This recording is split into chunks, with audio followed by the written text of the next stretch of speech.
Johnny Dollar. George Reed here. Well, good for you, George. What? I can use an assignment about now. Who's in trouble this time? John Patrick O'Shea. Never heard of him. He's retired and lives here in Hartford. He's been confined to a wheelchair for the past couple of years. Now, what's happened to him? At 11 o'clock last night, someone broke into his home and gave him a terrible beating. Oh? Probably would have killed him if his next-door neighbor hadn't barged in, scared the assailant away. Want to give me his address? I'll run over and see him. Better still, why don't you pick me up here at the office and we'll both go over there. Sure, whatever you say. You see, Johnny, I myself am somewhat involved in this thing. You? Yes. Well, why don't you come on over here? Yeah. Okay, George. I'll see you in a couple of minutes.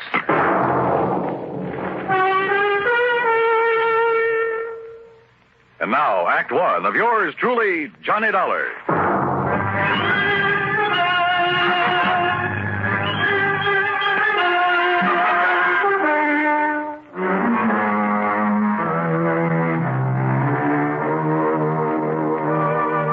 Expense account submitted by Special Investigator Johnny Dollar. To Floyd's of England, North American Office, Hartford, Connecticut. Following is an account of expenses incurred during my investigation of the wrong man matter. George Reed, somehow involved in the beating up of a helpless old man? Hard to believe. But I grabbed a taxi, that's item one, $1.20, and met him at his office. Then, using his car, we drove east on Maple Drive. Yes, Harry Marshall. He's the young male nurse who's been taking care of Mr. O'Shea these past couple of years, Johnny, ever since the old man lost the use of his legs and started living in a wheelchair. I see. Last night, Mr. O'Shea sent Marshall over to see me regarding a change in his life insurance policy. What kind of a change, George? Well, O'Shea's nearest relative is a ne'er-do-well nephew, a boy of 25 or so, who lives up in Boston. Beneficiary of the old man's policy? No. You see, Mr. O'Shea doesn't have much money, only a small pension and the residue of whatever he was able to collect on the accident to his legs. So? Just what he's been paying Marshall for taking care of him, I don't know. But I doubt if it's very much. Nevertheless, Marshall has devoted himself entirely and unselfishly to the old man. So to make up for the lack of fancy wages, Mr. O'Shea bought some insurance and named Harry Marshall as the beneficiary. Exactly. But Marshall felt that O'Shea ought to make some provision for his nephew, whether he liked him or not. After all, his only living relative. Well, this Marshall sounds like a pretty unusual fellow. He is. He's a very fine chap, Johnny. Anyhow, he came over to my house last night to tell me he'd finally persuaded Mr. O'Shea to change his policy. To cut in this worthless nephew? Yes. What time did he get there and tell you this? He didn't. That is, the poor fellow must have waited for a couple of hours. What do you mean? Well, my wife and I were out. We'd gone to the movies. She insisted on seeing the second feature. A horrible picture, by the way. So we didn't get home until nearly 11:30. Now, here. I found this note in the door. Mr. Reed, sorry to have missed you, but it's after 11 now, so I think I'd better get back to Mr. O'Shea. Please call me in the morning. I believe I have convinced him that he should name Walter in his insurance. That refers to Walter Berry, the nephew. Hope you and Mrs. Reed enjoyed the movie. Respectfully, Harry Marshall. So, by the time Marshall got back home, the old man had been attacked and his neighbor had called in the police. First thing this morning, Marshall phoned me. Now, here we are, Johnny.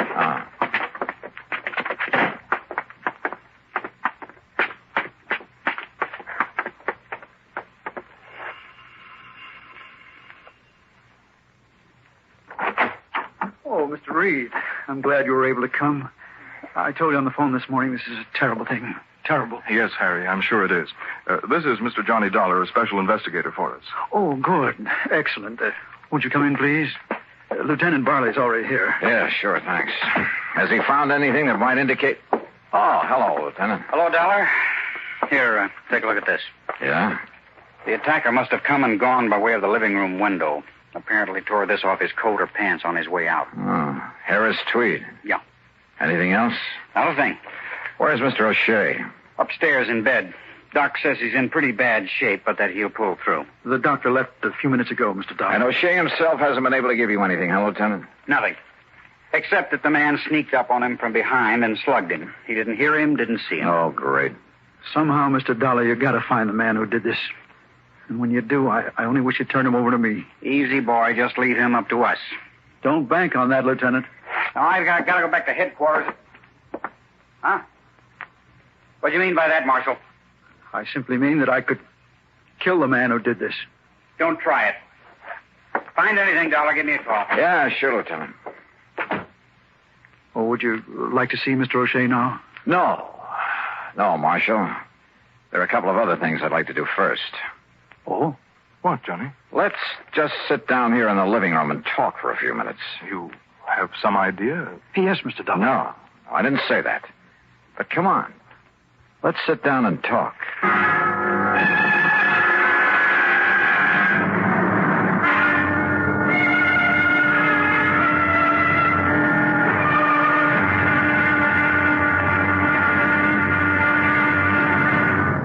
Act two of yours truly, Johnny Dollar, in a moment. In the history of America, the inventor has had a place of importance equal to that of statesmen and other national leaders. Indeed, our inventors, many of them mechanics, craftsmen, or even thoughtful tinkerers, have strongly influenced our destiny. They have contributed greatly to our amazing development from a barren outpost of civilization to the foremost industrial nation in the world. Incidentally, when we think of great inventions, it's natural to think of involved mechanisms like the McCormick Reaper, the sewing machine, or the phonograph. However, some inventions are so simple, one wonders why they weren't thought of centuries before. An invention in this category is, of all things, the universal, all-important safety pin. This was the invention of Walter Hunt, who lived in New York in the first century. Between 1832 and 1859, he created and patented more original and worthwhile inventions than any man in the country. A revolver, a repeating rifle, and a bullet with a metal cartridge containing its own explosive charge. But of all his simple inventions, the safety pin is the most useful. It was patented in 1849, and he gave the patent to a draftsman in discharge of a very small debt. Somehow there must be a way. And now, Act two of yours truly, Johnny Dollar, and the Wrong Man Matter.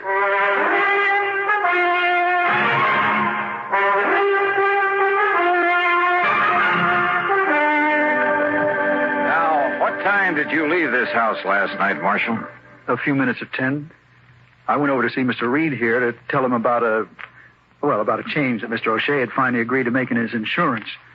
It was something Mr. Reed and I had discussed before. Yes, but as I told you, Johnny, my wife and I were at the movies. Yeah, George. Had Mr. O'Shea gone to bed by then, Marshal? No, sir. He was sitting here in the living room, in his wheelchair, of course, watching television. He always stayed up late watching television. And, well, to be honest about it, he usually slept through most of it. That I can understand. So I quietly left and I went over to Mr. Reed's home. When I found they were out, well, when 11 o'clock came around and they still hadn't returned, I decided I'd better come back here. Go on. When I got here, I found the front door wide open.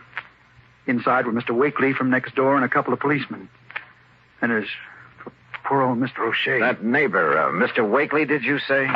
That's right, Stuart M. Wakely. In other words, me. I didn't hear you ring, Mr. Wakely. Time like this, you expect me to be formal, young man? And who are you, sir? Another policeman? Plainclothesman? Mr. Dollar is an investigator for my insurance company, Mr. Wakely. I'm George Reed. Why didn't you send for me, Marshal? What was that? This man Dollar would probably want to know just what I found here last night while you were out gallivanting around someplace instead of being here where you should have been taking care of that old O'Shea. I beg your pardon. Well, weren't you? I hardly see it's any business of yours. But I just happened to have been out on an errand for Mr. O'Shea. Well, all right. Which reminds me, Mr. Reed, you will make the changes in the policy, won't you? Oh, well, of course. Well, all I got to say... Yeah, go ahead and say it, Mr. Wakely. ...is that if it wasn't for me coming over here the way I did, old man O'Shea'd be dead as a doornail right now. Not that I'd cared particular. Just how was it you happened to come over here last night, Mr. Wakely? Are you in the habit of dropping in here at all hours? On that old crackpot O'Shea? Well, I am not. Good heavens, no. It's the first time Mr. Wakely ever so much as entered this house. After all. Just what time did you get here, by the way? Well, not more than 2-3 minutes after 11 o'clock. You're sure of that? Well, of course I'm sure. I've been trying, you hear me? I've been trying to hear the 11 o'clock news on the radio. Trying. That's the reason I come. Marshal, that's the same time ready to leave George Reed's home and come back here. Yes. Like I started to say, the reason I come over here was to tell that crazy old man to turn down his television. What? Inconsiderate old fool. Night after night, that dang thing squawking away so loud you can hear it all over the block. driving me and everybody else out of their mind. Mr. O'Shea is slightly hard of hearing, Mr. Wakely. Slightly. Now, Mr. Didn't I Wakely. call you on the telephone, Marshal, almost every single night and beg you to turn that thing down and I'd come over and do something about it? Yes, you certainly did. But a lot of good it done me. So that's why I come over here last night, Mr. Dollar, to tell the old man and this smart young whippersnapper that if they didn't turn down that TV and leave us there some peace around here... Yes, I'm sure. Now, would But you when I got up on the porch, I heard the old coot hollering for help. Even over that squawk box, I could hear him. And I heard his wheelchair fall over, and him still yelling for help. So what did you do? So I banged on the door, and I finally busted it open. And, well, you know what I found in here. Just what did you find? Old man O'Shea, laying there on the floor, all carved, and that window back of him wide open. And you called the police? Yes, sir. And that's when Marshal, that should have been here taking care of him, that's when he come in. And, of course, I sent for the doctor. And, Marshal, you have no idea who might have done it. I wish to heaven I had. I'll tell you this, mister. Yes? Everybody living on the block, everybody in range of that noise machine would have been willing to murder him for it. Yes, sir. Even you, Mr. Wakely? Yes, sir. Yes, sir, I should. No, wait, I didn't mean that. You sure? Now, listen carefully. Motive? Opportunity? Let's give a little thought to that, huh?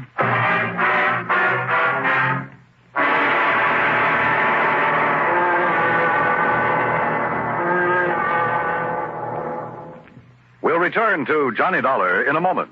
The two men approach each other. Cautiously. Intently. A fearful murmur sweeps through the crowd. Women and children scurry for cover. The two men stop about 30 paces apart. Silence fills the street. Each man's hand hovers over the pearl handle in his holster. And at an unheard signal, pistols are drawn. 2 shots ring out. And one man falls to the dusty street, dead. The hero holsters his weapon and ambles toward the saloon. Thus ends or begins the great source of American entertainment, the Western. Although glamorized now, the six-shooter did play an important part in the settling of the West. The man responsible for that ingenious weapon was Samuel Colt. Born in 1814, Colt, as a child, had an insatiable interest in gunpowder and the weapons that used it. As a young man, he was dissatisfied with the current one-shot pistols then in use. One day he remembered a sea voyage he had taken when he was 13, and how he had been fascinated by the ship's paddle wheel. Why not use a similar wheel in a pistol? Working feverishly, he finally perfected a weapon with a rotating barrel of 6 chambers. Thus, the six-shooter was born. Like most inventions, however, it took time to gain the public's acceptance. The opportunity came. War with Mexico was declared in 1846, and soldiers returning from the war told of the great success they had had with the Colt 45.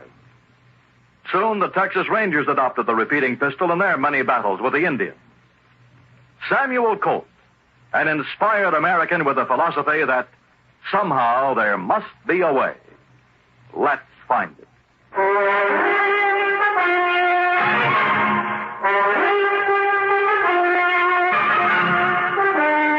Now listen, you. I don't know what you're trying to prove. I mean about me, but I warn you, Dollar. Warn me, Mr. Wakely? That's right. You accuse me of anything, I'll make you mighty sorry you did. You see what I mean? Johnny. Good heavens. Oh, no, wait a minute. Have you got a license for that thing, Mr. Wakely? You bet I have, ever since I was a bank messenger. And if you think I wouldn't use it to protect myself... Or to quiet an old man who was disturbing you? Stop talking like that. But then when you realized you'd gone too far... Shut up! Okay. Just take it easy and let me have that. Sorry. Good Lord. Mr. Dollar. Mr. Dollar, if he is the one... All right, take it easy. I'll kill him. Oh, no, you won't, George. Yes, John. Call Lieutenant Barley to come back here and take over. Yes. And, Marshal, you keep an eye on Wakely while I go up and talk with Mr. O'Shea. Don't worry, Mr. Dollar. And that means don't lay a hand on him. Even after what he's done? That's right. But listen... We haven't proved anything But yet. good heavens, Look, man. I'm in charge here now, and you'll take orders from me, understand? Well? Yes, sir. All right. I started up the stairway, hoping Mr. O'Shea would be in condition to talk. But then, suddenly, something I'd overlooked from the very beginning. Hey, George. Come here a minute, will you? Yes, Johnny. Come here. Hey, look. Tell me one thing before you make that phone call. Yes? Just when did you and your wife decide to go to that movie last night? What? Well, come on. Well, it was after dinner. We had no other plans. We weren't expecting any... Now, what does that mean? Plenty, George. Plenty.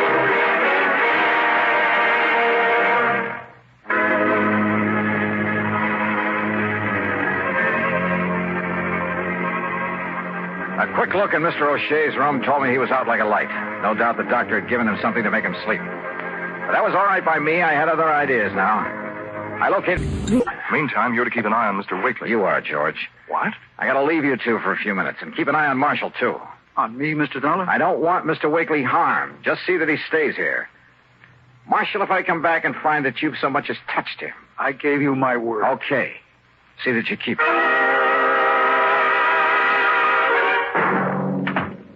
Why, yes, Mr. Marshall keeps the room for himself right upstairs. Good. Then if you don't... Clean-cut young man, ain't he? Is he? Don't use the room very much, though. Yeah, well, if Just you'll... a place for him to relax and be alone by himself now and then. Yeah. No, after having to spend all the rest of his time nursing that old man he works for. Take me up to his room, please, will you? Well, now, I don't know. All right, here, my credentials. Eh? Johnny Dollar? Yes. Special investigator? Yes, that's right. Let's go, please. You mean he's in trouble, Mr. Dollar? I didn't say that. Oh, well, I'm glad you didn't. Harry Marshall's a mighty nice young man, devoting all his time to that Mr. O'Shea. Yeah. Not every young fellow these days. Now, here we are. Where does he keep his clothes? Hey? Oh, we're right Oh, yes, over... here it is. We don't keep very many. Say, now, that's a nice-looking one. Harris tweed, ain't it? Yeah. But now, look. See? Yeah, I see. Ask me. He should have had that mended. Ask me, it's his ways he should have mended. What?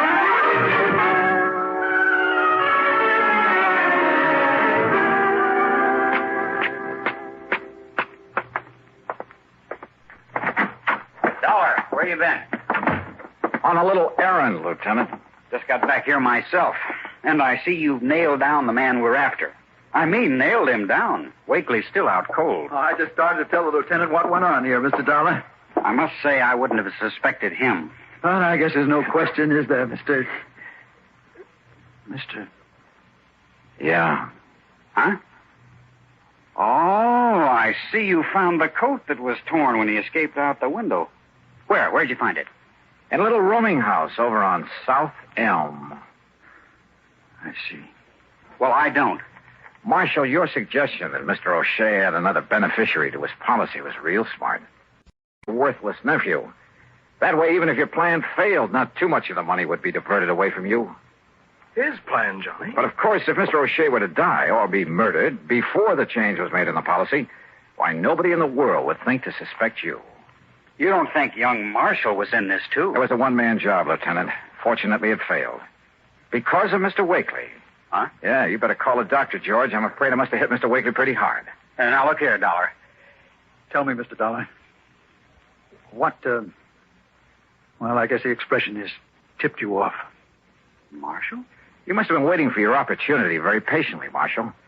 You must have checked on George Reed very carefully to make sure he wouldn't be home when you called on him to establish your alibi. Will somebody please tell me? Now, look, Johnny, how is he to know that my wife and I were out to a movie last night? I didn't tell him where we'd been until he phoned this morning. But the note he left on your front door said... Pretty stupid of me, wasn't it? Yeah. Got a pair of handcuffs, Lieutenant? I sure have. They won't be necessary. Congratulations, Mr. Dollar.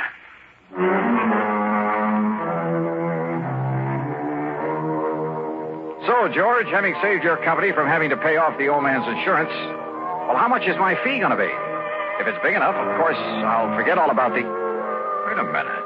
What expense account? A lousy buck for the trip over to your office this morning? Well, me. Yours truly, Johnny Dollar.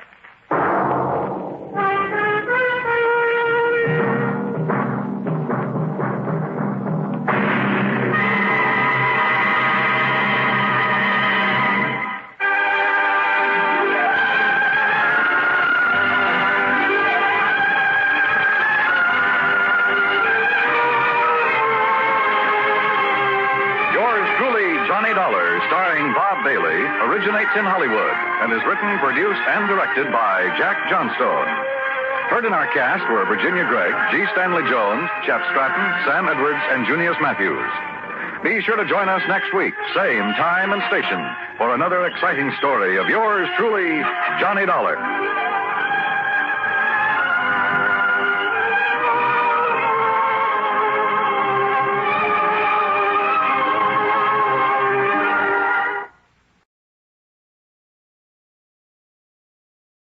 From Hollywood, it's time now for...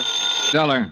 This is Ed Porter, Mr. Dollar. You called my office? Yes, I'd like to see you as soon as I can, Mr. Porter. Well, of course. How long have you been in town? About a half an hour. Are you all squared away? I've got a room and I've had a bath, if that's what you mean. Well, then I guess you're ready to go to work. I will be as soon as I put on some pants. You sound in a rush. I'm always in a rush when I think somebody might be chipping us out of $100,000.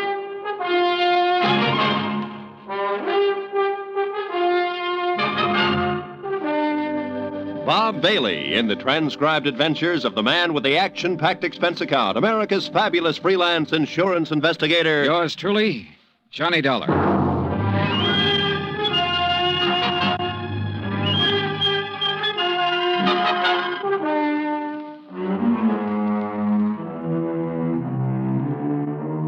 Expense account submitted by Special Investigator Johnny Dollar to Western Life and Trust Company, 826 Spear Boulevard, Hartford, Connecticut. The following is an account of expenses incurred during my investigation of the Markham matter. Expense account item 1, $143.69, air transportation from Hartford to San Francisco. Item 2, $17 for incidentals along the way, including transportation from the airport to the St. Francis Hotel. I walked the 8 blocks to the Commodore building where Ed Porter had his office on the 4th floor. He was a short, thin insurance broker with a face like a tight drum. He apologized for the clammy weather as though it were his fault. He asked me how things were out on the East Coast and invited me to sit down and looked as uncomfortable as he was. I got the telegram you were coming last night. Investigator. I've never met one in all my years in the business. Must be very interesting work. Yeah. Look, I don't want to take up too much of your time, Mr. Porter, but I would like to get some information from you. Oh, certainly, Mr. Dollar. What can you tell me about a man named Floyd Markham? Markham? Well, he's the husband of a client of mine. I've met him, but I really can't tell you too much about him. My dealings have always been with Mrs. Markham. She's my customer. Then tell me about Mrs. Markham. Oh, certainly. I'm not going to ask why. I'm sure you have a good reason for coming all the way to San Francisco. The Home Office thinks I have an excellent reason. Yes. Mrs. Markham. Well, I've known her for 20 years as a customer. She's wealthy, always has been, and she handles her money well, and she lives rather well. Mrs. Markham's the one who has the money, huh? Mr. Markham is a salaried man, an industrial engineer. Frankly, I think he depends on Mrs. Markham for his livelihood. Ah, yeah. These 2 checks were issued to Mrs. Markham this year. Recognize them? Yes. Full payments on 2 endowment policies, $50,000 apiece. And they've cleared the bank. Anything wrong with them? Nothing wrong with the checks. On payoffs like this, I always take it in person. It's a custom, of course, to call and make an appointment and deliver the check to the client. Mm-hmm. And try to sell a little more insurance in the bargain. Well, that's about the idea, yes. Yeah. Anything strange about Mrs. Markham when you delivered either one of these checks? No. Before I left Hartford, I looked up her insurance records. Her premiums are always paid right on the button. Mrs. Markham doesn't have a business office or a business manager handling her affairs. The checks are always personal checks on her personal account. Now, can you explain why someone like that might forget a 3rd endowment policy? Why, no. Well, there is a 3rd endowment policy. It matured this month. I have the check with me for $50,000. Well, yes, but this business of forgetting... Floyd Markham called Hartford and spoke to the head of the endowment division. He explained that Mrs. Markham was ill and didn't know whether or not a 3rd policy existed. He said he was checking for her. Uh-huh. Now, you say you've known Mrs. Markham over a period of 20 years. Well, is she the kind of person who'd forget $50,000? Oh, no one forgets $50,000. Did you notice that both of those checks were deposited in the Markham's joint account? Well, no. Oh, so they were. Maybe Mrs. Markham's feeling generous these days. Why do you say that? Well, they have a rather strange relationship as far as I've been able to perceive. I mean, what money he makes is his, and what she has is hers. Oh, yeah. I always like to get out of that house because they never seem to me to be a very close couple in any way. But this seems to make sense now. How's that, Mr. Porter? Well, now, I called up and made an appointment to deliver both of these checks. The first time I went over, Mrs. Markham was ill. And the second time, she had just stepped out for a few minutes. Well, who accepted the checks? Mr. Markham. Both times? Yes. As a matter of fact, now that I think of it, he made the appointment on the phone both times. When was the last time you saw Mrs. Markham? Last spring.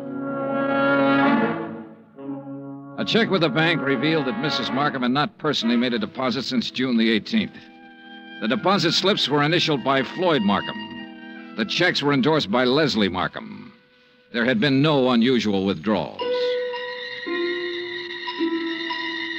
Expense account item 3, $30, stenographic and notary services for the attached statements. Mrs. Markham's been having her hair done here for nearly 10 years now. Once a week, every Thursday morning. Then she just stopped. I called her home, and Mr. Markham informed me that she was away on an extended trip. Mr. Markham called us, it was last June, and informed us that Mrs. Markham was resigning her membership in the bridge club. I telephoned the house twice to see what was the matter. Mr. Markham answered both times and said Mrs. Markham was out. Well, she used to come in here 2 or 3 times a month. Made us go over the car from top to bottom. She hasn't been around now for 7 or 8 months. I don't know who's taking care of the car. Expense account item 4, 30 cents, 3 phone calls to the Markham residence. I didn't state any particular business. I simply asked to speak to Mrs. Markham. Each time I called, a male voice answered. Each time, the male voice told me Mrs. Markham was out, she was ill, and she was away on a short trip. Industrial Management Limited, Floyd B. Markham president, has a 3-room office suite near the Embarcadero. 10 years ago, it had been sensationally new and glassy. When I got there, the carpet was a little too thin and the varnish a little too thin, too. The whole place smelled faintly of mildew. Yes? I'd like to see Mr. Markham, please. Do you have an appointment? No, not exactly. My name is Heiress. I'm with the Cleveland Pump Company. Pump Company? Yes, we're setting in 38 of our installations at the new plant in Valparaiso. Didn't you get my letter? Well, I'm sorry. I'm afraid... May I ask your name again? Heiress, Stephen B. Heiress, Cleveland Pump Company. Oh, yes. Well, Mr. Harris, I'm afraid Mr. Markham never received your letter. When did you mail it? 30 days ago. Maybe it was 2 weeks. Well, tell Mr. Markham I'm here and I'll... I'm sorry, Mr. Harris. Mr. Markham isn't in the office just now. Oh. Well, I'll wait. Well... Well? He won't be in today. As a matter of fact, he won't be in the rest of the week. Where can I call him? Well, I'm afraid that's impossible. Can't I call him at home? No. Now, look, is he in business or isn't he? Mr. Harris, Mr. Markham hasn't been in the office for 6 months or more. He's tied up on a rather long-range project. What's your name? I'm Miss Beidler. Why didn't you say that in the first place, Miss Beidler? Well, who else can I talk to here? No one, I'm afraid. You mean that's all there is in this office? Just you and him, when he feels like coming in? I'll tell Mr. Markham you were here. The Markham house was on Fieradello Street, about 6 blocks from the Fairmont Hotel. Stone walls, iron grillwork, tangling ivy. An old house that had been built by rich people for rich people to live in. The kind of shabby-looking place that only New Yorkers and San Franciscans can get by with and still be called wealthy. I used Ed Porter's car, with the Western Life and Trust Company emblem on the door, parked it in the driveway as close as I could to the entrance. It was exactly 1 o'clock when the door opened. He was tall and pretty, with black hair and broad shoulders. Yes? What is it? I'd like to see Mrs. Markham, please. I'm Mr. Markham. Can I help you? My name's Dollar. I'm with Western Life and Trust Company. Mr. Porter called you? No, he didn't. Oh, well, I must have slipped his mind. He said he was going to call. What's it about? I brought a check from Mrs. Markham on her 3rd endowment policy. Oh. Well, I'll give it to her. She isn't in right now. Well, I'm supposed to deliver it to her. I'll come back another time when she's in. No, you can give it to me. I'll see that she gets it. I'm sorry, Mr. Markham, but I have to Look, give I it... know you want to give her the check and try to sell her some more insurance. She's just not in the market.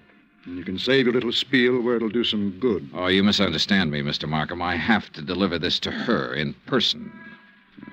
What's your name again? Dollar. Johnny Dollar. Come in.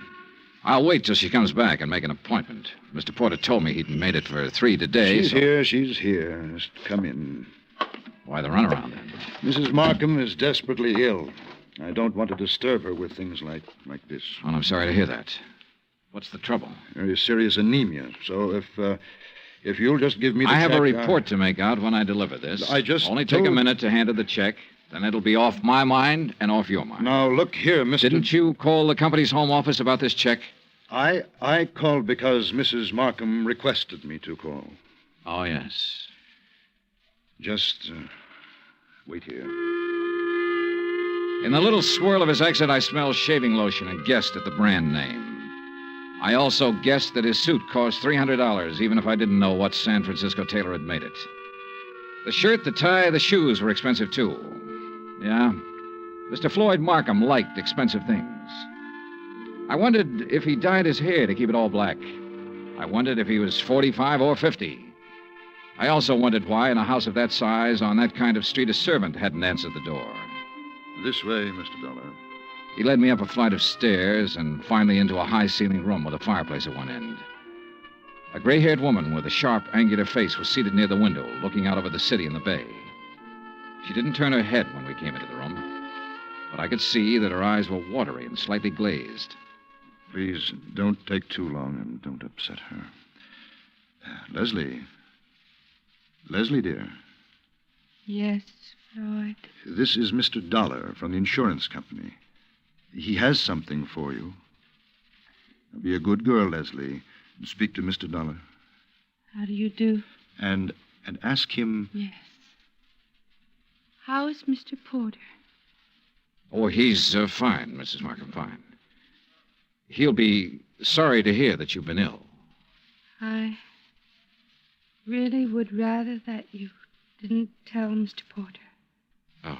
I'm satisfied to make my own slow recovery and not worry any of my friends.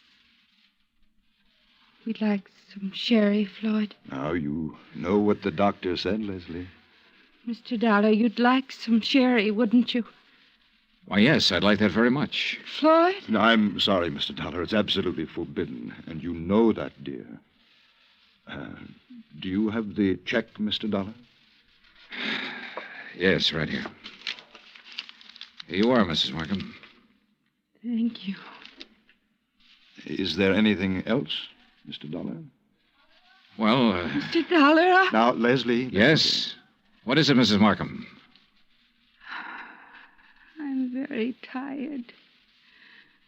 Excuse me if I seem impolite. Good day. Good day, Mrs. Markham. Expense account item 5 10 phone call to Ed Porter at his office. Yes, Mr. Dollar? Look, Mrs. Markham's 5'5", about 120, black hair, gray streak to the right of the part, blue eyes, looks about 40 years old, a good 40. Why, yes, that sounds like her. You mean you've seen her? I've seen what's left of her, Mr. Porter. Oh, good Lord, she's not dead. Almost. What? He's killing her, Mr. Porter. My guess is he's been at it for about 6 months.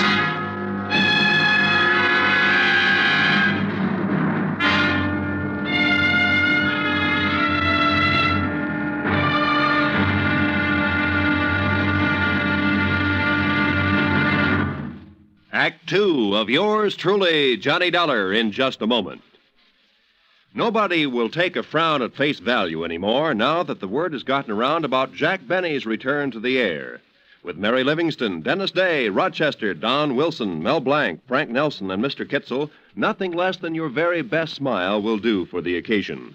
Tonight, and every Sunday night, hear CBS Radio's Jack Benny Show and give your sense of humor a real workout. Now, Act 2 of yours truly, Johnny Dollar, and the Markham Matter.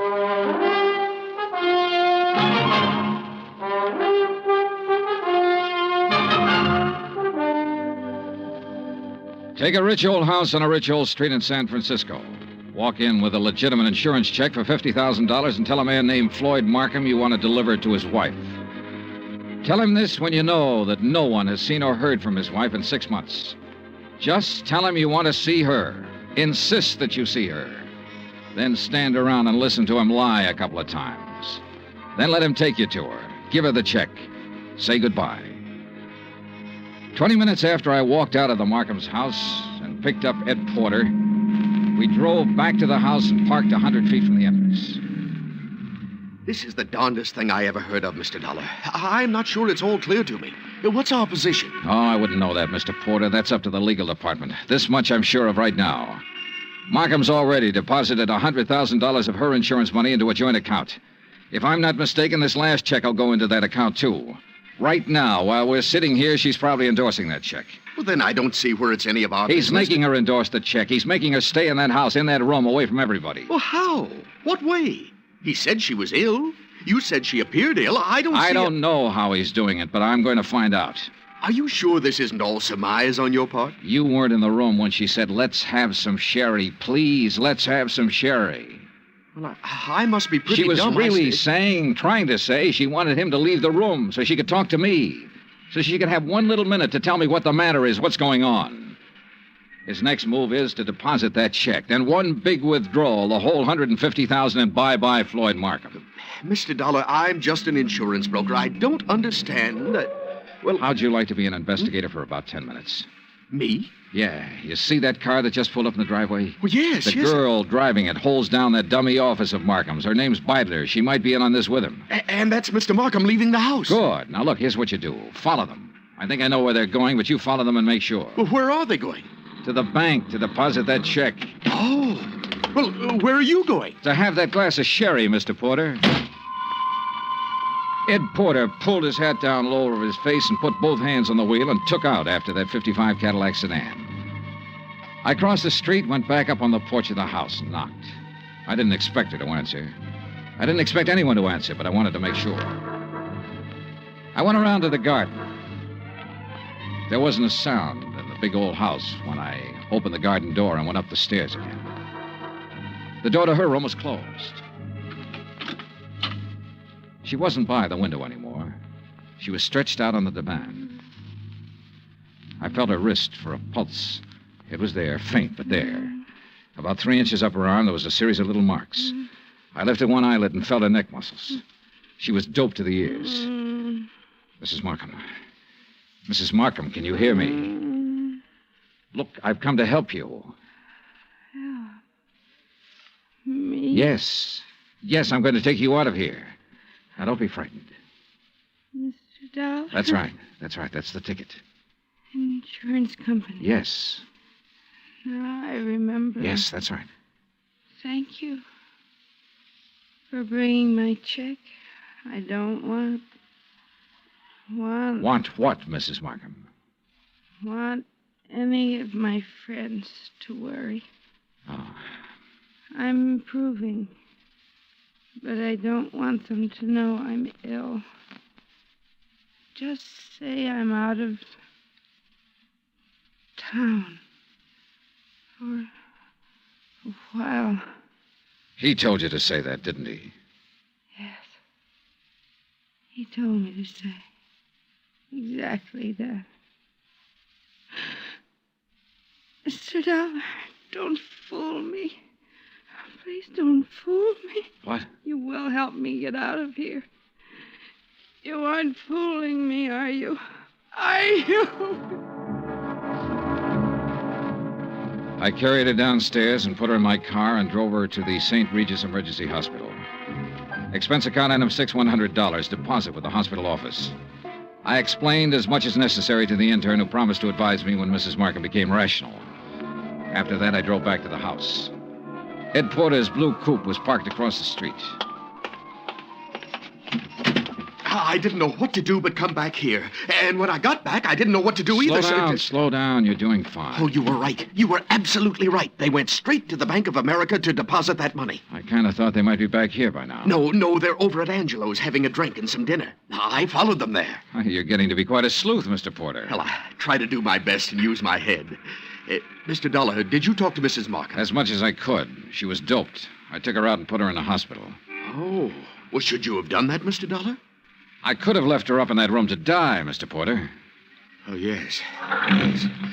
Well, what's our next move? Ours? Well, certainly. I can't quit now, Mr. Johnny.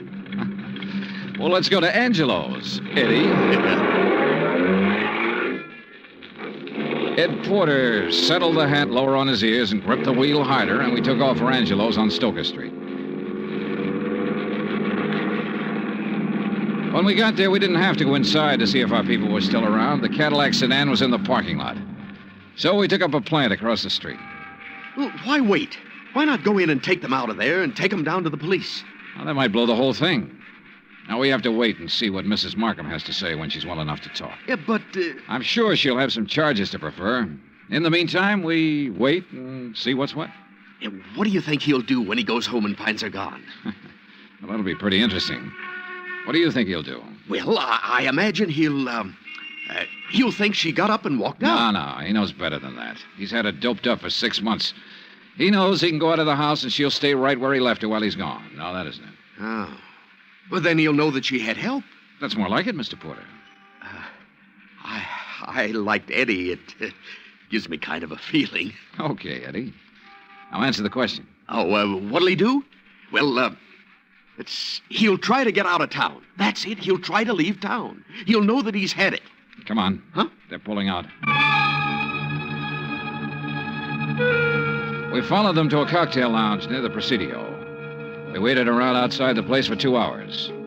Expense account item 7, 25 cents. I called the St. Regis Receiving Hospital. Mrs. Markham's condition was unchanged. Item 8, $2, 2 hamburgers, 2 Cokes, and cigarettes for Mr. Porter and myself. We had just finished eating when Floyd Markham's Cadillac turned out onto the street. We followed it for 10 minutes. When Markham parked on a dark hill, we cut our lights and came to a stop. Mr. Dollar. Yeah, Eddie? Can you see what they're doing? Yeah. What? Necking. Huh? Necking. You know. I should have telephoned my wife. At 12:10, Floyd Markham turned the car around and drove back into town. We followed once more. We saw him double park outside a 4-story apartment house on a steep hill, let the woman out, then drive on. Eddie? Yeah, Johnny? Think you can handle something else alone? Oh, I'd love to. Women sometimes talk a lot easier than men. You keep on him. When he finds his wife absent, I want to know where he goes. Wherever it is, I'll let you know. You gonna shake her down? Something like that. Yeah. Get going.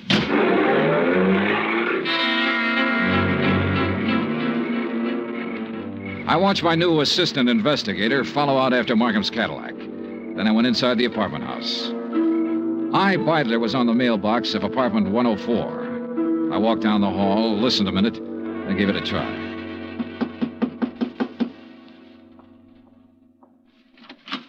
Yes? Well, what on earth are you doing? I'm here to see you, Miss Beidler. It's important. You're, Mr. Harris. I'm Mr. Dollar, Johnny Dollar. I'm an insurance investigator. Oh. There was something about you today. I wasn't sure. Now you're sure. Oh, what are you doing? Right now, I'm working for Western Life and Trust Company. You'd better sit down. Well, I don't know that I'd better do anything, Mr. Dollar. You're rather rude. Then you can stand. We've been checking into Floyd Markham. I don't think I have to tell you what we found out so far. I think you also know that by this time tomorrow he'll be in jail and you might be right along with him. Well, I'm sorry, Mr. Dollar. I simply don't be sorry. Just use your head. I said you might be right along with him. On the other hand, if you have some useful information, the insurance company might be useful to you. What do you mean?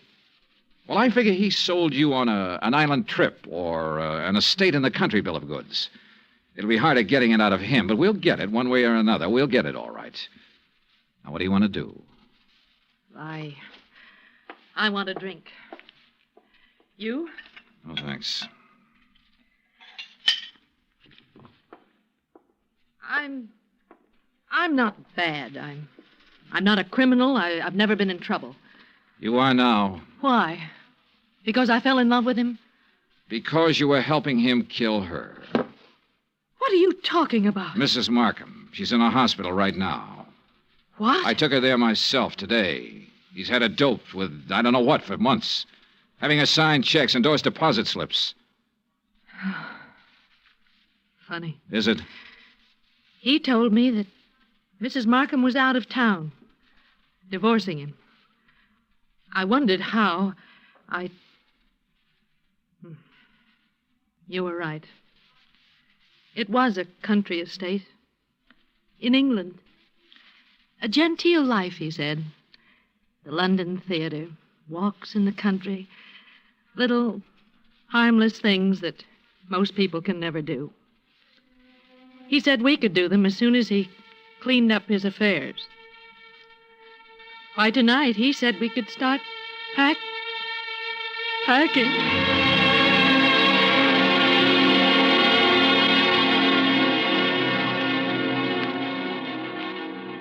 I took Iris Beidel with me back to the Markham house. The Cadillac was in the garage, and Ed Porter's blue coupe was pulled up across the street. When he saw us in the cab, he walked up. Hi. Hi. How's he doing? You can talk in front of her. Well, he hasn't done anything. No, I saw the light go on upstairs in Mrs. Markham's room, then it went out again. He's downstairs now, sitting in the living room. Okay. Wait here.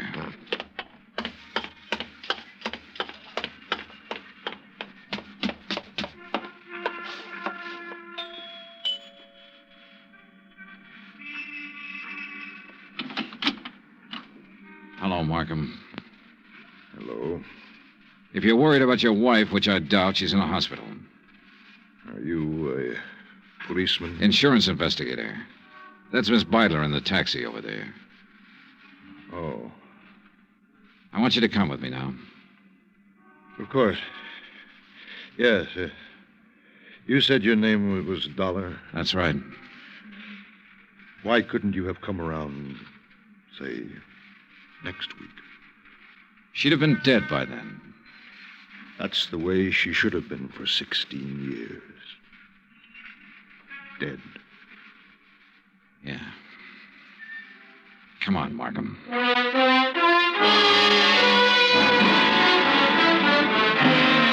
Expense account, item 9, $102, hotel and board in San Francisco. Item 10, $116, airfare back to Hartford. Item 11, $42.16 miscellaneous. Remarks? This one will wind up in court. Mrs. Markham's charges will include attempted homicide, attempt to defraud, attempt to... In the end, it was his attempt to run away, and it didn't work. It never works. Even if you get away, you find something new to run from. Total expenses, $968.20. Yours truly, Johnny Dollar.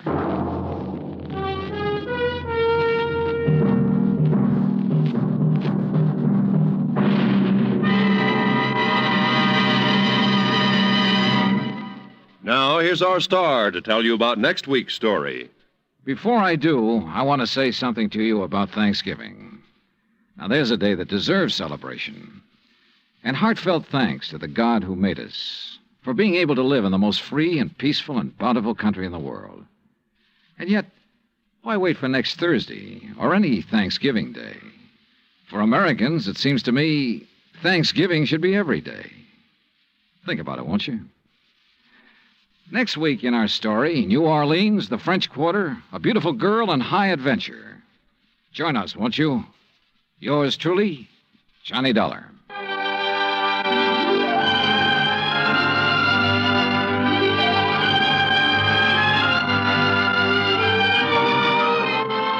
Yours truly, Johnny Dollar, starring Bob Bailey, is transcribed in Hollywood.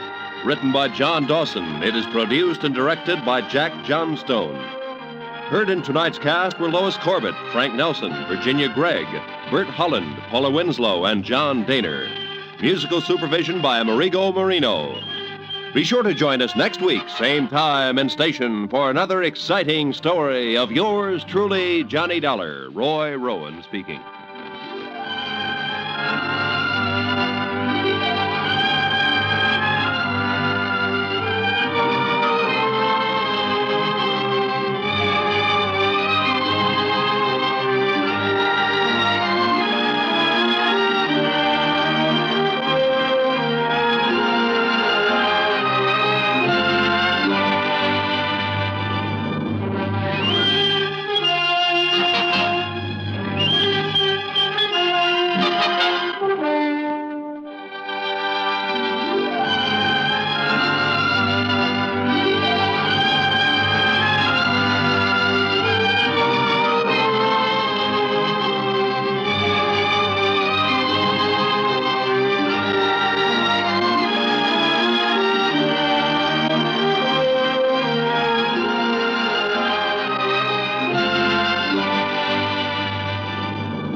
Hollywood, it's time now for... Johnny Dollar. Mr. Dollar, this is Henry Parker with Continental Assurance out in Reno. Well, how are things in Nevada, Mr. Parker? Terrible, sir, just terrible. Well, I'm sorry to hear that. What seems to be... Excuse me, Mr. Dollar. Yeah? There's someone here who would like to speak with you. Oh, who? Give me that. Who do you suppose it is, you sloth-eyed Pinkerton? Sounds to me like a cantankerous old character named Jodiah Gillis. Cantankerous? Why, you miserable... What are you doing in Reno, Mr. Gillis? I tell you when you get here. When I get... Oh, no, now, wait a minute. I can't wait. If I do, he'll be dead and it'll be your fault. Who? A feline friend of mine. A what? Oh, being uncouth like you'd probably call him a cat. Oh, no. Look, Jodiah. Also, he's rich. He's what? Rich, yes, sir. Last week he inherited $60,000. This week somebody's making sure he won't live long enough to spend it.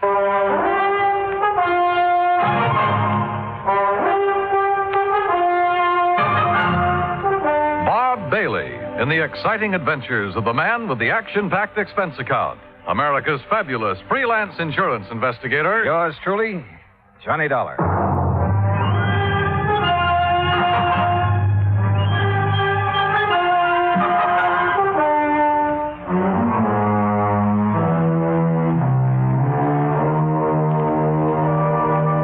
Expense account submitted by Special Investigator Johnny Dollar to the Continental Assurance Company, Reno, Nevada. The following is an account of expenses incurred during my investigation of the Felicity Feline matter. Expense account item 1, $164 air transportation, Hartford to Reno. En route, I wondered again what Jodiah Gillis was doing in Nevada. At Reno, he was on the flight deck waiting for my plane, and standing beside him, wearing a dark suit and expression to match, was a tall, cadaverous-looking gentleman. As I started down the ramp, Jodiah began calling me. Yeah, there he is. Dollar. Yoo-hoo. Hey, Johnny. Oh, hi. Afternoon, Jodiah. Well, you are a sight for sore eyes, boy. Yes, indeed, you are. Johnny, this is my friend and business associate, Henry Parker. Mr. Parker? Oh, I'm certainly glad you've arrived, sir. That's so? Yes, yes. Mr. Gillis has been quite concerned over Felicity. The Felicity? The feline. What do you think you came out here for? Your health? Well, no. Yeah, then give Parker your checks. My checks? So what's the matter with you? The altitude affect your mind? Hand over your claim check so Parker can fetch your luggage. Sure. Here. Yeah. Go on, Parker. Go on. We haven't got all day. Whatever you say, Mr. Gillis. We'll be in the waiting room. You hurry up. Yes, sir. Now, come on, Dollar. Come on. Jodiah, before I left Hartford, I tried to check up on this Continental Assurance Company. Nobody ever heard of it. A lot of things those white-bellied clerks in Hartford haven't heard of. But the fact is, Continental ain't exactly worldwide. Oh? In here. No, sir. It ain't nationwide either. Well, just how wide is it? Well, you know how far it is from Winnemucca to Black Butte? No. Good. It's just about that wide. Oh. And Parker is one of their agents, huh? Agents? Parker is the president of the Continental. The president? But you just... I mean... Well, you look peaked, boy. You better sit down. Phew. Jodiah, I shouldn't let the man that's paying my salary run after my bag. Pish-tash. Here. Take a look at this. It's my new business card. Yeah. Go on, read it.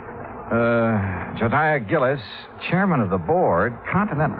What? Yes, sir. But Floyd's of England has always carried your policy. Carried, yes. Past tense. I don't take guff from anybody, especially a ninny of an insurance agent telling me what I can insure and what I can't. You had a fight with him? Yep. My cousin Rachel, oh, she's a sweet girl. She lives in the Belgian Congo. She sent me an African anteater. Now, all I wanted Floyd's to do was insure it for $15,000. And of course they wouldn't. Nope. So you canceled all your policies and bought the controlling interest in Continental. Same as anybody else would have done. Oh, sure. And naturally, you insured this anteater. Yeah, Archie. That was his name. Was his name. What happened to him? Well, it was a terrible thing, Johnny. Oh, it was just poor old Archie. He overindulged. He did what? He overindulged. He found a house full of termites. Oh. Yes, finally died. Acute indigestion. Too bad. But of course, Continental Assurance paid off. And of course they paid off, and with a smile. Same as they paid off the $60,000 to my feline friend, Felicity. What 60,000 to Felicity? What do you think? The 60,000 Felicity inherited from Mrs. Hammermeyer. And who is Mrs. Was. All right, was Mrs. Hammermeyer. A client of Henry Parker's. Had a life policy for 60,000. Felicity was the beneficiary. But didn't she have any children or relatives? She had one brother, a nephew, and a niece. Oh, of course, not counting Mrs. Hawkins, who was Mrs. Hammermeyer's best friend. You see, the two ladies lived together 15 years. Right now, Mrs. Hawkins has been appointed trustee to administer the 60 grand as Felicity needs. Oh, I see. Yes, you'll meet her as soon as we get settled. Jediah, what makes you think someone's trying to kill that cat? I don't think so. I know it. There have been 2 attempts in 2 weeks. You ask Mrs. Hawkins. She'll tell you. Mr. Gillis, Mr. Dollar. Well, it's about time, Parker. Well, come on, Johnny, come on. We'll take you down to the Mapes. The Mapes? The Mapes Hotel. I'm staying there. And if it's good enough for me, it's good enough for you. The Mapes Hotel stands high above Virginia Street overlooking the Truckee River. After Gillis checked me in and introduced me to the owner, Mr. Charles Mapes, I unpacked, then went with Jediah out to the old Hammermeyer place where Felicity the cat, Mrs. Hawkins, and the relatives still lived. We rang the old-fashioned doorbell and waited. In a moment, the door was opened by a pasty-faced man of about 28. Yeah? Oh, Mr. Gillis. Yes, afternoon, Oscar. Mrs. Hawkins in? Ain't she always? Who's he?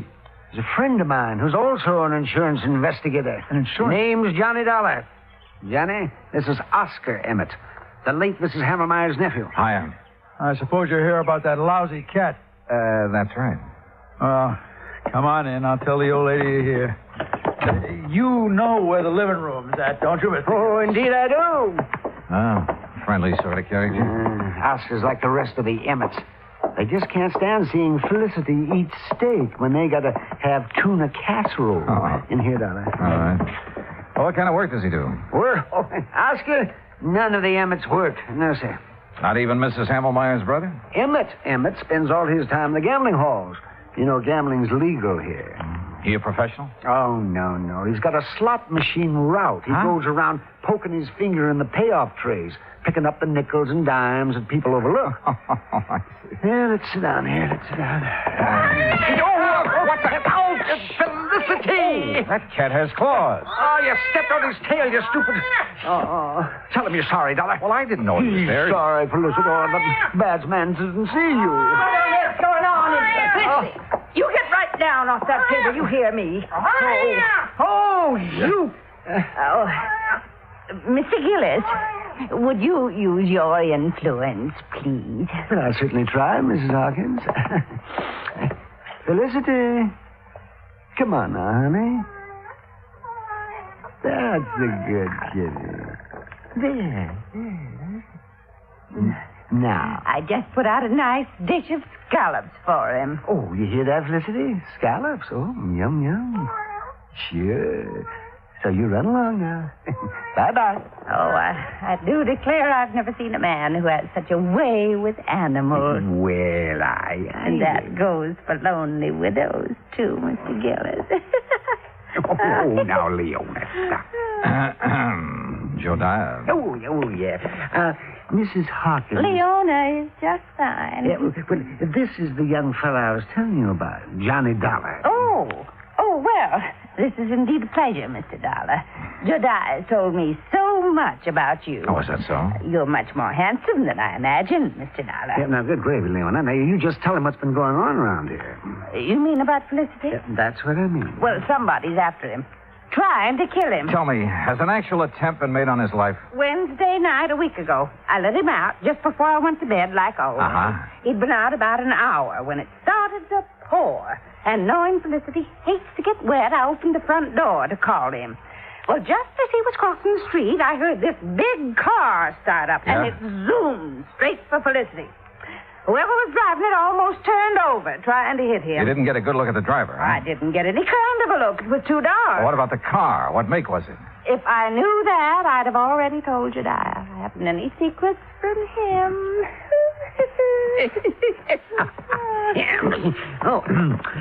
Tell him about last Thursday, Leona. Felicity was poisoned. That's what the vet said. Somebody put arsenic in his lobster. Lobster? Oh, yes, he just loves it.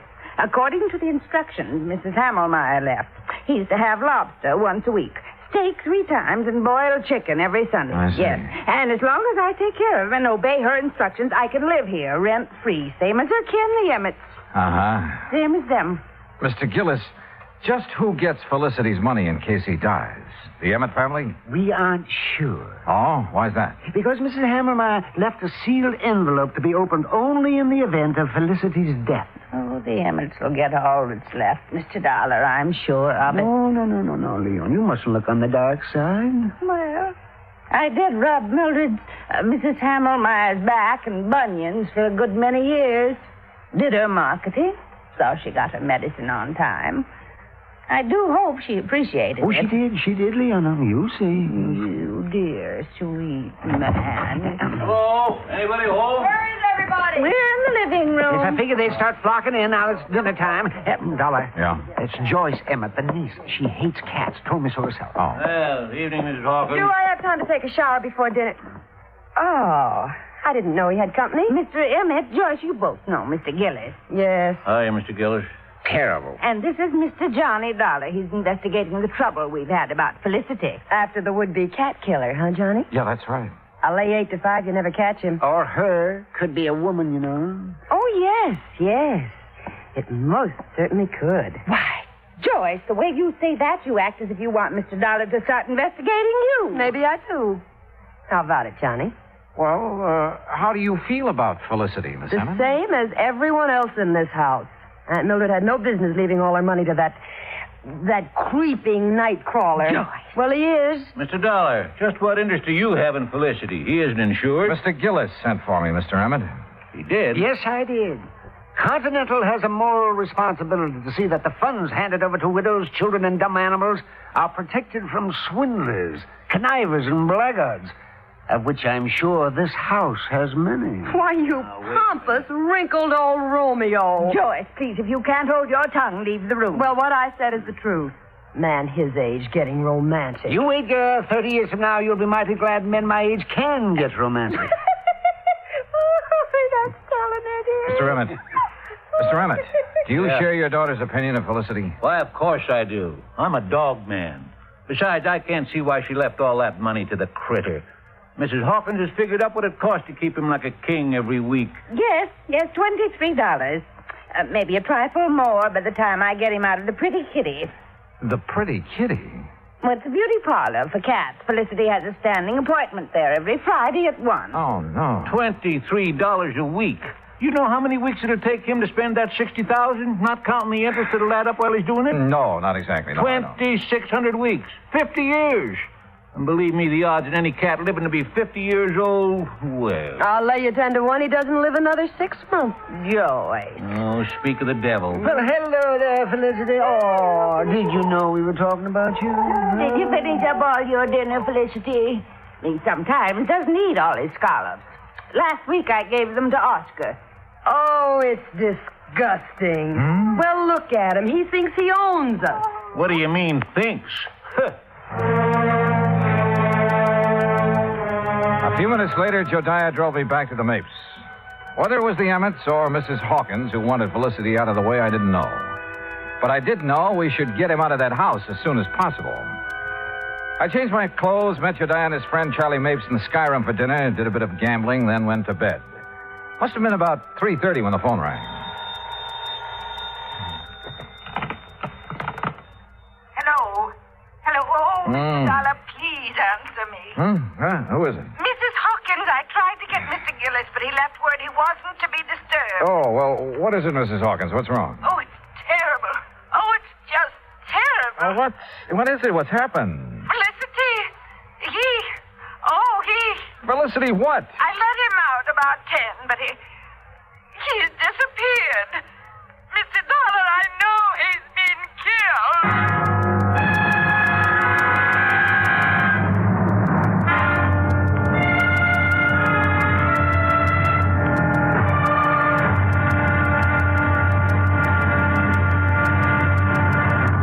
Act 2 of yours truly, Johnny Dollar, in a moment.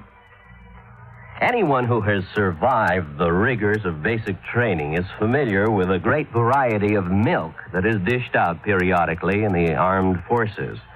Now, there's frozen milk, concentrated milk, frozen concentrate, and good old powdered milk. But sometimes supplying wholesome, fresh, real milk has been a problem when servicemen have been stationed in out-of-the-way places. The United States Air Force came across that problem some time ago in the island of Terceira in the Azores, those Portuguese islands that dot an eastern portion of the Atlantic Ocean. The air base there was considered powdered milk country for a long time. Although cattle have played an important role in the economy of the island of Terceira, the herd was badly inbred and milk production was very low. Modern milk processing was not a part of the picture. And with the help of Portuguese veterinarians, the men in the United States Air Force unit worked out a free breeding service by using a small herd of milk cows acquired in England, and the cattle there at Terceira improved. Then, a complete pasteurizing, homogenizing, sterilizing, bottling, refrigeration plant was flown in from the United States. As soon as this activity got underway, milk production began to climb steadily, and thirsty Air Force men and civilians were soon buying and drinking the new fresh milk. When economy of the island began to rise rapidly, the people were happy and grateful. You might say that a little milk of human kindness increased understanding on an island of freedom, the right of all men everywhere. And now, Act Two of yours truly, Johnny Dollar, and the Felicity Feline Matter.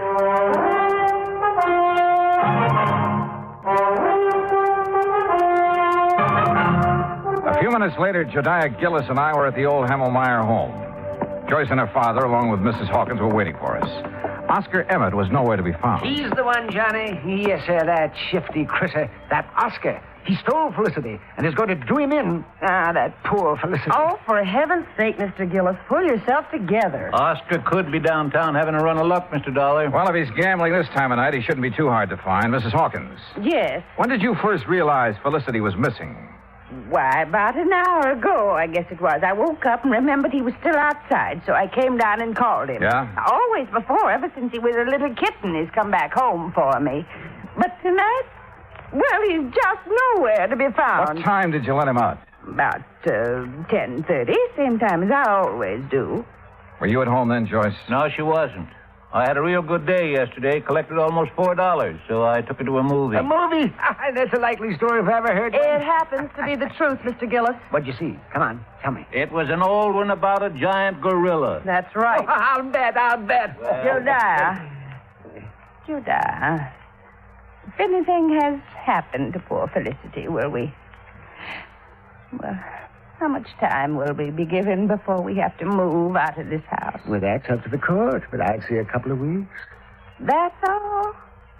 Oh, my. Well, it's all they deserve. My. All except you, my dear.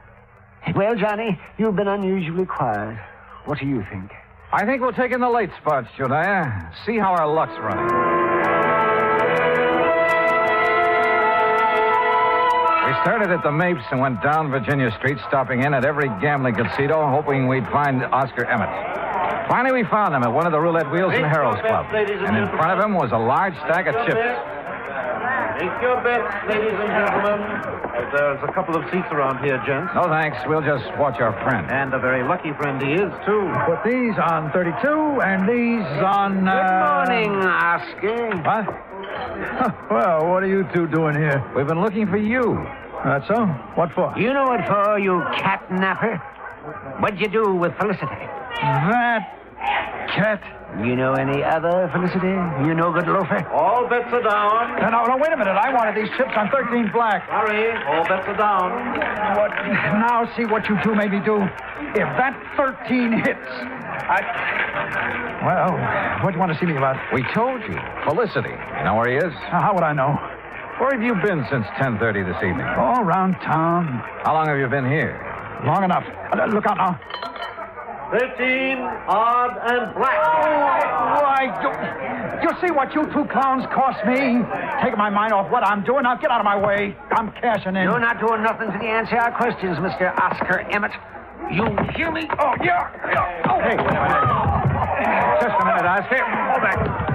Shadiah, are you all right? Yes, I guess a fine bodyguard you'd make. Mr. Gillis, I'm sorry. I didn't really mean to hit you. Well, you sure did. Yes, sir. But here, let me help you up.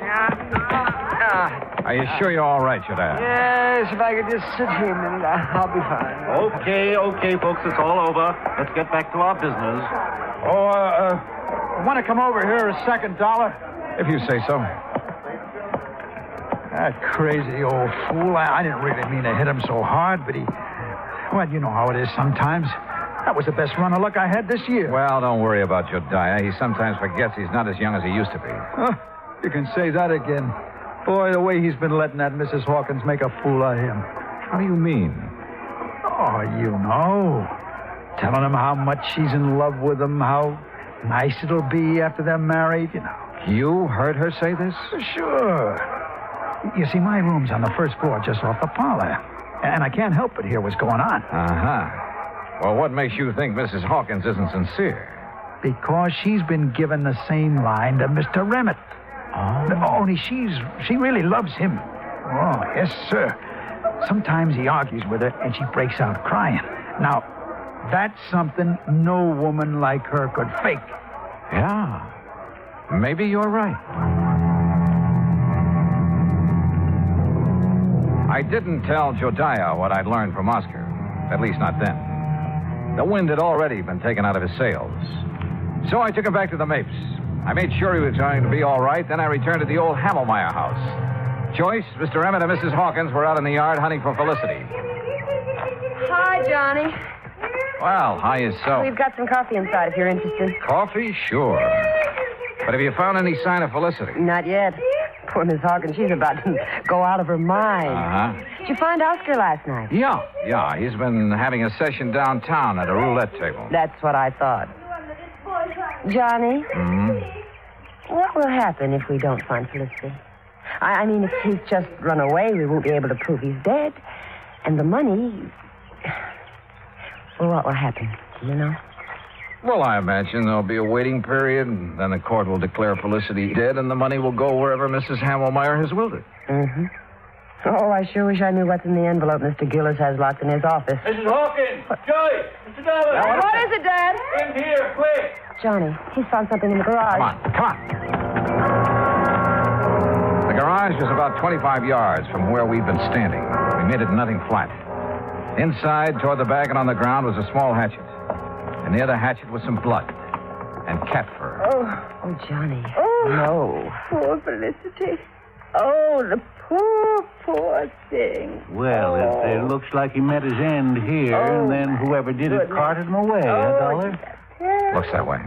Johnny, take me out of here. Yeah, sure, Joyce. I'm so ashamed. And you know I hated that cat. I really wanted him dead, but not like this. Not... Oh, hey, come on now. I know it's silly of me, isn't it? No, I don't think it is. Oh, Mr. Dollar. Yes, ma'am.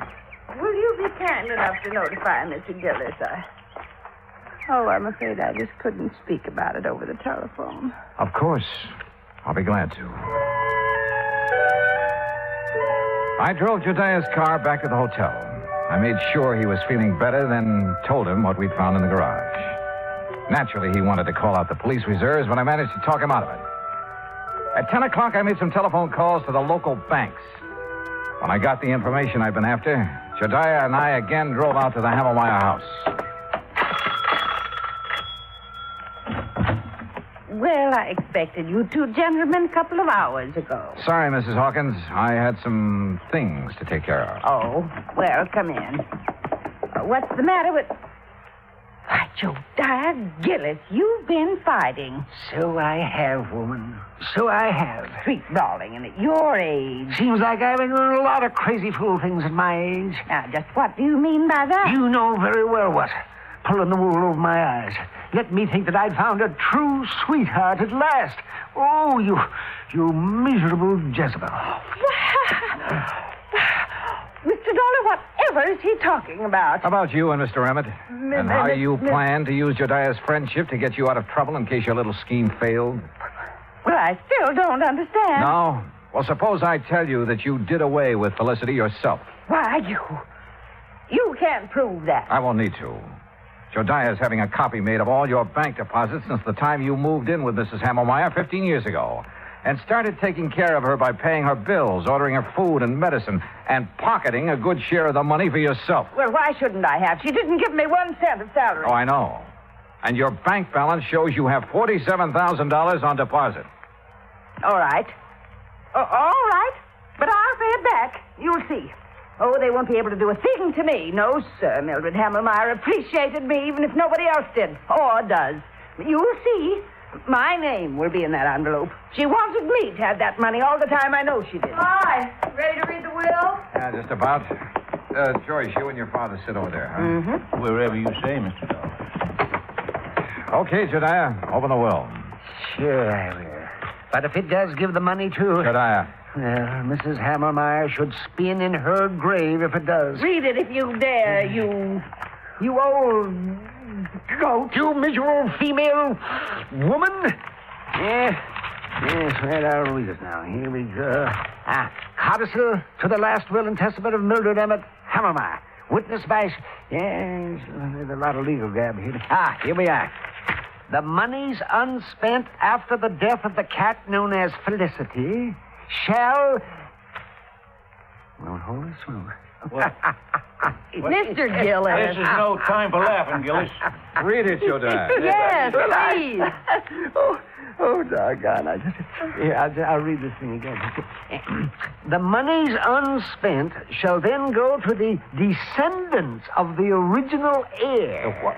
Descendants? What? Yes. Well, how? The original heir is Felicity.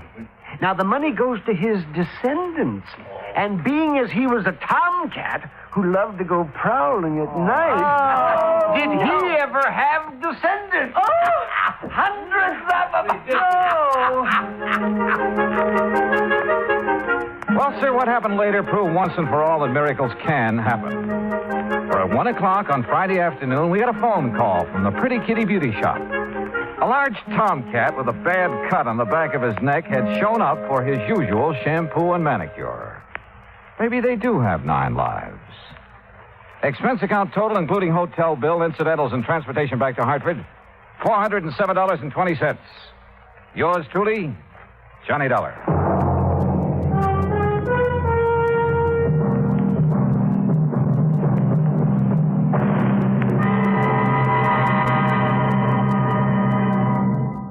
Now, here is our star to tell you about next week's story. Next week, an actor who talked nothing but Shakespeare and who talked himself into his grave. Join us, won't you? Yours truly, Johnny Dollar.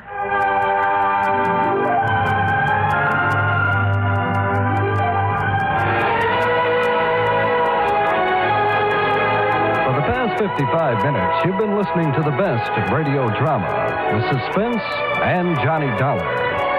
Be sure and join us again tomorrow night at the same time, 9:05, when FEN presents The Phil Harris Show and The Life of Riley.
Johnny Dollar. Hard Engels, International Life and Casualty. How you doing, Art? Hey, listen, Johnny, are you free to take something on for us? Arthur, my boy, as long as a nice, big, wealthy company like yours just can't wait to pay my expense account. Now, Johnny... Plus a sizable fee for my superlative services. Okay, what's it all about? Murder, fraud, arson? No. Okay, then what? I don't know. Oh, you want me, but you don't know what for. That's right, yeah. Well, that's a switch. Actually, Johnny, it's one of our very important clients wants you. Art, that's not a switch. He has demanded that you and only you be sent over to see him. But he hasn't told you why. That's right. Uh-oh. Now, what do you mean by that? Well, I mean, the last time I took on one of those I don't know why matters, I got slugged, shot at, and thrown off a bridge. Well, Johnny... But okay, Art. I'll run on over and see you.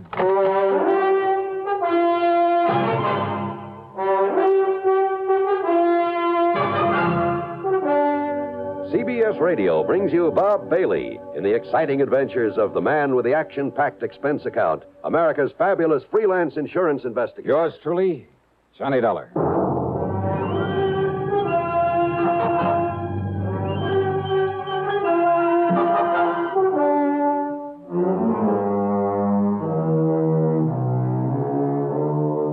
Expense account submitted by Special Investigator Johnny Dollar to the International Life and Casualty Insurance Company, Hartford, Connecticut office. Following is an account of expenses incurred during my investigation of the Phony phone matter.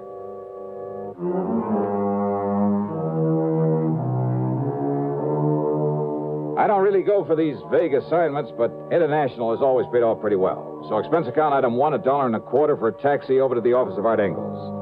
He was waiting outside the building for me in his car. We took off and headed back across town again. Where to, Art? Mr. Wendell's office is in the Clay building. Wendell? J. Ransom Wendell, the important client I told you about, who wants to see you right away. But who hasn't told you why he wants to see me?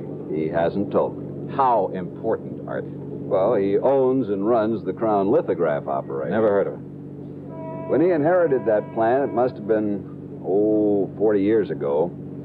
It was just a small outfit, not worth more than $400,000 or $500,000. Oh, you call that small? And now it's worth millions. Then Wendell is loaded. He certainly is, Johnny. And that means he carries a lot of insurance. One of our biggest accounts. Life insurance on himself. How much? $500,000. Wow. Insurance on his wife for the same figure. Policies on his home, his cars, plant, personnel. Well, I make no bones about it. Even if his calling for you is only to satisfy some sort of a whim, we can't afford to turn him down. Some sort of a whim? Yeah. You mean it could be? Yeah. Johnny, he's so used to having his own way. You know, because of all his money. Oh, wait now. Hold everything. Yeah. J.R. Wendell. Alimony Wendell? That is our boy. Married 5, 6, 7 times? Add 1. And always to some delectable dish he picked out of the chorus line of a nightclub on some Broadway show? That's the one, Johnny. Marries them, finds out all they want is his money, pays them off, then goes ahead and does the same thing all over again. Oh, brother. But according to the newspaper stories a couple of years ago, he swore he was through with those gold diggers, that he'd never again pay off another one of them. Mm-hmm. So what happens? What happens? 9, 10 months ago, he puts a ring on that dancer, LaVon Laverne. Yikes. Whereupon she promptly puts a ring in his nose and starts making the usual dent in his bank account. Oh, now, you don't think his wanting to see me has anything to do with his trouble with this LaVon Laverne? Oh, now, Art, I want to... We'll soon find out, Johnny, because this is his office building.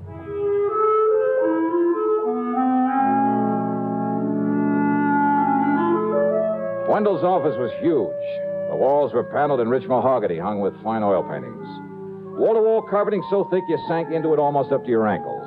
Fine antique furniture, including his tremendous desk. And the man himself really fooled me. He must have been, about 60. But instead of a snide, leering old wolf, he was tall, straight as a ramrod, with clear, frank blue eyes.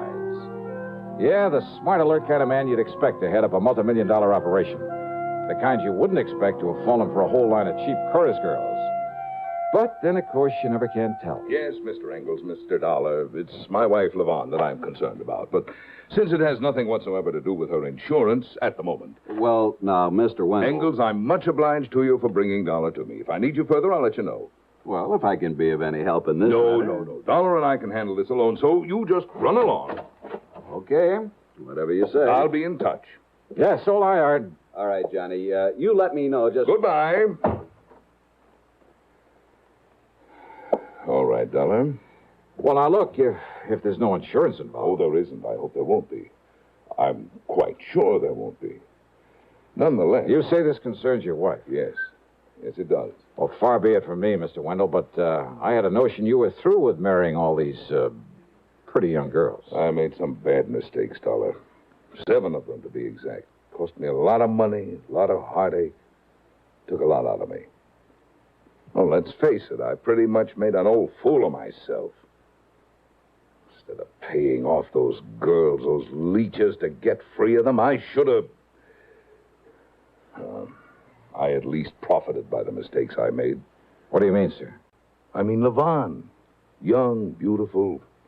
Maybe she is no mental giant, but she's made me a good, a loving, a devoted wife. Well, I'm glad to hear that, Mr. Wendell.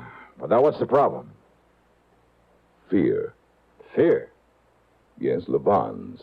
But fear of what, sir? Fear, Mr. Dollar, of being murdered.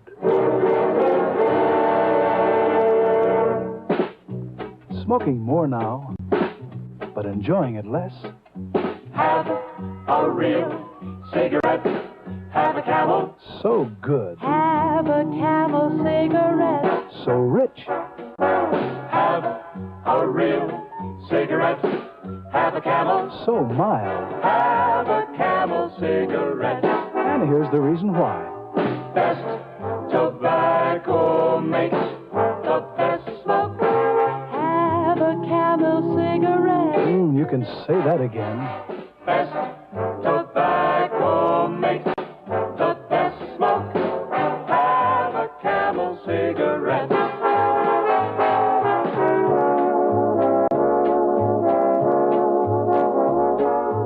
If you're smoking more these days, but enjoying it less, then change to Camels, the best-tasting cigarette of all. Have a Camel! Start to really enjoy smoking again. And now, the second act of yours truly, Johnny Dollar.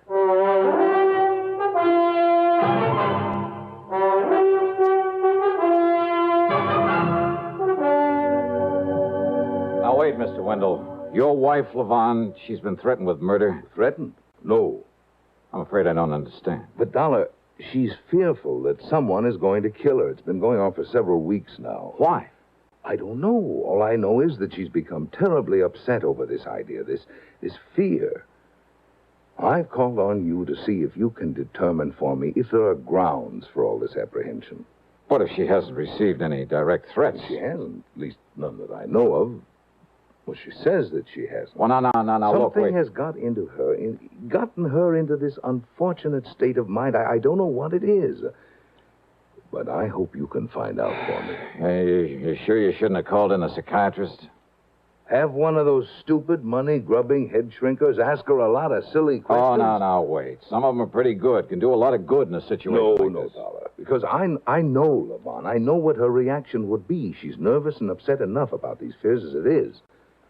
But you, posing as an old friend, as our guest there at the lodge. Your lodge, Mr. Wendell? Yes, over on the Peekabuck River above Farmington. It's a little place we keep as a sort of retreat, a place to get away from it all. I see. When I left the house here in town a few minutes ago, I told Levon we'd meet her there for lunch and start the weekend a little early. We, huh? I told her you're an old friend. Come east for a bit of a vacation. Oh, from where? Los Angeles, Hollywood. Oh. You are familiar with the West Coast, I hope. Oh, enough to talk about it intelligently. Good. Well, then why don't we leave right away? Mr. Wendell... We'll stop at your apartment so you can pick up some clothes, then we'll head on up to the lodge. Excuse me. But now, look here, Yes, sir. Mr. Wendell? Miss Barker, have my car brought around, please. Yes, sir. I'll be gone until Monday. Have a pleasant weekend, Mr. Wendell. Thank you. Well... Well, I still don't quite understand what you expect me to do up there at your lodge. Dollar, I have known about you for years. I have great respect for your talents. Not only as a crime investigator, but because of your ability to deal with people, get very close to them. Ah. People like your charming and beautiful wife, Mr. Wendell? Oh, no. I'm very serious, Dollar. You have a knack of inspiring confidence, of getting things out of people that Well, you see, I follow the reports of your cases on the radio very closely. Yeah, well... I'm convinced that you can be of more help than any psychiatrist could possibly. And also, and let's be frank about this. Yes? That is, if your wife's fears are justified. Well? You also think I might be handy to have around as a bodyguard, right? Yes, Dollar, that's right. We drove over to my place and I packed a couple of bags. I also picked up the old faithful 38 caliber limit squeezer. We drove east on Route 4 to Farmington, and then north along the western side of the Peekabuck River, and finally east again on a private road. Meantime, as we drove along, I questioned Mr. Wendell further. No, Dollar, I can think of no one who might want to harm her, of whom she ought to be worried or afraid. Well, there must be some basis for this fear of hers. Of course, before I met Levon and married her, when she was dancing in nightclubs, I'm afraid not always the better ones. Well, a lot of those joints are run by racketeers. Yes. Her contacts in those days were not always with the best of people. Something to work on, isn't it? Oh, but now here we are. You like my little place? Oh, you call this little? We like it because it doesn't require any servants, and we can... Now, what's the matter? Well, nothing. Only it's well after noon, and I don't see Levon's car anywhere. Well, maybe she's been here and left to do some shopping or something. Come along, Dollar. Let's go in and see. Well, I suppose 10 rooms is rather small to a man like Mr. Wendell. But I didn't have much chance to look around because of his concern over his wife. He went through the motions of pouring a couple of drinks. I just don't understand this, Dollar. It's almost 1 o'clock. She's always on time. Will you excuse me? I'm going to see if something's held her up at home.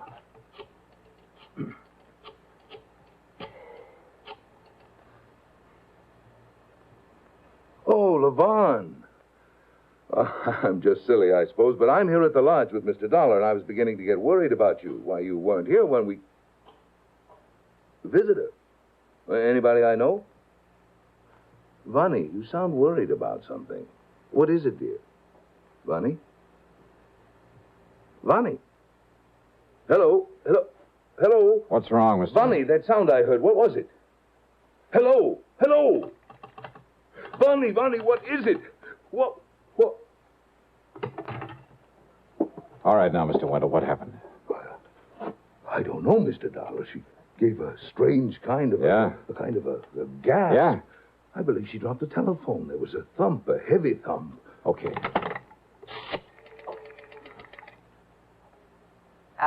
Operator, give me police headquarters in Hartford. Make it homicide.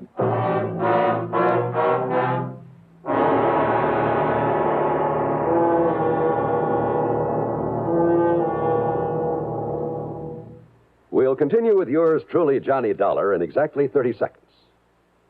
A signature can reveal a great deal. Take, for instance, one that you hear every day, the highly respected signature CBS News. That's the name that stands behind every news broadcast heard over this network. It's your assurance that you're hearing the very latest news and that you're hearing it reported with scrupulous accuracy. Remember that. CBS News. The first word in swiftness, the last word in accuracy. You can depend on it. Fight cancer with a checkup and a check. Today's reminder from the CBS Radio Network. Now, back to yours truly, Johnny Dollar, and the phony phone matter. By the time we get back to Wendell's home in Hartford, the police were there, Lieutenant Billy Walker in charge. The body of Levon Wendell lay sprawled on the floor next to a sofa. The telephone had fallen to the floor beside her. One of Walker's men was dusting it for prints. Another, obviously the medic, had removed a rather gruesome-looking knife from the middle of her back. Wendell had slumped into a chair, and he sat there staring as though he couldn't quite believe it. His face was white, and he kept clenching and unclenching his hands with such force I was sure his palms were bleeding.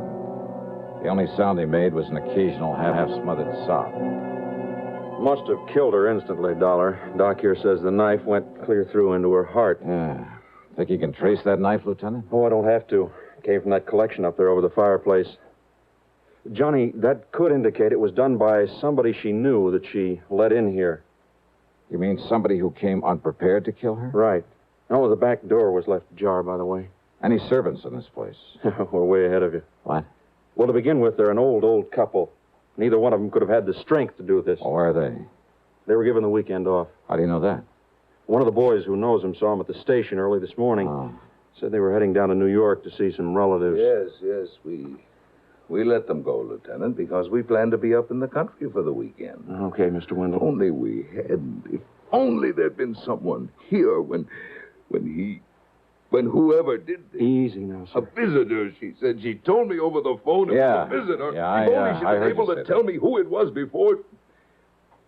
Dollar, you gotta find him. You gotta find this killer. Don't worry, Mr. Wendell. We'll do everything we Spare no possibly... expense. I'll do anything. I'll give you anything you want, but you must find him. Yeah, your attorney, Mr. Wendell. Dollar, I don't care what it costs or what you have to do. My attorney? He'll have to be notified of this immediately. Who is he? Oh, Spidle.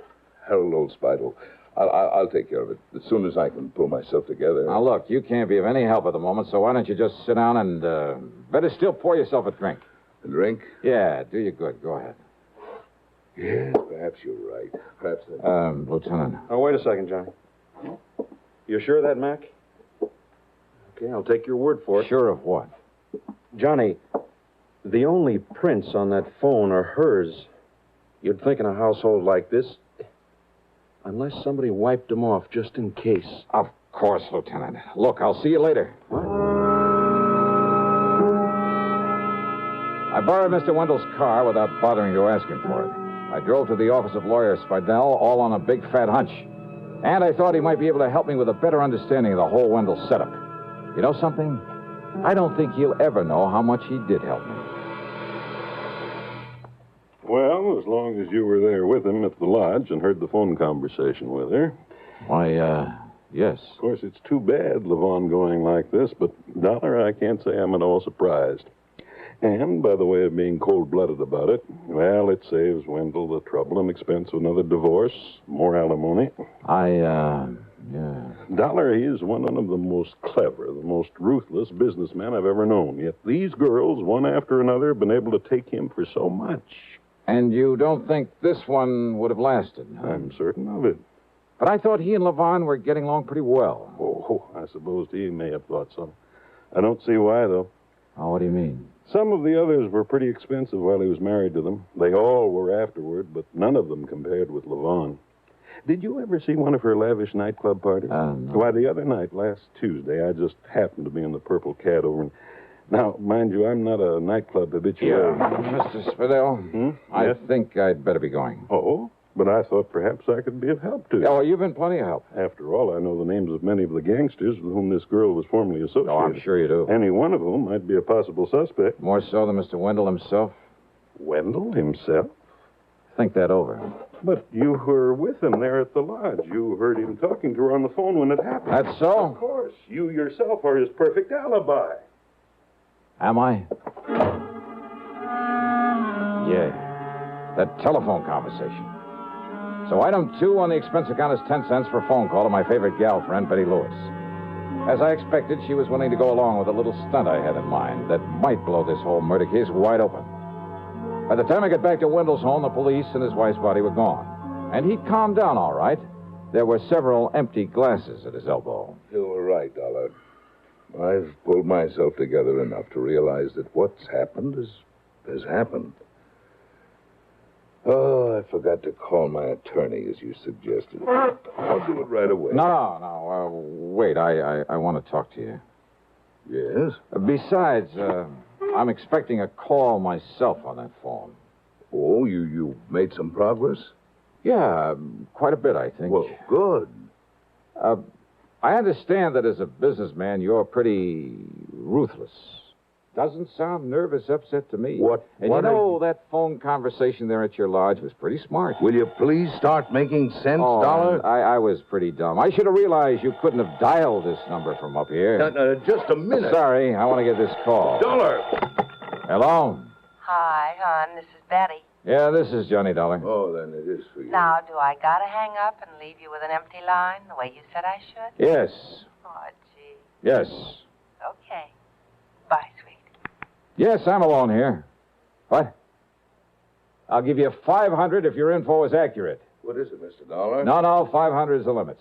Unless you're willing to appear and testify in court. Okay, then it's 1,000. Come on over here and I'll give it to you. If you can give me enough facts right now to prove you were here. What goes on there, Dollar? Oh, you actually saw him, huh? Through which window? Yeah? Side of the room? Yeah, I can see it from here. Who are you talking And to? you actually saw him take the knife from his collection over the... Yeah? Yeah. Then he what? The back door? I got it. His own car, huh? Well, sure, to his office in time to meet me there. Hang up that phone, Dollar.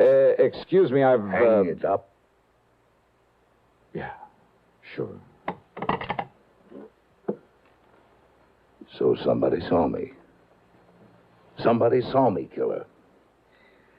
But when that informer comes here to collect the money you promised Mr. Wendell. Dollar, he's going to get exactly what you're going to get. A bullet in the head. You see this gun? Well, now, Mr. Wendell, my name isn't Matt Dillon. What? But if you think you can outdraw me...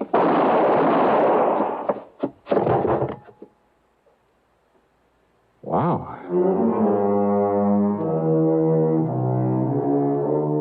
Well, I hope Wendell never finds out that my phone conversation with a mythical informer was just as phony as his. His talk with his wife after he'd killed her had left her there at the telephone at his home. Had set me up for an alibi at the lodge. But then what's the difference where he's going? Expense account total? $1.35. Oh, let's talk about the fee on this one. Yours truly, Johnny Dollar.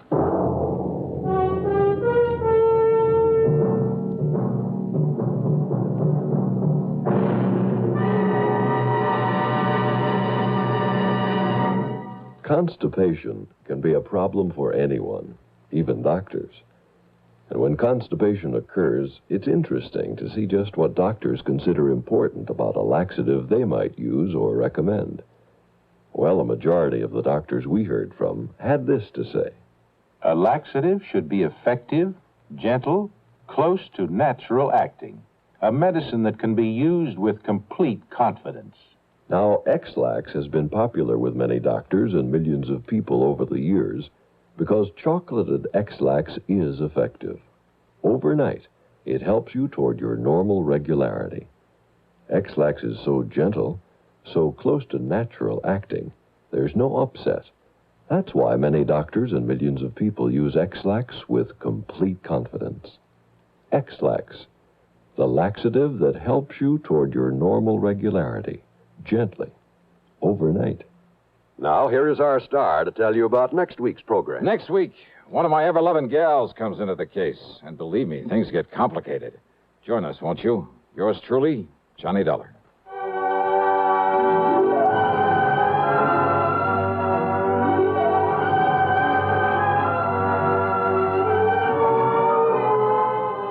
Yours truly, Johnny Dollar, starring Bob Bailey, originates in Hollywood and is written, produced, and directed by Jack Johnstone. Heard in our cast were Virginia Gregg, Harry Bartell, Marvin Miller, Dick Crenna, and Lou Merrill. Be sure to join us next week, same time and station, for another exciting story of yours truly, Johnny Dollar. This is John Wall speaking. Suspense, next on the CBS Radio Network. Radio 59, WROW, first on the dial, serving Albany, Tri, and Schenectady.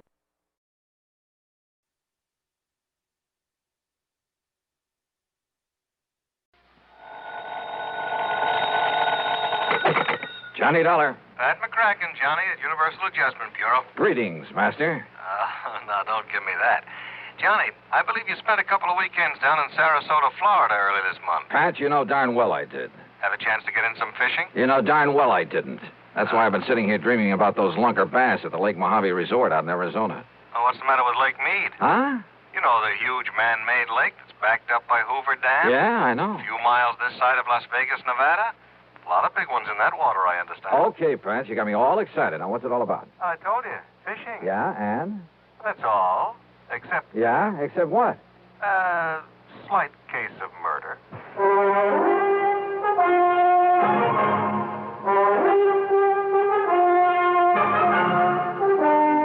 Bob Bailey in the exciting adventures of the man with the action-packed expense account. America's fabulous freelance insurance investigator. Yours truly, Johnny Dollar. Here's actress Joan Bennett. It's terrible to try to act with a dreadful cold. To feel better quickly, I take 4-way cold tablets, the fast way to relieve nasty cold distress. Yes, tests of 4 leading cold tablets proved 4-way fastest acting of all. Amazing 4-way starts in minutes to relieve aches, pains, headache, reduce fever, calm upset stomach, also overcomes irregularity. When you catch cold, try my way. Take 4-way cold tablets, the fast way to relieve cold distress. 4-way, 29 and 59 cents. Now, a word about another fine product of Grove Laboratories. Had dandruff for years? Now get rid of it in 3 minutes with Fitch Dandruff Remover Shampoo. 3 minutes with Fitch regularly is guaranteed to keep unsightly dandruff away forever. Apply Fitch before wetting hair, rub in 1 minute. Add water, lather 1 minute. Then rinse 1 minute. Every trace of dandruff goes down the drain. 3 minutes with Fitch, embarrassing dandruff's gone. Fitch can also leave hair up to 35% brighter. Get Fitch Dandruff Remover Shampoo today. And now, Act 1 of yours truly, Johnny Dollar.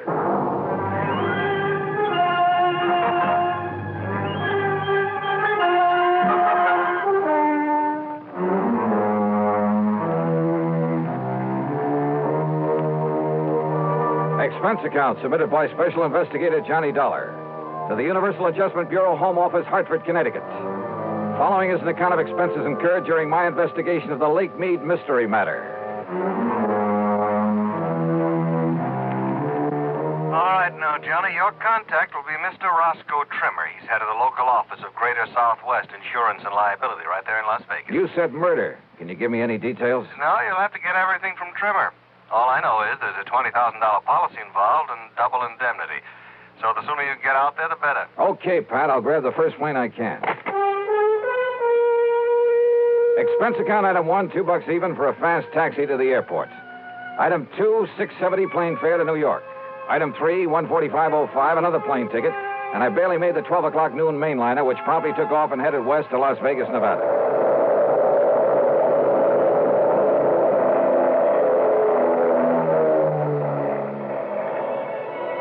It was 9:45 p.m. Pacific time when we started the long glide down from a starlit sky to the landing strip at McCarran Field in Las Vegas, Nevada.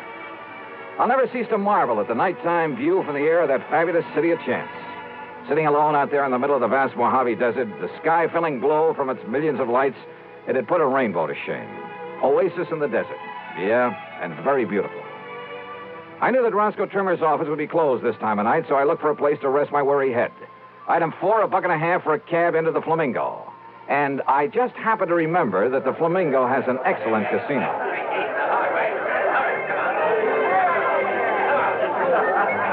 Now, I'm really not a gambling man in the usual sense of the word, but who can resist the lure of the dice and roulette tables, the blackjack, even the slot machines in a setting like this? Sure, the house always wins, and the sucker who forks out his hard-earned money doesn't stand a chance. But you know something? After a few hours of play, I came out so far ahead that I won't even bother to list my food and hotel room on this expense account. I really cleaned up. How much? Well, if I told you, you'd probably want me to absorb the whole thing, so I won't. Then, early the next morning, I met Roscoe Trimmer at the office of Greater Southwest Insurance and Liability. Dollar, I'm glad you could make it. I don't like this one at all. Howard. Hiya, Rosk. Sit down, will you? Yeah, but sure. Not for long. Huh? I've arranged a drive-it-yourself car for you. And the sooner you can get over to Lake Mead, the better. Well, just where, Roscoe? That's a pretty big lake. Overton. A little town 50, 60 miles north and east of here. At the upper end of the lake. So what's happened up there? Johnny, a client of mine, Thomas Mayfield Thomas, came out here from Chicago last year. Retired here. I don't know much about him except that our Chicago office sent me his file when he came and asked me to look out for him. Uh-huh. Go on. About a week ago, Thomas and a friend went fishing together out of Overton Landing. They went out with Hob Fulton on his charter boat. Incidentally, if you ask me, Hob's the best guide on the whole lake. Good, I'll remember that. Only you're here on a case, remember? Oh, sure. But go on. Well, the fishing must have been pretty good, because they stayed on at the Overton Motel. Then the next morning, they went down to the landing, rented a little Arkansas Traveler and a 10-horse Johnson, and went out fishing on their own. Rosk, I may try that very thing myself. But about the middle of the afternoon, a big east wind came up. You know what that means? I know that when a big Easter hits one of those desert lakes, there's only one thing you do. Get off it quick. Well, they didn't, Johnny. At least not quick enough. The following morning, when the blow had died down, Hob Fulton went out to look for him. And? He found the boat, all right. Beached on a point down near Goat Island.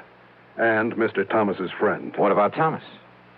His friend says that Thomas went overboard when the squall hit him. Well, it's certainly possible. Yes, it is. Possible. The chomp on a lake like that can build up waves 8 and 10 feet high, enough to throw a man off any kind of a boat. Yes, I know. But you don't think that's the way it happened? I didn't say that, Johnny. It's just that... Well... Okay, Rosk. What was his fishing pal's name? Charlie Wentworth. Does that mean anything to you? No. Well, I'm afraid I don't know very much about him either. Except that he, too, came here from Chicago. Arrived in town about 2 weeks ago. I take it that's where he knew Thomas, back in Chicago. Yeah, apparently. Well, what about him? What does this Charlie Wentworth do? Apparently nothing. But hang around the gambling joints. Oh, he does a little dealing and shilling for some of them now and then. There's talk he's been making illegal book on the races, though nobody's pinned it on him. So, in your book, he's an undesirable character. That's right. But is that reason to suspect he took Mr. Thomas out on that lake and murdered him? Now, Johnny, there's been a lot of worry around this town about some of the people who've come out here recently from Chicago. You know, ever since those investigations began back east. So what? Does that mean everybody who comes from there is a killer? No, of course not. But a man who doesn't really work for a living, just spends all his time around the gambling tables, has no visible, regular means of support. Thomas was retired. Maybe Charlie Wentworth is, too. Oh, Johnny. Besides, who knows? Maybe Thomas will show up. Maybe he swam to shore and is plotting his way back through the desert. Oh, now, you know the odds against a city man surviving out there. Well, does anybody really look for him? Everybody. The police, the National Park boys, everybody. Not only in boats, on foot, but they even use planes and a helicopter. They found no trace. Well, that still doesn't prove anything. Tell me this. Are the police holding Charlie Wentworth? No, they're not. Which means they don't feel they have any reason to. But you still think I ought to investigate? Yes, I do. Roscoe? So do I.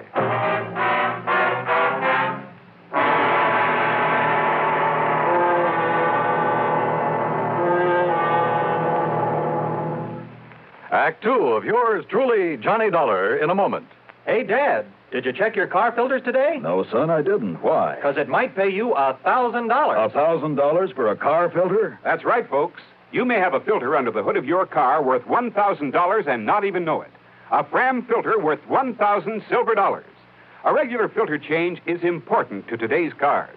So important that Fram Corporation is paying $60,000 to get you to check your filters now. Last year, in preparation for Fram's silver anniversary, 10,000 secretly numbered Fram filter cartridges were distributed all over the United States and installed in cars during regular servicing. These filters are worth from $1 to $1,000. You may have one in your car right now and not even know it. Check your oil filter and air filter now. If there's a specially numbered Fram filter in your car, you will win up to 1,000 silver dollars, and your dealer will win the same amount. Get in on Fram's big silver treasure hunt. Check your car filters now. And now, Act 2 of yours truly, Johnny Dollar, and the Lake Mead Mystery Matter.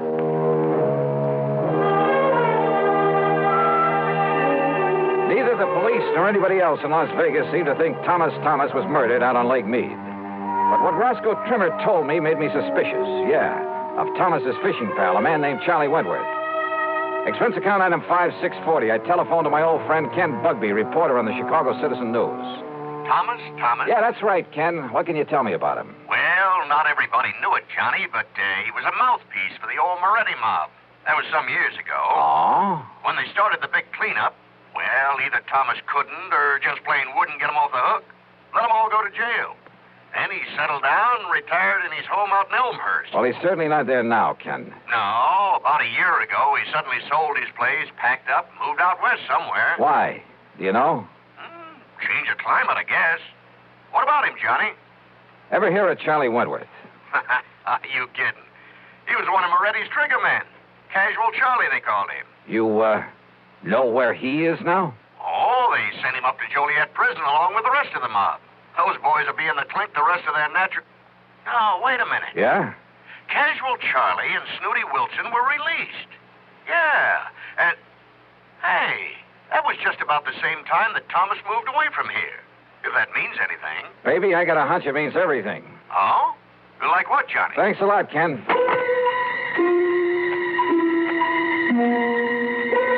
Next stop was the public library, the old newspaper files. Getting some info on the almost forgotten Moretti mob was a lead pipe cinch, especially about the time when the gang was broken up. And apparently, when Lawyer Thomas saw the jig was up for his boys, having made his pile, and to keep himself out of trouble, he left them flat. He'd let them get sent to the pen without raising a finger in their defense. So don't tell me that a mobster wouldn't want to get even with the guy who'd let him down. Sure, Charlie had killed Thomas. I was sure of it without even seeing him. But to prove it, without the corpus delicti, I spent item $632 even on some equipment at a sporting goods store. Then I drove north on Highway 91 to the quiet little town of Overton.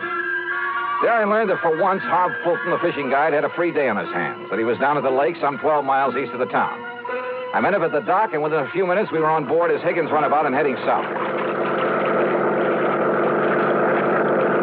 Lake Mead is a tremendous thing, something like a 550-mile shoreline, the biggest man-made body of water in the world, I believe.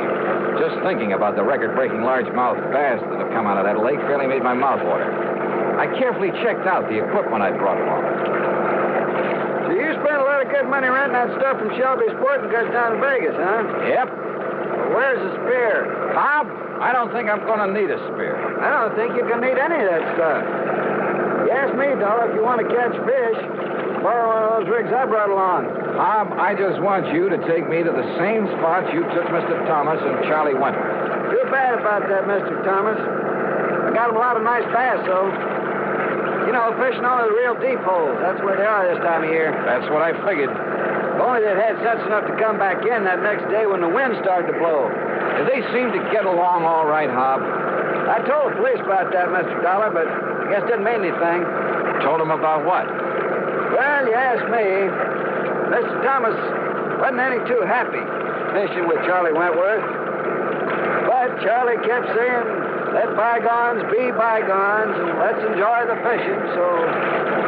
When you found Charlie in the boat the next morning, was there tackle still in it? Have you ever seen this lake when there's a big blow from the east, Mr. Dollar? I've seen Lake Mojave when it's been that way, but you haven't answered my question. No, sir. Their tackle boxes got thrown overboard along with everything else. Even that big one of Charlie's. Dollar, he had enough stuff in that thing to sink the Queen Mary. He did, huh? Like what, Hob? Well, I didn't poke around in it. When I heisted on board. Oh, look, there's the glory hole. First place to stop for him. So if that's what you want, that's where we'll start. How deep is it?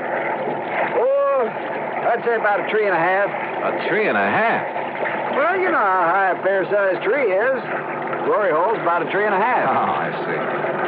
Johnny, if you're going to use that rig you brought along... I'll just pull up to the same spot you showed them where to fish.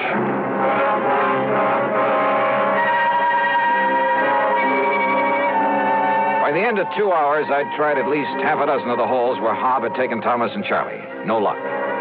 Then we went 4 or 5 miles further down the lake and pulled up just below Goat Island, just below the big rock slide. Deepest hole in this part of the lake, Dollar. Must be near the 5 trees. A lot of ledges down there on the sides of it, so you better go kind of easy. I covered every inch of that hole, with the aid of a powerful waterproof headlamp I brought along. Then finally I came back up to the surface. That's right, I said came back up to the surface. Here, Johnny, let me give you a hand back in the boat. No, thanks. I'll rest you in the water for a minute. That's a pretty deep hole.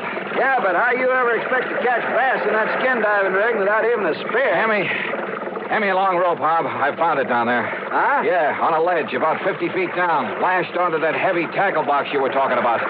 That's what made it sink. What are you talking about, Johnny? The body of Thomas. What? Yeah, and there's a bullet hole right between the eyes. Act 3 of yours truly, Johnny Dollar, in a moment. Be sociable, look smart, keep up to date with Pepsi, drink light, refreshing Pepsi, stay young and fair and debonair, be sociable, have a Pepsi. Pepsi. When friends drop in, let your hospitality show you're sociable in the modern manner. Pepsi, you know, is the favorite of the smart and young at heart. Be sociable, smart, keep up to date with Pepsi. Drink light, refreshing Pepsi. Stay young and fair and debonair. Be sociable, have a Pepsi. Have you tried a Pepsi lately? And now, Act 3 of yours truly, Johnny Dollar. I took the body of Thomas back to headquarters in Las Vegas and hung around long enough to hear Dr. Richard Fallon say the bullet hole was definitely made by a .38 and at close range. To hear Police Captain Willis say there'd be no action taken until the bullet could be removed for study. But I knew he'd change his mind when he had time to think about it. So I left headquarters and started making the rounds of the gambling casinos. Luck was with me. At the second place I stopped, one of the public joints on Fremont Street. The winner, everyone. It's 34, red and even. Well, have you seen him around here today? Yes, Charlie Wentworth. They just come in the door, mister. Thanks. All right, ladies and gentlemen. Excuse me, please. Take your bets for the Pardon me, will you? May I get through here, please? Thank you. Excuse me.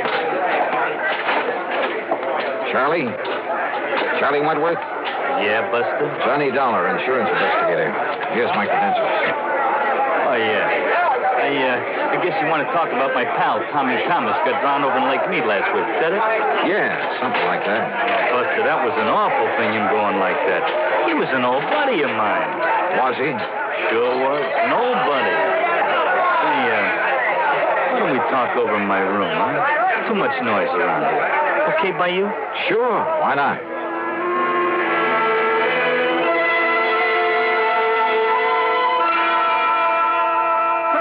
Are you kidding? I'm not kidding. No. Listen, Dollar, I haven't packed a rod since the old days of the Moretti mob back in Chi. I'll bet. That's a fact. It's a truth. You think I want to get in trouble again? Well, you're wrong, see? Maybe. Look, I did my stretch, and it learned me a lesson. I'm all through with that kind of stuff. I'm all through with it. Oh, sure. It's a fact. It's the truth. I'm strictly legit now. You understand? What about making book around town without a license? Who said that? Well? You can't prove it. You or nobody else. And what's that got to do with Tommy Thomas and the poor guy getting drowned? Tell me that, huh? What is this, Dollar, anyhow? You really hated his guts, didn't you? Well, sure, wouldn't you if... Well... Sure. Because when the chips were down, he didn't give you a hand. He let you and the rest of the mob take the rap. Kept his own skirts clean at your expense. Listen, what are you trying to do? Get me excited? Say something I shouldn't say? I don't mean... Keep talking, Charlie. Sure I hated it. I could have killed him. At first, that is. Only at first. Anybody would have felt that way. But, you know, after a few years in the clink, you learn better. What good's it do you? Those things don't matter. You've learned your lesson. I know I did. Oh, you became a paragon of virtue, I suppose. I don't know what you're talking about, but that's all over. You hear me? When I just happened to find him living here in Vegas, that was all over. Let bygones be bygones. I mean it. We was pals. Charlie, there's about as much truth in that. That's a fact. That's the truth. Then why did you kill him? That's a lie. You can't prove it. That's where you're wrong. Huh? I have absolute proof. Oh, yeah? Yeah. I found it on his body. His body? I fished it out of Lake Mead this morning. Now, listen. You had Hob Fulton show you all the deepest holes when you went out fishing with him. Then the next day, you took Thomas out there alone. You killed him, tied that weighted tackle box to his body, and let him sink down in the deepest hole of all, down below the rock slide. That windstorm. Yeah. Gave you the greatest excuse in the world for coming back alone, didn't it? You couldn't have had it better if you'd planned that storm yourself. But it didn't excuse the bullet hole in Tommy Thomas's head from your gun. From my gun? Yeah. No longer packing a rod, huh? Dollar, maybe I sort of, kind of... Well, maybe I forgot about this one.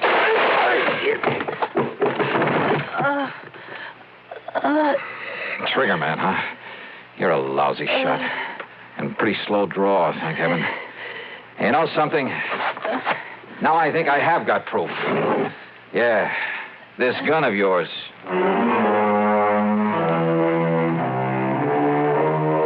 Down at headquarters, the ballistics team took less than an hour. Yep. The bullet they'd found at Thomas's body came from the same gun Charlie had tried to kill me with. So it's back to prison for him for a long, long time. Oh, and the company will not have to pay double indemnity for accidental death. Expense account total, including a couple of days of excellent fishing with Hob Fulton and the trip back to Hartford, $196.45. Yours truly, Johnny Dollar.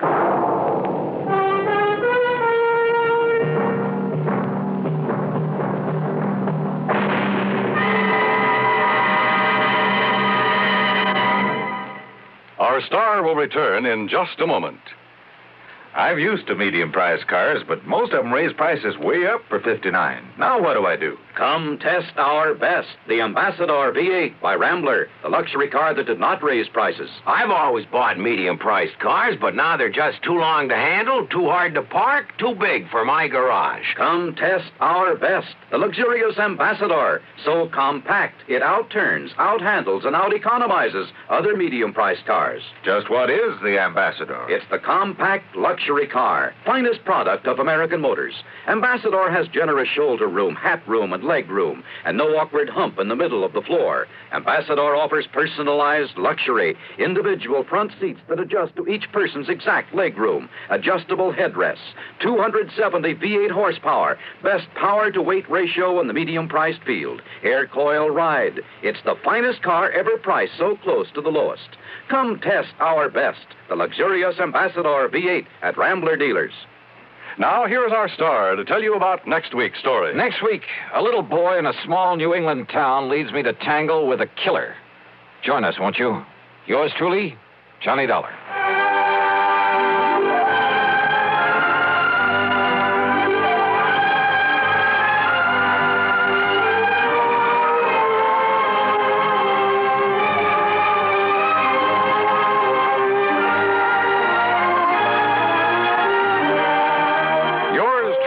Johnny Dollar, starring Bob Bailey, originates in Hollywood and is written, produced, and directed by Jack Johnstone.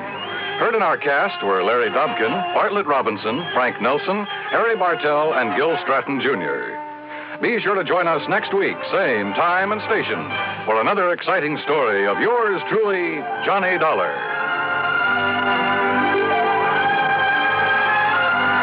This is Dan Coverly speaking. By far, radio's outstanding theater of thrills, Suspense, next on the CBS Radio Network. 59 on your dial, WROW, Albany.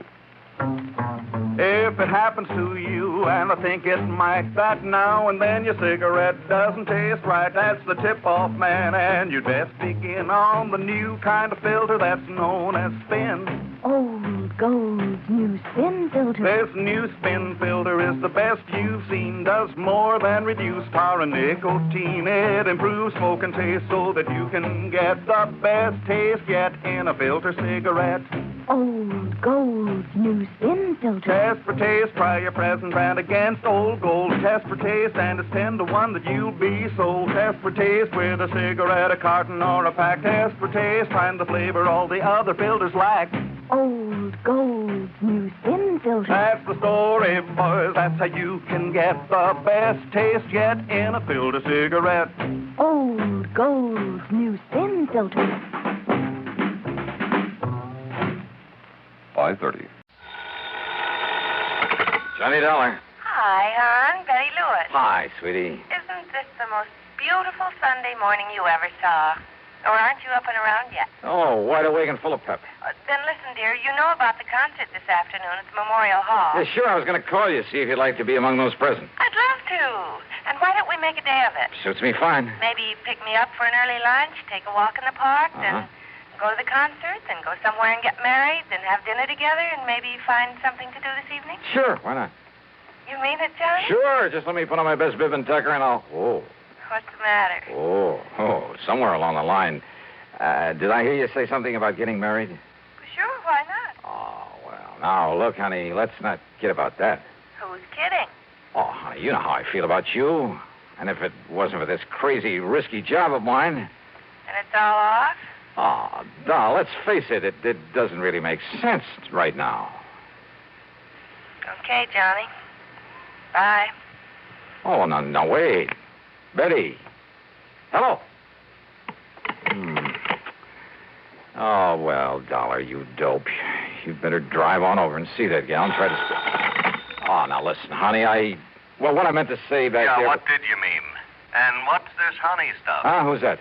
Pat McCracken, Universal Adjustment Bureau. On a Sunday morning? On a Sunday morning. Listen, I've got to see you, Johnny, right away. You mean for an assignment, some insurance investigation? I sure do. Now, listen. No, sorry, Pat, I can't. Not right now. Look, I'll run on over there to your apartment. No, Pat, no. Now, wait just a minute, No, Johnny. I won't be here. You better be.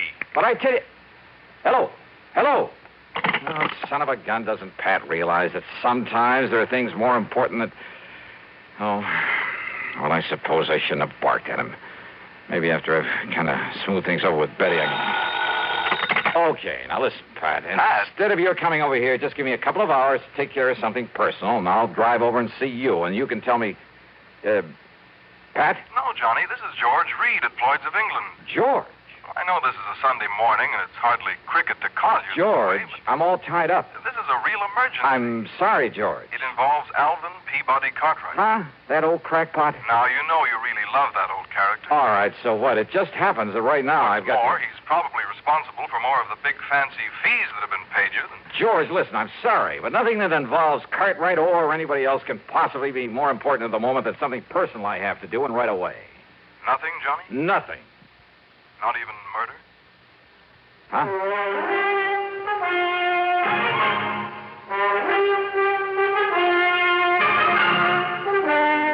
CBS Radio brings you Bob Bailey in the exciting adventures of the man with the action-packed expense account, America's fabulous freelance insurance investigator. Yours truly, Johnny Dollar.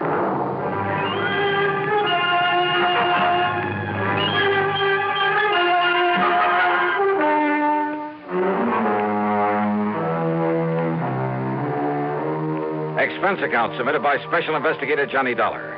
To the Universal... No, to Floyd's...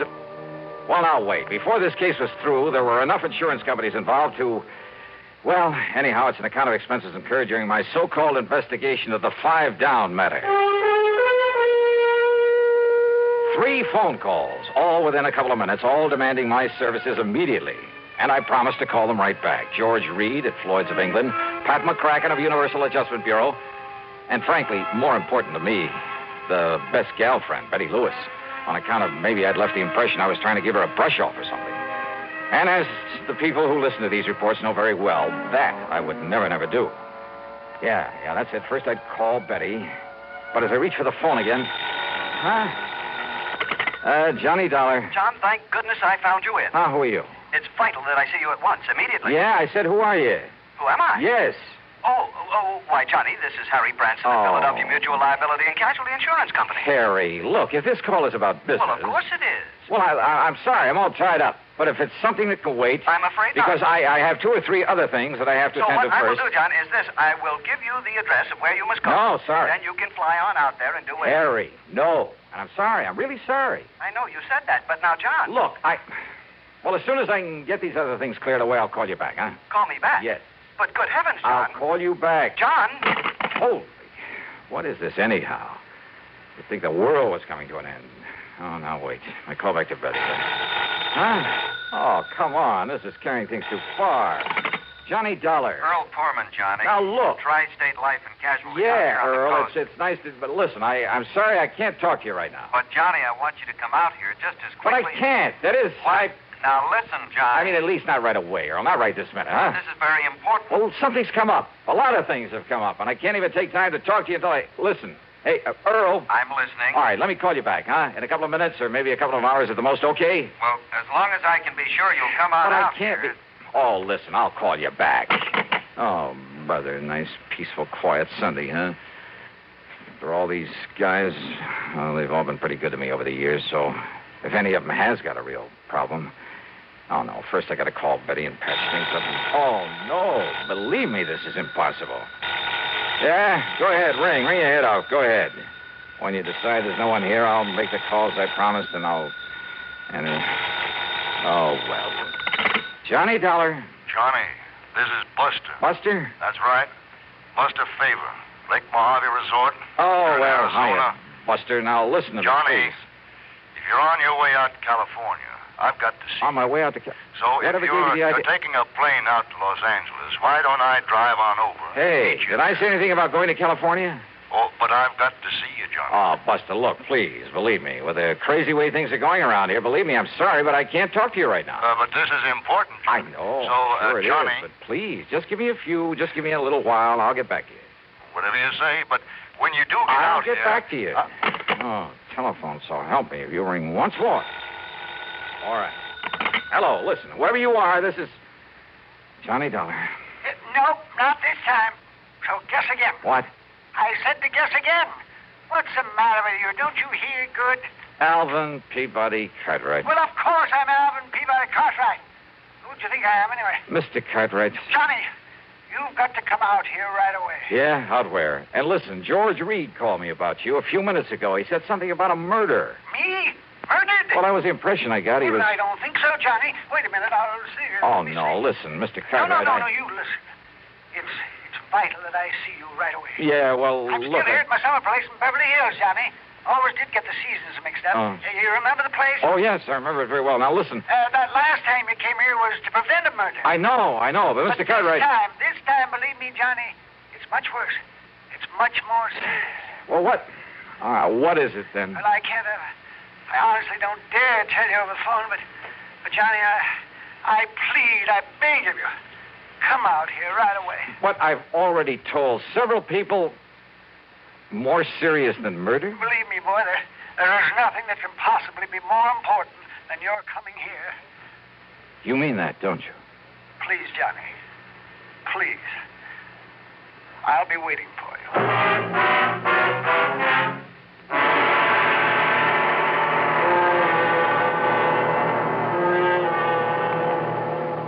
Ever notice the way Pepsi-Cola has of disappearing fast? It's easy to understand when you remember how every ice-cold ounce of Pepsi tingles with a taste that everybody in the family enjoys. And then, too, there's no time limit on Pepsi. Day or night, with meals or by itself, work days or weekends, for parties or all by yourself. But the thing that really makes Pepsi go fast is its light touch. Pepsi always refreshes lightly, without filling. So a Pepsi just never tastes like too much. To make sure your supply of Pepsi meets the demand, always buy an extra carton or two. You can't run a household without it. Be sociable, look smart, keep up to date with Pepsi. Drink light, refreshing Pepsi.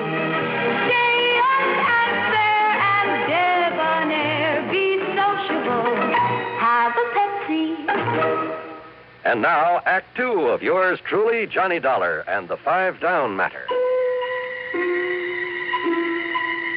Phone calls, one on top of the other. First from Betty Lewis, and I'd really better patch things up with her. Then frantic calls from Pat McCracken, George Reed, Harry Branson, Earl Poorman, Buster Favor, and finally from old Alvin P. Cartwright, the latter sounding the most urgent of all.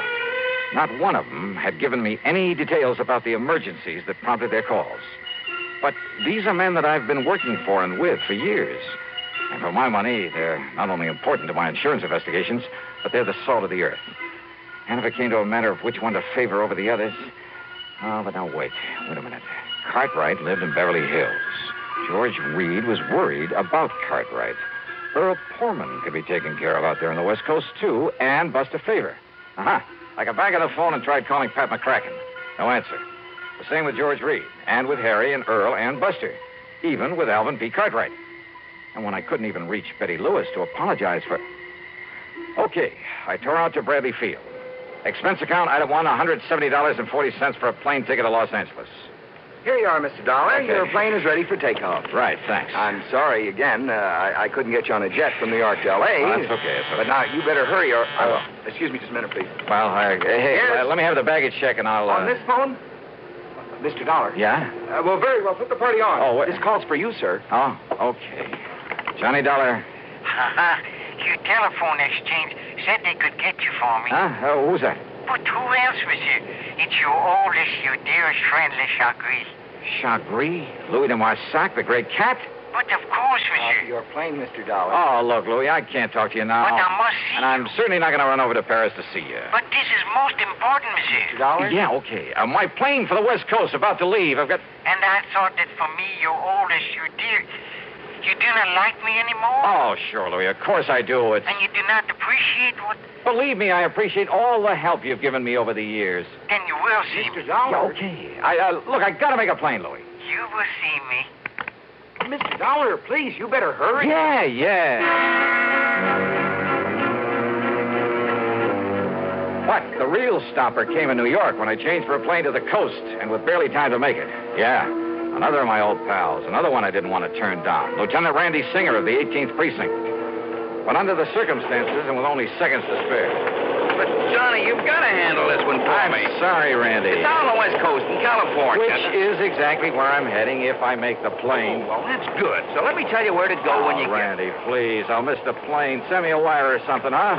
This your plane right here? Yes, it is. Well, then maybe I better climb aboard with you. No such luck. This flight is full up. All right, here you are. Here's my ticket. Fine, sir. Good. Right aboard. Thanks. Well, I can beat you out there on one of the jets. No space on them either. I tried it. Want to bet? Please, will you get aboard, sir? Right. So long, Randy. Yeah. See you, Johnny. Yeah, pretty shabby, I guess. I mean, the way I treated some of the best friends I had. But what would you have done under the circumstances? Well, during the brief stop in Chicago, I sent telegrams to all concerned, telling them I'd call them the minute I could. Even a very long wire to Betty Lewis, promising just about everything. Short of marriage, that is. Then finally, when I pulled into L.A. and started to pick up my baggage and look for a taxi... Johnny! Couldn't believe it. My old contact from the underworld. Yeah. Smokey. Yeah. Smokey Sullivan. Yeah, I'll take your bag. I got a car right over here. You were expecting me? You? Yeah, and a kind of poor old Cartwright. Oh, hey, what's happened to him? What's this all about? Johnny. Yeah? Johnny, I hate to say this. Yeah? Knowing how much you really care for that old man. Yeah. And after all the pretty awful crimes I've saw before I went straight. Come on, Smokey. But what you'll see at Cartwright's place, oh, Johnny, you'll never believe it. Constipation is something people don't talk about much, but it can be a problem for anyone, even doctors. And when constipation occurs, it's interesting to see just what doctors consider important about a laxative they might use or recommend. Well, a majority of the doctors we heard from had this to say.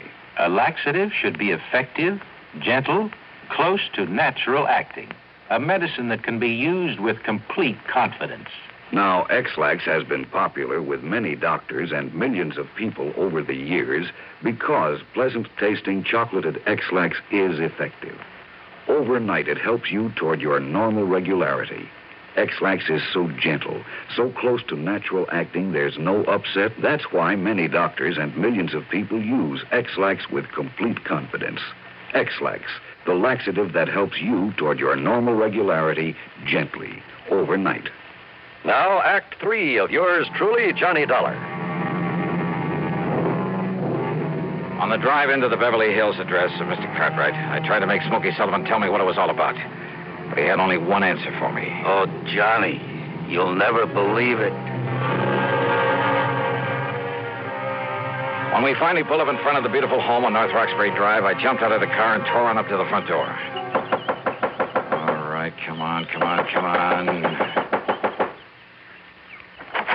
What do you think you're trying to do? Break in this house? Oh, Johnny. Mr. Cartwright. Oh, Johnny, I've been frightened to death. Well, what about, sir? What about? I was afraid you wouldn't make it. That's what it's all about. When all those bodies inside Bodies? there, Where? In the library, Johnny. Come now. I'll show you. Yeah, I think you'd better. All over the floor. Just wait till you see them. Well, here. Isn't this the library? Yes, sir. Oh, dear, Johnny. All right, now. Wait now.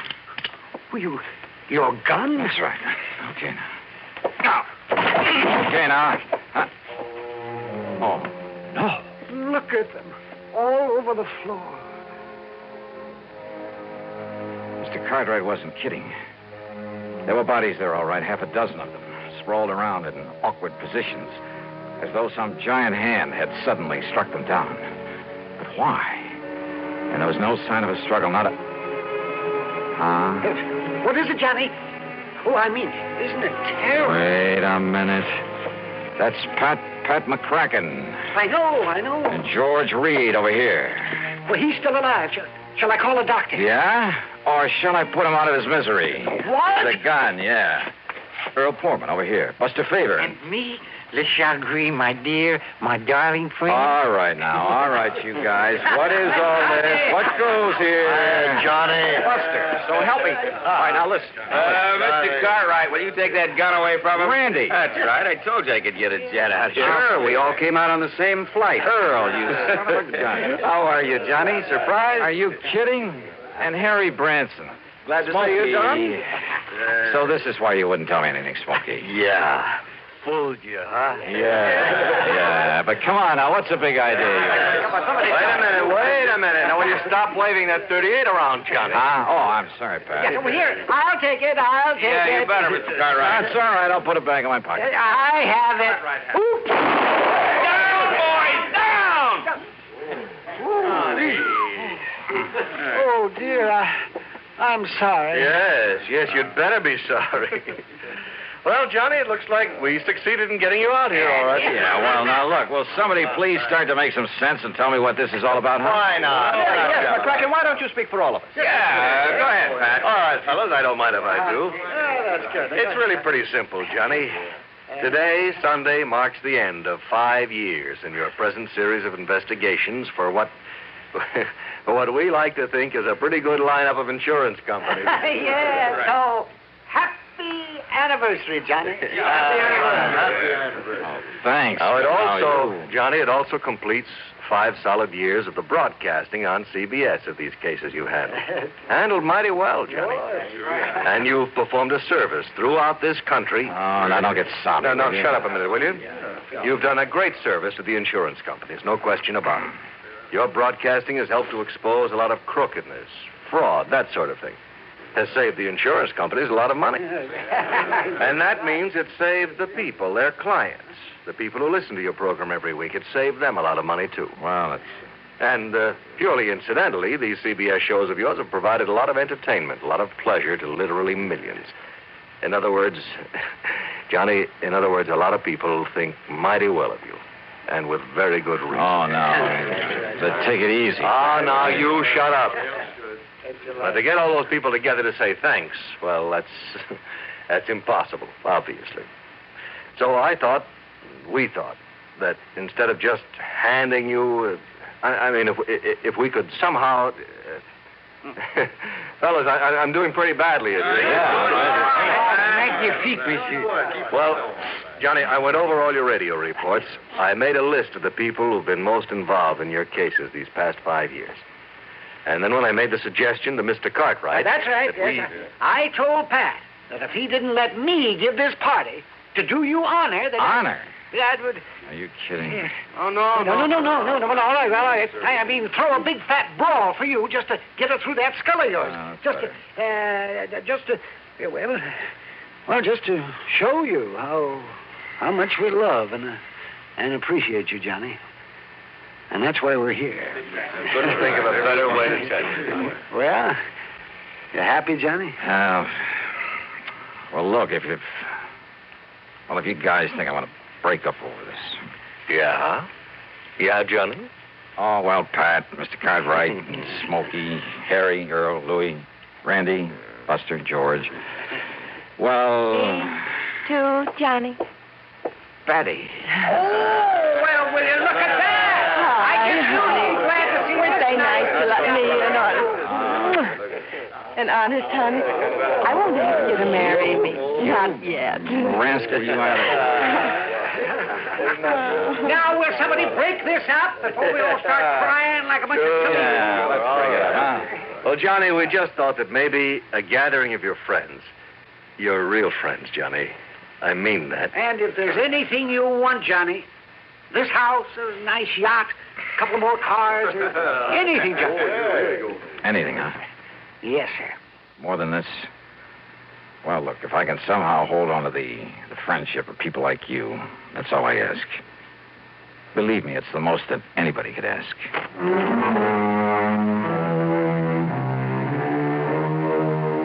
Oh, mighty wonderful people, all of them. Some others, too. I mean, behind the scenes in the job of bringing you these radio reports week after week. The associate directors on the show, Kenny Hodge, Bob Shue, the announcer, Johnny Wall, a mighty wonderful technical crew, Bob Chadwick, Bill James, Tom Hanley, and I mean Jack Johnstone, our producer and director, who, well, he's the guy who makes it... Time is up, Jack? Okay. But give them a lot of credit, huh? Because believe me, they deserve it. Yours truly, Johnny Dollar.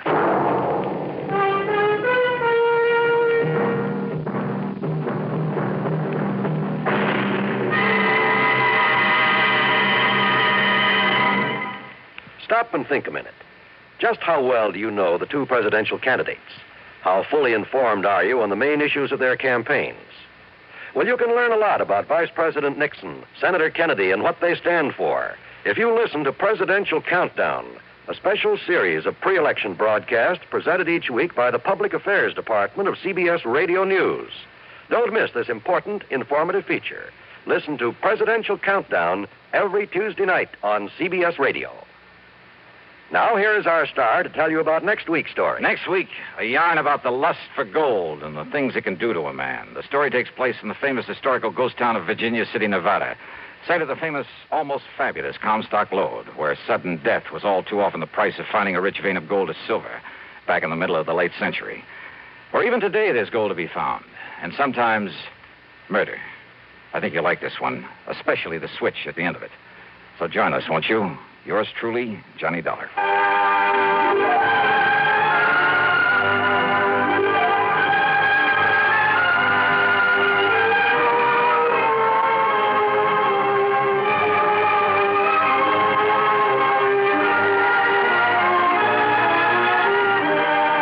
Yours truly, Johnny Dollar, starring Bob Bailey, originates in Hollywood and is written, produced, and directed by Jack Johnstone. Heard in our cast were Virginia Gregg, Larry Dobkin, G. Stanley Jones, Harry Bartell, Vic Perrin, John Daner, Howard McNear, Marvin Miller, Forrest Lewis, and Herb Vigran. Be sure to join us next week, same time and station, for another exciting story of yours truly, Johnny Dollar. This is John Wall speaking.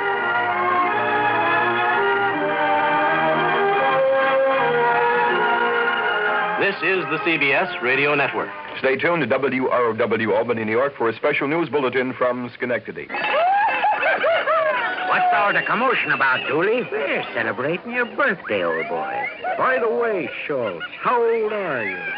Listen, Suds, you're an officer of the law, not a census taker. Let's say 21 plus. I'd like to propose a toast. Pipe down there. Let's listen to Dooley's latest masterpiece. Here's to the mug who is full of good cheer. Here's to his favorite, natural beer. Darling of drawing room, pantry, and pub. Here's to magnificent Utica Club. Oh, brew me no brew, it's artificial bubbles, those carbonated beers of today. Cause Utica Club will still take the trouble to age beer at a natural rate. Utica Club, you see. Brewed by the West End Brewing Company of Utica, New York. We delay for a few moments the start of pro football from CBS to bring you this special report from Schenectady by WROW Radio News Director Monroe Benton. This is Monroe Benton reporting from IUE Hall in Schenectady. Nearly 9,000 members of IUE Local 301 here in Schenectady have just voted not to strike against the General Electric Company. The vote counting was completed just a short while ago and showed 5,033 in favor of accepting the latest company offer, 2,895 rejecting the company offer, 17 ballots were void. Therefore, a total of 7,945 members participated in the vote here at IUE Local 301 in Schenectady. The actual balloting was conducted on Thursday and Friday, but the votes were not tabulated until today and announced at an unusual Sunday news conference held here at the IUE Hall on Erie Boulevard, Schenectady. The vote again, 5,033 to accept the latest GE offer, 2,895 rejecting the latest company offer. Now, also this afternoon, the results of the balloting for the members of the IUE at the Capel Knowles Atomic Power Laboratories both in Niskayuna and in West Milton and Saratoga County. The vote there was just the opposite, 172 in favor of striking, 104 against a strike. That is the result of Local 301AE. Members at the Knowles Atomic Power Laboratory in both Niskayuna and in West Milton. A total of 276 members voted there out of the total union membership of 368 at Capel. The vote here was counted under the supervision of 3 clergymen and announced at this news conference. However, this vote at Schenectady does not mean there will be no strike against GE, or for that matter, that there will be one when the contract expires next Saturday, October the 1st. Negotiations will continue in New York for the rest of this week, and on Friday, the IUE-GE Conference Board will meet to review the votes taken by all the IUE locals at GE across the country, and on that basis make up its mind on whether to call a walkout. Schenectady IUE, being the largest of all the locals, will naturally carry a lot of weight, but today balloting is also being conducted in at least 2 other key areas, Lynn and Everett, Massachusetts, and Pittsfield, Massachusetts. Earlier this week, employees at Waterford GE voted in favor of a strike, or putting it the other way, rejecting the company offer. Therefore, despite the vote here in Schenectady, the results of the Pittsfield and Everett and Lynn balloting must be reported, plus that of such large locals as the 6,000-member Louisville, Kentucky local, before the conference board makes its decision next Friday. The GE IUE Conference Board is made up of elected delegates from each of the union locals. They are elected on a representative membership basis, but each local is limited to a maximum of 4 board members. These delegates are bound to vote at the conference board meeting the way the locals have instructed them to vote. On this basis, the 3 largest GE plants in the Northeast, Schenectady, Lynn, and Pittsfield, have a total representation of 12 delegates, although they represent about 1/3 of all the IUE members in the GE chain. It also should be noted that the IUE Constitution states that when the conference board determines to strike to obtain national agreement, all union locals are bound by such action. In 1958, Schenectady, Pittsfield, and Lynn voted against a walkout when Louisville, Kentucky voted in favor. Of course, there was no walkout then. Speculation is that with Schenectady voting no strike today, and if Pittsfield and Lynn vote the same way, the National Union is not likely to call a strike, or at least conduct one successfully, without the support of these 3 major northeastern locals. The coming week will tell, because there are still 5 more days of negotiations in New York. Repeating again the results of this vote here in Schenectady this afternoon, accepting the company offer, 5,033, rejecting the offer, 2,895. The Capel vote again, in favor of a strike, 172, against a strike, 104. Leo Jandro, the business agent of Local 301, issued a statement just a few minutes ago, and it says in part, the result of the secret ballot vote shows that a majority of the members of IUE Local 301 have chosen to accept the final offer of GE. However, Jandro continues, the fact that a substantial number of the Schenectady Local 301 members voted to reject the offer reflects strong dissatisfaction caused by a number of reasons. First, the offer did not adequately meet the demands, or rather the needs, of every group of employees. Also, the outside interference of the UE and its misrepresentation of the company's offer spread misunderstanding and confusion amongst many of our members. Unquote from Leo Jandro. That's the report here from Schenectady. Repeating again, IUE Local 301 votes to accept the GE offer. However, the IUE AE local over at Knowles Atomic Power Laboratories, both in Niskayuna and in West Milton, vote to walk out 172 to 104. The vote in Schenectady again, 5,033 accepting, 2,895 rejecting. Monroe Benton from Schenectady, back now to WR. From Hollywood, it's time now for Johnny Dollar. This is Harry Branson, John. Hi, at Harry. The Philadelphia Mutual Liability and Casualty Insurance Company. I said hi. How are you? Oh, yes. Well, I'm fine, thank you. But that's beside the point. John, this thing has me terribly upset. Comes the day you aren't upset over something, Harry. It'll be a miracle. What's it all about? Can you come down here to Philadelphia right away? Don't see why not. But now what Believe seems to me, be... if you can clear up this matter, I shall be eternally grateful. $985,000. Wow. For what, Harry? Of course, anyone, any criminal, that is, could be suspect in the theft. Theft of what? But the murder, it doesn't make sense. What does it? What do you think, John? What do I think? Look, Harry, you haven't yet given me... What possible reason could there have been for firing the shot that... How about the butler? What, the butler? Of course, I never thought of that. John, what butler? Oh, I'll be down to see you, Harry. Goodbye. Wait. You mean you know something about this case that the police and I don't know? I don't know anything about it yet. I'll be down to see you. But in that case... Goodbye, Harry. But in that case, John, if you don't know anything about it, what leads you to suspect the butler? And what butler... John, you have me all confused. Then that makes us even. Bye. But, John... So help me. If it weren't for the big fat expense account I can foist on Harry Branson, well, here we go again.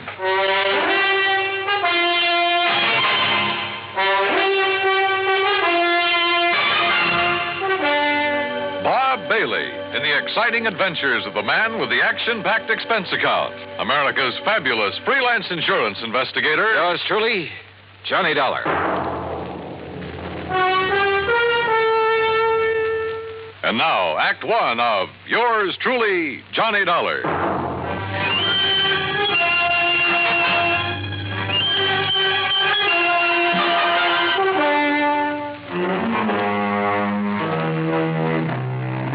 Expense account submitted by Special Investigator Johnny Dollar to the Philadelphia Mutual Liability and Casualty Insurance Company, Philadelphia, Pennsylvania. Following is an account of expenses incurred during my investigation of the Ingenious jeweler matter.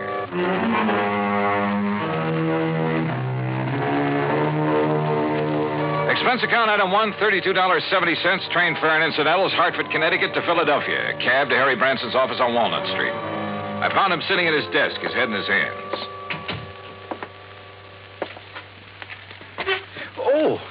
Oh, John, I'm glad you've come. Yeah. Well, how's your good health, Harry? My health? wait, as a matter of fact, it's fine, although I did have a touch of laryngitis last week. I could hardly speak about it. John, why do you always try to take my mind away from matters at hand? I simply asked Particularly something as important as this. All right. As what?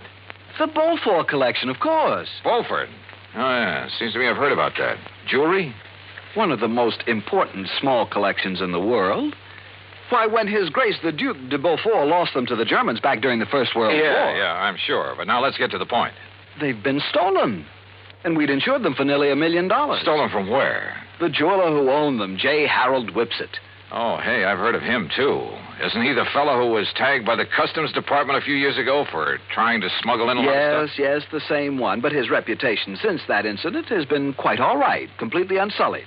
Oh, I must admit that I had some misgivings about issuing a policy to a man with his past record. But since he's in the clear again, and considering the premiums involved, and John, I had a long discussion with a psychiatrist about the man, about what would motivate him to... Look, Harry, before you go rattling off on another tack... John, I resent that. Look, you said something about murder at the time of the theft? Oh, yes. So far, however, it's only attempted murder, you see? Of this man, Whipsit? His secretary, Miss Winkle. Winkle? Perry Winkle. Oh, now, wait. Is that some kind of a gag? It certainly is not. At first, when they arrived, the police thought she was dead. Well, where did all this happen? At the Whipsit office. It's on Chestnut Street. When did it happen? Just last night. Oh, dear, $985,000. And maybe a human life. Well, yes, of course. Now, tell me all you know about it, Harry. Well, the Beaufort collection contains several diamond and emerald brooches that date back to, let me see. Forget the dates. What I want to know is... No, the fact that all the stones were rather small and of conventional cut means that once they're remounted, no one could ever identify them. Well, what's that got to do with the date of the collection? Well, as I started to say... let's go over to the Whipsit's office. Oh, very well. Now, as I started to say, the date of the Duke de Beaufort's acquisition of these jewels... you say this Perry Winkle was badly hurt. How? She was shot by the robber. Now, as I started to say, the date at which the Duke de Beaufort... Tell me this. Was Whipsit himself shot or shot at? No, and I'm sure he'll tell you all about that when you see him at his office. He's certain to be in this morning. As I started to say, John... Down, going down, gentlemen. Yeah, thanks. Come on, Harry. Step in, please. Harry! As I started to say, John... John? Whether I want it or not, during the 9-block taxi ride up Chestnut Street, I got the whole history of the Duke de Beaufort's jewels, from the time of the French Revolution to the present. That cab, by the way, is item 2, $1 even. What I did want to know was more about J. Harold Whipsit. After all, a man who'd once attempted fraud against U.S. Customs. Anyhow, we finally reached his office in the Prosser building. Present was Police Lieutenant Bart Stanley, with whom I'd worked a case 2 years ago. Glad to see you, Johnny. Yeah, same here, Bart. Well, what do you make of it? So far, blanco. Is Whipsit here? One of the boys took him down for some coffee. He needs it after what happened to him last night. The Beaufort jewels, huh? Yeah. Yes, I told Mr. Dollar all about them, Lieutenant, how the robber took nothing else, how the jewels themselves came into being, how back in the Harry, we've got work to do here. Well, after all... Now, look, Bart, this man Whipsit, his reputation in the past... I know exactly what you're going to say. I might have thought the same thing, Johnny, if I hadn't seen exactly what happened. Tell me what did happen. Lieutenant, you look very tired. Yes, Mr. Branson, I am. After all, having been up all night on this thing, suppose I bring Mr. Dollar up to date. Well, sure. Oh, no, you don't. I want to find out now, not next week. John. Go ahead, Bart. Well, Whipsit and his secretary, Perry Winkle... Isn't that a name? Yeah, sure is. Where is she, by the way? Jefferson Hospital. Anyhow, they were here very late last night working on the books. Came a knock on the door. Whipsit opened it. This man barged in with a gun and demanded the Beaufort collection. And? Well, Whipsit argued with him, finally gave in when the guy threatened to shoot him. But Miss Winkle made a dash for the door. The intruder let her have it, held the gun on Whipsit, tore out the telephone line, then locked him in and disappeared. And that's it. Wait a minute. How could he lock Whipsit in his own office? This lock opens from the inside. Mm-hmm. With this, Johnny. What? This little rubber doorstop? That's right. But I don't see... I'll tell you how he did it, and why this little rubber wedge is absolute proof that Whipsit couldn't possibly have rigged this whole deal.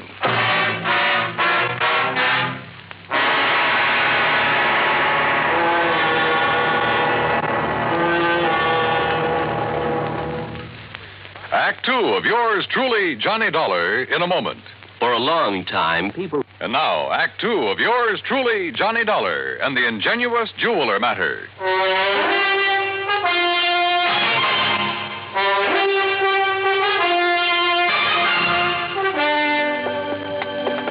Look here, Johnny. This door. What about it, Bart? Well, this is a real old building. All the office doors open outward into the corridors. See? So? All right. After the robber made Mr. Whipsit hand over the jewelry, he shot the secretary, Miss Winkle. Then he yanked out the telephone, beat it, and slammed the door on Whipsit. But you said locked him in, and I don't see how... Look, with this little rubber wedge, door opens outward, right? Don't you see, John? Oh, wait a minute. Sure, of course I see, Bart. Sure. He simply jammed the doorstop under the edge of the door from the outside. Sure. So the harder Whipsit pushed against the door, the tighter it jammed. The telephone knocked out. All he could do was bang on the door and holler out the window. That's what tipped you off? The policeman on the beat down on Chestnut Street heard the shot and then the yelling. By a stroke of luck, I pulled up in a prowl car just about then. I see. We came tearing up here and found out how somebody locked Whipsit in his own office. Whoever did it, Johnny, must have cased the joint to know about the doors opening outward. Yeah. Makes any suspicion of Whipsit himself. Well... Yeah, it makes it look a little silly. Anyhow, he was pretty much beside himself, more upset over the girl lying there with a slug in her than he was over losing the collection. Any idea what kind of a gun was used on her? The hospital sent the bullet over to the lab. It was a .38 special. And she was in pretty bad shape, huh? Well, we thought at first she was dead. So did Whipsit. Could he give you a description of the assailant? Yeah, but it's not much help. Could apply to 500,000 men in this big city. What about fingerprints? None. Guy wore gloves. Has the girl been able to tell you anything at all? She was unconscious, Johnny. Has been ever since. I'm afraid it's going to be curtains for her. Oh, too bad. She's over at Jefferson, you say? Yeah, but there's no point in going over there. Even if she came to for only a couple of minutes, she might be able to give us something to go on. What could she tell us that Whipsit hasn't already told us? Well, we're back, Lieutenant. You want Mr. Whipsit to stick around? No, I guess not, Conroy. I took him over to a place I know on Pine Street and poured a couple of stiff drinks in him. He needed them. And you too, Conroy? Oh, now, Lieutenant. Mr. Whipsit, this is Johnny Dollar, insurance investigator. Mr. Dollar. How are you? You know Mr. Branson, I guess. Oh, yes. Oh, yes, indeed. And may I tell you, Mr. Whipsit, how dismayed I am by what's happened here. Oh, thank you, Mr. Branson. It's been a terrible. It certainly has. $985,000. I was speaking of poor Miss Winkle, sir. Oh, yes, of course. Yes. Mr. Whipsit, this girl, Miss Periwinkle, she was your secretary. She was more than that, Mr. Dollar. I loved her. How is she, Lieutenant? Has there been any word from the hospital? Well, yes, Mr. Whipsit, there has. And it's proof that modern medicine is a very wonderful thing. What do you mean, sir? Yes, John, It may take time, of course, a long time. Yes? As a matter of fact, she hasn't even regained consciousness yet. I see. But it looks as though she'll fully recover. Oh, I see. Well, I hardly need tell you how I feel about that. How glad I am. I told that little white lie to see what, if any, reaction I'd get. And I had a strange feeling that his words, "how glad I am," were not quite true. Fortunately, neither Harry Branson nor the lieutenant questioned my apparent knowledge of the condition of the girl. Even better, the lieutenant rose to the occasion. Well, as I see it, there's really nothing further we can do here. You look like you could use some sleep, Mr. Whipsit. And Conroy and I'd better get back to headquarters, see if the boys have run down anybody who fits that description you gave us. Yeah, good idea. Let's go, huh? And Mr. Whipsit, you close up and go on home and get some rest. Yes, I will. Thank you. Thank you very, very much. You have no idea what a terrible shock this has been for me. Of course, you'll keep yourself available if we need you further. Oh, of course, Lieutenant.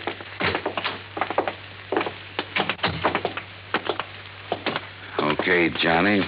What was that all about? Telling him she'd recover. Yes, John, I almost interrupted. I was afraid you would. That's why I kept talking. Bart, I'm going over to the hospital. Oh, now look, If Johnny. there's only one chance in a million of that girl regaining consciousness, I want to be there when she does. You still suspect Whipsit? Did I say that? Don't you see, John, the whole thing hinges on that little rubber doorstop. On the fact that he couldn't possibly have locked himself in with it. Branson's right, Johnny. Okay, then I won't go over to the hospital. Ring for the elevator, Harry. Oh, sure. John, what will you do? Call him on the phone down in the lobby instead. This is Dr. Kenworthy. This is Johnny Dollar, doctor, insurance investigator. I'm calling about Miss Periwinkle. Oh, yes. I was about to call the police. She's conscious now? She died, Mr. Dollar, less than 5 minutes ago.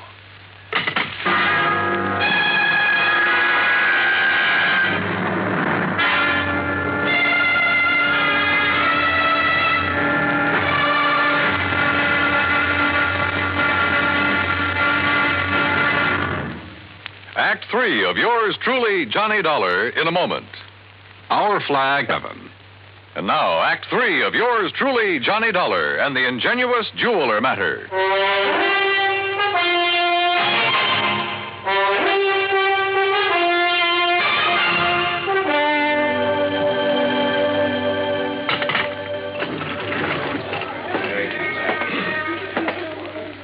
Well, what'd you find out from the hospital, Johnny? The girl is dead about 5 minutes ago. Oh, dear. And we've got a killer to track down. Now I'd better get on over to headquarters. I'll phone poor Mr. Whipsit. He left the building while you were in the phone booth, John. Bart, have you got a key to his office upstairs? Why, sure, right here. Let me have it, will you?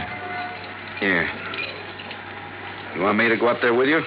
Why don't you go over to the hospital and see if Whipsit shows there? What do you expect to find up in his office, Johnny? I haven't the least idea. Why kid about it? I didn't have the least idea what I expected to find, or even what I was looking for. When I walked into the jeweler's office up on the 8th floor, I picked up the rubber doorstop, the one thing that proved Whipsit couldn't possibly have rigged the whole deal. But I somehow felt that if only that little wedge of rubber could talk. Then I noticed a funny sort of burr on one side of it. Just a tiny little rough spot. But it showed me where somebody had pierced a tiny hole through it. Why?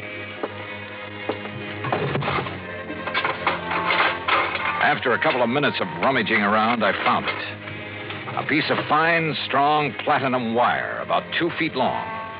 A wire that could be carefully slipped through the hole in that rubber doorstop. Well, Mr. Dollar. Well, what are you doing back here, Whipsit?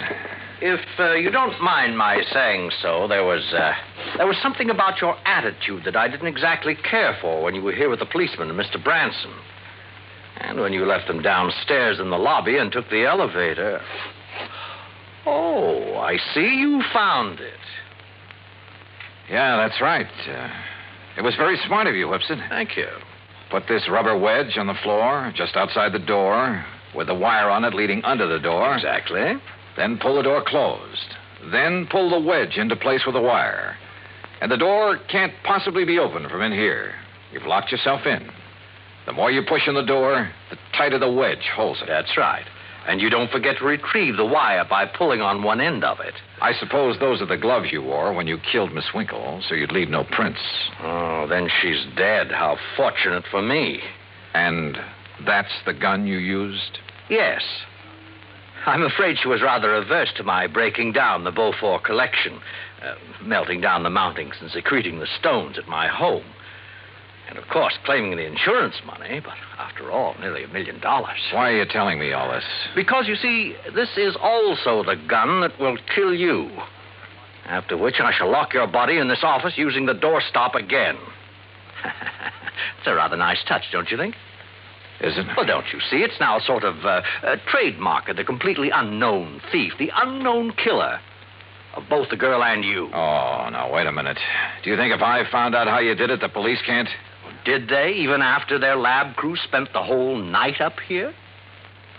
I guess you got a point there. Yes. Now, turn around, Dollar. Turn around. Well? You see, I'm going to have to shove this gun into your back to muffle the sound. Look, Whipsit. Unless you have a better idea. Well, I have. What? Oh, me. Oh, I suppose I might have known this whole thing seemed too easy. All right, Lieutenant. All right, Conroy, wrap him up. Right, Lieutenant. Hands out, Whipsit. Johnny, I knew you had something up your sleeve when you came back up here. Just wouldn't let me work it out alone, would you, Bart? All right, what was it? What did you find out that tipped you off? Oh, you'll never know from me. Huh? After all, I might want to use it to stump you sometime. Oh, now look, Johnny. Okay, ask Whipsit here. He just loves to explain things. At great length, too. At least it was long enough for you boys to get up here. I know something he's not going to explain his way out of. Let's go, Whipsit.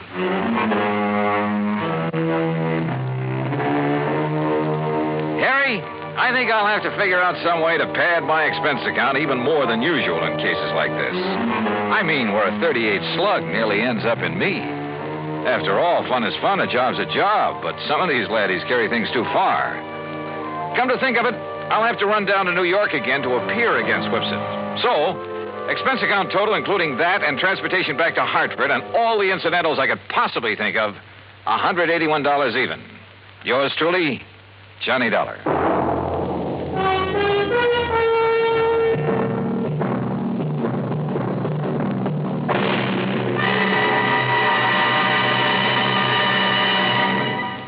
Our star will return in just a moment with the bigger, more everywhere.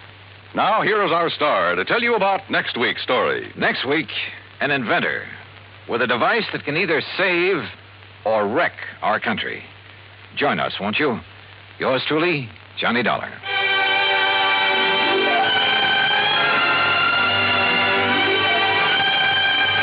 Yours truly, Johnny Dollar, starring Bob Bailey, originates in Hollywood and is produced and directed by Jack Johnstone, who also wrote today's story. Heard in our cast were Harry Bartell, Byron Kane, Vic Perrin, Joseph Kearns, and Austin Green. Be sure to join us next week, same time and station, for another exciting story of yours truly, Johnny Dollar. This is Dan Cubberly speaking.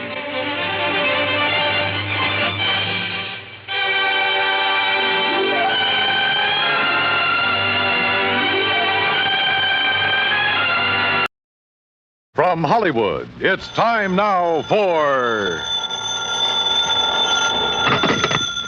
Johnny Dollar. Batter up, Johnny. Who's that? McGraw. Oh, as if I didn't know. What's on your mind, Bert? Dollar Mason. Ever hear of her? Her uncle Sylvester Mason.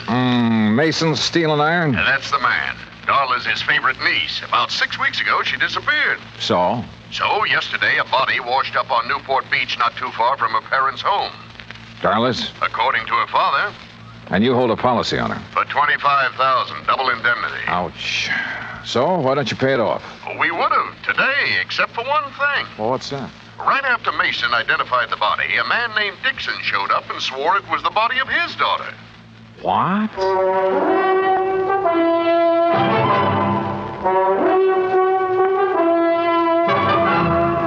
Bob Bailey in the exciting adventures of the man with the action-packed expense account.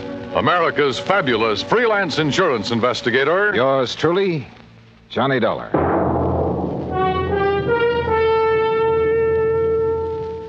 And now, Act One of yours truly, Johnny Dollar.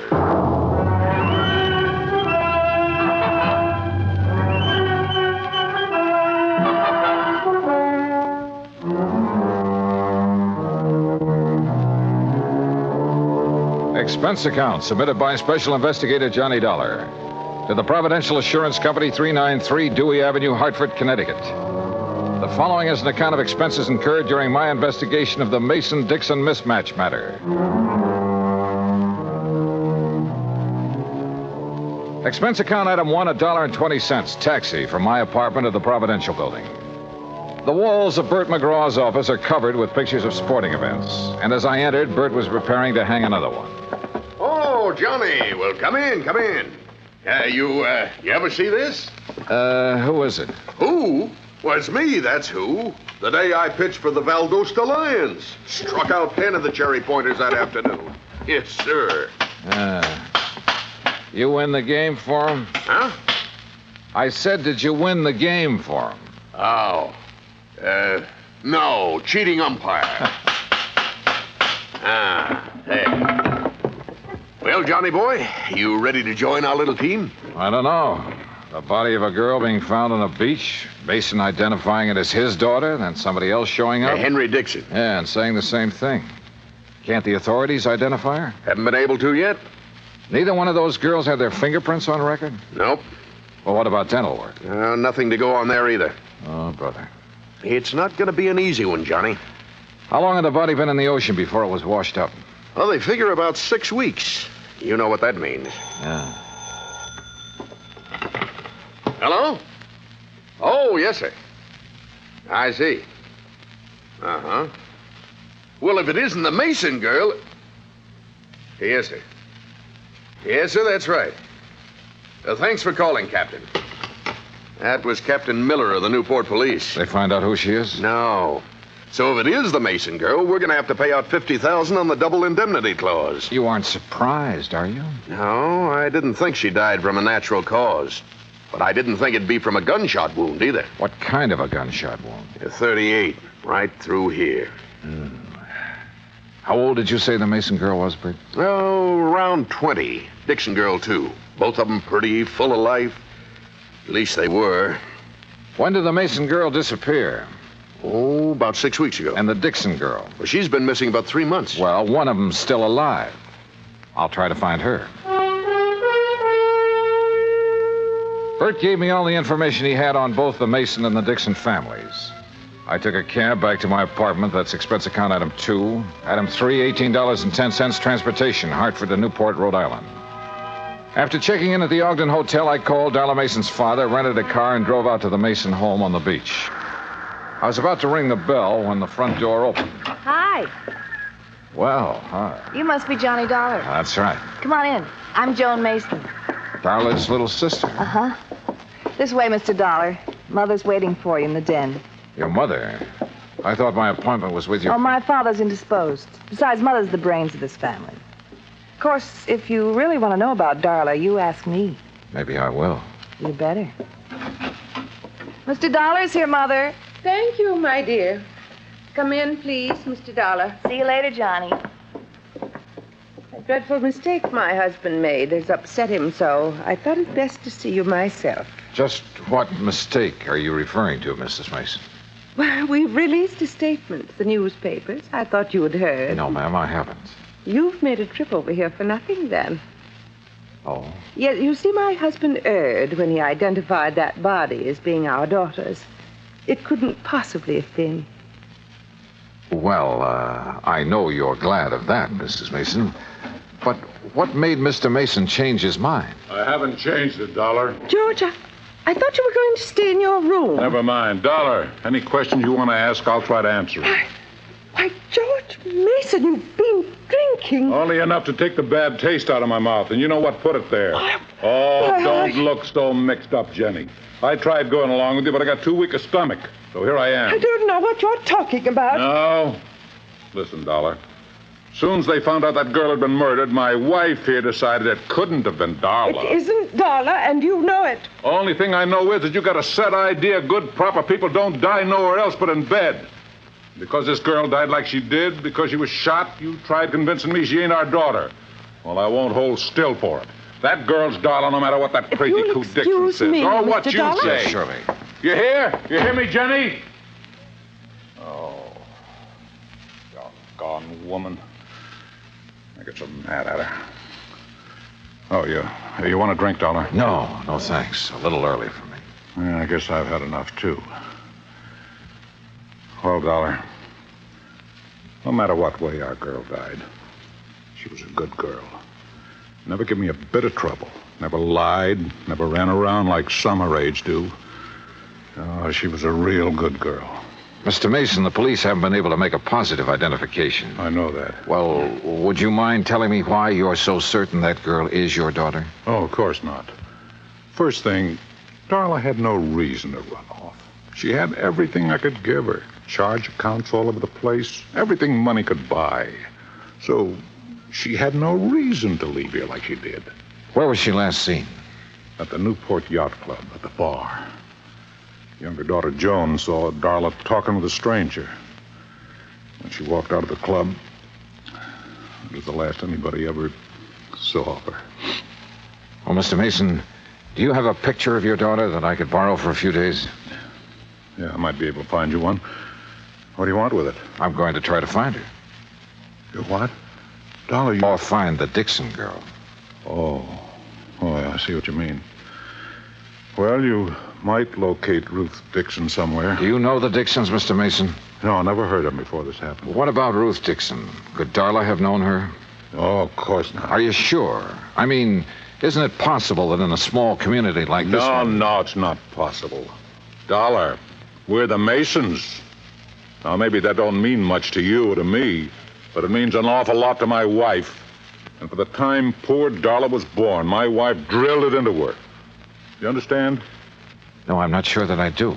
Well, Darla never mixed with people she thought were beneath her, any more than my wife ever has. I see. You don't believe it, you just ask around. I plan to, Mr. Mason.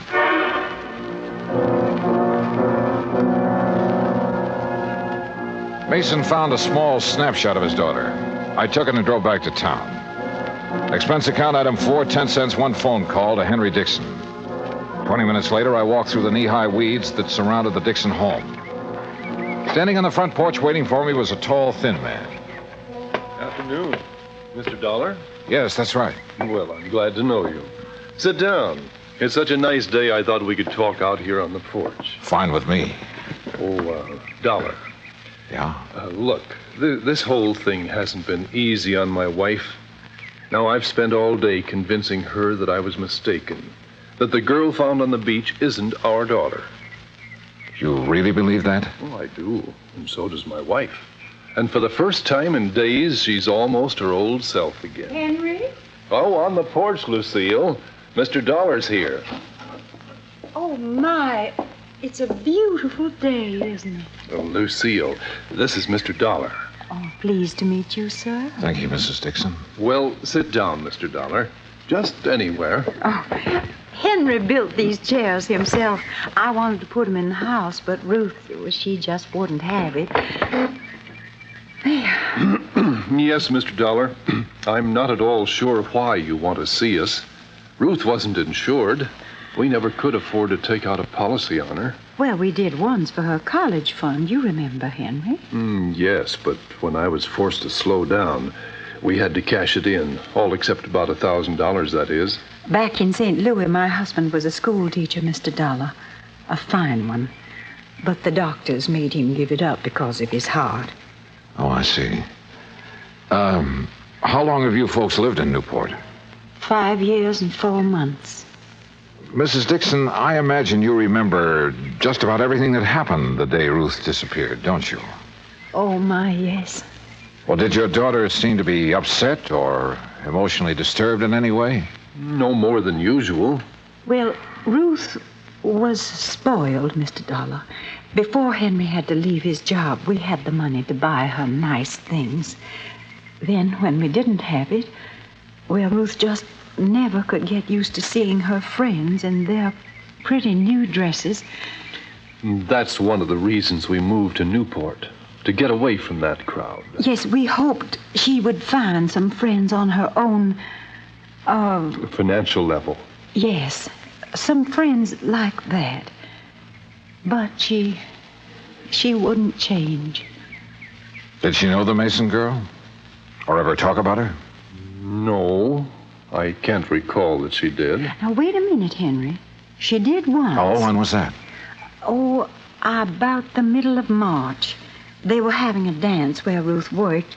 When she got home that night, she told me the Mason girl had been there and how nice her hair had looked. The Mason girl wasn't nearly as pretty. Oh, no. Have you ever seen a picture of Ruth, Mr. Dollar? Well, only the one in the newspapers. Oh, that doesn't look a thing like Ruth. Excuse me. Surely. Mr. Dixon, was Ruth happy with her job? Well, considering how little they pay girls for doing hostess work, she was. Now, here's a real nice picture of her, Mr. Dollar. You just look at this. Isn't that something? Sure. Mrs. Dixon, where was this taken? Well, where she worked. At the Newport Yacht Club. I borrowed the picture after promising to be careful with it. Then I went back to my hotel. At the desk, I stopped for my key and messages and found one from Captain Miller of the Newport Police. He wanted to see me in his office as soon as possible. It took me about 5 minutes to get there. Dollar? Yeah, that's right. In here. I'm Miller, homicide detail. I'm glad you could... Mr. Dollar, what wonderful good news. Jenny, leave the man alone. Well, I didn't expect to find you people here, Mrs. Mason. No, I'm sure you didn't. And Mr. Mason didn't expect to be here either. Oh, you just wouldn't hold the thought, would you, George? You just wouldn't have faith. Oh, You Jenny. had our girl dead and buried in her grave. For heaven's sake, never see anything so disgusting, Dollar. But she's not. No, sir. Oh, I'm so thankful, so very Mrs. Mason, you mean you found her? They haven't found her yet, Dollar. As a matter We of fact... found proof that she's alive. What kind of proof? A slip. A what? A little sail.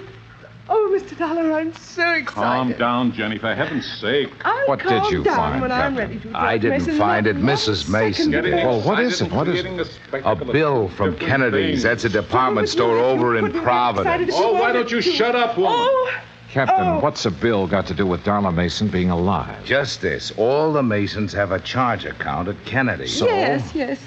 So today a bill came to the Mason house addressed to Miss Darla Mason. You hear? You hear? Mrs. Mason opened it. Yes. Darla charged a fur wrap in Kennedy's. Oh. When? Just last week.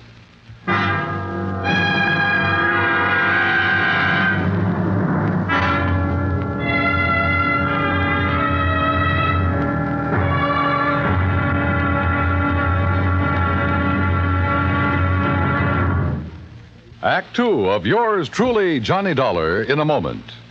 We often hear about people shooting the bull or throwing the bull. We often do it ourselves on occasion. But here's a story about a bull that threw the man instead of the other way around. When Air Force veterinarian Captain Tony Kamalacher was stationed in the Azores, he was asked by a Portuguese veterinarian to diagnose the wound of a young and promising bull that had been gored by another bull. It came from a long line of famous corrida bulls and was considered very valuable. But Captain Kamalacher's diagnosis was not favorable. An operation was needed, and there were no facilities for such a thing.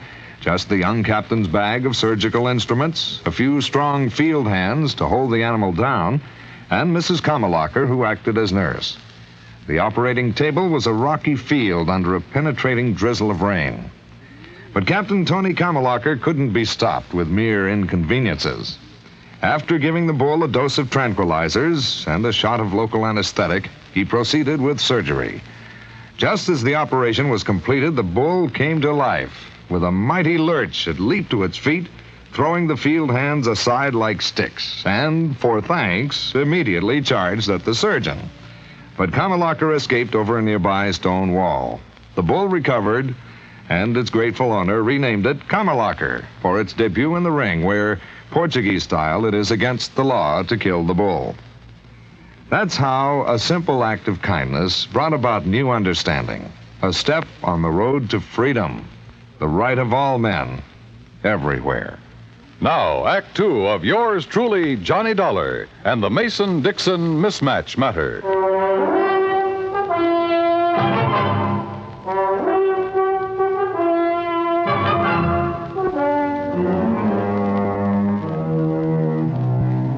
After telling me that the Mason girl had used one of her charge accounts just 5 days before the body was discovered on the beach, Captain Miller produced the original sales slip. Written across the bottom of it was the name Darla Mason. I wish to heaven I could be positive it's really her signature. You mean you think it's a forgery, Captain? I don't think anything yet. Mr. Dollar, you believe it's Darla's signature, don't you? Well, I haven't anything to compare the signature with, Mrs. Mason. Mrs. Mason, do you happen to have any of your daughter's legal documents at home, or her driver's license, or anything else that might contain her signature? No, I'm afraid I don't. You can order a copy from the Department of Motor Vehicles, Captain. Yeah, I will. What do you want it for, Captain? Well, it's just a matter of form, Mr. Mason. We have to be sure. But Darla's mother and me, we are sure. And we're the only ones that count. Well, that's not quite true, Mr. Mason. What? Have you forgotten about the Dixons? Oh, yeah, I guess I did for a minute. Well, you go ahead. Mrs. Mason and me will be at home. Yes, sir. You'll let us know as soon as you can, Captain. Yes, ma'am, I will. Thank you. Well, Darla, now what? How far is Providence, Captain? 40 miles. Why? Well, I don't know about that store over there, but where I came from, before a person could charge on an expensive item like a fur wrap, he'd have to produce some identification. Unless. Yeah? Unless the salesperson recognized him. Or her. What do you think? It's 3:10 now. If we hurry, we might have time to do a little shopping.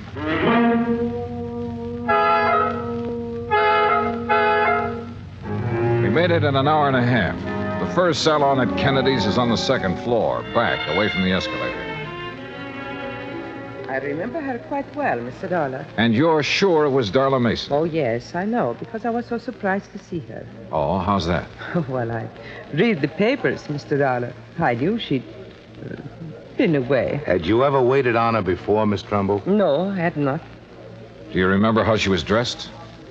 Well, she had on a hat. Gray felt fitted real close to her head, so you couldn't see any of her hair. And, yes, a navy blue dress, raw silk, I believe, and real décolleté. What? Low cut, Captain. Oh. Did you recognize her when she first walked in, or not until she told you her name? Well, you men are so picky. I don't remember everything. I'm sorry. Miss Trimble, I have 2 snapshots here. In a moment, I want you to tell me which of these 2 girls is Darla Mason. Well, that won't be hard to do. But first, may I borrow a pair of scissors and a small piece of paper, please? Certainly. Here you are. Thanks. What the devil are you up to, Johnny? Cutting paper hats. What do you think? What? Come over here to the counter. Miss Trimble, if you'll just wait there a second, please. Yes, whatever you say. This had better be good. I think it will be. Now watch. All right. Now, I put the snapshots on the counter, and on the head of each girl, Johnny. One of my little paper hats. Oh, really? This is ridiculous. Is it? Take a look. But Well, I'll be... When did you spot this? Today, at the Dixon house. Miss Trimble, Yes, sir? would you come over now, please? Yes, certainly. All right. Look at the snapshots and tell me which of these ladies bought that fur from you last week. Why, you've covered up their hair. You said she wore a hat, didn't you? Yes, but... Which one of them was it, Miss Trimble? Well, I'm not sure. Uh-huh. They look so much alike with their hair covered like that. I'm just not sure. The Mason girl had worn her hair short in the Italian style. Ruth Dixon, who didn't have the money to spend on beauty parlors, had let hers grow long and full. But both girls had similar features, and apparently I was the only one who had noticed this. Or was I? Captain Miller and I went to the credit department where we compared the signature on the sales slip with Darla Mason's original credit application. After that, well, there was little doubt in our minds as to what had happened. It was almost 7 when I got back to my hotel, took a shower, and stretched out to do a little thinking. Yeah, hello. Hi. Hi, yourself. Who is it? Oh, come on, Johnny. Who are you expecting? Well... Don't tell me you've forgotten about our date. Oh, no. Where shall I meet you, Miss... I'll meet you. Be right up, Johnny boy. I wasn't quite dressed when she began pounding on the door. I tucked my shirt in and opened the door. Hi. Joni. Well, who else? Well, don't look so amazed. Invite me in. Oh, sorry. Come in. That's more like it. You don't mind if I leave the door open, do you? Worried, Johnny? Oh, no. It's just that I like lots of air. You're cute. So are you for a 17-year-old. 18. But I'm quite sure you are. Now, Joni, before we go out tonight, would you mind if I ask you a couple of questions? I thought you probably would. Oh, why? Well, I'm sure everyone in Newport knows about Darla charging that for a rap. Oh, I see. What do you want to ask me, Johnny? It's about the day Darla disappeared. Yes? Well, you said she was in the bar with a stranger, right? That's right. But you and I, we both know that every stranger who enters the yacht club has to sign a guest book, correct? Well, he's given a temporary card. With the name of the member who invited him to the club also registered in the book. You're very clever, Mr. Dollar. Why did you lie to the police and your parents, Joni? Darla's my sister. I thought maybe someday she'd do the same for me. Will you tell me who the stranger was? Or shall I go over to the yacht club and start checking their guest book? I'll tell you. Yeah? Would you mind closing that door? Tell me first. His name's Peter Henson. Who is he? My mother can answer that. Or my father. Who is he, Joni? A tutor. My mother hired him for Darla and me. He moved into our house about 3 months ago. Of course, he didn't stay long. Where was he from? I don't really know. But I know how you can find out. Yeah? Mother hires all her help from the Castelloni Employment Agency in Providence. If anyone has his home address, they will. I started calling the Castelloni agency at 8:30 the next morning. Hanson's last known address was in Providence, and half an hour later I was headed toward the highway. It wasn't until I reached the turnpike that I noticed I was being followed by a battered blue sedan. Hanson had moved, but he'd left a forwarding address, and 3 hours and 2 addresses later, I turned down a lonely oyster shell road and stopped. Ahead of me, I could see a small beach cottage, and still behind me, the battered blue sedan.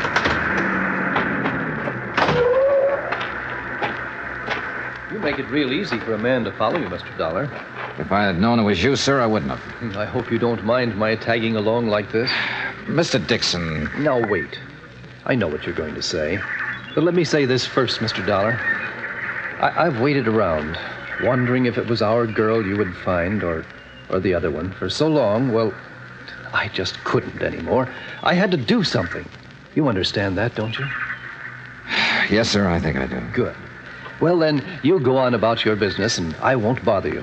You go on up to that house, and I'll wait right here. Go on now. Yes, sir.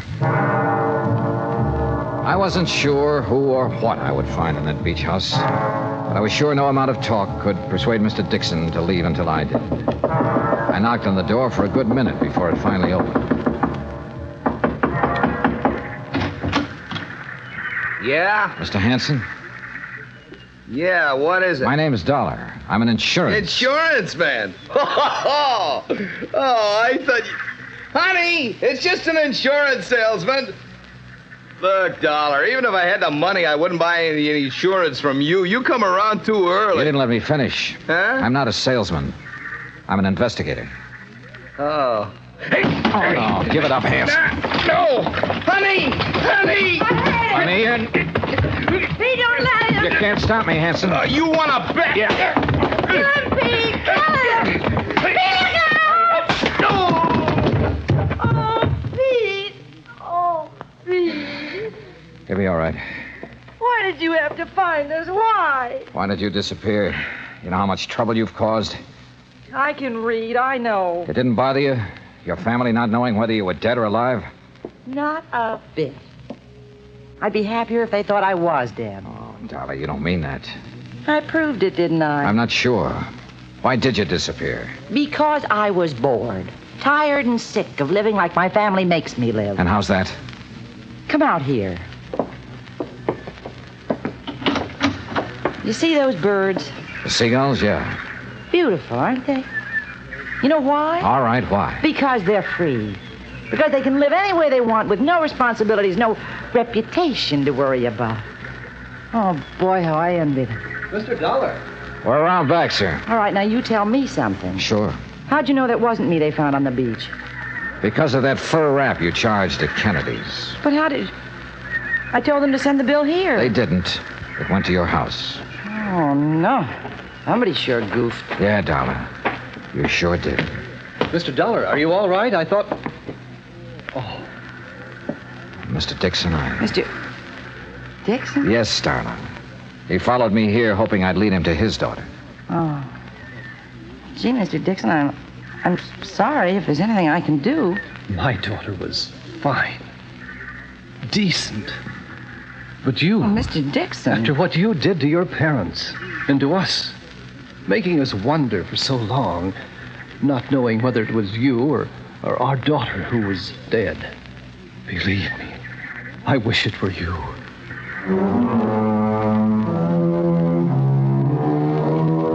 Like Bert McGraw told me a long time ago, somebody has to handle the rough ones. And for me, this was it. Henry Dixon was in no condition to drive his car, so he rode back with us. And on the way, well, Darla Mason will never forget the things he said to her. Neither will I. As for Ruth Dixon, who murdered her and why, well, that's up to the Newport police. Expense account total, including hotel bill, car rental, and transportation back to Hartford, $319 exactly. Yours truly, Johnny Dollar.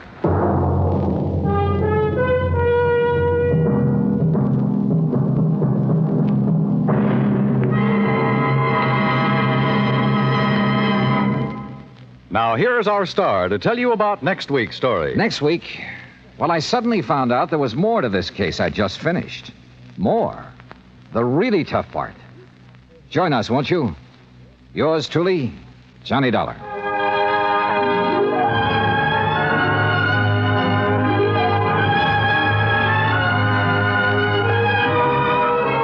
Yours truly, Johnny Dollar, starring Bob Bailey, originates in Hollywood.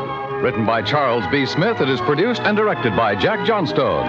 Heard in our cast were Virginia Gregg, Mary Jane Croft, Jeanette Nolan, Gene Tatum, Frank Nelson, Will Wright, Austin Green, and Marvin Miller. Musical supervision is by Amerigo Marino.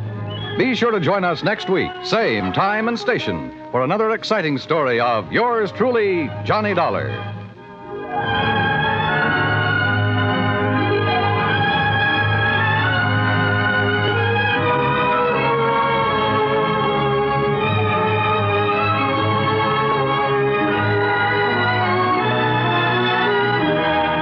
This is the United States Armed Forces Radio and Television Service.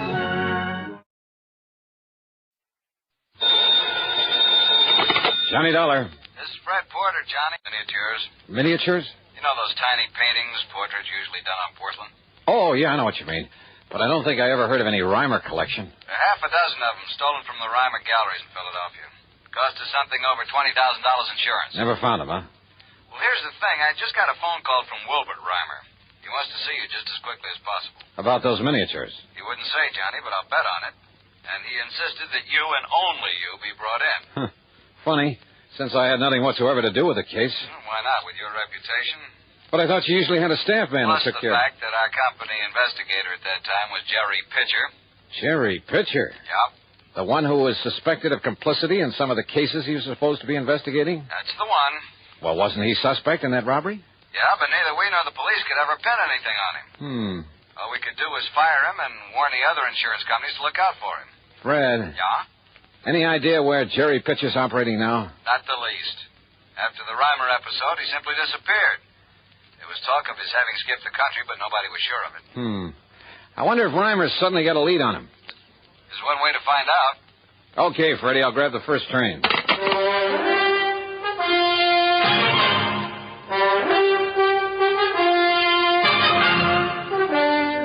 CBS Radio brings you Bob Bailey in the exciting adventures of the man with the action-packed expense account, America's fabulous freelance insurance investigator. Yours truly, Johnny Dollar.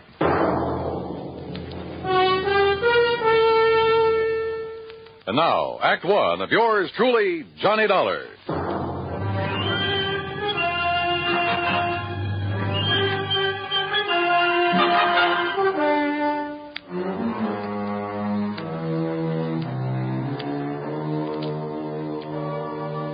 Expense account submitted by Special Investigator Johnny Dollar to the Mono Guarantee Insurance Company, Philadelphia office. The following is an account of expenses incurred during my investigation of the Reimer collection matter.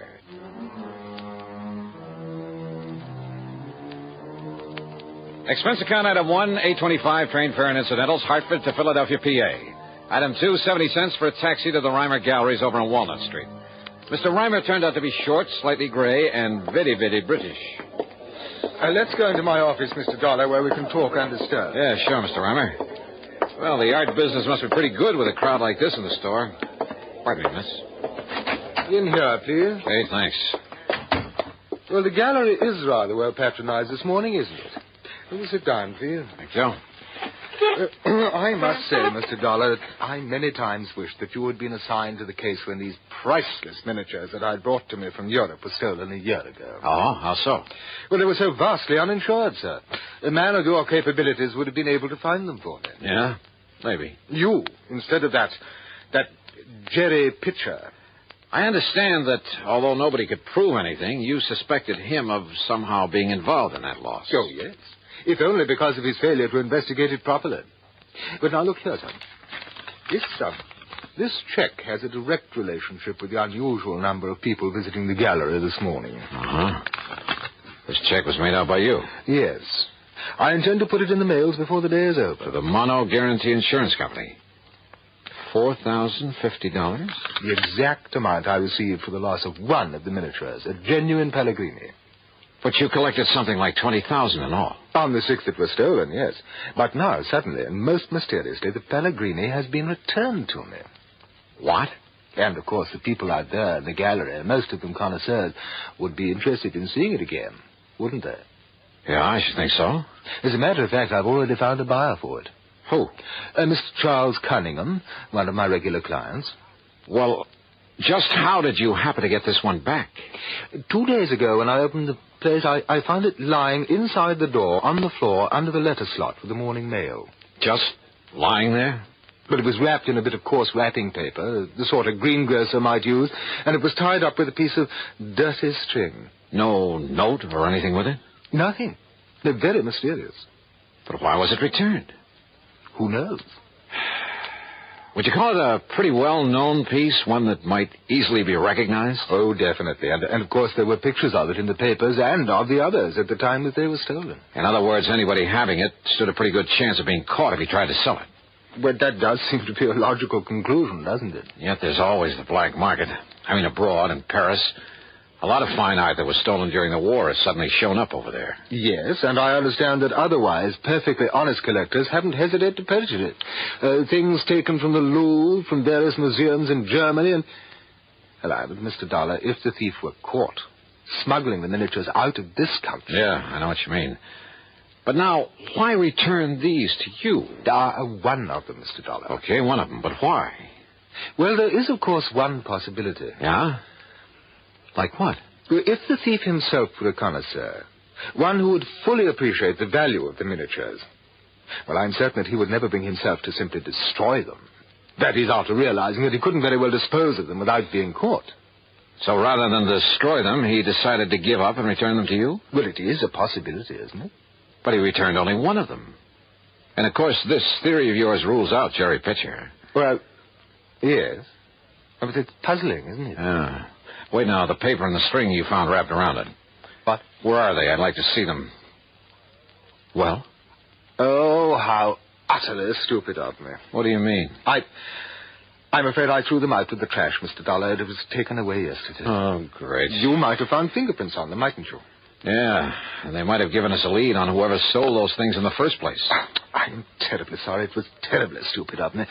My reason for sending them for you, I hoped that by finding who returned this one, you might find the rest of them. Sure. In which case, your insurance company, well, needless to say, I would gladly return all of the money they paid to me. Make them pretty happy, wouldn't it? But no. Yeah, they might even feel like handing me a nice big fat commission. Now I destroyed the one possible clue. Well, there must be others, if I can dig them up. Oh, I hope so, Mr. Dollar. Or, of course, we could just sit here and wait for the other 5 to be returned to you. I presume you're jesting, sir. Yeah, I'm afraid so. Yes. So how will you proceed? Well, I'll tell you something, Mr. Reimer. Yes? Yes, Mr. Dollar? I haven't the least idea.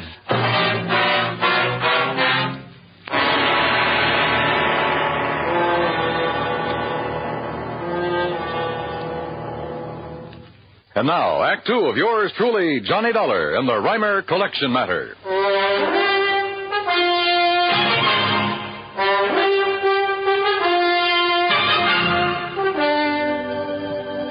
Expense account item 2, 60 cents for a cab to Fred Porter's office at Mono Guarantee Insurance. And it was about the stolen miniatures that Mr. Reimer sent for you. That it was, Freddie. Over $20,000 worth, Johnny. Well, has he some idea now about who might have taken them? Fred, one of them, a Pellegrini, has just been returned to him. What? Yeah. Reimer's sending you a check in the amount your company paid him for that particular one. Well, who returned it to him? I don't know. He doesn't know. It was simply pushed through the letter slot in the door of the gallery. No clues, no nothing. Johnny, whoever returned it must have been the thief. Or someone who knows the thief has contact with him. So if you can find this person, whoever brought it back, we may be able to recover the other miniatures. Yeah. Did the police really do a job when they were stolen a year ago? Yes, and the only suspect was that so-called investigator we'd mistakenly assigned to Reimer because he seemed to know something about art. He was familiar with Reimer's place. That was Jerry Pitcher. That's right. But they couldn't prove a thing against him. And after all, it was only Reimer's theory that Jerry might have been mixed up in it. Why? I don't know. It may have been because of the sloppy way he handled his end of the investigation. And don't forget, it was about that time we learned that Pitcher's reputation wasn't all that it might have been. Have you got any idea where Jerry might be now? As I told you over the phone, Johnny, there was talk that he'd skipped the country. Reason in itself to be suspicious of him, if you ask me. I'll tell you this, Fred. If he did skip, and if he had those miniatures with him, the one place he might have gone to... Listen, mind if I use your phone? It's right beside you. Help yourself. Okay, thanks.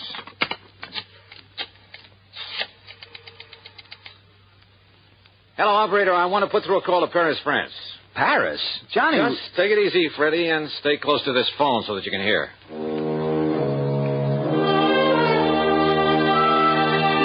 My call was to a strange little character whose name is de Marsac, but who calls himself a Chagris, the gray cat. His knowledge of the Paris underworld and everything that goes on in it is nothing short of fabulous. Yeah, because he himself is very much a part of it, of what goes on there. Not a single important work of art could ever hit the black market without his knowing about it. Oh, oui, Monsieur Darling. This is your dearest friend, Le Chagris. Oldest and dearest friend, huh? But of course. Oh, sure. Now listen to Marsac. I want some information. Maybe you can give it to me. For a small fee, perhaps? Perhaps. Say, $1,000 American. 1,000? You're out of your mind. Oh, 500? Maybe a couple of hundred, if it's worth anything. Now, take it easy, Johnny. Let me handle this. Now listen to Marsac. Well, speak, monsieur. Well, I'm looking for a man named Jerry Pitcher. Ever see or hear of him? Jerry Pitcher? No, monsieur. You're sure? Yes, I'm sure. Then what about the Reimer collection of miniatures? Well, Why? There's some tiny paintings on porcelain. Yeah, but of course. They were here on the black market. You get that? I sure did. Go on, Johnny. Monsieur? When, de Marsac? When did you see them? Well, it is important. You kidding? Of course it is. Then you will pay me, 400, perhaps? 200. Now, when? Oh, me. Well, 3 years ago. 3 years ago? We won the purchase for the gallery there in the United States. Oh, well, that's a lot of help. But who brought them for the Reimer Gallery? Who purchased them, do you know? Well? Uh-huh. So that is the question. That's right. Well, then 300, perhaps? Oh, it's worth it, monsieur. Okay, 250. Now, tell me who. Well, it was Monsieur Reimer himself. What? Reimer himself bought them there in the black market? Oui, monsieur. Ah, I see. Well, so perhaps it is really worth 400, monsieur? No, on second thought, de Marsac, I'm afraid it doesn't mean a thing. I'll mail you a check. Well, of course, the last time I saw it... What? What's that? Well? Okay, 400. Bien. It was 6 months ago, June. In June? Oui, June. At the shop of my very dear friend. Oh, that scoundrel, that terrible crook, Francois Dubesson, defense. But not for long. What do you mean? Because he could not sell them. They were what you call too hot. Huh? Because they were known to have been so recently stolen from the gallery there in America. Too hot, huh? So whoever had them brought them back here.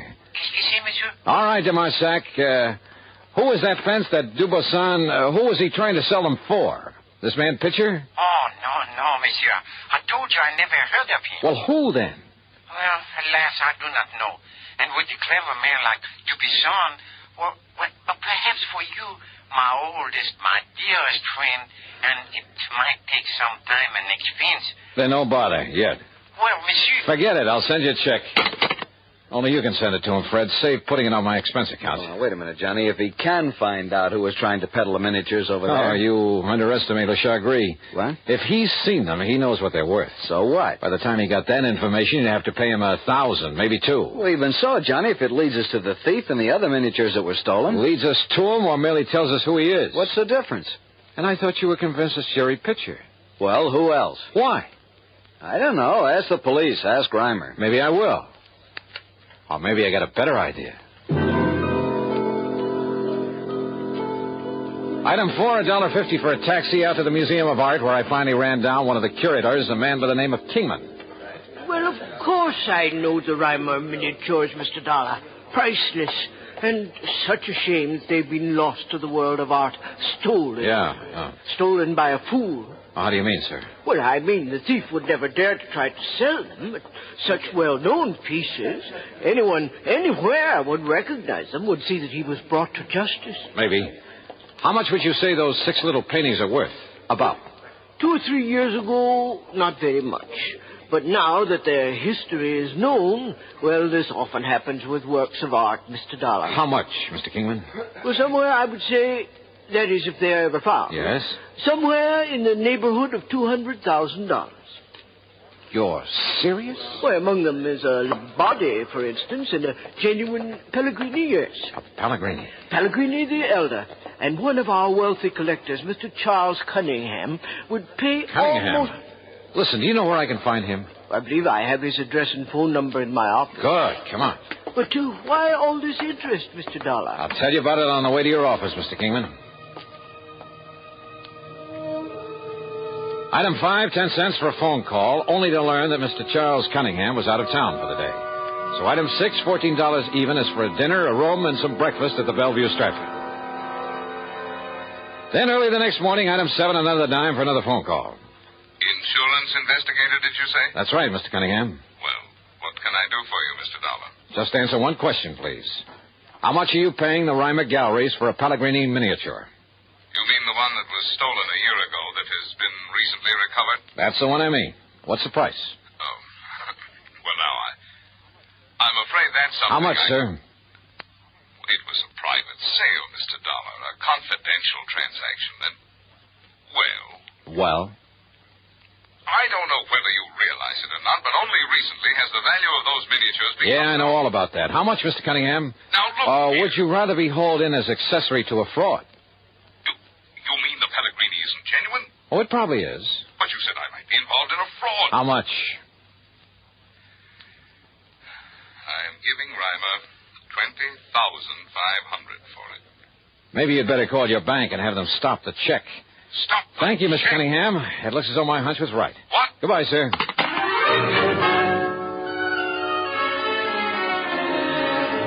Item 8, $1 for a taxi to Fred Porter's office. Item 9, another $1 for a cab for the two of us to the Reimer Galleries. Will you please tell me what this is all about, Johnny? Have you got on the trail of Jerry Pitcher? No, Freddie, I haven't even bothered trying. Hey, listen, do you handle all of Reimer's insurance? When are his premiums due? Well, as a matter of fact, a rather large one, slightly overdue now. Oh. Why didn't you tell me that? What difference does it make? Well, if business were good for a man like that, wouldn't he keep up his insurance payments? Wonder how much else he owes. What are you getting at? Plenty. Looks like we've arrived, though. You know, you still haven't told me why we've come here to the gallery at the crack of dawn. Yeah, buddy. Now keep the change. Yeah, fair. See, Mr. Reimer's already opened shop. Johnny? Come on, Fred.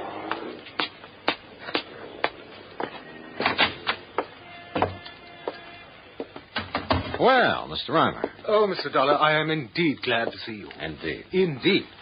Good morning, Mr. Porter. Mr. Reimer? Look here, Mr. Dollar, here on this table. What? Another of the miniatures of Lombardi. What? Yes, lying on the floor under the mail slot, just like the other that was returned. I can't believe it. Here, let me see. No, don't touch it. And you see, Mr. Dollar, this time I saved the string and wrapper for you. Oh? Why? Fingerprints? Yes, of course. Only I doubt if we'll find any. But you were most explicit. Matter of fact, if you didn't wear gloves in wrapping it up, you were pretty stupid. I beg your pardon. Asked that I be dragged in so that nobody would suspect you, huh? Suspect me? Johnny, what of Jerry Pitcher? Who knows where Jerry is, and who cares? Mr. Reimer, when was your last trip to Europe? In June, wasn't it? I make many trips to Europe in order In June? Well, yes, it was. But now look here. Let's go back to your office. I want to look at your bank statements for the past year. Mr. Dollar. Or would you rather I just call in the cops? I don't know what you're talking about. Real honest business you've been running, huh? Of course. But you didn't hesitate to buy stolen, smuggled artworks on the Paris black market. Now, look here, sir. I suppose I should have started thinking when you told me those miniatures were considerably underinsured. What? Yeah, because you insured them before their true value really became known. But by the time you did know it, you'd already pulled the fake robbery, collected the insurance on them to keep your business going. Well, now, please. You tried to sell them in Paris then, but they were too hot. That was in June. But you still needed money, didn't you? Well, have I denied So that you had to bring them back. After all, you'd only collected about $20,000 on them. And now you could sell them for $200,000 at least. Is this true? Pretty nice profit, even after you got through returning what you'd collected from the insurance company. Mr. Reimer? And how to get them back? Have them mysteriously reappear one at a time and give out that cock and bull story about the thief not daring to sell them without being caught. Well, Mr. Reimer?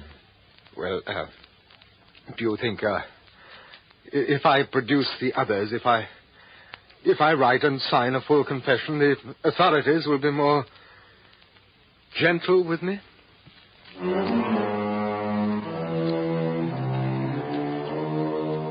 Son of a gun, why do they do it? Won't they ever learn?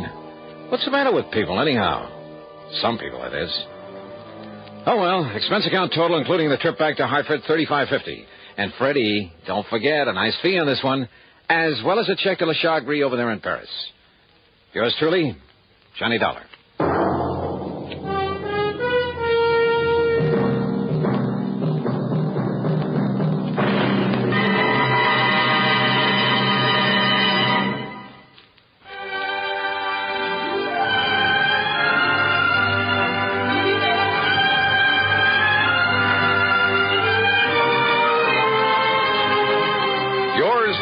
Johnny Dollar, starring Bob Bailey, originates in Hollywood and is written, produced, and directed by Jack Johnstone. Heard in our cast were Harry Bartell, Ben Wright, Forrest Lewis, Junius Matthews, and Marvin Miller. Be sure to join us next week, same time and station, for another exciting story of yours truly, Johnny Dollar. This is Dan Cubberly speaking.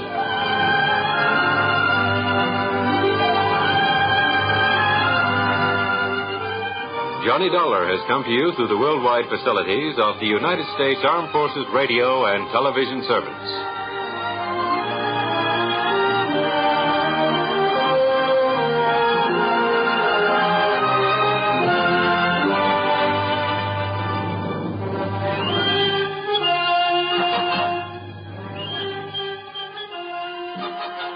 From Hollywood, it's time now for... Johnny Dollar. Hiya there, Johnny. This is your old pal, Lefty. Lefty? Well, sure. You remember. Lefty Stemper. Huh? You know, down here in Virtue. Virtue? V-I-R-G-U. Virtue. South Carolina. Oh, sure. Yeah, you remember. Me and the boys, we occupied this Caraway plantation down here on the Petey River. Well, sure, of course. Listen, are you having trouble again with old man Caraway? Oh, no, sir. Not a bit. And you know how we stopped them, me and the boys, from making trouble for us? Oh, Lefty. We bought them out, that's how. Yeah, we give them 100 G's for the place, cash money. Now we own a whole entire plantation. Well, good for you. But now what's your problem? Well, Johnny, we fixed this place up real nice since you've seen it. You know, we spent a lot of dough on it. So? So we want to buy a lot of new insurance on it. Oh, well, then hop on over to Georgetown and see your old friend Joe Picatello about it. Old friend, huh? After all, he's your insurance agent. Yeah, is he? Well, sure, of course he is. Didn't he sell you all the other insurance you... Lefty, has something happened to Joe? Yeah, only I don't know what it is. What do you mean? Well, that's just it. I don't know. I talked to him on the phone, asked him to come out here. He says, okay. But he don't come. You think somebody's knocked him off? Then I call him again. He says, okay again. He'll be right over. But he still don't come. Well, have you gone over to Georgetown to see him, to see what's the matter? 5, 6, maybe even half a dozen times. But every time he ain't there. Lefty, I don't get it. That's what I'm trying to tell you. There's something wrong about it, Johnny. And if I was you, I'd come down here and find out. You know something? I think you're right.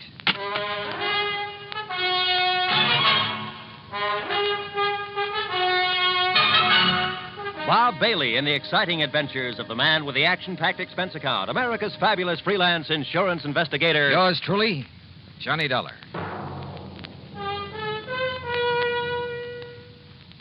And now, Act One of yours truly, Johnny Dollar.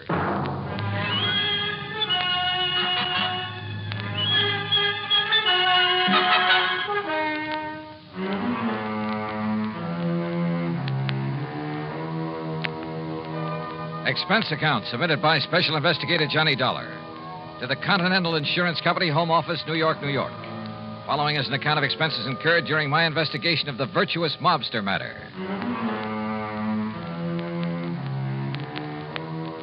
Expense account item 1, $7.85, train to New York City and taxi to the office of Continental Insurance Company.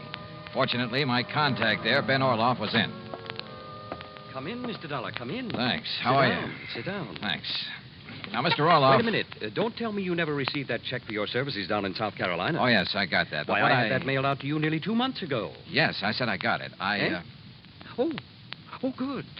Incidentally, I thoroughly enjoyed your report on that case, the Village of Virtue matter, you called it? Yes, So I why know. a group of ex-gangsters should decide to settle in a town called Virtue, I'll never understand. Well, Were they really behaving themselves, as your report indicated, or had they been using that old plantation for a sort of hideout?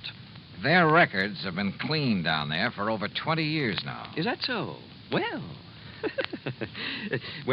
maybe the answer to organized crime is to give all those fellows a nice, quiet plantation to live on. Yes. Though I must say that when our agent down there, Joseph Picatello... It's about Joe that I've come to talk I to. must say that I was a bit concerned when I found Joe had sold policies to characters like Lefty Stemper and Bully Magoon and Flippy Lackovich. Mr. Orloff. Why, those were the very sort of men that Thomas E. Dewey chased out of New York when he was D.A. some years ago. Mr. Orloff. That was before Dewey became governor, you know. So naturally, what were you going to say about Joe Picatello? Have you heard from Joe recently? No, I don't think I have now that you mention it. Because I just Why? talked over the phone. Wait. You must understand one thing, Mr. Dollar. Oh, what's that? Our office down there in Georgetown is probably the smallest one we have in the whole country. Joe really doesn't handle much business for us, you know. Yes, I understand. I understood that when I talked to him in April. If it weren't for those mobsters over in Virtue... Ex-mobsters, Mr. Orloff. Well, if it wasn't for them and some of the townspeople to whom we've issued policies, I'd... Mr. Dollar, has something happened to Joe Picatello? That's what I want to find out. Because now that I think about it... Excuse me. Miss Bailey? Yes, Mr. Orloff. Did you ever get a reply on the Harmon policy from Mr. Picatello in our Georgetown office? No, sir. I've written Mr. Picatello several times now. Thank you. Dollar, We wrote Joe about that Harmon matter over 4 weeks ago. Well, didn't it occur to you to phone him and find out why he hasn't answered you? But it involves such a small policy that... yes. Perhaps I'd better try to call him. Miss Bailey? Wait. Yes? Nothing. What? I said nothing. Well, Mr. Dollar? Well, Mr. Roloff, if something has happened to Joe Picatello... Well, look, instead of spreading the alarm, how about if I quietly run on down there? But have you reason to believe something wrong has happened to him? Only from what his clients down there at the plantation have told me over the phone. You think perhaps some of his old gangland enemies have got to him? After 20 years, I don't know. But if you'll okay my expense account, I'll go down there and see. Well, now, Mr. Dollar... And if you won't, I'll go down there anyway. But there's the danger, too. This might be a very dangerous... Let me hear from you as soon as you can, Mr. Dollar.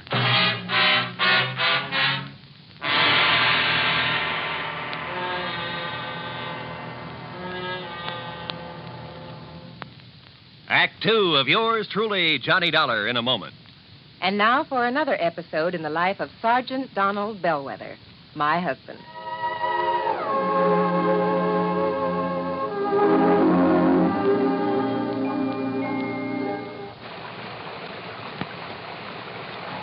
Oh, Donald, it's sure pouring, isn't it?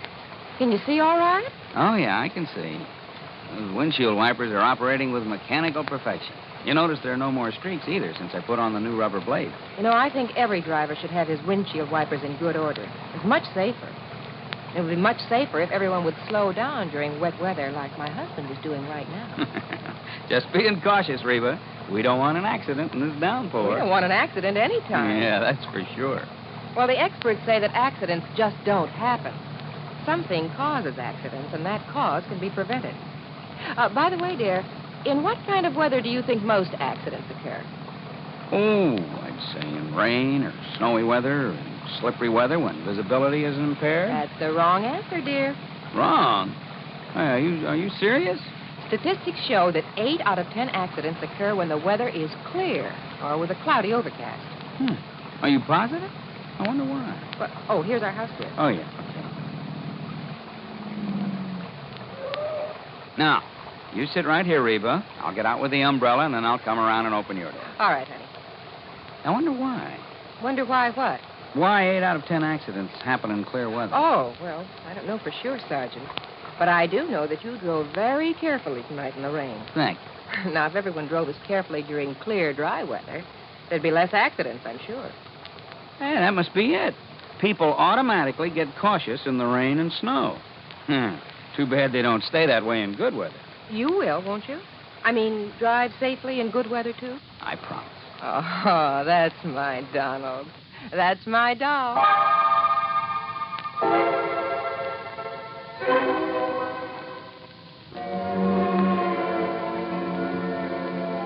And now, Act 2 of yours truly, Johnny Dollar, and the Virtuous Mobster Matter. Expense account item 2, $28 even, transportation and incidentals, New York City to Georgetown, South Carolina. It was late when I pulled into the prosperous little southern community, and it was dark, pitch dark. Item 3, $50 deposit on a rental car. Item 4, 70 cents for a sandwich and a Coke at an all-night diner. Then I drove over to Joe Picatello's on a side street near the park. The small frame building that served as both office and living quarters for Joe was dark. But in the hope he might be asleep in his little apartment up above, I knocked. No answer. Until I was about to turn and go back to my car. There was the sound of a door slamming somewhere inside. But still no light showed. I knocked again. Then, faintly, I heard footsteps approaching. But why hadn't Joe turned on a light in there? Yeah? What do you want? Joe! Yeah? Joe, open up. It's Johnny Dollar. Johnny who? Johnny Dollar, insurance investigator, you know. Investigator? That's what you said? Are you kidding? What's the matter with you, pal? Open up. Yeah. Sure.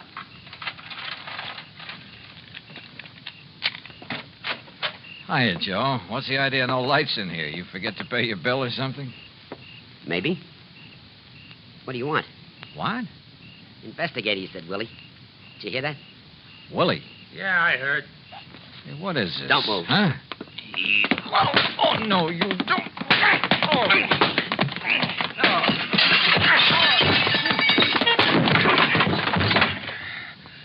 All right, Willie, I got his gun. Now hit him again. Yeah. Again. Once more.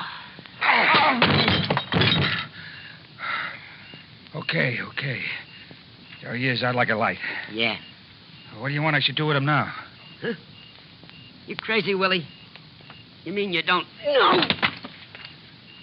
Okay, but if I blast him here, it's going to make a lot of noise, and if anybody... Shut. Listen. Hey, it's a car coming down the street. Investigator, you said. So he wouldn't be working alone. Come on, out the back way. But I know who's going to stay here. Let's get out of here.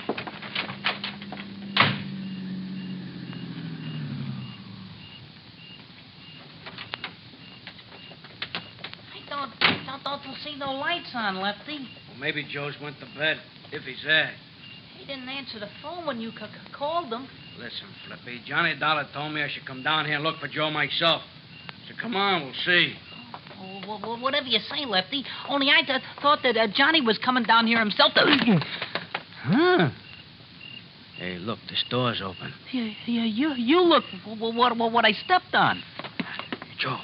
Joe, what happened here? That ain't Joe. It's Johnny Dollar. Johnny Dollar. Hey, you're right, Flippy. Somebody must... Listen, get away. Oh, Johnny, it's me. It's me, Lefty. Lefty? And me, Flippy. Johnny, okay? You all right? Yeah, Oh, holy... Who done this to you, Johnny? Yeah, we'll murderize him. Hey, Flippy, turn on some lights. Yeah, sure. What happened in here? You know who done this to you, Johnny? Yeah. Yeah? It was... Oh. Hey, come here, Flippy. Help me lay him up on the sofa. Sure, Lefty. Easy. Yeah, take it easy. Yeah. Here now. Yeah. All right, now. Johnny, listen to me. Who, Johnny? Who? Yeah, Johnny. I can't believe it, but I could see him in the light from the street. Who? Joe. What? Joe Pigatello. Smokey Pigatello done this to you? Another guy with him. Called him Willie. Willie the Lump? Why? Why did he do it? I don't know. Acted very strange when he came to the door. But I don't get it. He was my pal. He was your pal. And, Willie the Lump with him. That's what I don't get. It means he's went back. That's what it means. He's went back to the old racket, dope smuggling. No. Yeah, him and Willie the Lump was partners in the old days. But 20 years, Joe's been straight, Lefty. Like you and me and Bully Magoon. Yeah, for 20 years, you and me and Bully, the only guns we ever used was for hunting, for killing snakes. But not no more. What do you mean, Lefty? Joe Pigatello done this to you, Johnny. Means only one thing. There's only one thing we can do. No. He's right, Johnny. No, Lefty. Yeah, Johnny. First we take you back to the plantation where you get all right again. No, listen to me. Then we find Joe Pigatello. Flip and Bully and me. No. And when we do... Huh? Well, now, what are you punks doing here, huh? Hey.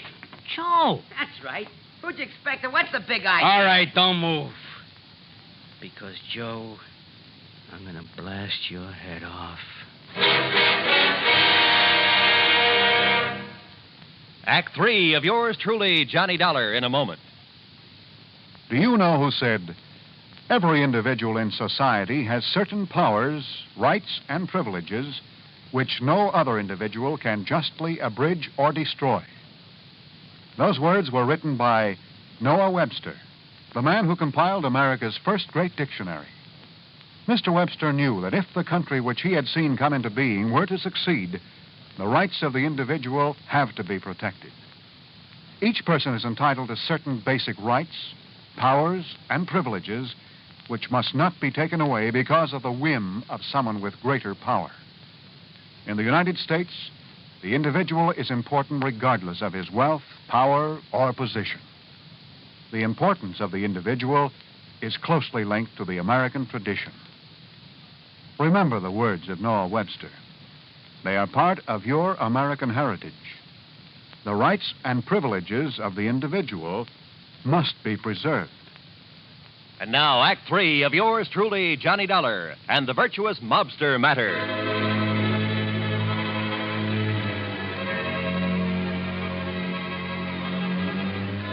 To say the atmosphere was tense there in Joe Pigatello's office in Georgetown, South Carolina, would be the understatement of the week. After the beating I'd taken from the ex-gangster and one of his pals, my old friends Lefty and Flippy had come in and had found me there. And they couldn't understand why Joe had done this to me. Unless... It means he's went back. That's what it means. Went back to the rackets. Oh, Willie, the lump was with him. Him and Willie was partners in the old days. Dope, narcotics. So the two of them swore to get Joe. And then suddenly we looked up to see someone standing in the doorway. It's Joe. It was Joe Picatello. That's right. Now, who'd you expect and what the... All right, don't move. Because, Joe, I'm going to blast your head off. Oh, now put that thing down, Lefty. Don't move. What is it, Slippy? A gag or something? Is it a gag what you done to Johnny Dollar? Huh? Johnny. I said one move and I'll give it to you. Johnny. Turn around, Joe, or I'll shoot you in the back, you dirty... What did they do to you, Johnny? Listen, Joe. Lefty. Flippy, I'll kill you for this. What are you talking about, you dirty rat? Wait, Lefty. Johnny's my pal. Like you used to be before you went back in the rackets. Went back in the racket? Yeah, with that dope hound with Willie the Lump. What do you know about Willie the Lump? Plenty. Now that you're back with him. You're crazy. It's no good, Joe, because Johnny recognized you. You and Willie the Lump when you waked him over. And I tell you that I had... 20 years, you and Bully and Flippy and me, we showed we could do it straight. We could be respectable. Me and the boys at the plantation, you down here. But now you spoiled it.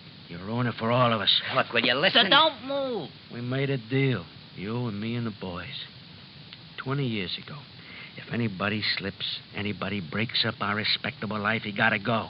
Was that the deal? Yeah, that was the deal. But you don't know what you're talking about when you say I'm going back... All right, so you lousy scum, you not only go back, you do this to Johnny Dollar. My friend, the guy who believed in us. Lefty. So for that, you gotta go. Lefty, listen. Now, Joe.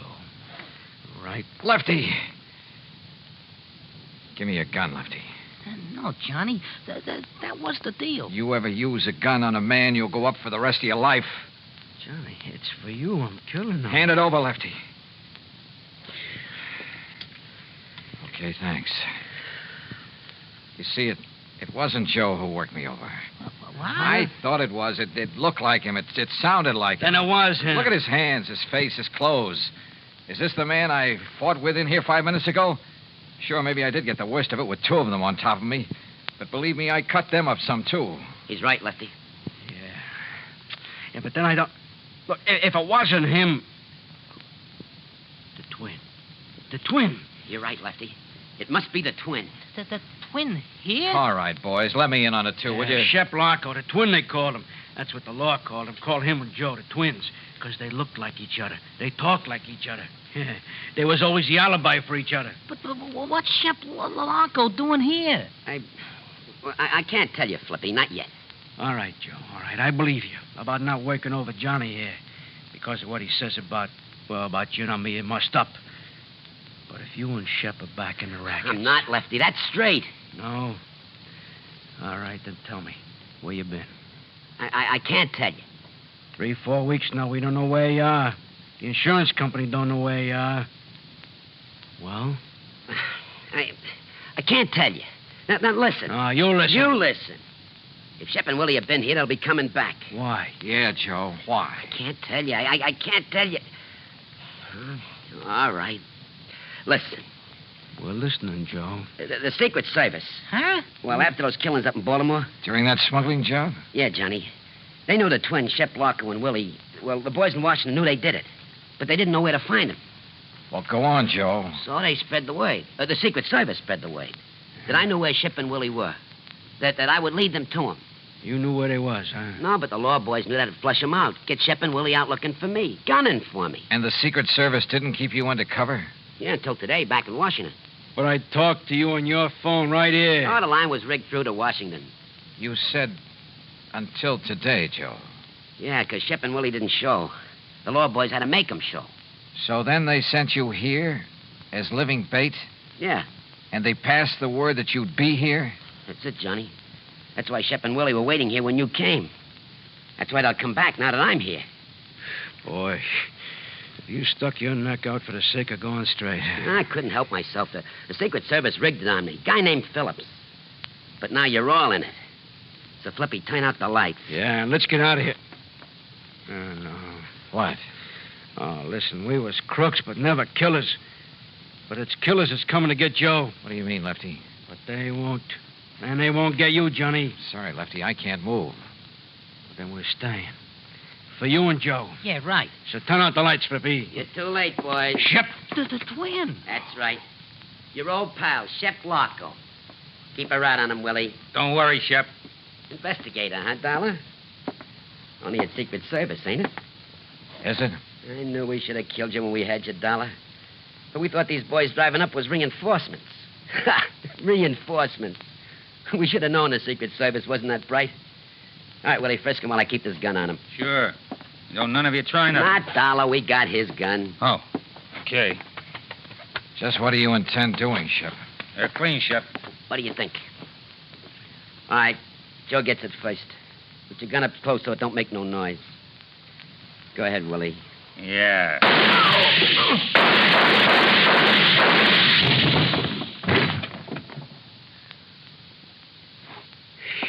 Whew. Oh, you got them both. And I thought you couldn't move. Yeah, boy. Thanks, Johnny. Thanks. Thank Lefty for giving me his gun when I asked for it, Joe. Oh. Hey, look. Any of you guys know a good doctor?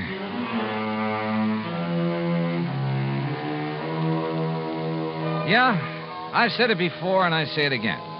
In this insurance business, you never know what you'll run into. Expense account total, including a flock of medical expenses and the trip back to Hartford, $174 even. Yours truly, Johnny Dollar.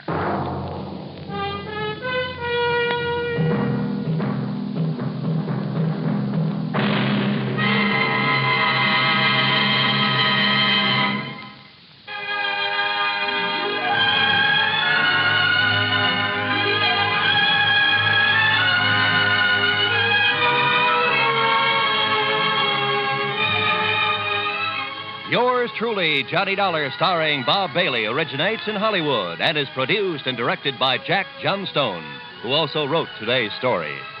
Heard in our cast were Gene Tatum, Jack Crucian, Les Tremaine, Billy Hallett, Frank Gerstle, and Gil Stratton, Jr. Be sure to join us next week, same time and station, for another exciting story of yours truly, Johnny Dollar. This is Roy Rowan speaking.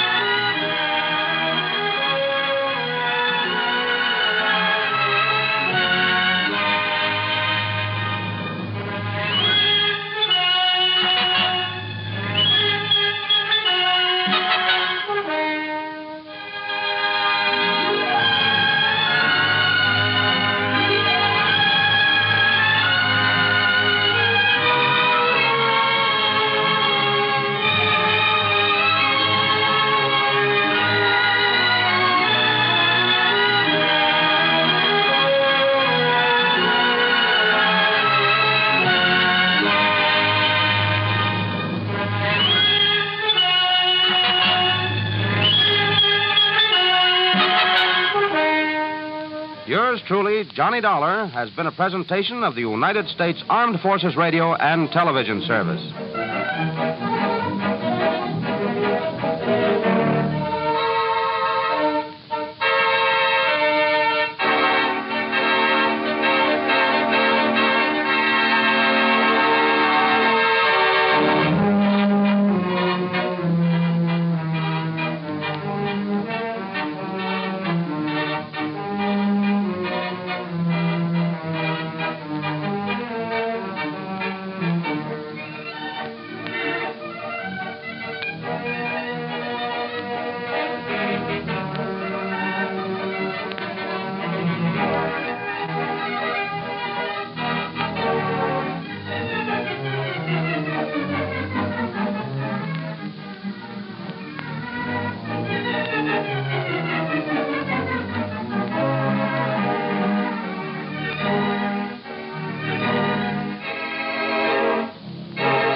Johnny Dollar. Hi, Mr. Dollar. Hi, yourself. Who's that? You know, Jimmy. Jimmy? Sure, up here in East North Weldon.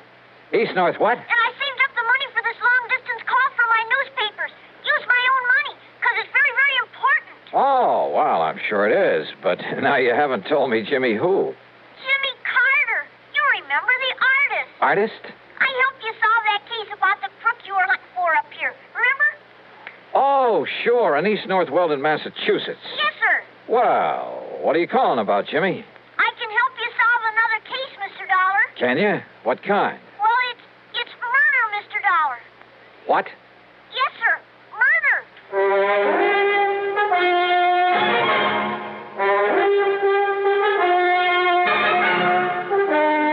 Bob Bailey in the exciting adventures of the man with the action-packed expense account. America's fabulous freelance insurance investigator. Yours truly, Johnny Dollar.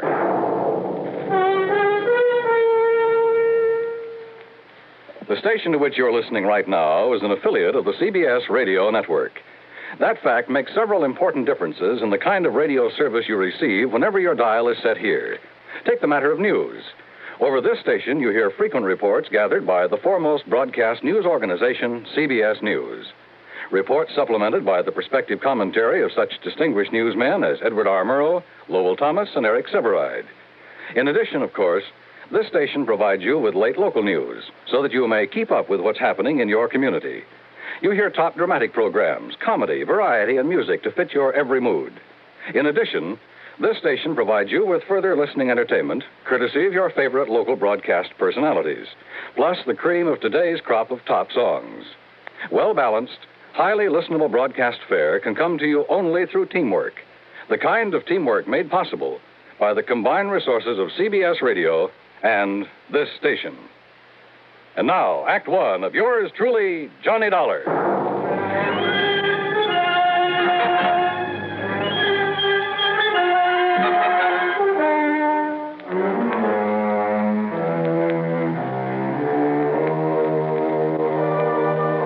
Expense account submitted by Special Investigator Johnny Dollar to the Amalgamated Life Association, Home Office, Hartford, Connecticut. Following is an account of expenses incurred during my investigation of the Jimmy Carter matter. It was only last fall that I'd gone to the sleepy little town of East North Weldon up in Massachusetts to run down a heavily bearded man who'd stolen some money a while back from a furniture plant. It was little Jimmy Carter who'd really solved the case for me by drawing some hair and a beard on a poster. A poster of the bald-headed, clean-shaven mayor had shown him up as he looked before as the criminal. Sure, I remember Jimmy Carter. Well, yes, sir. That's why I'm spending my own money to make this long-distance telephone call from the telephone booth here in the drugstore. Because if you come right up here right away, I can help you solve a murder. Whose, Jimmy? But if that murderer ever finds out that I know who he is, well, that's why I think you better come up here right away. Yeah, Jimmy... See, everybody around here, and even his own insurance company, too, they all thought he just had an accident. His name was Mr. Andrew Parkinson. Parkinson, I see. I'm talking kind of fast because I used up all my money in this telephone, but Mr. Dollar, I saw this other man throw him off that bridge. Did he know you saw him? Oh, I don't see how he could help it, but he didn't do anything about it, so, well, maybe he didn't see me after all. All right, what's the name of this other man, the killer? Well, his name is... I'm sorry, sir, but your 3 minutes are up. What? Oh, gee, this is all the money I have. I'm sorry. Operator. Okay, I'll hang up then. The name, Jimmy. Goodbye, Mr. Dollar. Will you hurry up and come? The name of the killer. Goodbye, sir. No, reverse the charges. Jimmy. Operator. Operator.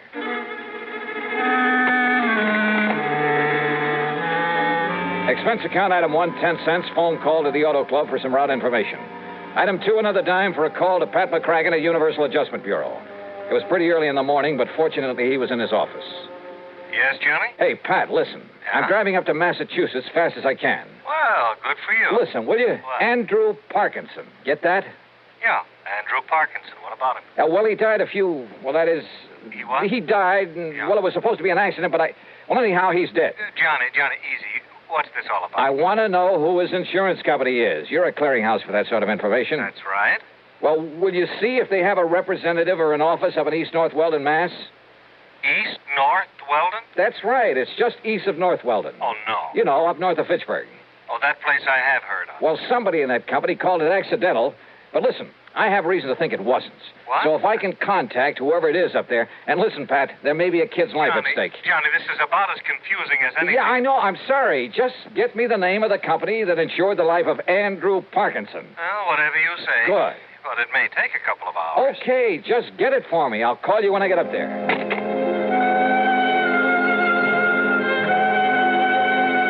Item 3, $4 even for a tank full of gas.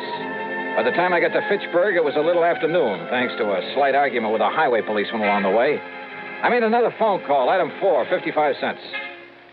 Pat McCracken. Did you find out that insurance company for me? Oh, Johnny? That's right. Ah, yes. It's one of the smaller outfits, Johnny. Does a lot of rural business. Amalgamated Life Association. Okay, thanks. Policy on Andrew Parkinson was issued by their local representative, Mr. Waldo Bottomley. There in East North Weldon? That's right. Good. And the company's report on Parkinson says that his death was accidental. It's already been reported? Mm-hmm. Well, when did he die, Pat? Day before yesterday. And a claim's been filed? Yes. $10,000 with a double indemnity clause. Wait a minute. Who's the beneficiary? Lucius R. Weatherby.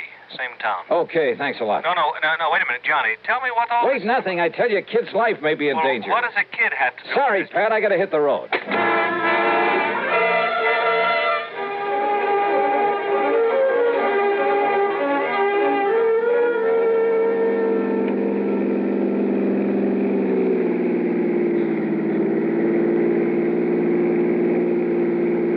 It was after 2 p.m. when I finally pulled up in front of the combination drugstore and mercantile at the one business corner in the village of East North Weldon.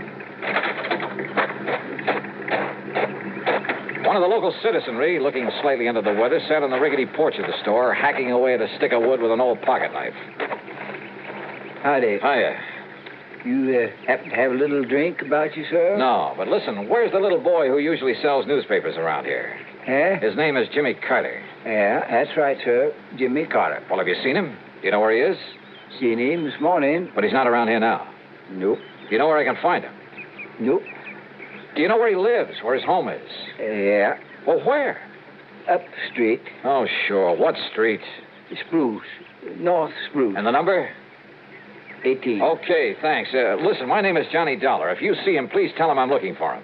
Johnny Dollar, eh? Yeah. You got the price of a drink on you? Some other time. Just be sure and tell him. Yeah.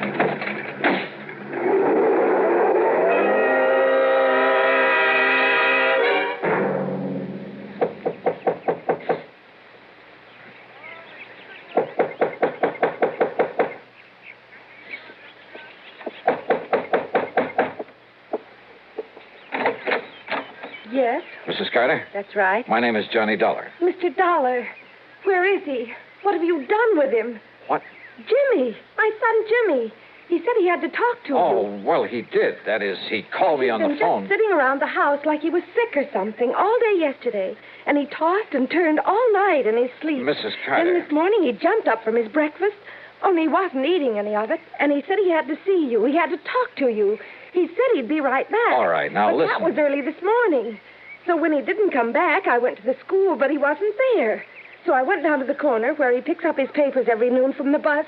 But he hadn't been there. You're sure? The papers, the bundle of papers, they were all still there. Now, listen, Mrs. And he Carter. hasn't come back here.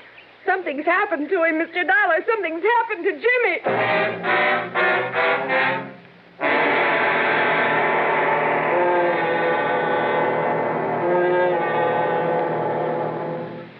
Act 2 of yours truly, Johnny Dollar, in a moment. Coming up to 10 gallons, Mr. Johns. There. To check your oil filter and air filter might pay you $1,000. How's that? Well, haven't you heard about Fram's big silver treasure hunt? Oh, yes. Heard something about it over my car radio this morning. What's it all about? Well, a regular filter check is so important that Fram Corporation is paying $60,000 to get car owners to check their filters now. $60,000 in cash? Yeah, this is Fram's silver anniversary. Last year, 10,000 secretly numbered Fram filters were distributed all over the United States and installed in cars during regular servicing. You may have one in your car and not even know it. A Fram filter cartridge worth 1,000 silver dollars. And if you do, I get $1,000 too. Well, what are we waiting for? Let's check those filters now. Hurry, folks. You could win up to $1,000 in cash. Join the big Fram treasure hunt. Check your car filters now. And now, Act Two of yours truly, Johnny Dollar and the Jimmy Carter Matter.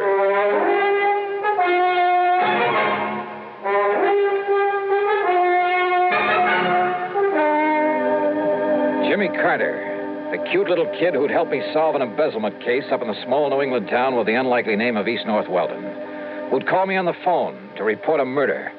But when I got there, Jimmy was gone, disappeared. Jimmy said he was going to talk to you, Mr. Dollar. But that was early this morning, and he hasn't come back. What did you do with him, Mr. Dollar? Where is he? Well, I haven't seen him, Mrs. Carter. But he said Well, that he was he telephoned to me down in Hartford, asked me to come up here and see him because he asked me to come up and see him. He idolized you, Mr. Dollar, ever since you were up here last fall. And when he said he had to talk to you, I thought you were already in town again. But I wonder what he was so anxious to see you about. Oh, well... And he's been acting very strangely the last day or two. Ever since poor old Mr. Parkinson fell off the bridge and was killed the other night. How well did he know this man, Parkinson? Oh, as well as he knew everybody in town, Mr. You don't think his disappearance this way could have anything to do with Mr. Parkinson being killed? Oh, well, what? How? How could it? I'm sure I don't know. Doesn't everybody say Mr. Parkinson's death was an accident? Yes. Yes, they do. Still. Oh, now stop worrying, Mrs. Carter. Jimmy will show up. If he doesn't, I'll find him for you. Oh, dear. Sure. Jimmy's okay. He'd better be. Jimmy had said he was calling me from a booth at the drugstore. As I drove back to it, I noticed the name of the proprietor on the sign over the fly-specked window. Waldo Bottomley, the man who Pat had said was local representative for the insurance company. There you are, Mrs. Atterbury. You just go in to take one of these every 2 hours. By tomorrow, you'll be all right again. Yes, sir? Mr. Bottomley? Yes, sir. My name is Johnny Dollar. I'm an insurance investigator. I've heard of you, sir. All right, good. Now, look. But if you're here in connection with the death of Mr. Parkinson... Yeah? Well, in addition to representing Amalgamated Life Association, and the claim on Mr. Parkinson's insurance has already been sent down to Hartford... I know that. Well, I'm also the coroner hereabouts. Then it was you who pronounced his death as accidental? Yep. After Dr. Herbert examined the body for me. All right, now listen to me. Mr. Parkinson was an old man, Mr. Dollar. Had trouble with his feet. Eyesight wasn't so good either. Mr. Bottomley. So when he tripped against that old railing on the bridge the other night, and the railing gave way and he fell to the rocks below... Did anybody you know of actually see him trip and fall? Well, no, sir. Well, I think that Parkinson was murdered. And if I can find little Jimmy Carter... Jimmy? Have you seen him today? Do you know where he is? Well, now that you mention him, Mr. Dollar, he should be back from school by now and selling his papers. I asked you, have you seen him at all today? Early this morning he was in. Yeah? I changed a lot of pennies for him into nickels and dimes and quarters. All right, and then? And then he left. Hey, haven't you got a... Isn't there a phone booth here in the store? Booth is out the door, Mr. Dollar, around the side of the building. Then you wouldn't have seen him if Jimmy went out there to make a phone call. Only one might have seen him is old Lucius Weatherby. Lucius Weatherby? The town drunk. Wait a minute. You talking about that old character sitting out front? Oh, I've asked him not to sit there in his condition, but now that he's... Well, you see, Lucius is the beneficiary. Yeah, wait a minute. Lucius Weatherby is the beneficiary of Parkinson's insurance. Yep, as I was about to say. No wonder he wouldn't tell me anything about Jimmy. What's that, sir? So he killed Parkinson to collect the insurance. Jimmy saw him. And what was that? Bottomley, I have a few questions I'd like to ask that Lucius Weatherby. Now, wait, sir. Yeah? If you expect old Lucius to remember anything... You bet I do. Plenty. Then you'd best take along this bottle of medicinal brandy. What? Yes, sir. That'll be $3.75. Well, break it over his head. But you don't understand. No? He can't remember a thing unless he's had a little... Mr. Dollar! All right, Weatherby. Howdy. You changed your mind about buying me a little... Oh. Where's Jimmy Carter? What did you do with him? If you don't mind letting go of my collar, sir. Come on, start talking. Jimmy? That's right. Where is he? Well, sir, I seen him this morning. You told me that before. Now, what did you do with him? Well, nothing, sir. I swear. He came out of the store this morning, went into that phone booth. Yeah, he did do that. Yeah, and then what? What did you do? Now, sir, if I had a little drink, I could remember better. Come on, you old son, answer me. Well, he went off in that car. Car? What car? Well, he didn't want to, but... Who? Well, Who made him go off in a car? Well, if I could just remember, it was a man. Come on, who? Somebody I know. Yeah? I'm sure I could remember if I had a little drink. Now, you listen to me, you lying... He's telling you the truth, Mr. Dollar. Oh, sure he is. Yes, sir. But if you give him a bit of this medicinal brandy to refresh his memory, truly... Okay, let me have it. That'll be $3.75, if you please. Okay, here. I'll get you the change. Don't bother. Because if this doesn't bring the truth out of him, so help me, I'll...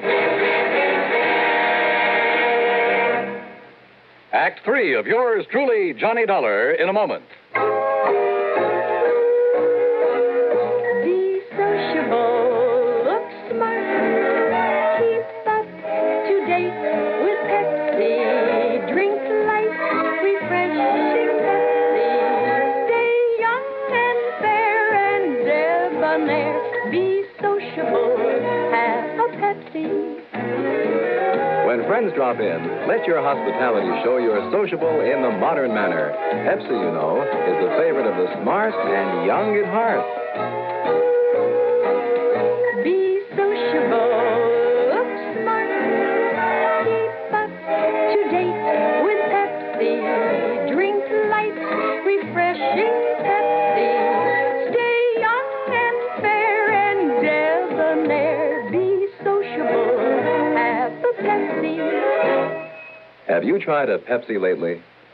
And now, Act 3 of yours truly, Johnny Dollar. The town drunk, who could only remember things with a drink under his belt.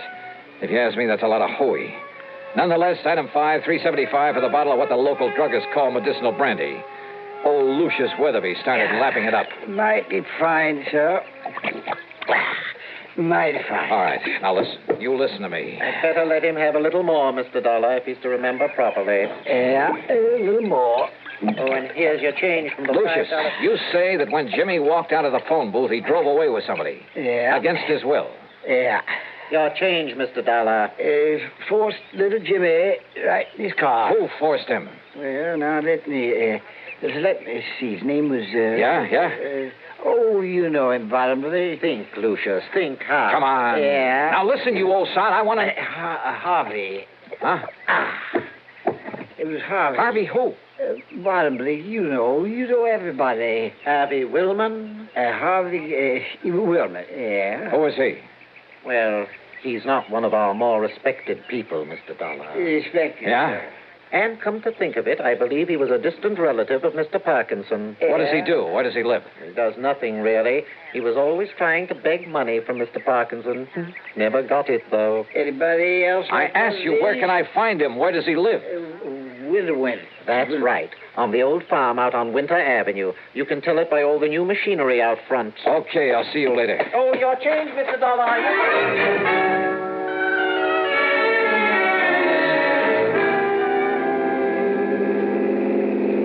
On the way out to Harvey Woolman's farm, I suddenly realized that for once in my life, I'd forgotten to bring along a gun. Judging by all the equipment out front, Woolman must have gone through the Alice Chalmers catalog and taken one of everything.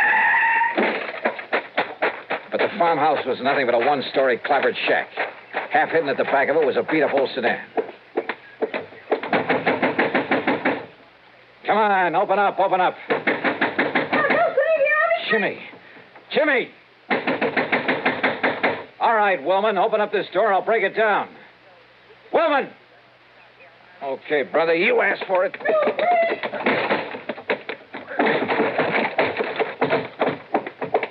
Hey, Jimmy. Jimmy, are you okay? Where's Harvey? Behind you. Back at the door. Don't move, Dollar. I was afraid the kid got that phone call through to you. Too bad for you, he did.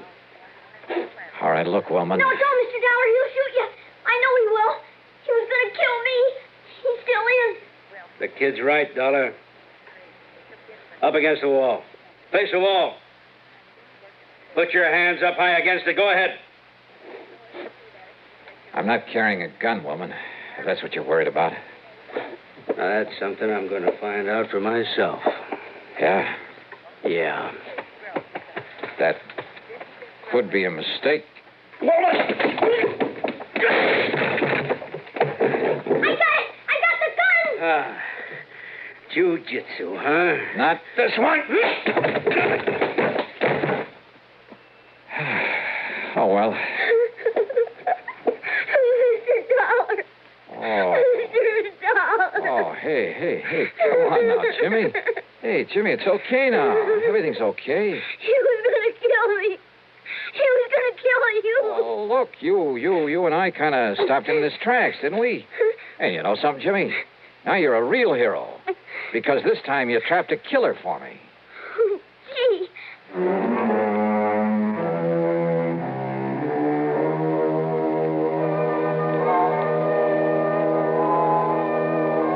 Item 6, 4850 for a new sports jacket without holes in it. Yeah, Harvey Woolman had managed to get off that one shot. Item 7, $61 even, a brand new bike for Jimmy. Why? Because he saved the company from having to pay double indemnity. Expense account total, including mileage on my car, $117. Unless you'd like to tack on a little extra fee. Yours truly, Johnny Dollar.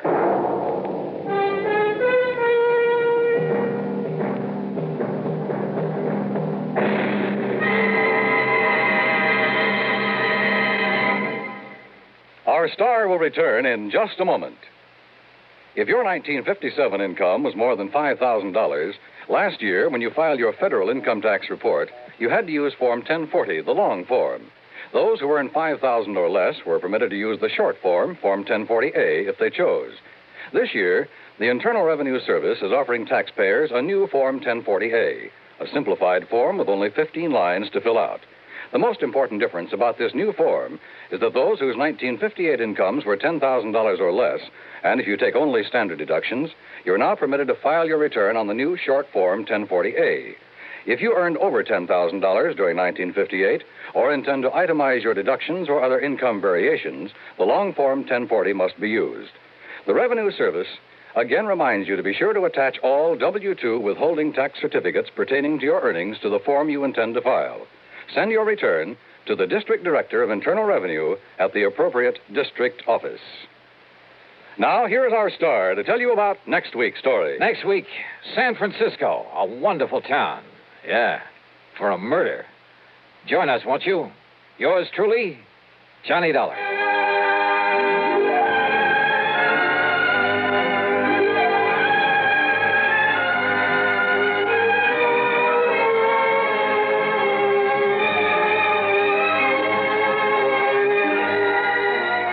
Truly, Johnny Dollar, starring Bob Bailey, originates in Hollywood and is written, produced, and directed by Jack Johnstone. Heard in our cast were Virginia Gregg, Dick Beals, Larry Dobkin, Forrest Lewis, Edgar Barrier, and Jack Crucian. Be sure to join us next week, same time and station, for another exciting story of yours truly, Johnny Dollar. This is Dan Coverly speaking. A father goes to extremes to protect a demented son as suspense follows next on the CBS Radio Network. WROW, Albany, New York. Everything is going at Henry S. Mantel's in Latham. Everything must be gone by Tuesday night. Going.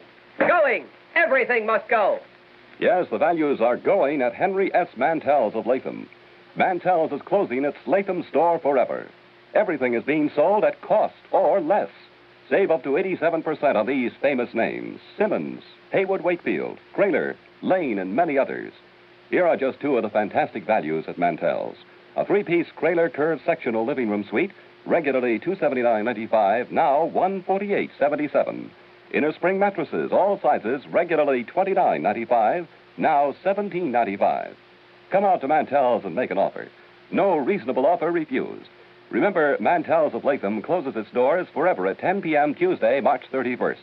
Convenient terms and free delivery within a 100-mile radius at Mantel's of Latham, south of the Latham Shopping Center, open until 10 p.m. 5:30.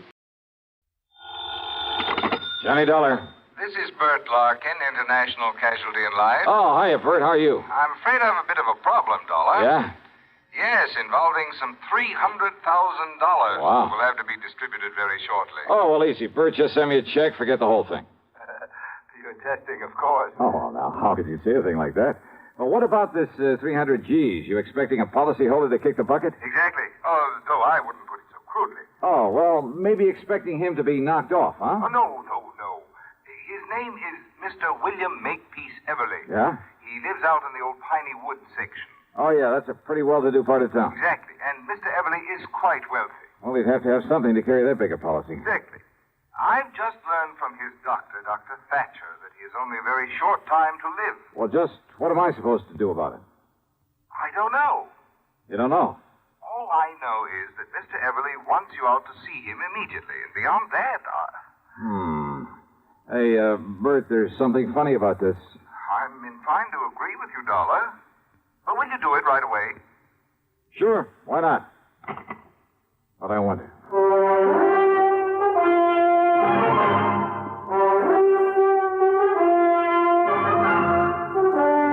CBS Radio brings you Bob Bailey in the exciting adventures of the man with the action-packed expense account, America's fabulous freelance insurance investigator. Yours truly, Johnny Dollar. Get the really light refreshment. This is where I talk, Kay. Get the really light refreshment. That's Pepsi-Cola, of course. I just wanted to say be sociable, Charlie. Of course, Kay. Be sociable. Have a Pepsi on the road or at home. It always refreshes without filling. Charlie. Pick up extra cartons now. Pepsi is so delicious it goes fast. That's why you should keep plenty of Pepsi on hand. Oops. Maybe I'd better sing. Be sure to say keep Pepsi handy. Yes, Charlie. But the song says it sociably. Be sociable, look smart, keep up to date with Pepsi. Drink light, refreshing Pepsi. Stay young and fair, debonair. Be sociable, have a Pepsi. What Kay means is get plenty of Pepsi next time you shop. Well, yes. And now, Act One of yours truly, Johnny Dollar.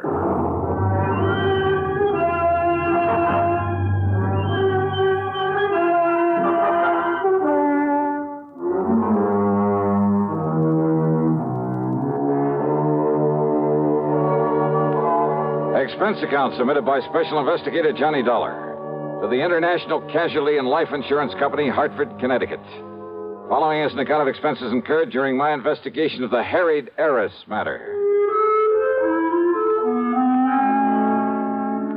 Expense account item 1, $4.85 for a tank full of gas, and I drove to the Everly address at the edge of Piney Woods. It was a beautiful old place in a setting of tall oaks and sycamore trees that spread protectively over and around the rather large frame house, with its slate roof, its cupolas and dormers and broad porches. Even before going in, I knew the inside was filled with heavy, overstuffed furniture and velvet draperies, gilded mirrors, that it had a kind of musty smell, perhaps a trace of camphor, and the parlor closed off except for very special occasions. It was that kind of place. In answer to my knock, I was met at the door by a man who looked anything but on his last legs. Mr. Dollar? Yeah, that's right. Good. Come in, please. Thanks. But are you Mr. I'm Dr. Thatcher. I'm the one who called your insurance company. Oh, I see. Yeah. At Mr. Everly's request. Or I should say at his insistence. Come along, please. He's in his bedroom upstairs. Yeah, sure. I'm afraid he has only a few days to live, Mr. Dollar. Early yesterday, I notified his stepson, Alfred Harker, but I haven't been able to locate his niece, Nancy Everly. And that is what has him upset. That's why he wants to see you. Oh? They're his only living relatives, by the way. Well, just what does he want me to do? Well, suppose I let him tell you. Oh, and although he realizes he hasn't long to live, he has no idea how short his time really is. All right. Please bear that in mind when you talk to him. Yes, sure. And above all, try not to excite him. Now, in here, please. Oh, okay, thanks. Mr. Everly, I have brought Mr. Johnny Dollar. Oh, isn't that nice? Well, sit down here beside my bed, Mr. Dollar. Let me tell you why I've sent for you. Yes, certainly, sir. Well, young Thatcher here doesn't really know what he's talking about, but he seems to think I have only a few months to live. A few months? Of course, I don't believe him. Mr. Dollar, I'll probably end up outliving both of you youngsters. That's the spirit. Well, I hope you do, sir. But he's given me something to think about. My estate. What about it, sir? I've willed everything to my niece, Nancy. And my insurance automatically goes to her in the will. Or did you tell him that, Thatcher? I thought it better if you did. Yes. Well, Dollar, it's not only because she's been kind and loving over the years, but, well, she's had gumption enough to stand on her own feet, rather than depend on me for a living. Where is Nancy, Mr. Everly? I don't know. Well, But I want you to find her, Mr. Dollar, and bring her here so that I can see her before I... Well, now, I still don't believe this young Sawbones, but I... Yes, I think I understand, sir.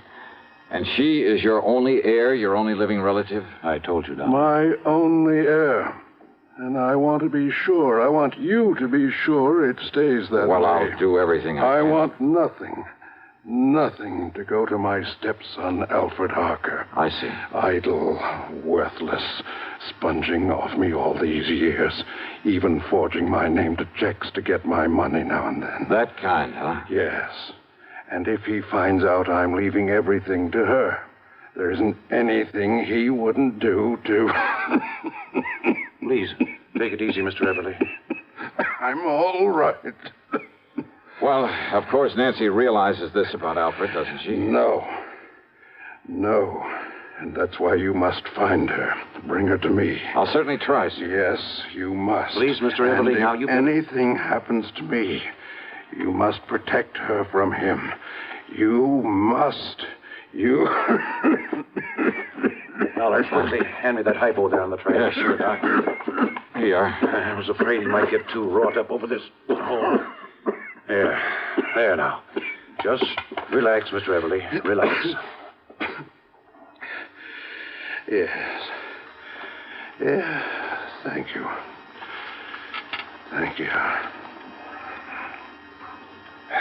Well, now he'll sleep for a while. I was afraid he might get too excited. Yeah. And it sure looks like I got my work cut out for me. I'm afraid so. At least this Alfred Harker doesn't know that his stepfather's money, his insurance... I'm afraid he does, though. What's that? I didn't realize... Realize what? But when I called him and told him Mr. Everly was You died... told him Nancy is the only heir? Yes, and I shouldn't have. Have you any idea at all where I might start looking for Nancy? No, Dollar, I'm afraid not. But if you don't know and the old man doesn't know, how do I... Oh, great.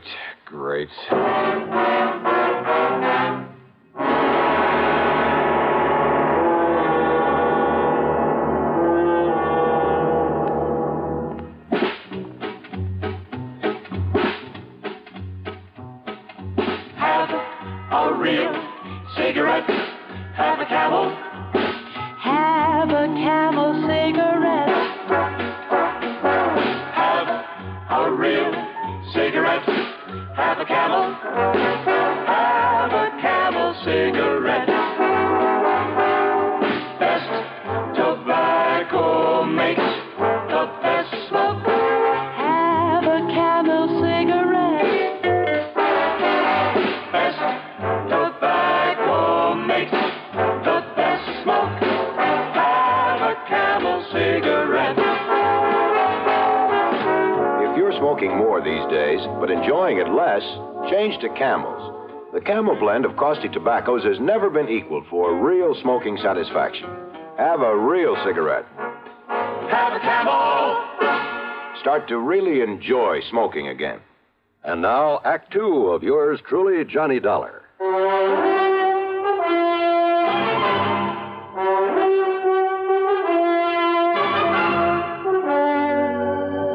Now, look here, Doctor. If nobody knows where Nancy Everly is or how to find out where she Dollar. is... Yeah? Mr. Everly's stepson, Alfred Harker, always kept close tabs on Nancy's whereabouts. Oh, he would. Well, what do you mean? Sure, so that if anything happened to the old man, he could start sponging off of her. Now, look, it's Yes? important. Well, Mr. Everly said she doesn't know what a rotten character Al is. That's true. Because of his sweetness and light attitude, Mr. Everly never told her. Well, if he had, he wouldn't have to be so worried about what Alfred might try to do to her to get the estate. Very true. Unless I can get to Nancy first, she'll be a sitting duck for him. If only I hadn't told Alfred he's not included in the Well, you did, and that's that. Yet, if Mr. Everly's will specifies that Nancy's to be the sole heir... Oh, you never heard of a will being broken? Well, yes. Okay. Where can I find Alfred? Well, he lives in a rooming house on the other side of town. Yeah, I'll write the address down for you. Yeah, do that. And remember, Dollar, he's not only bad, but clever. So be careful. Here, remember that. Sure.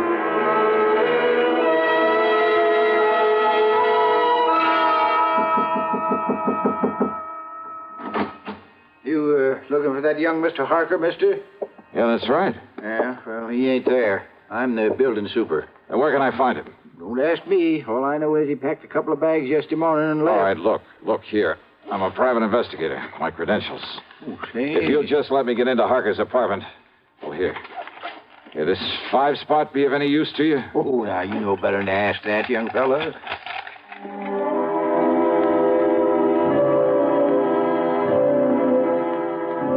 It was pretty obvious Al Harker had left in a hurry. The clothes he hadn't packed were strewn all over the place.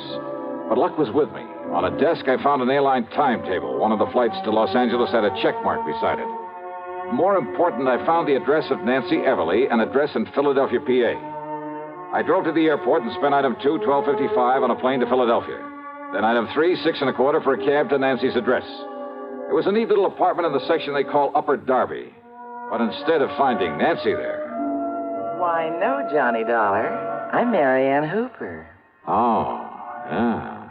Now, Miss Hooper... But I know Nancy Everly from the office where we work together. Well, where can I find her, Miss... So when she moved out of town, I agreed to take over the lease on this nice apartment. Won't you come in? She moved out of town, you say? Mm-hmm. Where? Well, she was transferred. She was a copywriter, you know. For whom? The name of the company you work for? Hardin, Carmen, and Fisher. Oh, yeah, the ad agency. Mm-hmm. And they sent Nancy out to their Los Angeles office just a few weeks ago. Then Alfred must have found that out. Why don't you come in just a minute, Johnny? It's awful chilly out here. Hey, listen, do you have her address in L.A.? Well, no, but maybe at the office. All right, okay, thanks. Thanks Johnny, very much. Has she done something wrong? No, she hasn't. What?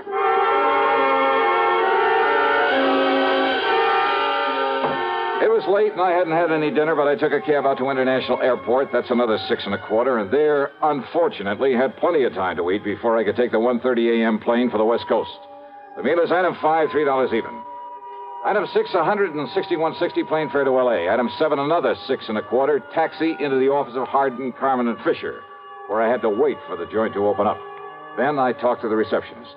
No, Mr. Dollar, Nancy isn't here. Oh, then I'll go out and grab some she won't breakfast. Be in at all today. Oh, when does she come in? What did you say?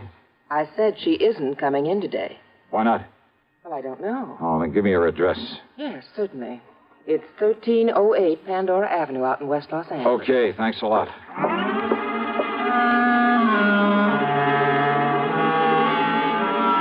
So Nancy was in L.A. Al Harker had come to L.A. And Al knew he'd get none of Mr. Everly's estate unless... Unless what? Oh, I hadn't the least idea. But I knew that he was clever, which meant there was no time to waste in getting hold of Nancy. Item 8, $3.50 for a cab to 1308 Pandora, and there from the landlord... Oh, believe me, this was the one I hadn't anticipated. Oh, she lives here, all right, but she isn't here now. Well, she do you have left any on idea? a little trip a few hours ago. Trip, did you say? That's right. She and a real nice-looking young man. Do you know his name, who he is? No, I can't say that I do, but a real charming, nice-looking Well, look, do you know where they went? man. Oh, I sure do. Well, where? She said they were going over to Las Vegas. Vegas? And you know something? I think they're going over there to get married. Ouch. Munch, munch, munch a bunch of Fritos, corn chips. It's not polite to smack your lips, but you can't help it with Fritos, corn chips. Munch, munch, munch a bunch of Fritos, corn chips. That's right, Fritos corn chips. So crisp and light, there's contentment in every munch. Serve them at outdoor parties, as a snack or with dips. Fritos corn chips are so good with cold drinks, everyone will want to munch a bunch. Fritos have a flavor no other kind of chip can match. Munch, munch, munch a bunch of Fritos, corn chips. Fritos are golden chips of corn just made to munch. Keep Fritos corn chips on hand for the perfect warm weather between meal treat. Tuck a bag in every lunch, picnic or otherwise. Serve them with sandwiches, salads, all summer meals. Fritos corn chips are full of good, crisp, refreshing flavor. Fritos, Fritos corn chips. Munch, munch, munch a bunch of Fritos, corn chips.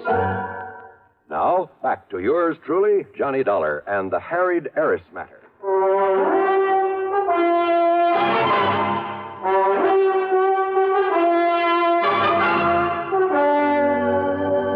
Expense account item 9, 70 cents for a phone call to Las Vegas, Nevada, to that well-known license bureau. Johnny Dollar, the special investigator? Yeah, that's right. Listen. Well, sir, this is a real privilege talking to you this way. Hey, listen, there's a young couple on their way over there to get married. Happens all the time, Johnny. Oh, yeah, sure. Especially here. Yeah, now listen. Their names are Nancy Everly and Alfred Harker. You want me to arrange something special for them to help them on their way? No. Somehow you've got to keep them from getting married.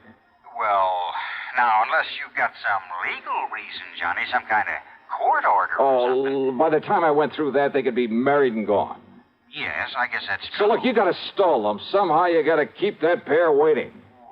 Well, now, Johnny, I'd certainly like to do you the favor. And do it.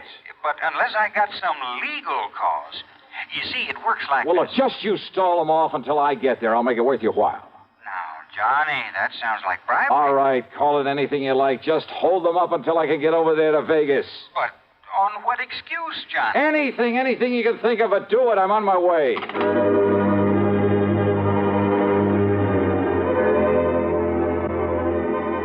Alfred Harker's plan to get hold of the Everly fortune was all too obvious. All he had to do was marry Nancy, and he'd have it automatically. Item 10, $7.50 for a fast taxi out to Lockheed Air Terminal in Burbank. And how come we didn't pick up a lot of tickets for speeding along the way? I'll never know. That driver really earned his tip. Item 11, $200 even for a charter flight to Las Vegas. And I knew the kids had had plenty of time to get there ahead of me. Item 12, $1 for a cab into the license bureau. And I'm sure honored to meet you, Johnny. Yeah, and you say they've already been here and gone, huh? Now, I tried to stall them here just as long as I could. Oh, yeah. But after a while, I'm afraid it got to be kind of obvious. Okay. But I tried all right. Okay, here. Here, thanks. This is for your trouble. Now, Johnny, I wouldn't think of Now, look, taking I'll that. double it if you Especially can not tell me from where... You see, I'm a real fan of that radio program of yours that... Where they went from here to get married? Yes. Johnny, in this town. Yeah, well, they left here on foot, so it must have been somewheres in the neighborhood. Okay. So, would you like a list of the places around here where they can, commit matrimony? Yeah, let me have it, will you?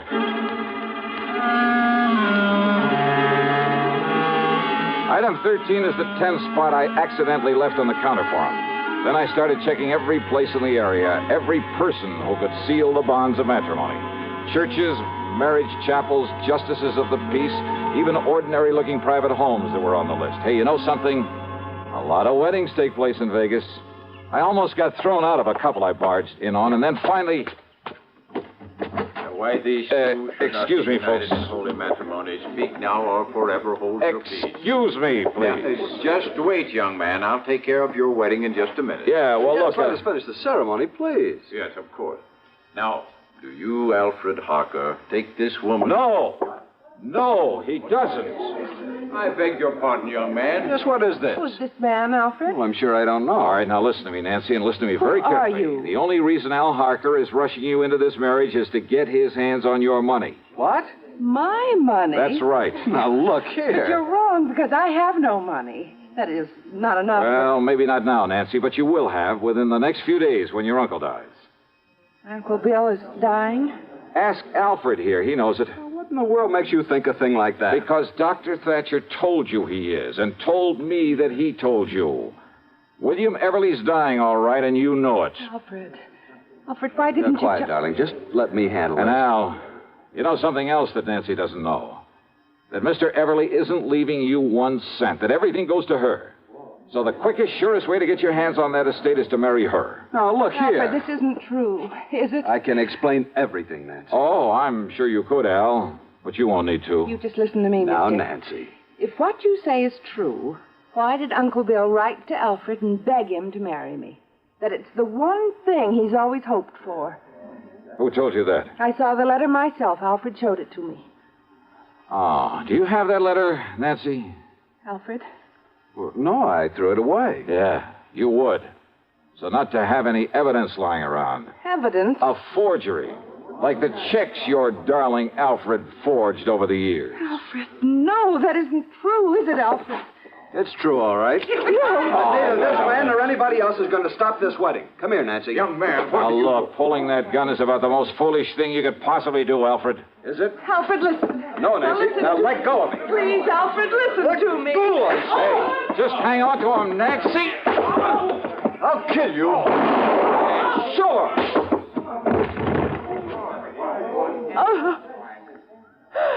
Oh, I'm sorry, Nancy. Terribly sorry.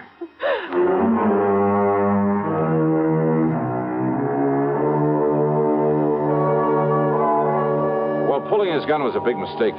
Yeah, the people there in Vegas, the police, just don't go for that sort of thing. As for any charges the company may care to make against him, well, that's up to the legal department. The main thing is to keep him away from her permanently. Incidentally, I managed to get her home to see her uncle before he died. Expense account total, including the trip back to Hartford, and for Nancy, too, of course, $76,425. Yours truly, Johnny Dollar.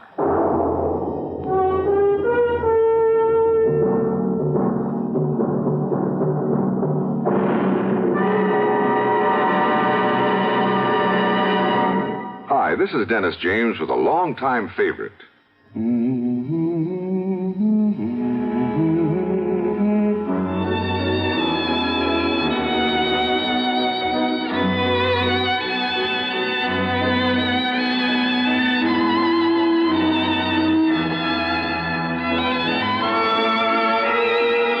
Yes, the longtime favorites are usually the best, aren't they? And one favorite folks have relied on over the years is Kellogg's All Brand. Since 1919, America's favorite natural laxative cereal. Kellogg's All Brand is the safe, gentle way to overcome irregularity caused by lack of bulk in your diet. It tastes good, too, and it never gets mushy in milk. There's only one All Brand, Kellogg's All Brand. So relieve constipation the way millions do with Kellogg's All Brand. ALL-BRAN. Yes, you're so right to stay regular with Kellogg's All Brand. Try it, okay? Okay. Now, here's our star to tell you about next week's story. Well, first, let me shout a word of welcome to the network to station KFBK in Sacramento, California. Glad to have you with us. Next week, I'm called in to help a small company that's involved in the race to conquer outer space. And I'm sure you know there are plenty of people in this world who go to any lengths to put a crimp in this project. But in this case, the man behind all the trouble turns out to be a real surprise. The case I'll tell you about is called the Flask of Death Matter. And believe me, there's lots of excitement and suspense. So join us, won't you? Yours truly, Johnny Dollar.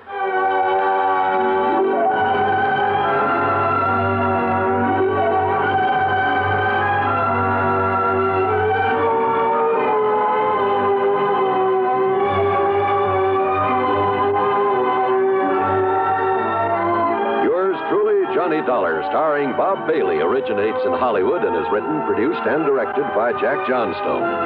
Heard in our cast were Virginia Gregg, Gene Tatum, Lillian Baeff, Marvin Miller, Russell Thorson, Bart Robinson, Forrest Lewis, Sam Edwards, and Harry Bartell. Be sure to join us next week, same time and station, for another exciting story of yours truly, Johnny Dollar. This is John Wall speaking. Suspense follows on the CBS Radio Network. You know, Dooley, I've been reading up on hypnosis. Come here and let me try it on you. I am an officer of the law and don't approve of making a man divulge his secrets. However, I'll stand by in case there's criminology involved. I just want to clear up some of his problems, Officer Suds. I haven't got any problems. I'm the soul of contentment. Maybe that's your trouble. You're too contented. Lie down, Dooley. You're going to sleep. I feel so good. He's under my influence. Now, little tyke, get up. Go straight to the beer of your choice. Astounding. He's heading for Utica Club. 'Cause Utica Club will still take the trouble to age beer the natural way. Utica Club, you see.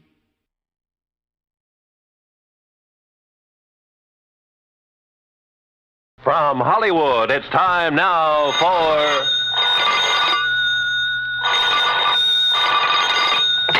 Johnny Dollar. Here's your number in Kingman, Mr. Dollar. Oh, thank you, operator. One moment. Jake Kessler. Johnny Dollar, Jake. Johnny, so you found out I was right. You left our fair state of Arizona and gone back to Hartford. Wrong. Huh? You mean you're still at Lake Mojave Resort? I sure am. And I'm still betting that you haven't found anything to indicate Elmer Hobbs' death wasn't accidental drowning. Jake. So your expenses will have to come right out of your own pocket instead of the company. Listen. As for that crow you talked about eating, how do you want it cooked? Listen, will you? What? Have you mailed in the insurance claim yet? Oh, I was just about to run it over to the post office when your call came in. Tear it up. What? Because, Jake, Elmer Hobbs was murdered.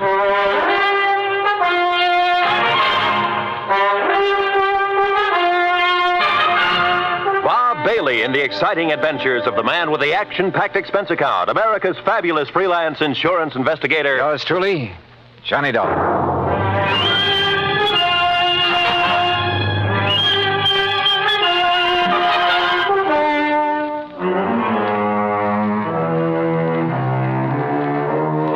Expense account submitted by Special Investigator Johnny Dollar to the Greater Southwest Insurance and Liability Company, Kingman, Arizona office. Following is an account of expenses incurred during my further investigation of the Mojave Red matter.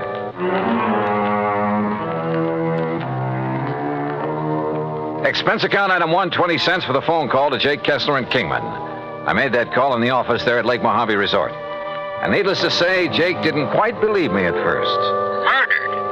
Elmer Hobbs was murdered? Jake, I'd bet my last buck on it. Yeah, but Johnny, the police spent 2 or 3 days over there investigating. The coroner, too, and they all reported no evidence of foul play. That's simply because they didn't know where to look. What do you mean? You know Red Barrett, the old fishing guide over here? Well, I've heard of him.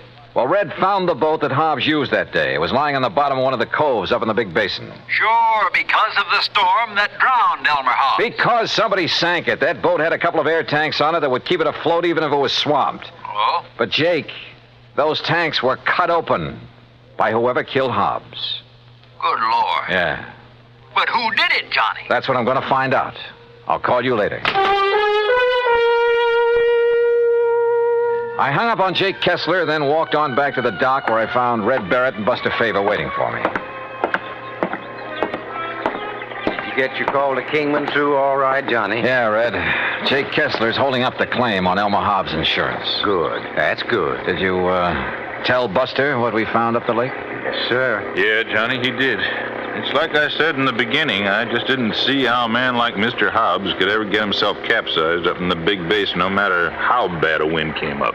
Buster was the only one that agreed with me, Johnny. Well, quite frankly, I don't see why everybody wasn't suspicious when Hobbs' boat wasn't found after the storm. Right, Johnny. But now that you and Red found it, sunk in the bottom of that cove and with the flotation tanks cut open, yeah, it sure looks like murder. Oh, that's what I thought from the first, Buster. That's why I telephoned all the way to Hartford to get Johnny out here. But who could have wanted to kill him? Any ideas, Buster? No, sir, Johnny, I certainly haven't. You sure there was nobody here at the resort who might have wanted him out of the way? Johnny, the other folks who were here at the time it happened, why, they didn't even know Mr. Hobbs. You're sure of that? Absolutely. See, he wasn't much of a mixer. He stayed by himself all the time. That's right, Johnny. Elmer used to go out fishing first thing in the morning, and he'd be the last to come in at night. He'd go to his room, cook his supper, and then go to bed. All right, listen. He was killed just before or during the big storm you had. That's right. Who else was out on the lake at that time? Nobody. Nobody from here, that is. All our people, all our boats were back here at the landing. They'd got the storm warning. So don't you see, Johnny, it must have been somebody from up the lake. What do you mean? From one of the other landings. What other landings? Cottonwood, Emery's, any one of them. Yes, sir. Somebody sank his boat and tried to sink his body with it. But we found his body washed up on the Nevada shore. You found it, Red. Yes, I did. My best friend. I dove down to that boat, Buster. And I found not only the bashed-in flotation tanks, where the anchor line had apparently been lashed around the body to hold it there. And you remember, Buster, the rope marks we found on Elmer's body? Yeah, but the police, sheriff, and coroner, and the rest... What did they say? He probably just got tangled up in that rope when he was fighting the storm. But they were wrong. Yeah, apparently. Well, why do you say that, Johnny? Well, because so far this evidence of murder is, well, it's all circumstantial. As for motive... Motive? Well, I hadn't thought of that. Red... Well, the main thing is that cutting open the flotation tanks was done with some kind of an axe. I was asking about motive. And I know that Elmer didn't have any axe on that boat. Do you find the axe, Johnny? No. Now, Red... I'll tell you what he had in his boat, besides his clothes, I mean. Well, let's cover this motive thing. He had the anchor, of course. That went with the boat. Red. He had a nice new Silaflex rod with a Mitchell 300 on it. Yeah, but now look. He had a long-handled net that he'd picked up somewhere in L.A., and an old beat-up McKinney tackle box full of plugs and spoons and a fish stringer. And that was all, Johnny. No axe. That was all he had. Red, that bush you're beating around is getting pretty big. Well, Johnny, I don't know what you mean. Well, I asked you about possible motive, and so far all you've done is evade the question. Now, why should I do that? Well, that's what I want to find out. Well, now, Johnny... You know of anyone who might have wanted Mr. Hobbs dead? You say you knew him pretty well. And I did, yes, sir. Well? No, sir. No, sir, I certainly don't. You're sure? Why, Elmer... Well, nobody could want to kill a fine man like him, Johnny. He was one of my best friends. Yeah. At least while ever he was here, I mean. I never knew anything about him in L.A., I mean. He was in business back there, I understand. That's right, with a man he called Stu Manley. Wait a minute. What is it, Johnny? I'm going back to the office and call Jake Kessler again. Yes, sir. Elmer was my best friend. Come on up to the office with me, Buster. Well, you can use the phone here on the dock, Johnny. No. Come on. Red, we'll see you later. I'll be here, sir. You look like you just got hit with an idea, Johnny. Yeah, and I'm afraid it isn't a very pretty one. Oh? Morning, What is it, Johnny? Any of the early fishermen come in yet? Oh, yes, sir, Mr. Carson, and they picked up some nice bass up above the power line crossing. Good. I was thinking of going up that way myself. Yeah, well, good luck. Now, what were you going to say, Johnny? Were Red and Mr. Hobbs such really good friends? Well, they were always together when he came here. Of course, they were always fighting like cats and dogs over some silly thing or other, but didn't mean it. Oh, now, wait a minute, Johnny. Was Red alone when he found Hobbs' body? Yeah, he was, and he brought it back here. But now, look. There weren't any other boats up the lake? Yeah, there were, but Red was searching that particular part of the shore alone. But surely you don't Jake think... Kessler told me something about Hobbs' insurance policy, but not quite enough. Johnny, listen. Come on, let's get to that phone.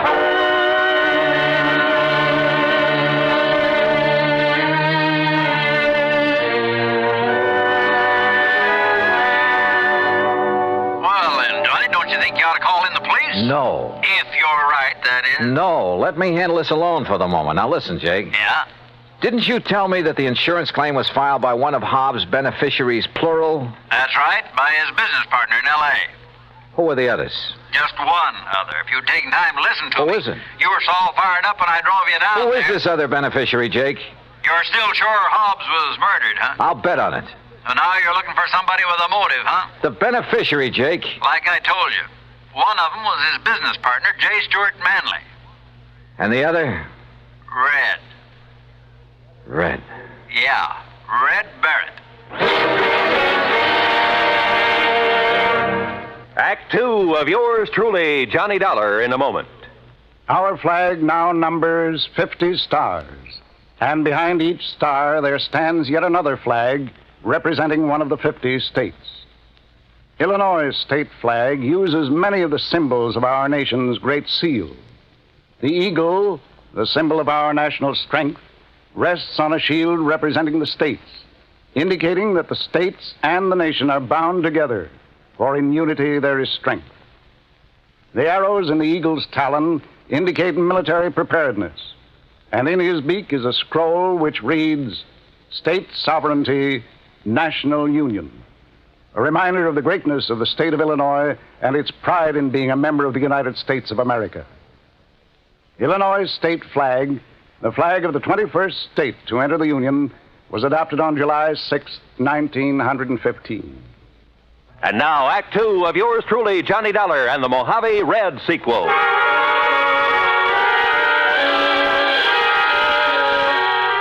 Two people who I knew stood to gain by the death of Elmer Hobbs. One, his business partner, J. Stuart Manley in Los Angeles. The other, Red Barrett, fishing guide at Lake Mojave Resort, who said he'd found his body, who professed to have been his best friend. I wondered. I said as much to Buster Favor as we sat there in the office of the resort.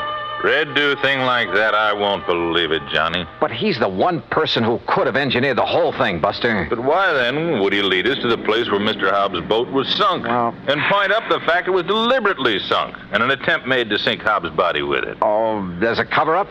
To make him look clean? Oh, no, Johnny. Well, the boat would have been found in that cove sooner or later anyway. I tell you, you're wrong if you suspect Red. Look, if Hobbs' business partner is a beneficiary, too, why don't you look him up? I fully intend to, unless Red did do it. No. And I can prove it. No, Johnny. Let's go back to the dock so I can talk to him again and see... Buster, Oh, hello, Johnny. I suppose you've heard, Ham? Yes, Red told me. You're quite sure it was murder? Yeah. I'm sorry.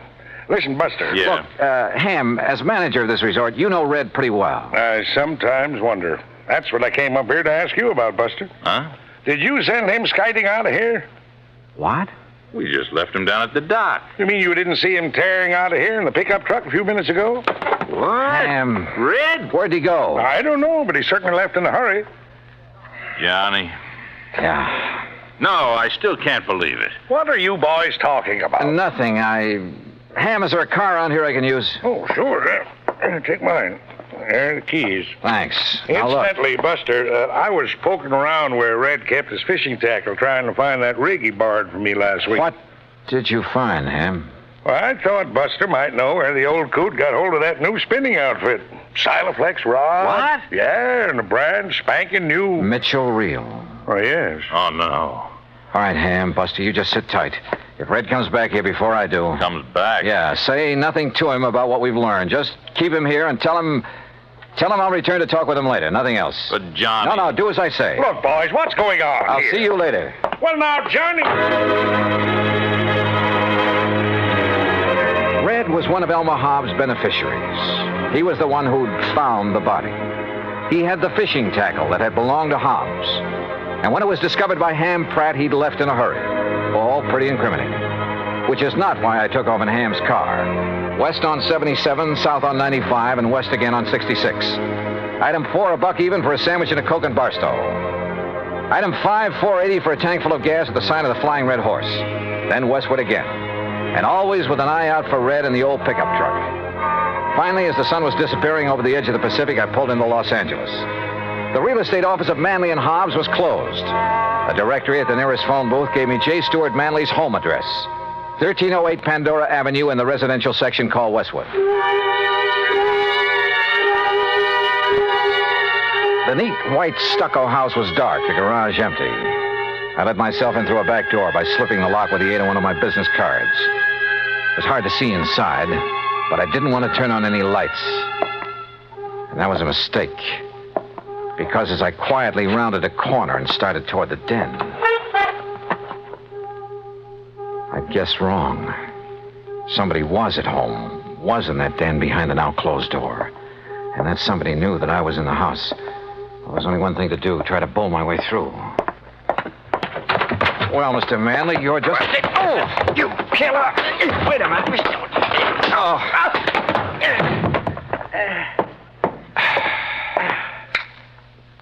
Red. Johnny Dollar. Well, it kind of looks like I made a mistake, doesn't it? Yeah, Red. The biggest mistake of your life.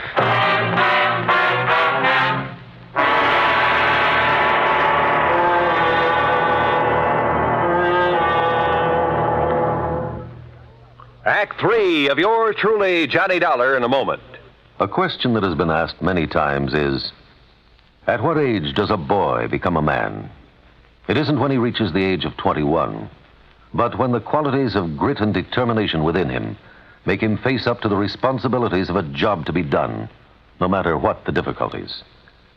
On May 21st, 1862, during the Civil War battle at Corinth, Mississippi, William H. Horsfall was serving as a drummer with Company G of the 1st Kentucky Infantry. During the furious and deadly engagement, he saw his captain fall wounded between the lines. Although, as a non-combatant, Horsfall was supposed to stay out of the range of fire, he rushed bravely forward at the risk of his own life to aid his wounded captain. Ignoring the fact that they were in the midst of a continuing and deadly hail of fire from both sides, the courageous drummer dragged the wounded officer to a place of safety, thereby saving his life. Later on, Horsfall grabbed a gun and some ammunition and went into the fight. But his commanding officer finally sent him to the rear, recommended him for the Medal of Honor, and gave him a furlough. Gallant as the drummer's valorous actions were, the officer felt that 14-year-old William Horsfall was still too young for battle. But Horsfall's personal code had already proved him a man. And now, Act 3 of yours truly, Johnny Dollar, and the Mojave Red sequel.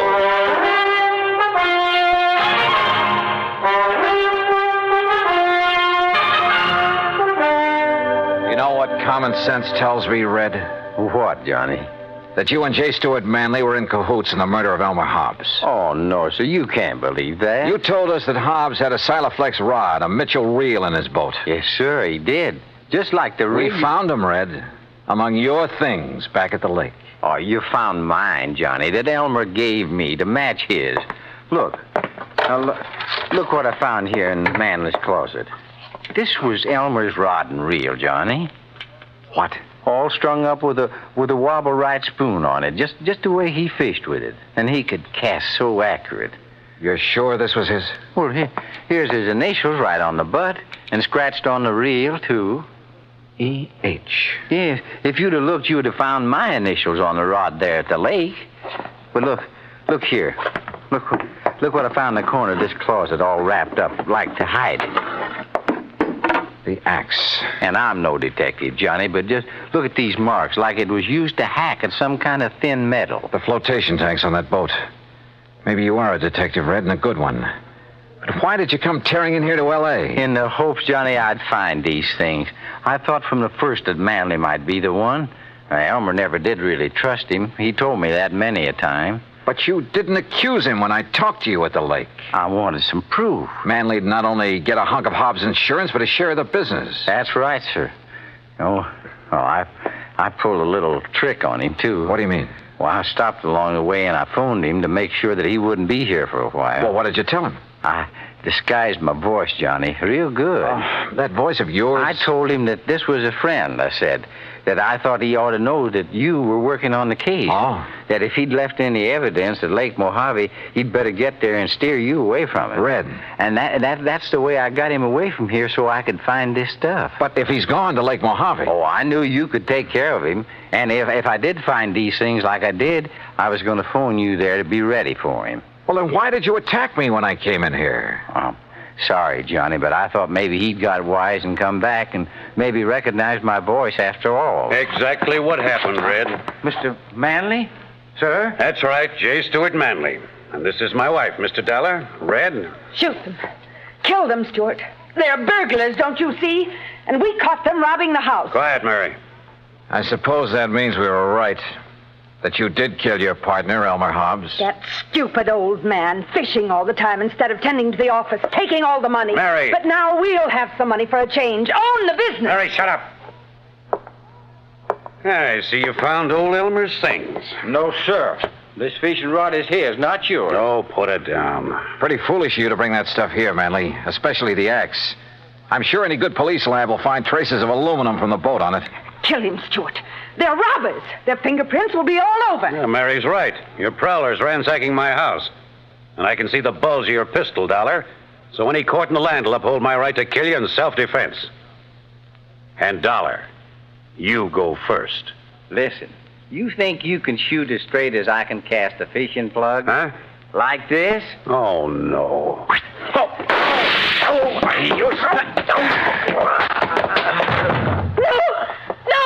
Oh, get back, Mrs. Manley. I'd hate to have to sock a woman. But you hurt him. Yeah, as badly as he hurt Elmer Hobbs. And look, that horrible fishing plug. The hooks have ripped his hand open. It's bleeding. That red-headed old fool throwing those hooks at him. Oh, quiet. Stewart, dear Stewart. Red, that was a beautiful piece of casting. He almost tore his hand off with that plug. Well, Johnny, it was with Elmer's own rig. I think maybe he would have liked that. I hope so. But you know what I hope the most, Johnny? What, Red?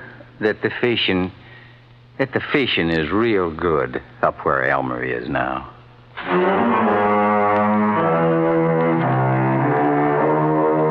Manley and his wife. Yeah, Red had figured right. The morning of the day that Hobbs was killed, they'd rented a boat out of Cottonwood Landing, a few miles up the lake. Then ambushed him there in the Big Basin. Bob Cole at Cottonwood had noticed the new rod and reel when they'd come back off the lake, just before the big storm. Had noticed the axe, too, when he'd wondered about it. Now he knows. So, from here on in, it's up to the sheriff's office and the courts. Expense account total, including return of Ham's car, a few days of fishing, and the trip back to Hartford, $307 even. Yours truly, Johnny Dollar.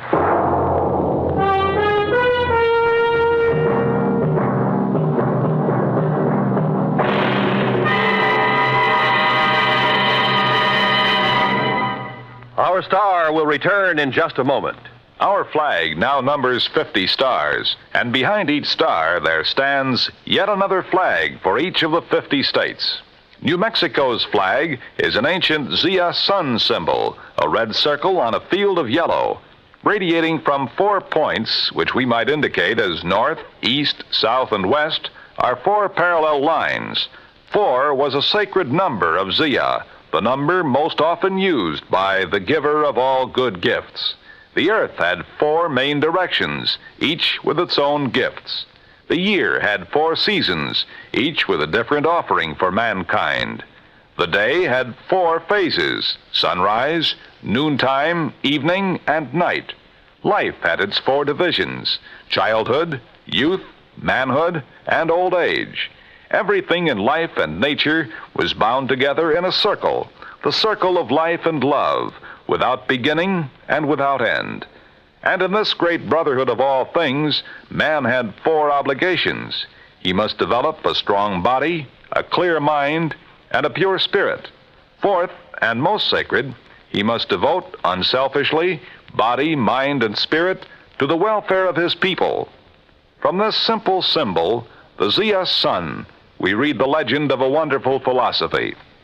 The flag's colors of flaming red and golden orange represent the banners of Ferdinand and Isabella, which were carried by Columbus across the Atlantic. New Mexico's state flag, the flag of the 47th state to enter the Union, was adopted on March 19, 1925. Now, here's our star to tell you about next week's story. Next week, some of the funniest old characters I ever meet. And a 10-year-old boy solves the case. Join us, won't you? Yours truly, Johnny Dollar. Yours truly, Johnny Dollar, starring Bob Bailey, originates in Hollywood and is produced and directed by Jack Johnstone, who also wrote today's story. Heard in our cast were Virginia Gregg, Harley Bear, Forrest Lewis, Barney Phillips, Alan Reed, and Russell Thorson. Be sure to join us next week, same time and station, for another exciting story of yours truly, Johnny Dollar. This is Roy Rowan speaking.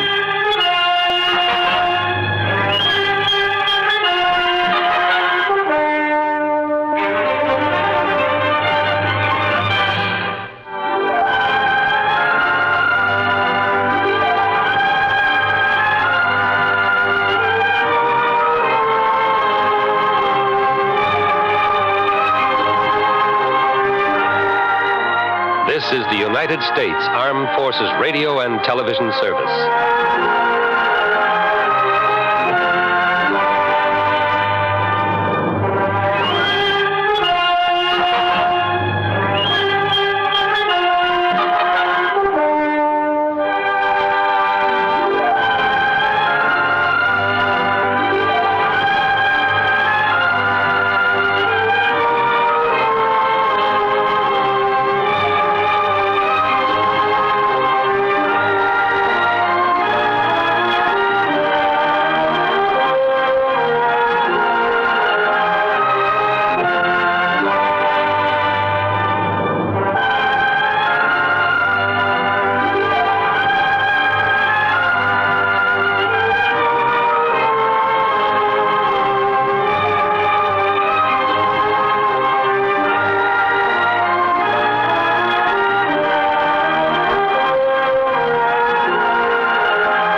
from Hollywood, it's time now for... Johnny Dollar. Where have you been for the past 20 minutes? In the shower. For 20 minutes? Okay, so I'm a shiny dollar. So you... Oh. Who's that? Max Green at Assured Equity. Oh, hi, Max. What's on your mind? 7 years ago... Our fathers brought forth, but that doesn't answer my question. Johnny, you ever hear of the Meeks? New England family, stowed away in the Mayflower, speak only to their money? That's the Meeks. What about them? No, not about them. It's about Mariah Meek and Lincoln's Gettysburg Address. She's lost her copy of it. Well, it shouldn't be hard to find her another one. That's where you're wrong, Johnny. Huh? It would be very hard. Might cost us $100,000.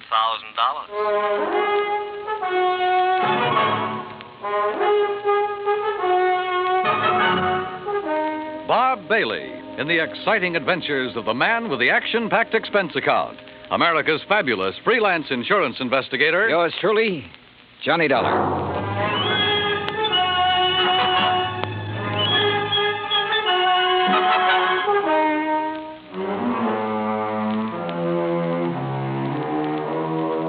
Expense account submitted by Special Investigator Johnny Dollar to the Assured Equity and Trust Company, 325 Scott Avenue, Hartford, Connecticut. The following is an account of expenses incurred during my investigation of the Meek Memorial matter. Expense account item 1, $1.90, cab from my apartment to Max Green's office. He was standing in a haze of cigar smoke, ashes on his vest, and a worried look on his face. Oh, good morning, Johnny. Oh, you want a cigar? Oh, no, thanks. Then sit up. Excuse me. Listen, Johnny, what do you know about that speech that Lincoln made at Gettysburg? Well, I had to memorize it in school like every other kid. All right. You know how many words are in it? Maybe a couple of hundred. Why? Wait a minute. It's in this book. Here. It's page 143. Speech is printed here exactly as Mr. Lincoln released it to the newspapers after the Gettysburg Address. You find it? Yeah, but now what do you... Okay. Total number of words, 268. Oh. But the first two drafts of that speech, including the one he read that day, contained only 266 words. So he padded his part. That's right. 2 more words. Mm-hmm. How come? Oh, according to the historians, Lincoln ad-libbed the 2 additional words at the time he read it. Later on, when he made 3 new copies of the speech, he included those 2 words. You with me so far? Keep going, Max. Yeah. All right. Right down at the end of it, just before of the people, by the people, where he said that this nation under God shall have a new birth of freedom, the words under God do not appear in the first 2 drafts he wrote. Yeah. Well, this is all very interesting, Max, but I still don't see what it is or what it has to do with me. Well, Mariah Meek's copy has disappeared. Oh? And, Johnny, that copy happens to contain just 266 words. You mean she owns one of the first 2 original drafts? Handwritten by Mr. Lincoln himself while he was on the train riding to Gettysburg. Wowee. Yeah. Which is, of course, why we insured it for the full amount it cost her, which is $100,000 even. Of course, you made sure it was authentic before you issued the policy. Oh, naturally. Well, who'd she buy it from? An antique dealer down in Richmond, Virginia, a fellow named Jason Penrod. Uh-huh. Well, where's she been keeping it? Under glass, in the Meek Memorial. What's that? Well, she collects Americana, so she had a museum built to keep it in, and she calls it the Meek Memorial. Follows? Follows. Also follows the most expensive item in the collection, the Gettysburg Address, would be the one to disappear. Oh, you're just an old pessimist, Max. You think somebody lifted it? What do you think? It walked out by itself. Okay. So what are you going to do about it? Well, we're going to run newspaper ads. We're going to offer a $10,000 reward for information leading to its return. If anyone answers it, you let me know where you'll be, and I'll refer them to you. Good. When was it taken? The night before last. Is there any kind of market for something that rare? Hard to say, Johnny. A hot camera would be easier to peddle, sure. But a good many wealthy people, like Mrs. Meek, they make a hobby of collecting things, antiques, objects of art, etchings. But whoever took this, or buys it from the thief, couldn't just let everybody see it. Well, it wouldn't matter to some people. They take it and put it in a vault and keep it there. Then what's the point in having it around? Pride of possession. You got something no other collector could own. And, of course, it might not have really disappeared at all. You're thinking of fraud? $100,000 is a lot of cash.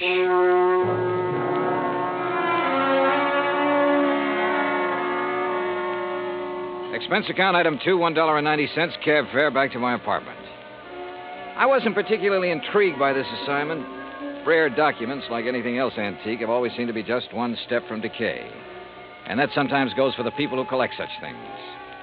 Item 3, $16.10, transportation, including a round-trip ticket, Hartford to New Bedford, and cab fare to the Whalers Hotel. There was a convention in town, so I was lucky to get a room. After checking in, I called the Meek residence. Mrs. Meek was expecting me and said she'd have her car pick me up. I had just put down the phone when someone knocked on the door. You in there? Depends on what you're looking for. Oh, looking for Mr. J. Jay, did you say? Nobody by that name here. Oh, yeah. I see. I guess I got the wrong room. Yeah, well, why don't you ask down at the desk? Huh? Yeah. Oh, sure. Yeah. Funny. Or is it? I cracked the door open again. Watched him walk to the stairs. Then I took the elevator down the 8 flights to the lobby.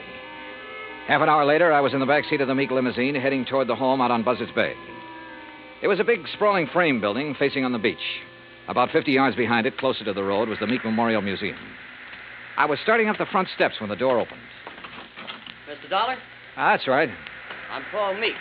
I understand you have an appointment with my grandmother. Right again. Now, come in, please. She's waiting for you upstairs in the sitting room. Okay, thanks. Before you go up, I wonder if I could have a few words with you. Why not? In here, then. You've never met my grandmother, have you? No, I haven't had that pleasure. Some people consider it a dubious one, Mr. Dollar. Oh? Mr. Dollar, this is my wife, Janice. Mrs. Meek? Hi. How about a drink? Thanks, not just now. How about you, old stick in the mud? You want another one? After a bit, Janice. And if I were you, I wouldn't have any more. But you're not me, are you? You will have to excuse my wife, Mr. Dollar. We've both been under a severe strain since moving here. Grandmother is blind, you know. No, I didn't know. Her sight began failing about 4 years ago. I'm surprised the insurance agent didn't tell you. Well, Mr. Green was so concerned over the theft of the Lincoln manuscript, I imagine it slipped his mind. Mm-hmm. And just how do you intend to locate that manuscript? I'm not so sure that I can. It'd be a pity if you couldn't. It'd be just awful. It's grandmother's prized possession. She hasn't been herself since it was stolen. And being quite elderly, well, we're all very much concerned. Oh, my, yes. We're afraid she might die and leave us all that lovely money. Janice. It's the truth. You see, Paul and I don't have any money of our own, Mr. Dollar. We'll never have any until she does die. Instead of giving it to us now while we're young, you know what she does with it? Spends it buying junk for that soy old museum. Now, look. That's gratitude, isn't it? I bathe her, feed her rubber feet, and do all her dirty work. Janice, you've said quite enough. Mr. Dollar isn't interested in our personal problems. Oh, stick in the mud. All right. I'll be in the den if you want me. And that's the funniest thing I've said all day. If you want me. I'm sorry. She doesn't mean half of what she says. That's grandmother's signal. Then hadn't we better go up? Yes, we'd better.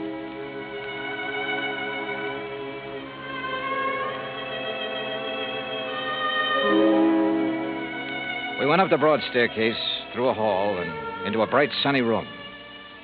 Wrapped in an old kimono and shawl, Martha Meek sat in an invalid chair, facing the ocean. Paul introduced us, then sat down quietly near the door. Paul? Paul, I know you're there. Now answer me. Yes, grandmother. You go on downstairs. I want to talk with Mr. Dollar in private. Whatever you say. And close that door. Don't mind my back, Mr. Dollar. I couldn't see you if I looked into your face. Now then, when are you going to arrest that crook and bring my Lincoln speech back to me? Well, I'm going to need a lot of help and information, Mrs. Meek. Mm-hmm. What kind of information? Mostly about the museum. Like what? Well, do you know who was in there the night the manuscript disappeared? Certainly. That dirty robber was. Anyone else? Well, old Pete's always there. Supposed to be guarding the place, but he didn't do a very good job the other night. Got himself slugged. Does he live on the grounds? Yes. I brought him over from Naples 10 years ago. He was my guide in Italy. Showed me around so nice I decided to bring him back. Tell me, is the memorial open to the public? It was going to be. I intended it to be once. But when my eyes... No, Mr. Dollar, I keep it locked most of the time. Uh-huh. And who discovered the manuscript was missing? Pete did, I guess. At least when he recovered, he ran yelling bloody murder up here to the house. Everybody went down to see what had happened. Everybody but me. They left me all to myself. Were there any strangers here in the house that night, Mrs. Meek? Anyone beside the servants and your grandson and his wife? One person, but he's no stranger. Who's that? Jason Penrod from Richmond. He's an art dealer. We were discussing some business. May I, ask what kind of business? It has nothing to do with you or the people you work for. Sorry. Where can I find Mr. Penrod? He's staying here now. If he isn't in his room, then he's most likely out in the memorial. Now, that's enough questions. You, give me a cigarette. Ma'am? What's the matter? You deaf? Give me a cigarette before Paul with that snoopy wife of his comes prowling around. All right, sure. Light me. Yeah. Well, you want any more information, Pete's the one to talk to. All right, thanks. But what about your son and daughter-in-law? Were they inside the house at the time of the robbery? You don't suspect them, do you? Right now, I suspect everybody, Mrs. Meek. Even me? Yes, ma'am. Even you. Well, bless you, boy.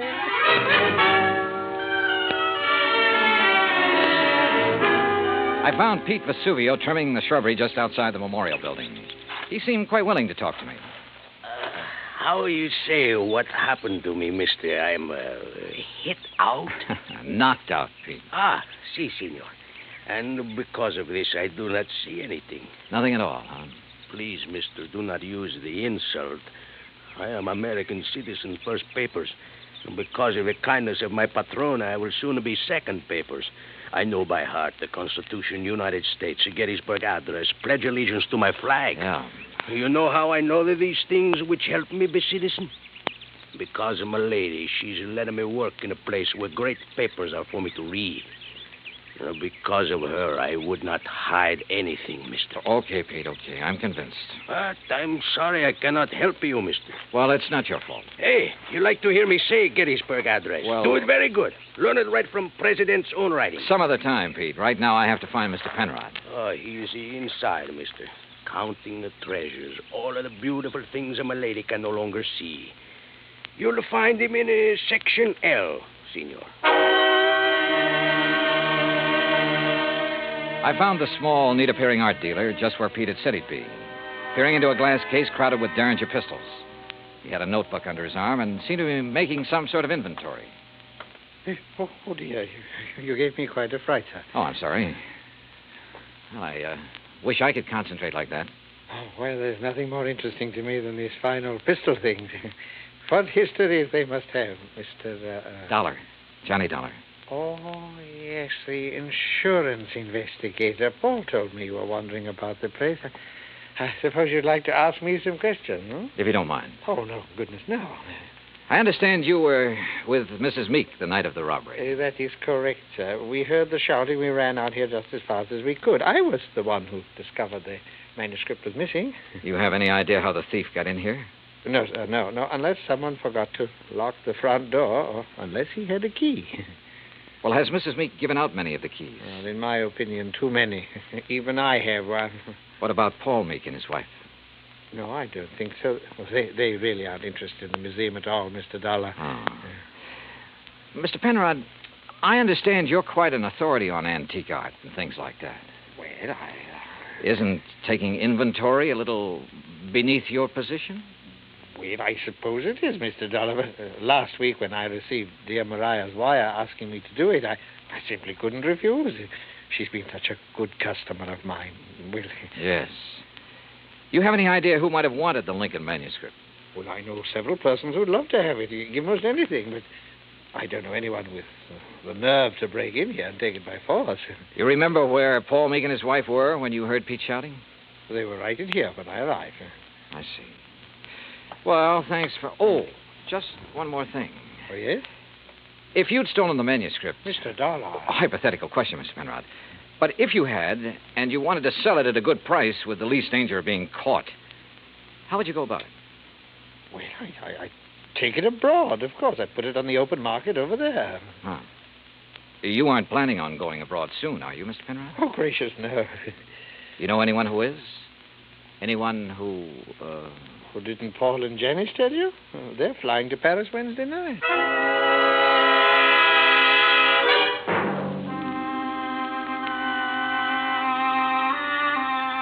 I left the memorial and walked back to the house.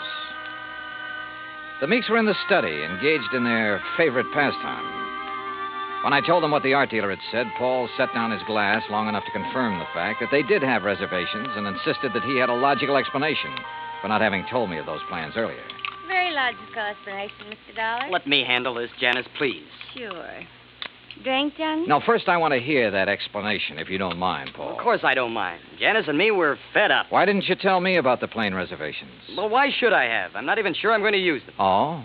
Grandmother's upset enough over losing that manuscript. Something else might... Well, anyhow, if the manuscript doesn't turn up within 48 hours, we're canceling our trip. Oh, no, please. Sorry, Janice, but that's the way it's got to be. She did it. What do you mean? It's an act, don't you see? Jason Penrod told her we were going to leave, so she had him hide the manuscript. And now this thing about her being so upset and having such a weak heart. It's an act to keep her precious darling boy tied to her apron strings. I don't believe that. Well, just wait. You will. Anything else, Dollar? What does a trip to Paris cost, Paul? Well, it's not inexpensive. Your wife was complaining about being so broke. Haven't you ever heard of flying now and paying later? We have friends in Paris, Dollar. It won't cost as much to live once we get there. And we'll worry about paying for our ticket when we get back. Any other questions, Mr. Snooper? Yeah. Later. It was after 7 when I finally got back to my hotel room. I ordered a drink and tried to make some kind of sense out of the information I'd gathered during the day. But it all added up to 0. I called Hartford and asked Max Green to look into the Meek finances. Then I dressed for dinner. I was about to go downstairs when the phone rang. Johnny Dollar. Mr. Dollar, I was told to call you. Yeah? It's about the ad. The ad? In tonight's paper about something missing from a certain memorial. Go on. Well, I called Hartford Collect. They said to call you. Yeah, that's right. Who is this? My name's not important, Dollar, but that 10 grand reward is. You think you can earn it? You meet me tonight, you'll see. Where? In the alley behind the Bourne Whaling Museum. Be there at 9:30 and be alone. You got it? Yeah, I got it. Expense account item 4, 85 cents cab fare from my hotel to the Bourne Whaling Museum. I don't like wandering around dark alleys at night, alone in a strange town. It isn't the best way to stay alive. But at 9:29, I passed the old whaling museum and started down the alley. It was dark, no moon, and it was very quiet. I was about 20 yards in from the street when I saw him, curled up in a ball like he had a stomachache. Only he didn't. Because somebody had made him very dead. I struck a match and turned him over. I'd only seen him once before, but I didn't have any trouble remembering where it had been. Right after I'd checked in, he'd knocked on my hotel room door. By mistake. At least that's what he'd said. After giving a statement to the local police who identified him, I went back to my hotel. Evening, Mr. Dollar. Yeah, say, look, I know it's probably against all your rules, but who had my room just before I checked in? Oh, I couldn't disclose that information, sir. Sorry. Oh, well, so am I. It'd mean a lot for me to know. Maybe even $5 worth. Well, Well, sir, if it's that important. Thank you. Now, let's see. Yes, here it is. Can you read his signature, Mr. Dollar? Yeah, thanks. Just fine. The name I'd seen scrawled on the hotel register wasn't important now. At least not without something more to back it up. There was no law against checking out of a hotel, but there was a law against murder, if it could be proven. And that would be hard to do without finding a motive. So I went back to the Meek house to look for it. I paid off the taxi, that's item 5, and started up the front steps. Oh, hi, Johnny. I thought it might be you. That's so? Mm-hmm. I hope you aren't mad at me for the things I said today. No, not at all. I've been a very bad girl. But everything's going to be all right now. It is. Mm-hmm. Or haven't you heard? Heard what? about dear old grandmother. She's had a real bad stroke. Isn't expected to live. You, aren't a bit sorry, are you?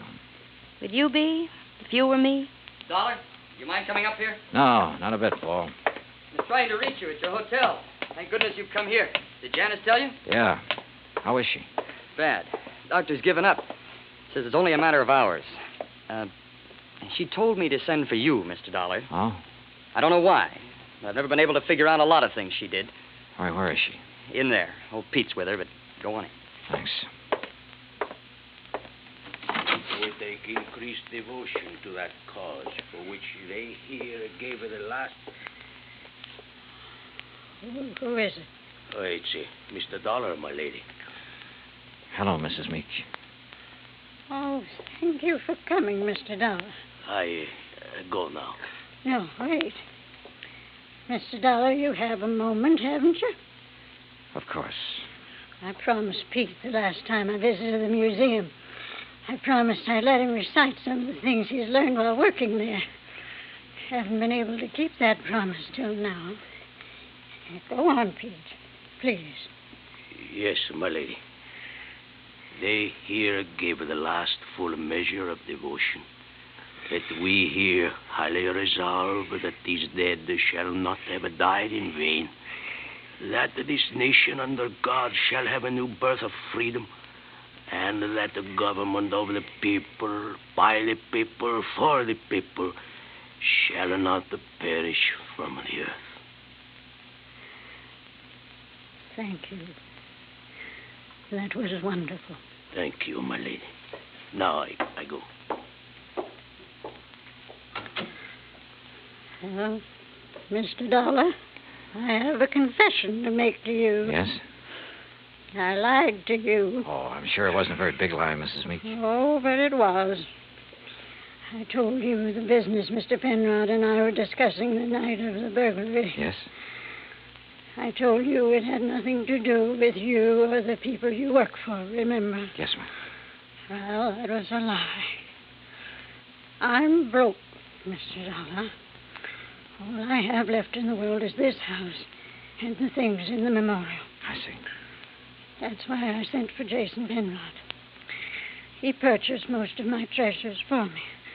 He's evaluating them now, so Paul and Janice will know what they're worth when they go to sell them, which they'll do immediately. Mrs. Meek, don't you think you should try to rest now?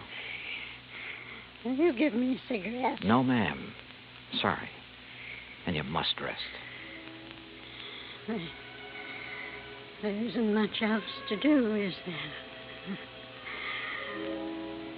Good night, Mr. Dollar.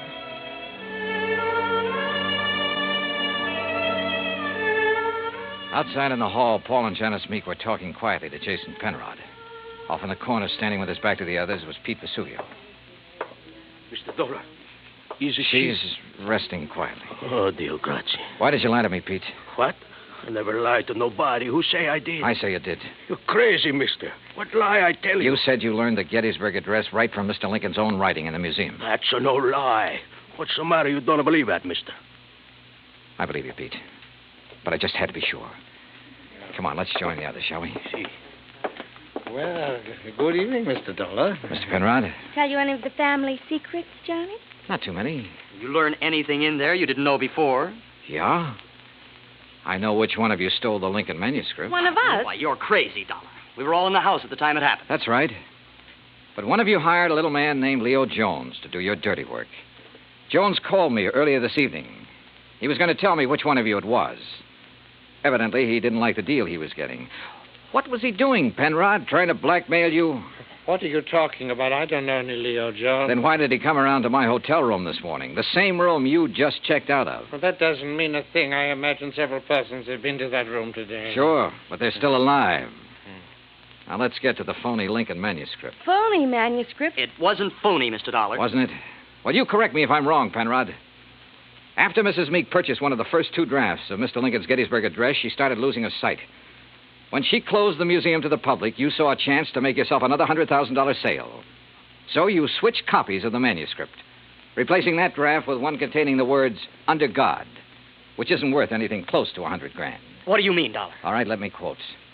That this nation, under God, shall have a new birth of freedom, and so on. What?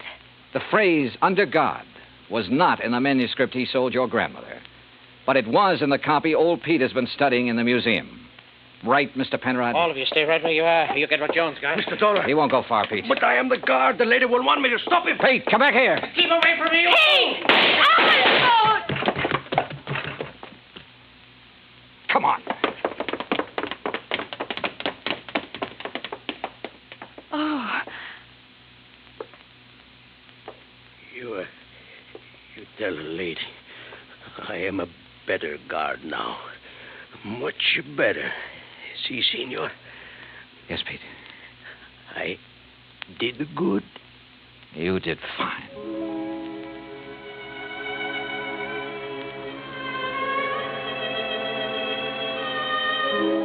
Pete Vesuvio will live to apply for his second papers.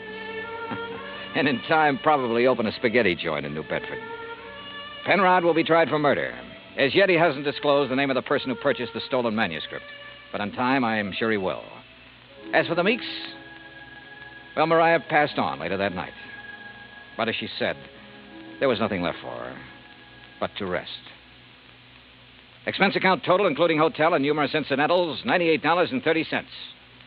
Yours truly, Johnny Dollar.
Johnny Dollar has come to you through the worldwide facilities of the United States Armed Forces Radio and Television Service.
From Hollywood, it's time now for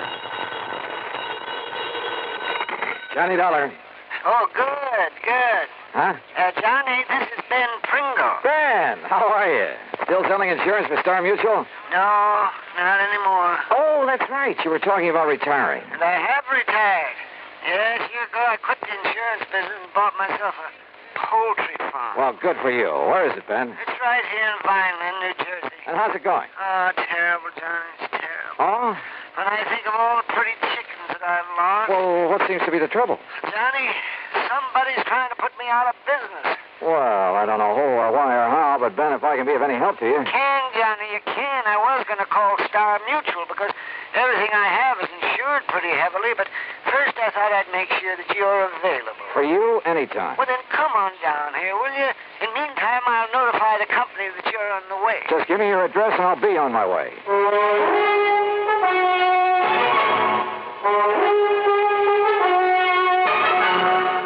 Bob Bailey in the exciting adventures of the man with the action-packed expense account. America's fabulous freelance insurance investigator. Yours truly, Johnny Dollar. Now, Act One of yours truly, Johnny Dollar.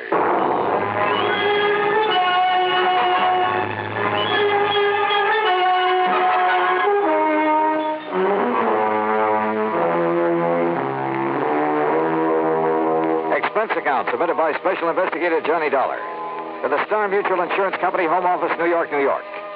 Following is an account of expenses incurred during my investigation of the sick chick matter.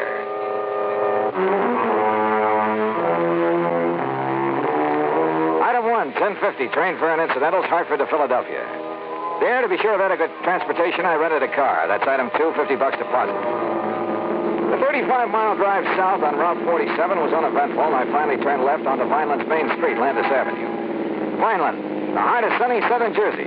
At least that's what the sign said. It's a busy little city. Landis Avenue, a busy street. Finally, I stopped at a mobile gas station on the far edge of town to ask about the address Ben Pringle had given me. Just keep going straight out Landis Avenue for about 5-6 miles till you come to East Vineland. East Vineland, huh? Yeah, then you turn right, go about a mile and a half. You can't miss it. If you can pick it out from the rest of the poultry farm. A lot of them, huh? Vineland's the egg basket of the world. Where do you suppose Philadelphia, New York, and the rest get all their eggs and chicken? Yeah, well, I'd better get underway. Thanks a lot. Anytime, mister. The gas attendant was right. There were enough chicken ranches in the outlying sections to supply half a dozen cities. And trying to pick out the one belonging to Ben Pringle was a problem.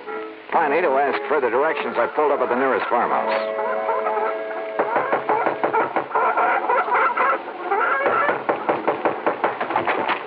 Yeah? What do you want? I'm looking for Mr. Ben Pringle's place. Oh, Ben Pringle. He's right next door. Oh. Ah, the poor man. Poor man? Yes, he's coming down here from New York. He'll spend all his money, and what happens? He's going to lose his flock. Doesn't know much about raising chickens, huh? He don't know nothing. Joe, my old man, he's try to tell him when he come here. It's take more than the money to raise the chicken. So why don't he get out? Why don't he sell out before he spend all his money and lose everything? You think that's what he ought to do, Mrs. I'm no cheering Sully. My older man, he's cheering Sully. What's your name? Johnny, darling. Well, then if you know him, you tell him. He's like all the rest. How do you mean? Oh, they make some money in the big city. They want to do what you call retire on it. So? So they're coming down here, buy a nice piece of farmland. We got a plenty nicer farmland here. I can see that. So they think all they need is some chicken houses, some chicken feed. And then all they got to do is collect the eggs. They'll make a lot of money. But it's not that easy. Huh. Ben Pringle, he's not listening to us anymore. He's going to lose his flock. He's going to have to sell out cheap. He's a lose his shirt. And his farm goes to rack and roll. Uh-huh. And that's when somebody else comes in. Somebody he's know how to raise the chickens. They buy them up cheap. Oh? Is that how you got this big place of yours? Oh, sure. We started with a little place. We work hard. We make a little money.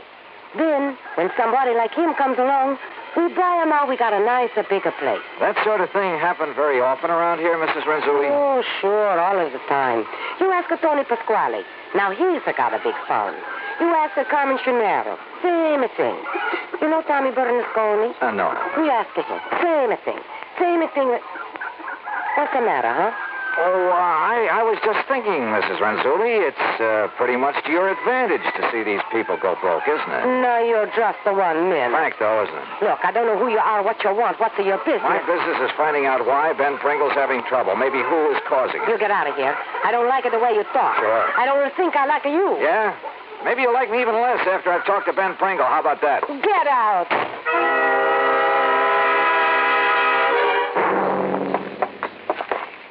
By golly, I'm glad you could make it, Johnny.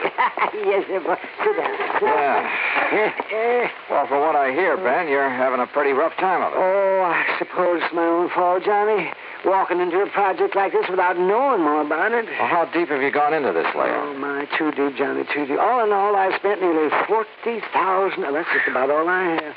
And most of us had to go for replacing my herd. Herd? Yeah, my herd of chickens. Oh. And I thought it'd be so easy, just buy a few hundred chickens. Yeah, throw them some feed, collect the eggs, collect the money. Yes, and I'd be fixed up for life. Oh, dear, there are more diseases a chicken can catch. There are more lice and bugs.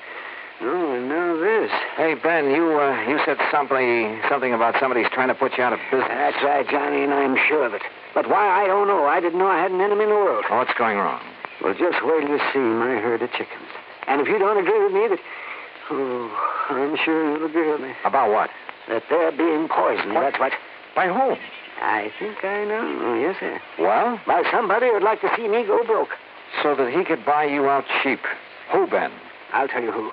Because he wants to add my property to his. And he's right next door. And his name is Joe Renzulli. Act 2 of yours truly, Johnny Dollar, in a moment. And now for another episode in the life of Sergeant Donald Bellwether, my husband.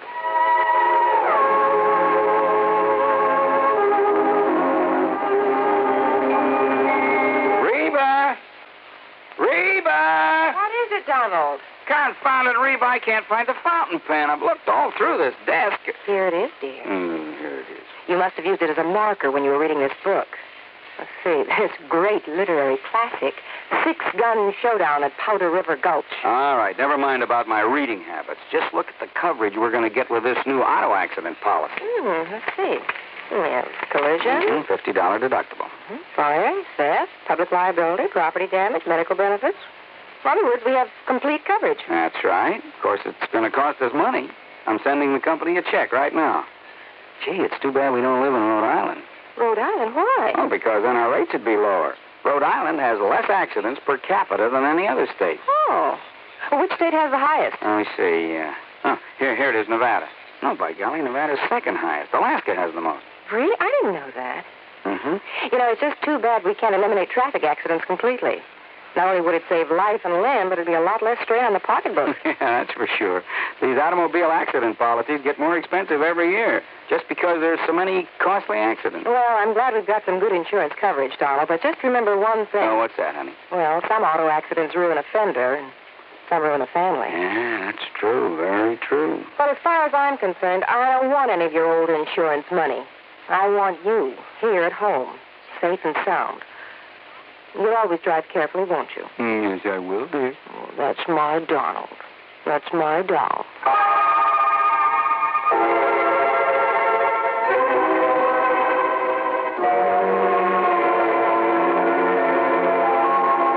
And now, Act 2 of yours truly, Johnny Dollar, and the Sick Chick Matter.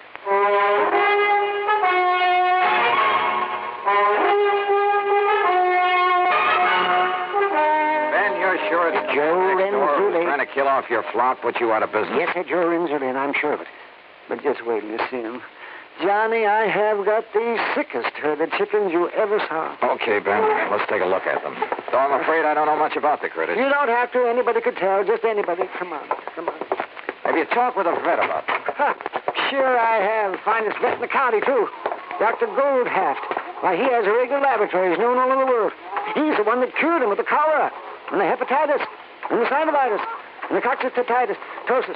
Johnny, after I've called him in so many times, he even gave me a book. A book? Yes, he did. So that I'd know what all the diseases were, and, well, so I wouldn't have to make him drive all the way out here when I'd just forgotten to give the hens their laying mash or enough water or something like that. You'd forget to...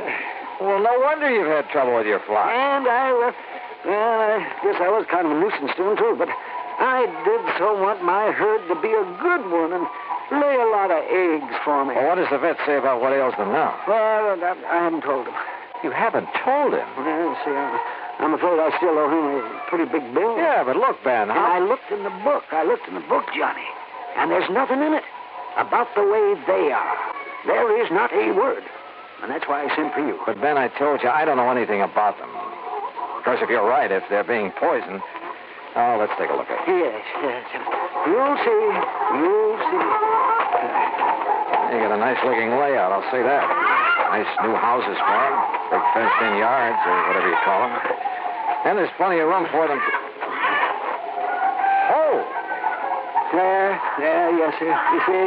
They're all so sad-looking. They're just so sad and petulant. As though they hold it against me for whatever ails them. Those poor little things. So help me, I've never seen it. Do chickens ever suffer from the blind staggers? You mean the blind staggers? Would it mean like horses get? Oh, no, sir. No, I'm sure. Because it isn't in the book. And if it isn't in the book... Ben, you're sure you haven't been spiking their drinking water with some of your private stock? Oh, why, of course not, Johnny. You know, you were my one insurance contact that always suggested the nip of that bottle you kept in your desk. Oh, now, Johnny. Boy, these chickens sure look... Hey, you said you feed them a laying mat. It's right here in the shed. Here, come along. But, what are you thinking of? Well, if any of that stuff should get good and wet and ferment. Oh, no. It's as sweet and dry as the day I bought it from Jake Rubinoff. There. See that? You see what I mean? Who's Jake Rubinoff? He's the biggest feed dealer in town. Yeah, certainly smells all right. Yeah, it is all right. Oh, no, Sir Donnie. My herd has been poisoned. And you suspect Joe Renzulli on the next farm? Of course I do.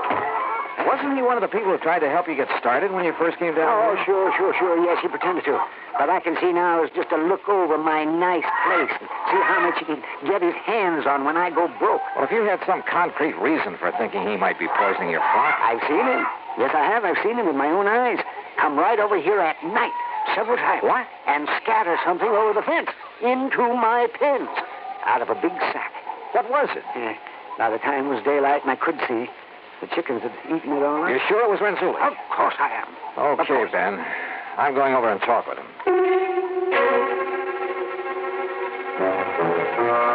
I went back to the farm next door. I found Joe Renzulli in one of his sheds. Tall, husky, and well-tanned. He was hard at work building some kind of an affair with a large wooden frame. There. These are finished. Like I say, Mr. Dollar, you're keeping the chickens in a cage up off the ground. They're more healthy. You get them more fat. Bring a better price in the market. Yeah. How you like that, huh? I asked you a question, Mr. Renzulli. I'd like an answer. Now. All right, I tell you. I think you better. It's because I try to help the poor man without he's to find out. So I throw it over the fence at night when he's in O.C. Throw what over the fence? Well? Yeah. Move. It's a sock. There, you see? In this one. XLNC Vitagrow supplement. That's right. The vitamins. Vitamins? These are chickens. They're sick. He don't know what to do. He's a waste all his money. He's a nice fella, so I help him.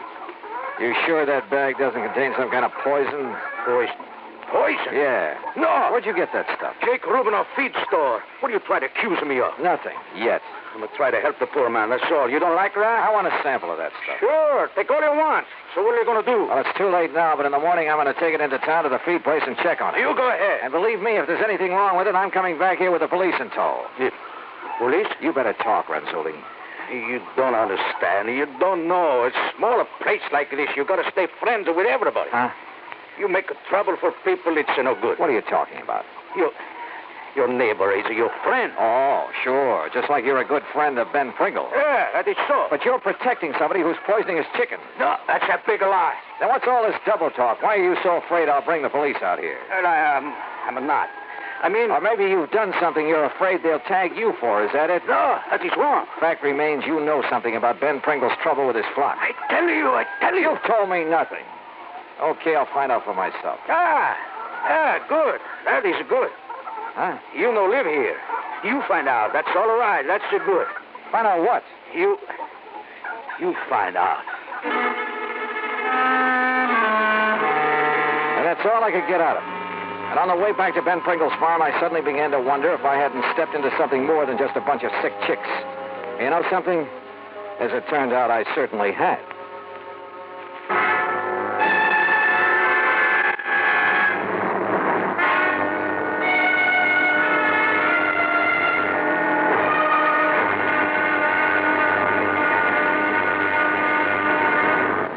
Act 3 of yours truly, Johnny Dollar, in a moment.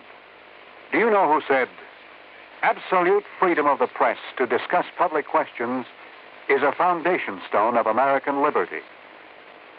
Those words were said by former President Herbert Hoover. Mr. Hoover was well aware of the important role that freedom of the press had played in the creation and growth of the United States of America. He realized that without freedom of the press, no democratic form of government could exist. One of the first steps in the path toward totalitarianism is the creation of a controlled press. A free press hampers the work of a potential dictator. When the press is free, the people of a country are free. When the press is not free, the people of a country are in danger of slavery. Remember the words of Herbert Hoover. They are part of your American heritage. Freedom of the press is a foundation stone of American liberty. And now, Act 3 of yours truly, Johnny Dollar and the Sick Chick Matter.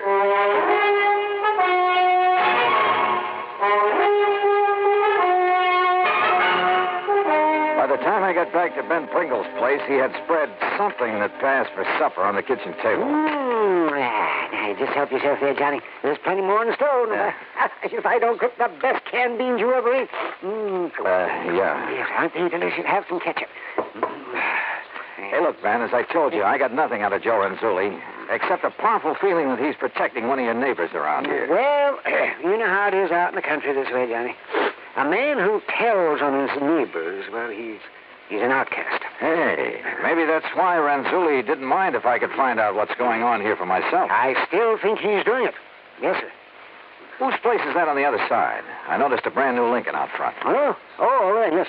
Well, he's a nice young man. Oh, he's real nice. Yeah, what's his name? John Culpepper. He came up here from the South. I can tell that by the way he talks. Well, what's he do? Oh, he just lives there, yes. He has some of the gayest parties, though. Young men, young women, all he wants to drink. Oh, no wonder you like him. If you can scrounge drinks from him. Oh, well, I have tried to drop one now and then, but he's always just shoved a bottle in my hand and told me to come back here and enjoy it by myself. And who am I to refuse a nice gesture like that? That barn in back of this place. Horses? Cows? Oh, no animals of any kind. It's a funny thing, though. Yeah? Well, I'm a very sound sleeper, you know, Johnny, but I'm sure that I've heard some big trucks pulling in there at night, and I've often wondered about it. But then I just went right back to sleep. Ben, have you got a flashlight I can use? Well, sure, Johnny, I have. I'll get it for you, too. Why? What are you going to do? Let's, call it a little exploring. The night was warm, and some of Ben's chickens were still out in the yard. They were gathered by a section of the fence right next to the neighbor, Mr. Culpepper's barn. Then I noticed something else, a well-worn path from that barn to the fence. Funny. Quietly as possible, I climbed over the fence and worked my way to the barn. There was a light on somewhere inside of it. And then I caught it. A faint, piercing odor that I hadn't smelled, so help me, since I'd worked on a case down in the hillbilly country of Kentucky. I sneaked over to a crack in one of the barn doors. Inside, I could see cases and cases of bottles and the outline of a huge copper still. Moonshine. Stand still, mister. Huh? Don't you move, sir. I'll blow your head off. Revenue, huh? Revenue? I've seen you poking around Renzulli's and Pringles today, and I figured you might be dropping in. No, keep your hands up. Oh, now look, Culpepper. No, you look. If you'll reach inside the pocket of my jacket, you'll find a card case that'll show you who and what I am. You know, I might just do that now. But don't you try to think funny. Keep 'em right up over your head. If you'd like this flashlight. Don't move. There's enough light coming through the crack in this door. Now, you stand still while I... Johnny Dollar. Insurance investigator? That's right. Well, then what are you doing here? Culpepper, the only interest I have in your still is what it's doing to Ben Pringle's chickens. What's that? Yeah, and in getting this gun away. No, I'll shoot you. No, you don't. Look, I'll make a deal with you. Say a couple of $1,000 to keep your mouth shut about my still. I told you I don't care about your still. Then I don't get it. That's out of my bailiwick. All I care about it... Wait a minute. You make whiskey out of mash. Have you been dumping sour mash over Pringle's fence? Oh, sure, to destroy the evidence. Holy smoke. Then all that's wrong with Ben's chickens is that they're drunk. Boiled to the gills. You mean to say that old used... Yeah, I mean to say. Now, come on. I think you and Ben had better have a little talk.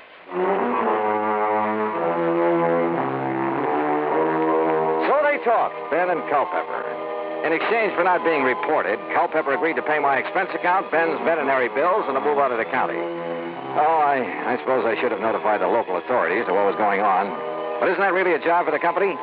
After all, like I said, it is out of my bailiwick. Hey, you know something? The stuff Culpepper was turning out in that old barn wasn't half bad. Expense account total to the company, nothing. Yours truly, Johnny Dollar.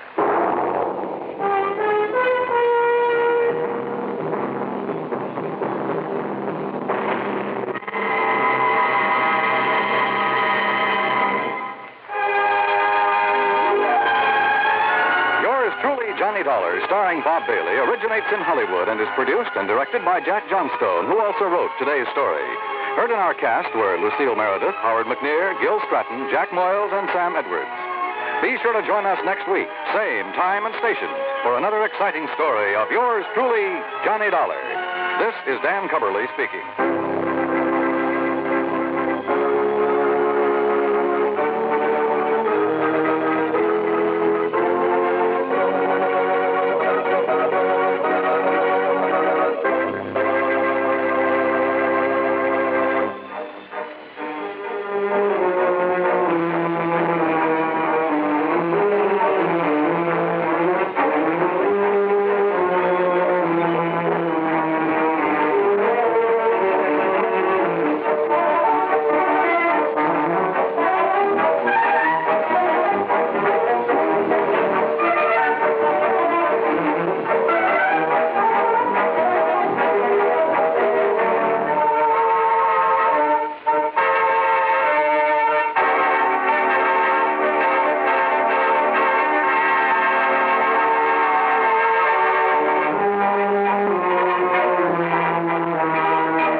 Johnny Dollar has been a presentation of the United States Armed Forces Radio and Television Service.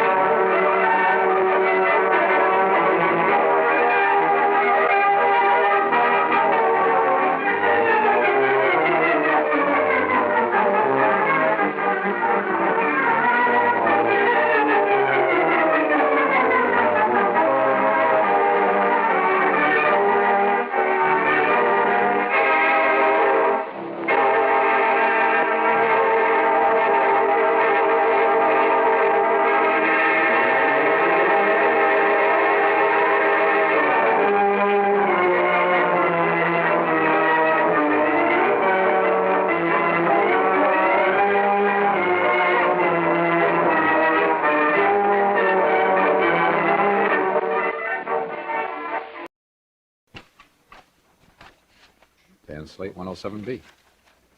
This is Johnny Dollar for broadcast Sunday, May 10, 1959.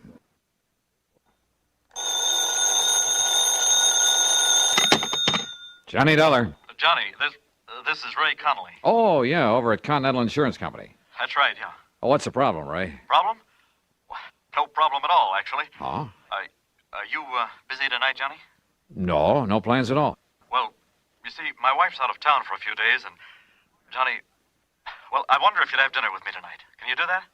Why, sure, why not? Good. Just name the time and place, and I'll meet you there.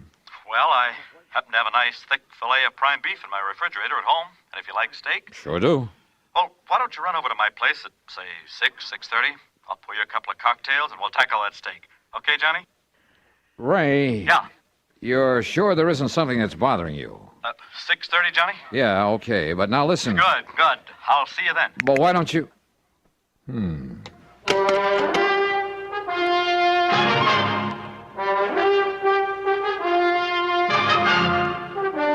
Bob Bailey in the exciting adventures of the man with the action-packed expense account. America's fabulous freelance insurance investigator. Yours truly, Johnny Dollar.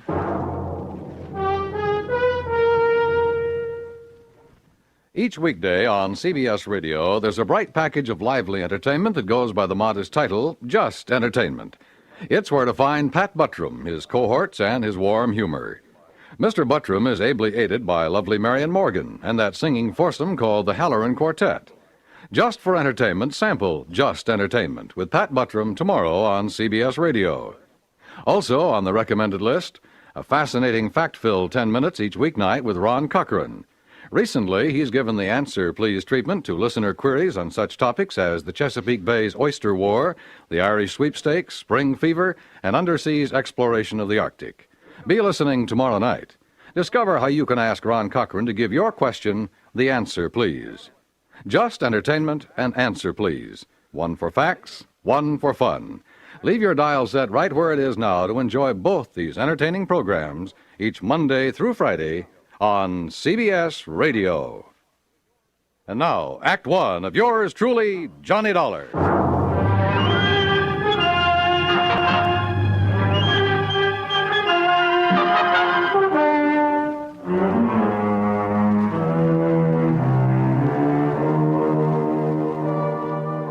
Expense account submitted by Special Investigator Johnny Dollar to the Continental Insurance Company, Home Office, Hartford, Connecticut. Following is an account of expenses incurred during my investigation of the fatal Filet matter. There was something very funny about Ray Connolly's sudden invitation to have dinner with him, much less cocktails.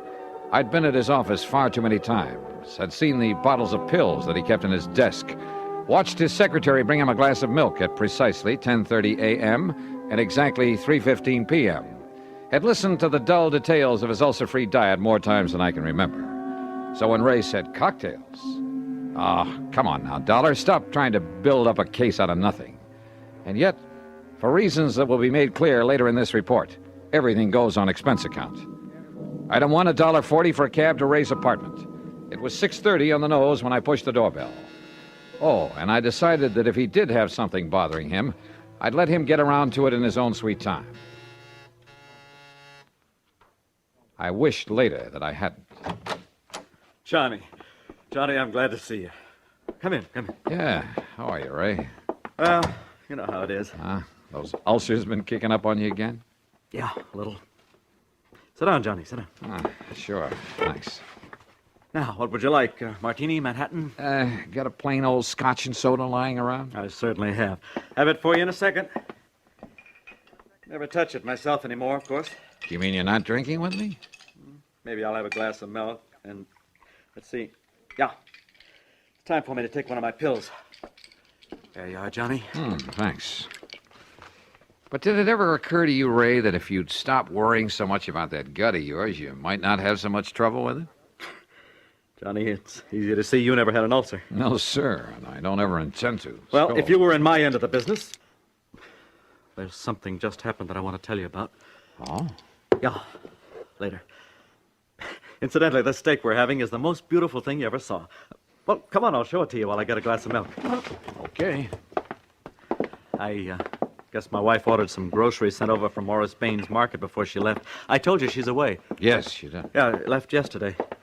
Well, this steak was delivered last night, along with some other things. There. How about that? It looks like you could cut that with a fork. Prime beef. Excuse me, I'll get my glass of milk. Sure. Hey, how do you like your steak, by the way? Only one way, blood rare. Well, of course, I'll have to have mine rather well done. So I'll just cut the fillet in half, and it'll be no problem at all. Ray, what about this thing that happened in the office you were going to tell me about? Later, Johnny. Later.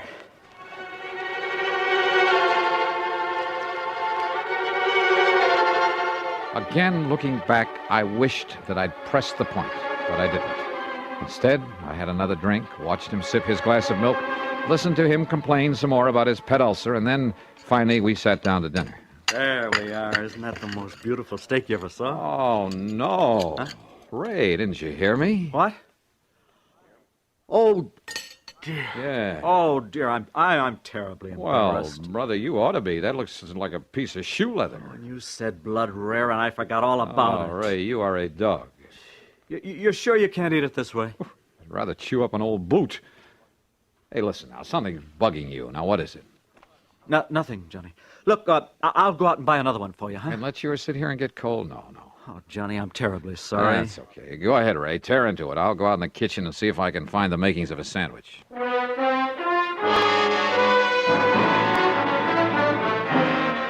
I could have killed him overcooking a perfectly good steak that way. But instead, I made myself a sandwich and stuck around. Because I knew that sooner or later he'd tell me his real purpose in having me come over. And later he did. At least he started to. We had washed the dishes, then gone back into the living room. I had settled down with a third cup of coffee and a cigarette, and he was sipping at another glass of milk. It's just that I don't like being threatened, Johnny. Threatened? Heaven knows I have enough trouble keeping this ulcer under control with just the daily run of problems I have to face at the office. Oh, what do you mean by You know, people demanding more from their insurance than they deserve. People filing claims when they aren't entitled to any insurance at all, and then trying to... Oh! What? Nothing, Johnny. I just... I'll be all right. You forget to take one of your pills, Ray? No, but maybe I better take another. Oh, yes, me. You're taking too many of them. But what was this talk about being threatened? Well, Johnny, this fella by the name of... Oh, no. Ray. Johnny! Ray, what's the matter? This pain in my stomach, it's killing me. Easy now. Here, let me get you on the sofa. Oh, medicine, quick, please. There you are. Now, what medicine? Anything to stop this, Johnny. I grabbed the telephone and called Dr. Ramsey. But because of a traffic tie-up, it was nearly half an hour before he got there. Meantime, Ray lay on the sofa getting paler and paler until he was white as a sheet. The doctor, completely familiar with Ray's ulcer problem, did what he could.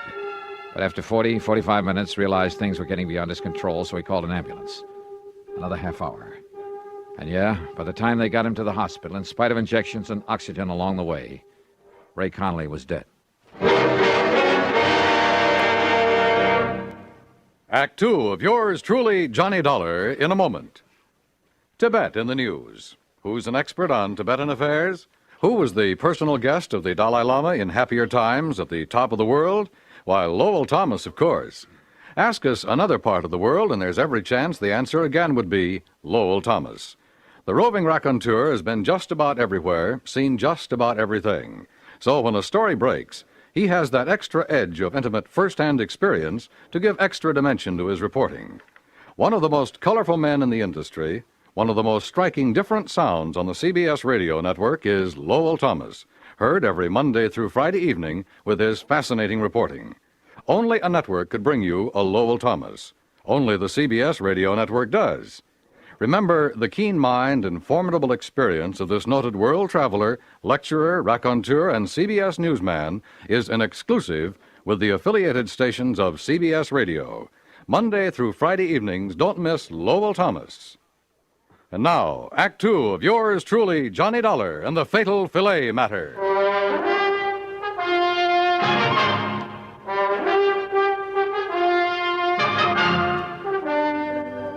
Yes, Mr. Dollar, I knew that Connolly's ulcer condition was serious. I've been treating him for a couple of years, but I certainly never believed this could happen. What it means is that he bled to death. Is that it, Doctor? Yes, internal hemorrhage. But of such intensity, I don't understand it. And yet, well, let's face it, Dollar, this sort of thing has happened before. Has happened before? Yes. Doctor, you may be right about that. Well, of course I am. But not in the way you think. I went back to Ray's apartment, let myself in with a key I'd filched out of his pocket, then went over every inch of the place. And I came up with nothing. Nothing, that is, until I went into the kitchen. There I saw for the second time the bag of groceries that his wife had delivered from Baines Market, from which Ray had taken only one thing, so far as I knew. The steak he'd eaten that night. Yeah, and he had eaten every bit of it. I dumped them out on the table, made a list of them. Then I noticed something else on the table. It was a cheap gold-plated cufflink with the initials XD on it. Early the next morning, I talked with Morris Bain, proprietor of the food market. Insurance investigator? That's right, Mr. Bain. Well, no, Joe, just call me Morris. That's what my customers do. Okay, Morris. Well, of course. I'll be glad to cooperate, Mr. Dollar, every which way I possibly can. Good. The all I want to second know... shelf on the left, Julius, right over the salad dressing. I gotta keep canned snails. I gotta keep for some of my special customers. But how people can eat those, I don't. Oh, good morning, Mrs. Beckham. It's a lovely morning, isn't it? Now, Morris... Oh, yeah, you wanted information. Yes. Oh, Mrs. Vandersloot, how are you, huh? How's your nice little doggy this fight? No, get him out of here before he does. No, get outside. Out. Oh, what's your problem with dogs in the store? Yeah, I'm sure.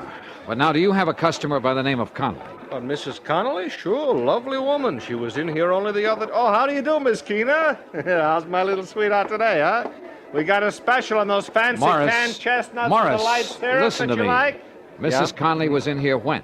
The day before yesterday. Oh, how's her husband, Mr. Dollar? Is he still suffering from those terrible ulcers? No, not anymore. Oh, it's a miracle. Hardly. The point is, she ordered some stuff from you. Yeah, that's right. We delivered it, too, day before yesterday. What? What did she order? Well, right here in the office, Mr. Dollar, I'll tell you exactly what went over there, but exactly. Good. You wanted breakfast cereals, madam, right there in the second aisle. Yeah, you're welcome. Now, right here in this pile of bills is the one for whatever the... here we are. Mrs. Ray Connolly. Good. Let me compare it with the list I have. Sure. Julius, take care of Mrs. Freeband there by the cheese. Such a time I have with her help. And such an exclusive clientele, you have no idea. Well, did you find what you're looking for? Yeah, everything checks, except for one thing, the steak you delivered. Steak? That's right, a prime filet, but it's not on the list. We don't sell meat. What? No, of course not. Sadie, double-check the Hathaway order. Somebody made a mistake last week. Wait a minute. That's a good girl. You're sure your delivery boy didn't take a steak to the Connollys? How could he? Oh, fine. No, But we thanks don't anyway, even sell Morris. them. No, it's a pleasure anytime. Be seeing you. Yes, sure. Sadie, did you deliver the Broomfield order, Xavier? So do it right now away. we try a different tack. Item 2 or 3, whatever it is, a dime for phone call to Dr. Ransom.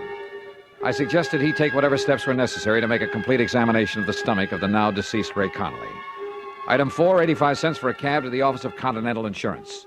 Ray's secretary had obviously been crying. I just can't believe it, Mr. Dollar. Yeah, I know, Gracie. Now listen. Did any of the people who've come here to see him ever threaten him? Threaten him? That's right. Well, lots of people have threatened lots of things when they didn't feel their claims were met properly, but he was the fairest, the most honest man. When, Mr. Dollar? Somebody in here yesterday, maybe? Well, yes, there was a man in here yesterday who was very angry about something. Oh? I could hear him pounding the desk in there and swearing. Who was he? I don't know. He must have come back with Mr. Connolly after lunch, and I didn't see him leave, but look, he lost a cufflink. A cufflink? Let me... Here. XD. What? Gracie, this is the man I'm looking for. Can you find me a policy with this man's name on it? Just from these initials with all the policies on file? Probably a beneficiary whose claim was settled or refused. You say the man, Mr. Dollar. Yeah, Gracie. The man who murdered your boss.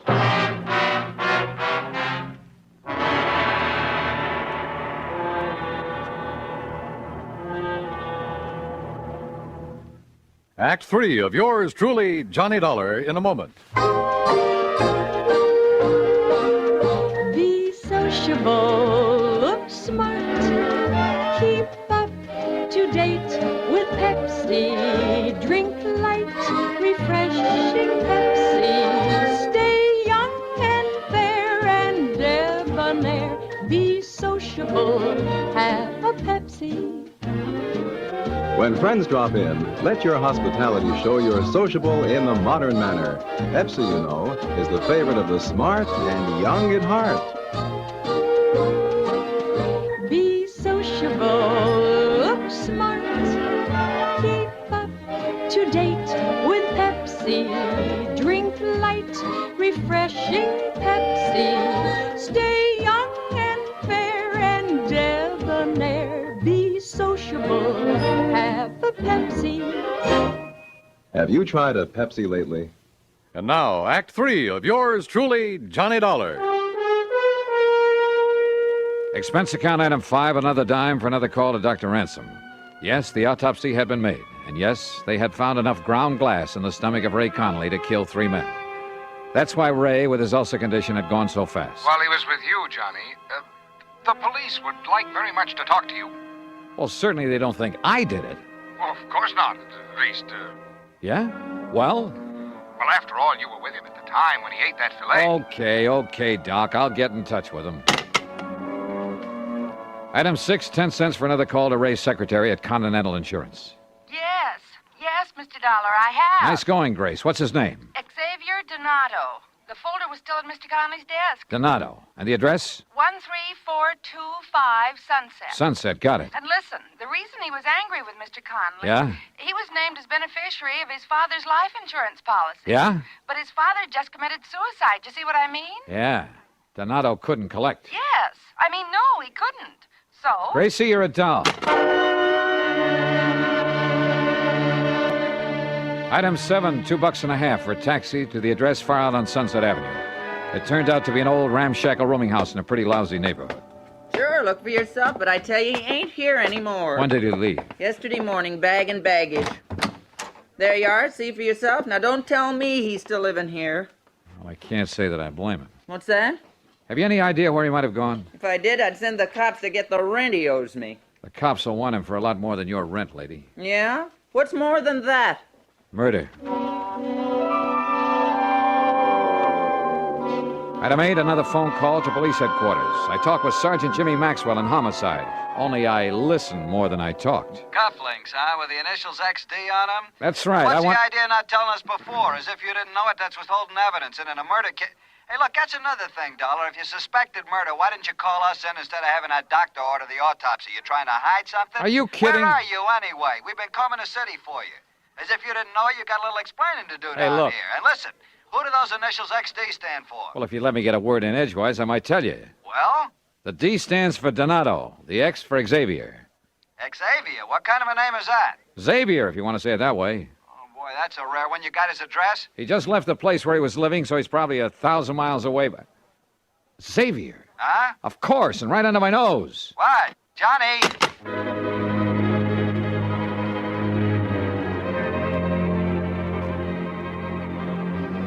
Maybe I should have told him more, everything I knew. But I didn't want to have to wait for the police or anybody else. Ray had been a friend of mine, and to bring his killer to justice was all I cared about. As for that name, Xavier, of course I'd heard it, only a few hours before. And for some stupid reason, it had never occurred to me that it began with the letter X. Item 9, $1.50 for another taxi. This time to the... Yeah, you guessed it. Excuse me, please. Julius, Pardon me, will you how many please, madam? times do I gotta tell you? You pack the vegetables on top. Morris. The goes in the bottom, huh? Morris, come over here. Mr. Dollar. You're back so soon already? Now listen, when I left you early this morning, Yeah? just as I was leaving, I heard you call somebody by the name of Xavier. Yeah, you mean that slowpoke, huh? That dumb, stupid... All right, is he lazy- still here? What's his Yeah. last name? His last name? Yeah, what is it? Well, his last name, it's... Sadie, how many times I gotta tell you when a customer's got a complaint? Well, this one has. What? No, Xavier. listen, Mr. Dollar. Xavier. Dollar. Xavier Donato.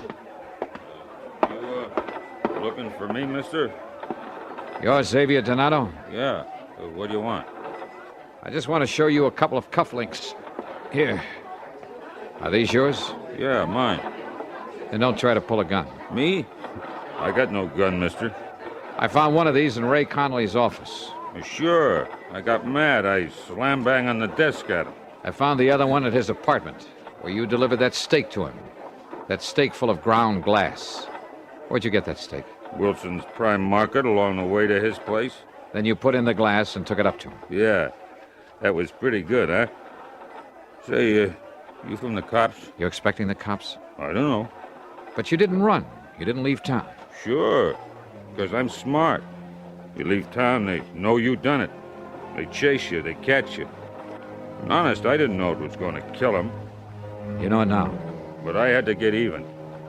You know, because he wouldn't give me that insurance because my old man killed himself. So did my grandpop and his old man. Just because they didn't get something they want. You mean they all committed suicide? Sure. Because it was all, you know, off in the head. But not me.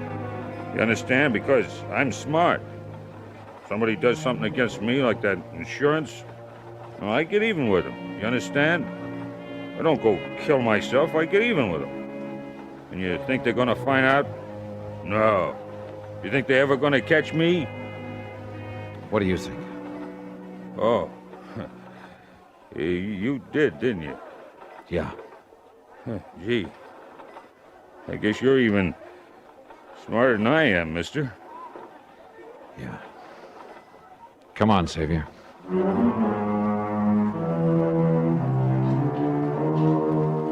Prison? I doubt it. Not with a family history like that. But there are institutions for his kind. I'm sure he'll spend the rest of his life in one of them. And maybe, by studying his case, the doctors, the psychologists can learn more about helping such people before they go off the deep end. Expense account? Forget it. Ray Conley was my friend. Yours truly, Johnny Dollar.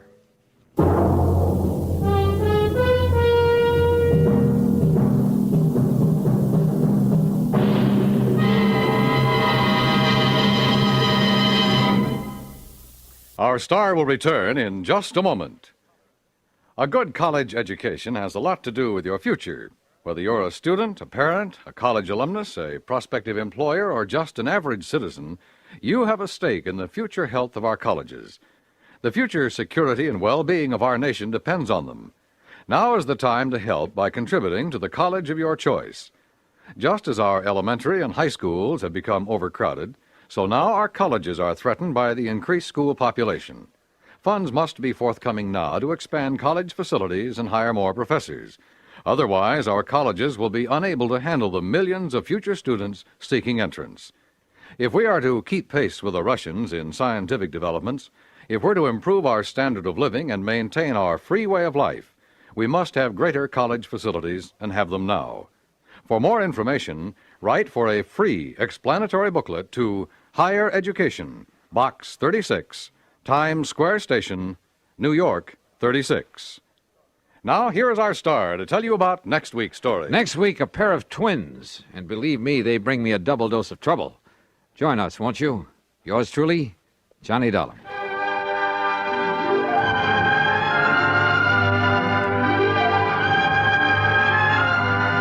Yours truly, Johnny Dollar, starring Bob Bailey, originates in Hollywood and is written, produced, and directed by Jack Johnstone. Heard in our cast were Virginia Gregg, D.J. Thompson, Jack Edwards, Marvin Miller, Larry Dobkin, Harry Bartell, and Frank Gerstle. This is Dan Cubberly speaking.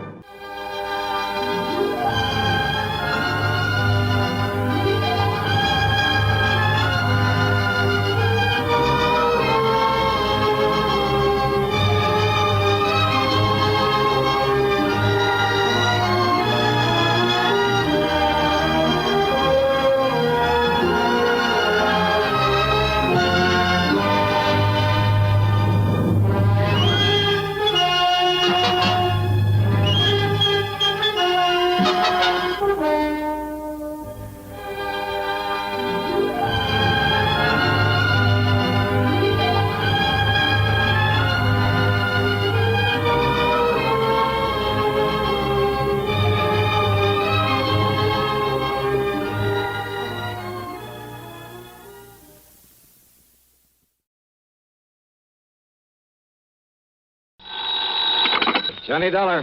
This is Jack Price, Johnny. Corpus Christi, Texas? That's right. Try Western Life Insurance Company. No. No? No, Johnny. I've just taken over the office of Providential Property Insurance down here. Oh, that's a good company, Jack. Only I'm beginning to wish I had. Oh, what's the matter?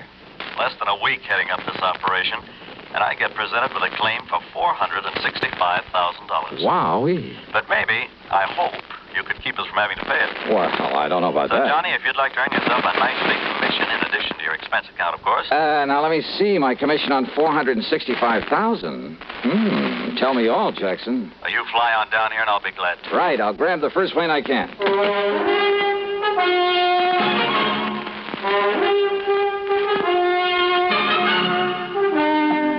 CBS Radio brings you Bob Bailey in the exciting adventures of the man with the action-packed expense account, America's fabulous freelance insurance investigator. Yours truly, Johnny Dollar.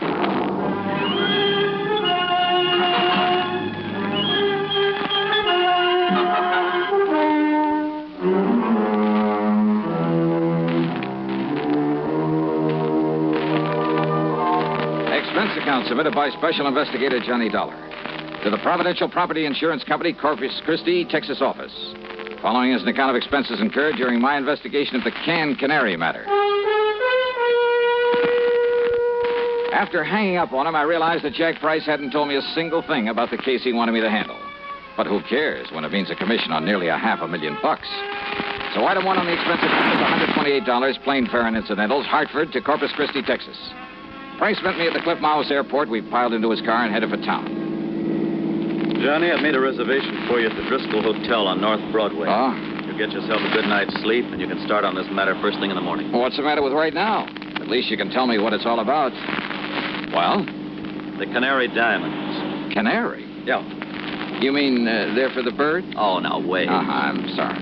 Matter of fact, Johnny, they happen to be the most perfectly matched set of yellow diamonds in the world. A necklace, a brooch, and a solitaire and a ring.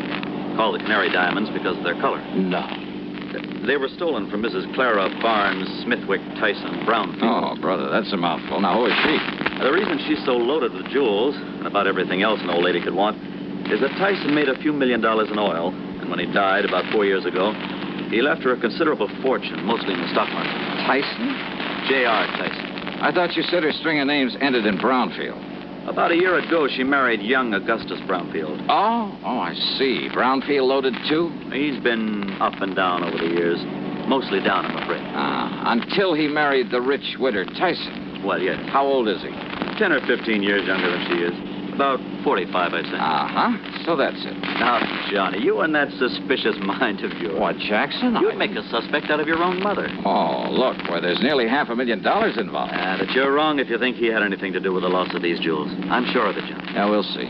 I've known Gus Brownfield for years. I'm sure he's on the level. That's why, in spite of all his wife's money, he's trying so hard to make a go of his little cannery business. Cannery? It's just a small operation for the luxury trade. What do you mean? Oh, kumquats, guavas, lychee nuts, things like that. For the fancy restaurants. Real expensive stuff. Oh, I see. His customers are mostly places like Antoine's in New Orleans, Romanoff's in Beverly Hills, the Chambord in New York. Even some of the fancy cafes in London, Paris, and Rome. But now, how and when and where did these Canary diamonds disappear? Well, it was several weeks ago. They'd gone out for the evening. No servants? Only the deaf old cook in her little room in the basement. The others were all off duty out of the house. And? Well, when they got home, she went to the wall safe to put back a pair of earrings she'd worn. When she opened it, she found the Canary diamonds were gone. Anything else taken? No. In spite of the fact there were other valuable things in the safe. They called in the police, I hope. Oh, of course. Well, what did they find? Nothing. Fingerprints? Whatever prints may have been on the dial of the safe have been carefully wiped off. The only thing the police are sure of is that it was a professional job. Hey, Jack, who knows the combination of that wall safe? Only the two of them, Mr. and Mrs. Brownfield. You're sure of that? That's what she told me when she reported the loss. Oh, she reported it? Yes. And he was the only other person who knew that combination? Johnny, they were out together that evening. Where did they live? Let's go over and see him. At this hour? Sure, why not? Well, besides, I told them I'd bring you over in the morning. So what? And if they don't expect us, well, who knows? Maybe we'll learn more than when they do. Johnny, if this is because you suspect Gus Brownfield... Now, did I say that? It's what you mean, isn't it? Come on, Jackson, let's go see him. Well? All right, Johnny. Whatever you say. The Brownfield home was a mansion, a beautiful place, worth plenty of money. Mrs. Clara Barnes Smithwick Tyson Brownfield was about 60, I'd say. She was a lady in every sense of the word, with a sort of quiet dignity that goes with wealth and good breeding. Her husband, Gus, was at least 10 years younger, and, well, he seemed like just an ordinary, hard-working, nice, good-looking guy, sincerely devoted to his wife. Yeah, I must admit I liked him immediately, but then sometimes that's a danger sign. Anyhow, he pretty much repeated what Jack Price had told me, including the fact the police had gotten nowhere. So, if there's any way I can possibly be of help to you, Mr. Dollar? Not so much the money, Mr. Dollar. Though, heaven knows, the diamonds do have monetary value. That is the understatement of the week. Well, yes, I suppose it is. But when I think of some thief taking those beautiful stones out of their lovely mountings to dispose of them... Mr. Brownfield, you and your wife were together all the time the night they were stolen? Yes, we were attending a party at the home of... Oh, no, wait. Yeah? Why, yes, dear. You left us for a few minutes to go over to the cannery. Yes. Why? Well, when we'd passed it on the way to the party... Yes? Well, I'd noticed that someone had left the lights on. Probably someone who'd worked late. Who? Well, frankly, I don't know. Well, go on, please. Well, the party'd been rather dull, so I used that as an excuse to leave for a while. Yeah? I drove on over to the cannery. Took care of a few odds and ends at my desk, turned out the lights, and then drove back to the party. Then we came home and found that the diamonds... Mr. Dollar. Yes? If you're thinking what I think you are... That your husband had plenty of time to come here during his absence from the party? Well, now, look here, Plus the fact that he knows the combination to the safe? Young man. No. What? No, Mrs. Brownfield. I was thinking of something you said a minute ago. About the thief disposing of those jewels. But, Dollar, if you think for 1 minute... Just hold your horses, please, Mr. Brownfield. Young man, this is outrageous. I refuse to listen to anything more from you. Yeah? Yes. Well, I think you'd better, Mrs. Brownfield. If you want the Canary diamonds back.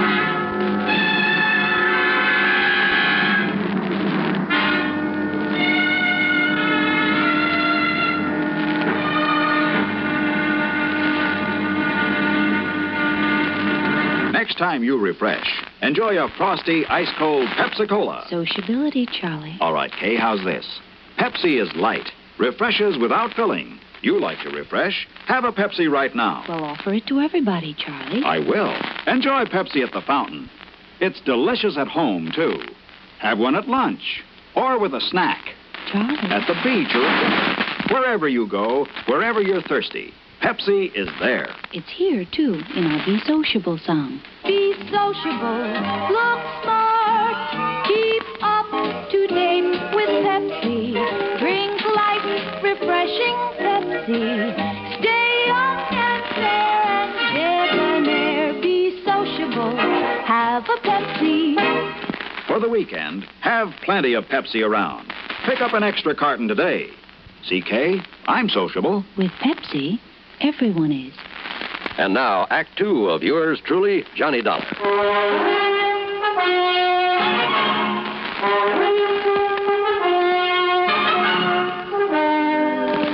Dollar, this is ridiculous. Is it, Mr. Brownfield? And I suppose the fact that my cannery business is not particularly profitable. Oh, I didn't know about that. I suppose you've decided that that's a motive for the theft of the diamonds. Well, I suppose it could be, couldn't it? Now, listen, Johnny, this is ridiculous. Take it easy, Jack. This is not only ridiculous, it's insulting. I must ask that you gentlemen leave this house immediately. Mr. Price? Of course, Mrs. Brown. Now, just a minute. No. I've had enough of this. Did I say I suspected your husband, Mrs. Brownfield? Did you need to? No, because I didn't mean to. What? That's right. But I did say that your talk about how a thief might dispose of the stones gave me an idea. You mean about how someone else might have taken them and will try to get rid of them? Something like that, Jackson. But who, Johnny? Yes, Dollar. Young man, I still resent your implication, deliberate or otherwise. On the other hand, Mrs. Brownfield, since your husband might seem to be the one logical suspect... Young man. Perhaps I'd better play a little hunch I have before talking any further with you folks. Young man. Come on, Jack. Take me over to my hotel. My snide suggestion that Gus Brownfield at least could have taken the stones had got a reaction, all right. But it only convinced me that he was in the clear. The police had decided the whole thing was a professional job, and it would have taken a pro to crack that wall safe. And a pro would have sense enough not to try disposing of such distinctive stones in this country, in or out of the original settings. A pro would have some way of getting them out of the United States. But to where? And heavens knows he'd had plenty of time to get them almost anywhere. So there in my hotel room, still acting on a hunch, I was about to make a transatlantic phone call, but I didn't. Not then. Yeah? Johnny? Who's that? Doc. Doug Johnstone? That's right. Well, Johnny. Come in, Doug. Come on in. Well, so you couldn't stay away from our fair city, huh? Yeah, how'd you know I was here? Hey, sit down. Oh, thanks. Oh, I just happened to run into Jack. Jack Price. He told me he just dropped you off and told me why you'd come. Oh? I knew that if I didn't step in and give you a hand, why, that other Jack would never forgive me. The, other Jack? Yeah, Jack Johnstone, that wayward brother of mine out in L.A. Oh. Dramatizes all these wild cases of yours, puts them on the air. Hey, you know something, Doug? I've often wished I could drag that brother of yours into some of these cases to see what it's really like. You know, all he does is write them up and put them on tape. If he'd help me figure some of them out for a change. Won't I do? Huh? Matter of fact, I have figured this one out. Oh, so now I have competition. Hey, you're serious? That's right, Johnny. The man who stole the Canary diamonds is now resting comfortably in a local Who Scout. You're kidding. Then I'll keep this clean. Oh, sure. Look, Johnny, Gus Brownfield's an old friend of mine. So when the stones were stolen and looked as though Brownie might be suspect, well, I decided to play detective. Yeah, well, keep talking, Doug. And I hope you haven't put me out of business. I've tried. Who knows? Maybe I have. Anyhow, I'm pretty familiar with Gus's cannery and the people who work in it. Yeah? And there was one man in his shipping department. Well, when I heard about the robbery, I started digging through old newspaper files down at the library. It took me weeks, Johnny, but I knew I'd seen that guy's face before. And sure enough, I found his picture alongside the story of a jewel heist that took place 15 years ago. Who is he? Les Murdoch.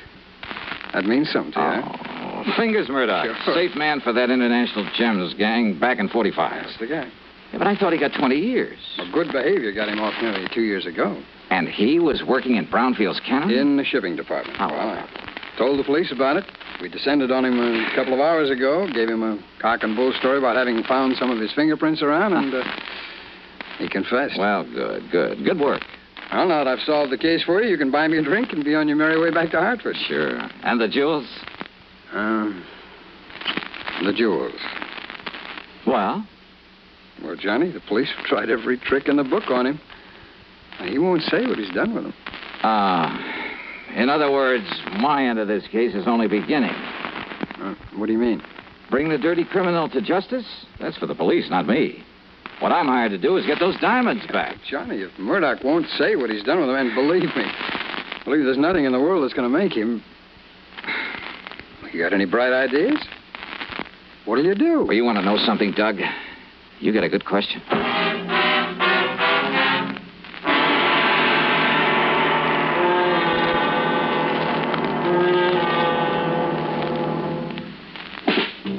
Smoking more now, but enjoying it less. Have a real cigarette. Have a Camel. So good. Have a Camel cigarette. So rich. Have a real cigarette. Have a Camel. So mild. Have a Camel cigarette. And here's the reason why. Best tobacco makes the best smoke. Have a Camel cigarette. You can say that again. Best tobacco makes the best smoke. Have a Camel cigarette.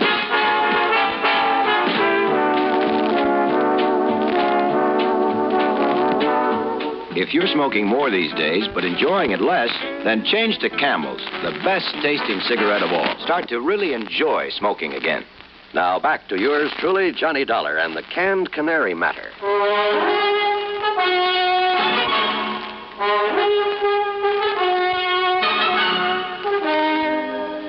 I went down to the Corpus Christi Central Jail and wasted an hour trying to get something out of Fingers Murdoch.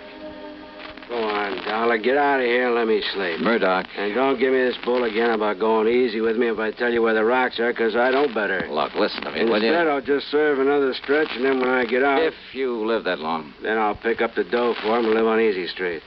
Then you passed them on to a fence, huh? Did I say that, Dollar? Now, go on. Get out of here. You bother me. Then I remembered about some of Murdoch's earlier activities, about his international connections, about the impossibility of successfully disposing of the Canary diamonds anywhere in the United States. Item 2, 10 cents for a phone call to Mr. Brownfield. Yes, there had been a shipment of canned goods the day after the robbery to an outfit in Paris called Imperial Import Company. The shipment was supposed to arrive there late today.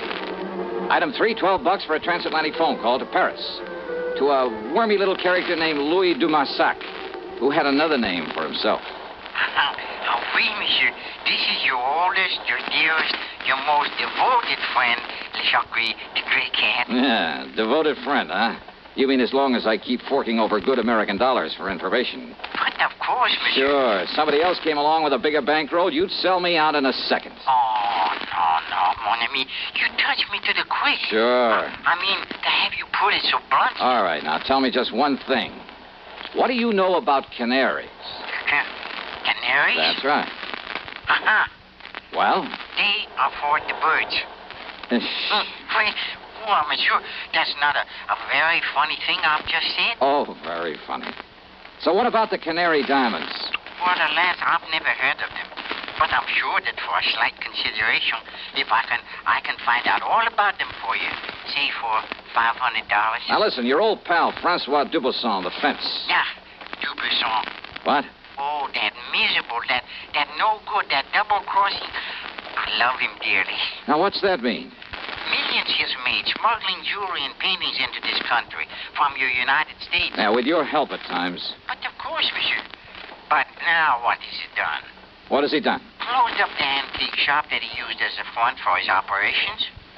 You mean he skipped the country? Oh, no. He's still here in Paris. Doing what? Is it not unthinkable that so clever a crook should turn to a legitimate business? Under another name? What kind of business? Produce. Produce? Oui. Caviar from Russia, cheese from Holland, fine sausages from Germany. And canned tropical fruit from here in the States. Oui. Yeah, but how did you know? And he calls it the Imperial Import Company. That is so. Then tell me where I can find him and I'll cable you $100. But of course.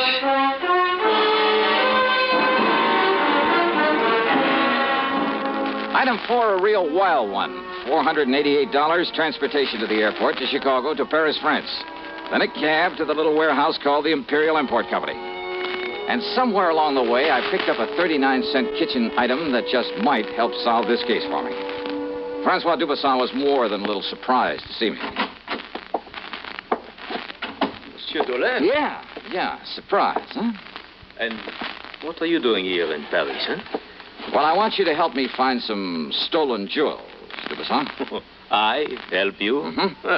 After the trouble you have made for me in the past, it is to laugh, monsieur. Yeah, well, you go right ahead and laugh, but maybe I can persuade you. By waving that pistol in my face, huh? I want to look at your latest shipment of canned goods from the United States. Canned goods? Monsieur, Come on now. Where do you store the stuff for this phony import business you're using as a front now? If you will put down that gun... Maybe through this door, huh? Well, we'll see. Monsieur! Well, now, how about this? Will you kindly explain what you mean by this intrusion, huh? Yep. 10 cases of fancy tropical fruits from the Brownfield Canary in Corpus Christi, Texas. And why not, sir? Only one of these cans doesn't contain fruit. I beg your pardon. As if you didn't know. All right, here you are.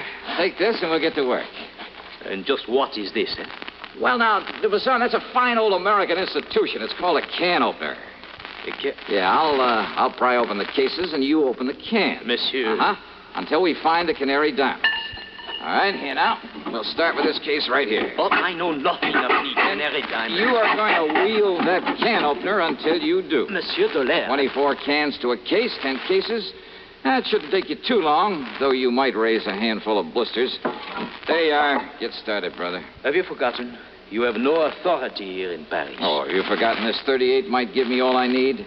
And, of course, I can always call in the police. Police? But I won't unless you make me, Dubuisson. I would not like the police. Oh, I know. And if you want the truth, when it happens, I'll kind of hate to see them catch up with you. Huh? Sure, with you in the clink, I wouldn't know where to turn when I'm over here looking for something smuggled in from the States. Then, but all I'm interested in at the moment is watching you get to work with that can opener. Well, go ahead, Dubuisson. No. No? What do you mean by that? It will not be necessary. I shall show you the case, the very can that contains the Canary diamonds. That easy, huh? Oui, monsieur. Each of them bears a mark known only to me. And, of course, to the unfortunate fingers murderer who stole them. Too bad, Dubuisson. Eh? Well, I'm really kind of sorry to hear that. You are sorry? Yeah. I'd kind of hoped to stand here and watch you sweat some of the rottenness out of your system.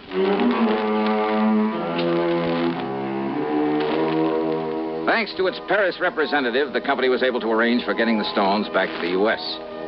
As for Dubuisson, well, I suspect he was long gone when the police arrived at his place. Expense account total, including the trip home, $1,121 even. And, don't forget my commission on this one. Yours truly, Johnny Dollar.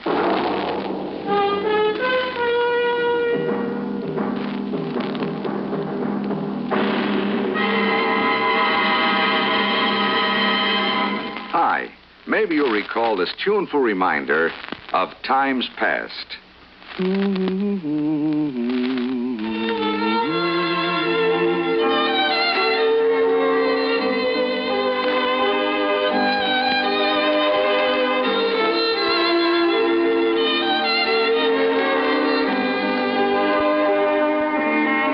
is Dennis James with something else worth remembering. It's this. You're so right to stay regular with Kellogg's All Brand. See, it's the normal, natural way to youthful regularity. The whole brand content of Kellogg's All Brand supplies your system with all the bulk-forming food that you need every day. There's only one All Brand. It's Kellogg's All Brand. So relieve irregularity from lack of bulk, as millions do, with a bowl full of Kellogg's All Brand each morning. ALL-BRAN. It's Kellogg's All Brand.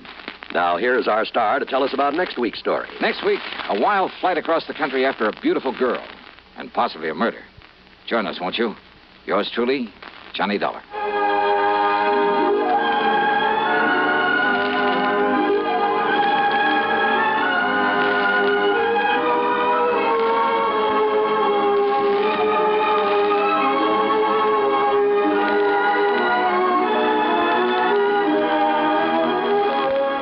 Truly, Johnny Dollar, starring Bob Bailey, originates in Hollywood and is written, produced, and directed by Jack Johnstone. Heard in our cast were Virginia Gregg, Jack Edwards, Russell Thorson, Stacey Harris, Jack Crucian, Forrest Lewis, and Tony Barrett. Be sure to join us next week, same time and station, for another exciting story of yours truly, Johnny Dollar.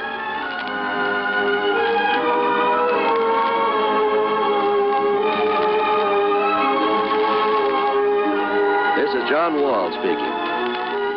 Greed for gold promises doom from Suspense on the CBS Radio Network. You know, Dooley, I've been reading up on hypnosis. Come here and let me try it on you. I'm an officer of the law and don't approve of making a man divulge his secrets. However, I'll stand by in case there's criminology involved. I just want to clear up some of his problems, Officer Suds. But I haven't got any problems. I'm the soul of contentment. Maybe that's your trouble. You're too contented. Lie down, Dooley. You're going to sleep. I feel so good. He's under my influence. Now, little tyke, get up. Go straight to the beer of your choice. Astounding. He's heading for Utica Club. 'Cause Utica Club will still take the trouble to age beer the natural way. Utica Club, you see. He's got no problem. He's a happy, well-adjusted beer mug. Brewed by the West End Brewing Company of Utica, New York. You're tuned to 590 WROW in Albany. From Hollywood, it's time now for Johnny Dollar! Johnny Dollar! Yeah, I'm Johnny Dollar. There's a phone call for you in the office, Mr. Dollar. But my plane's about to take off. He said it's very urgent, sir. Well, it better be. I don't get back to Hartford. 372. Hey, look, my name's Dollar. I understand you have a... Oh, thanks. Johnny Dollar. Todd Swam, Johnny, at the Chamber of Commerce. Oh, Todd, look, I'm sorry I didn't have a chance to say goodbye to you, and I appreciate all your Johnny. help. Like your city, too. Nice people. Good fishing. But I barely had time to make my plane reservation, pack my stuff, Johnny, and... you've got to cancel your reservation. Cancel? My plane's all ready to leave. Earl Poorman is on his way to the airport now to pick you up and bring you back here. Look, we proved that the accident in that rocket fuel laboratory was an accident. I know. Dr. Allworth's technician, that Leon Salkoff, is not a Russian spy. So the company will pay for the damage, and that's that. Will the company also pay a claim on Leon Salkoff? Don't see why not. Now, look, I got to catch my... What? Salkoff is dead? Johnny, it looks like murder.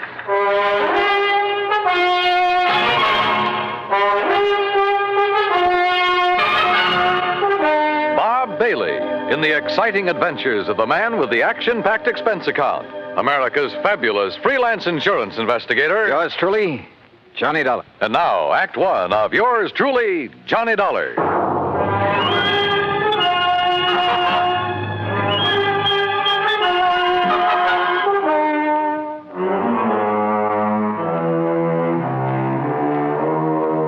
Expense account submitted by Special Investigator Johnny Dollar to the Tri-State Life and Casualty Insurance Company, Sarasota, Florida.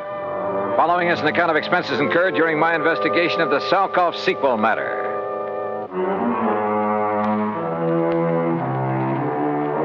Expense account item 1, $3, no show penalty for canceling the flight back to Hartford.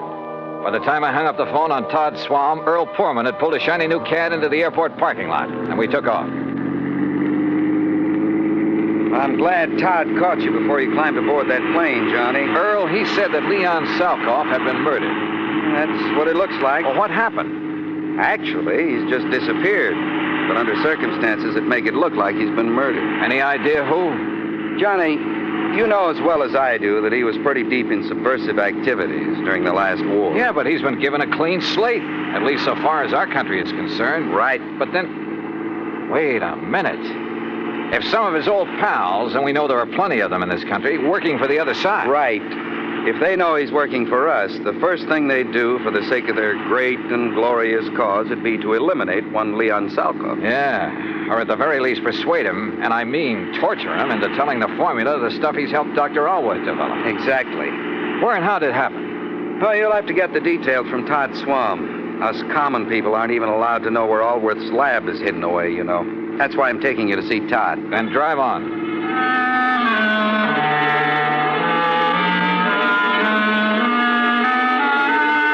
Todd was waiting for us at the Chamber of Commerce building. He thanked Earl for dragging me in from the airport. Earl left, then Todd and I walked out to his car. Here, Johnny, use my car. You know where to go. Out to the lab? Yes. You still haven't told me what happened to Leon Salkoff. Because I don't know exactly. Dr. Allworth called me from the nearest phone down there, told me Salkoff is gone and that he's sure he was murdered. Have you dragged the police in on this? No, but I telephoned the FBI in Washington. They've promised to send a man.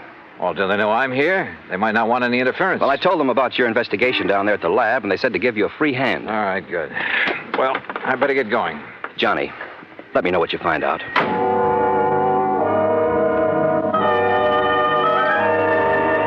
Once again, I headed south on Route 41, down through Fort Myers, where I swung left on 82 and on into the heart of the Everglades. I found the old wagon trail leading into the swampy jungle, and finally came to the shack of the Indian, Ben Osceola. There, I hopped aboard one of his airboats, one of those strange little contraptions driven by an airplane-type propeller. 50 minutes later, I pulled up at the brush-covered island in the middle of that vast, wet, soggy swamp. Dr. Allworth was standing in front of the well-hidden laboratory. Mr. Dollar!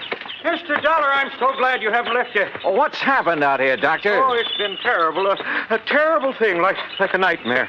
Here, come inside. I'll show you and tell you everything I know. Oh. Our living quarters are down this corridor. Yeah, I remember. After you and Mr. Swam left us yesterday, Leon and I went to work immediately to replace the rocket fuel additive we had lost in the accident you investigated. Yes? Oh, if only I'd paid attention when he told me about the man he'd seen in Fort Myers the day before. But we were so busy. Oh, wait a minute. What man? Someone he'd known in Europe during the war. A man he suspected of now working for, well, for those who'd like to sabotage our... Go on, Doctor. Look, Mr. Dollar, this is my room. And this, right next to it, is Leon's room. Great Scott. Yes, there must have been a terrible struggle. And, Doctor, this looks like blood on the floor. Now, what happened? Well, it was early this morning before dawn. I heard voices in here. At first, I thought Leon was shouting in his sleep. Yes? But then he began to call for help, and I heard the furniture being knocked about. Well, didn't you come in here? Something had been shoved against my door. This table. I couldn't open it. Then I heard the shot. I heard Leon scream with pain. Then another shot. Oh, terrible, terrible, terrible. Go on, Doctor. Then I heard them drag poor Leon's body away outside. But how did you get out of your room? By placing my bed as you see it now, I was able to brace my feet against it, force the table away from my door. Now, come, Mr. Dollar. All right. I pursued them down this hall, but by the time I reached the outside door, they were gone. But unless they had an airboat. They must have, hidden somewhere on the edge of this little island. Oh, there are 1,000 places in the brush and trees where it could have been hidden. Do you see? Look, 1,000 places. I don't see Leon's airboat out here, only yours. They took it. That's why I think there was more than one of them. And now I must leave you. You what? I must go into a telephone. I'll be back as soon as possible. Well, now, look, wait a minute. Dr. Allworth. Now that you're here in charge, I must telephone the FBI. No, wait. They've already been notified by... Well, I'll be darned if I'm going to chase him. What's more, I doubt if I could have caught him in the old airboat that I had. So, all right, it would give me a chance to look around alone. Sometimes that's the best way. I poked around outside for a while, looking for where Leon's attackers might have concealed the boat they'd used. In that swamp and brush, it was like looking for a needle in a haystack. Then I walked back to the laboratory building. The front door was closed. Funny. I thought we'd left it open a minute ago. Oh, well. Huh? Oh, no, you don't. Oh.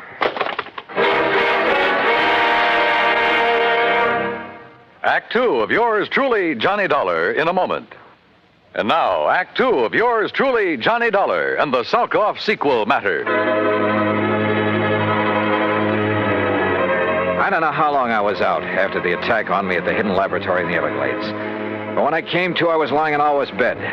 Across the room at a desk sat a well-dressed man going through files of papers and folders. I played possum because I wanted time to think.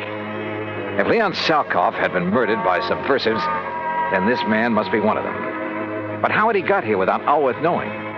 Or did Alworth know? After all, now that I had time to think about it, his explanation of what had happened to Salkoff had been pretty glib. And the doctor's sudden departure a while ago to phone the FBI, he'd said.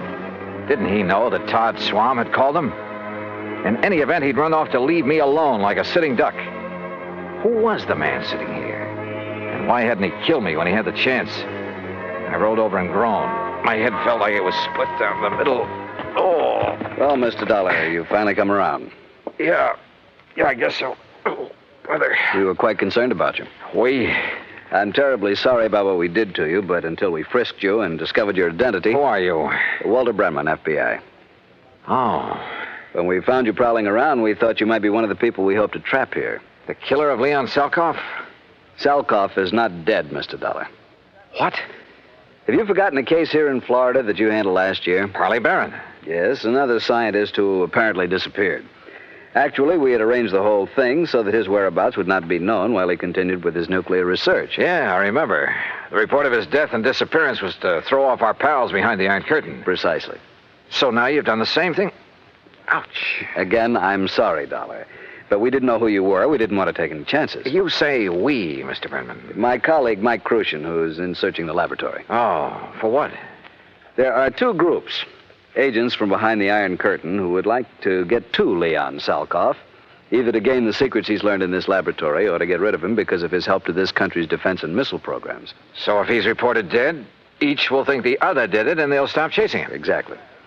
We had to act fast because Leon has already spotted some of his ex-pals, as you call them, in this general area. Does Dr. Alworth know this whole thing was rigged? No, and you mustn't tell him. He's a great scientist, but... well, he might let the cat out of the bag. Stall him, Dollar. Stall for time. Drag out your pretended investigation. It'll delay Alworth bringing in the police, that sort of thing, until we can take care of Salkoff. That is, install him in his new place. Well, maybe I'm a little muddled because of this wallop on the head, but I should think you'd tell everybody you can. You know, to make sure his so-called death is publicized. Make sure these people who are after him will get the word. Don't worry, they know. I'd stake my life on it.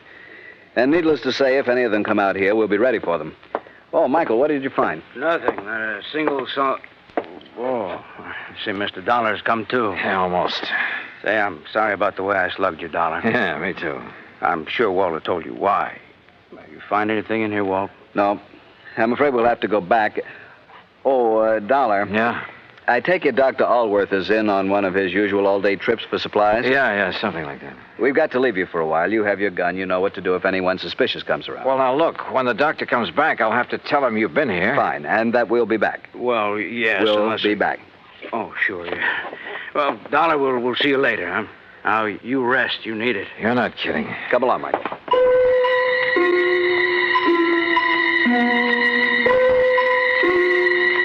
I felt so rocky, I didn't quite know what to make of it. I heard them leave by the outer door. Then a couple of minutes later, from off at one side, I heard their airboat leave. Wait a minute. It wasn't going out by the channel I'd been given to understand was the only way out of this place. Strange. Painfully, I rose and walked out. My head ached so much I could hardly think straight. There was something wrong here. Oh, sure, they'd left me a gun, but... yeah, they left it with me all right, but the chambers had been emptied. My airboat was still where I'd parked it in front of the building, too. Yeah, but it wouldn't start. Tamper with, maybe. Then I heard it, another boat coming into the regular channel. In the distance, I could see there were two people in it. Quickly, I crouched behind a clump of brush until I saw who the two men were. Mac! McLaughlin! Oh, hi, Dollar. Dr. Always said you were out here. Mr. McLaughlin was already on his way when I telephoned. Why didn't you tell me the FBI had already been sent for, Mr. Dollar? I tried to, but you Good took off Lord, in such a Johnny, hurry. what happened to you? Oh, a couple of your own boys did this, Mac. What?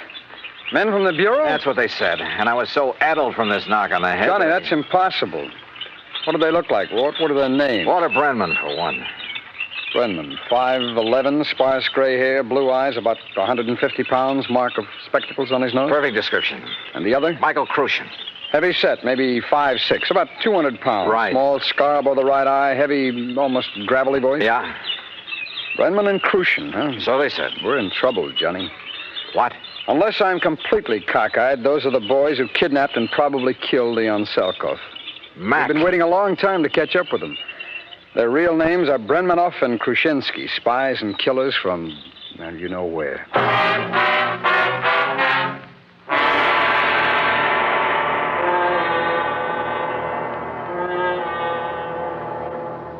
Act 3 of yours truly, Johnny Dollar, in a moment. And now, Act 3 of yours truly, Johnny Dollar, and the Salkoff sequel matter.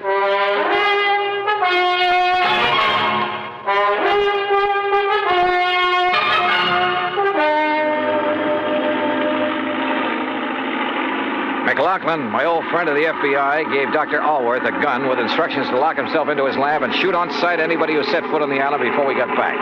Then we took off in the airboat. Briefly as possible, I told Mac what had happened to me at the laboratory there in the middle of the Everglades. Only a pair like Brenmanoff and Krushinsky would have the guts to impersonate FBI agents. After that beating, I was too muddled to even ask for their credentials.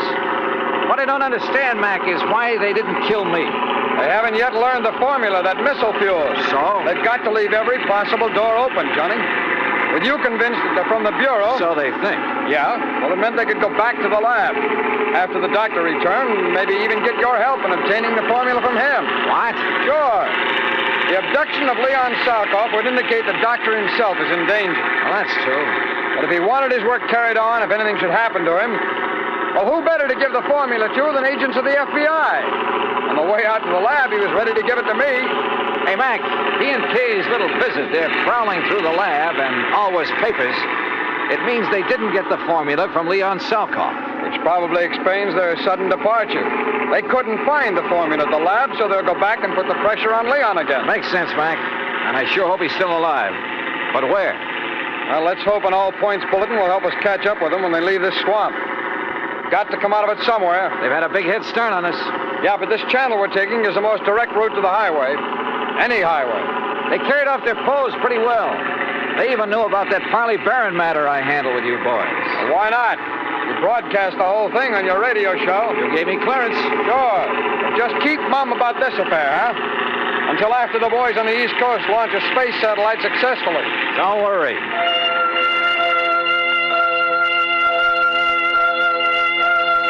A few minutes later, we pulled up at Ben Osceola's shack at the head of the bayou where we'd left our car. We use mine, Johnny. It's better equipped than yours for whatever we may run into. I saw what he meant, because in back of the seat was a regular arsenal. As we tore out of the jungle and headed south on Highway 29, Mac shortwaved in all points to every town in the area and to the state police. Keep me posted. Over. We're heading south, Johnny, because you said that's the way they left the island by airboat. Right, Mac. But with the way those rivers and bayous twist around in the swamp, they could come out anywhere. Well, I know this country pretty well. They'd almost have to go south to hit this or any other highway. Now, you keep your eye peeled for any side roads that might lead into where they could land their boat, will you? Hey, look, what about this car that's coming at us? Man, he's really stepping on it.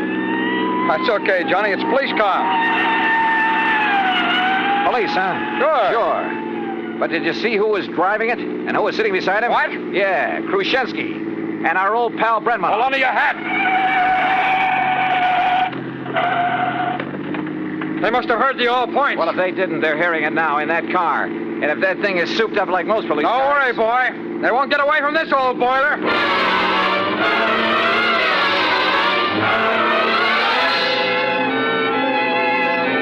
Mac wasn't kidding. How we held the road at over 100 miles an hour, I'll never know. Thanks to the siren on the stolen police car, the road ahead was kept clear. They must have recognized me, though, when we passed. When we finally started to pull up on them, they fired the first shot. I can't weave at this speed, Johnny. Stay down low. I've loaded this gun from the stub in the back. Watch. Put that lemon squeezer away. Grab the Tommy gun and back in the seat. Right. You got it? I got it. All right, Mac, keep your hands on the wheel. Those boys can really shoot. I told you, the killers. Let them have it. Right. Aim for the tires, Johnny. Aim for the tires. Hold it. Hold it. You've got them. They're going off the road. Mac, if they hit that row of cypress trees, they're gone.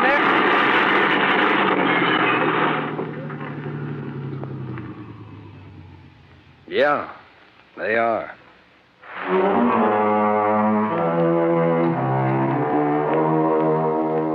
Beyond Salkoff, well, I'm afraid he gave more than his skill and efforts to the country he loved that had taken him under its wing. His body was found trussed up and floating face down in the bayou from which Brenmanoff and Khrushchevsky had launched the airboat. Dr. Allworth? Well, now that a U.S. space satellite is carrying out its mission, he's safely and officially working in a government laboratory. Expense account total, including incidentals and the trip back to Hartford? Oh, forget it. If in any way it helped to get the Explorer out in space, in orbit, it's on me. Yours truly, Johnny Dollar.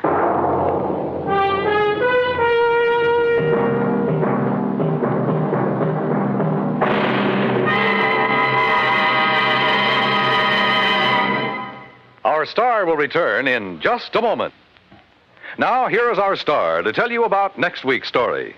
Next week, a trip to a mining town out near Denver, Colorado. And for me, it's a little too close to the wild, wild west. Join us, won't you? Yours truly, Johnny Dollar.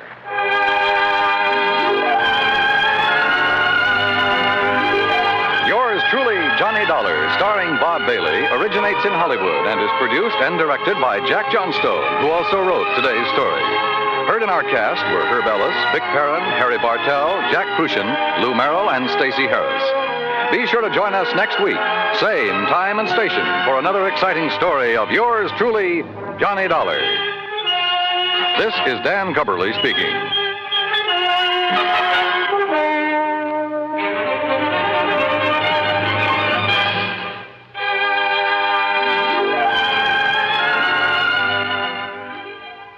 This is the United States Armed Forces Radio and Television Service.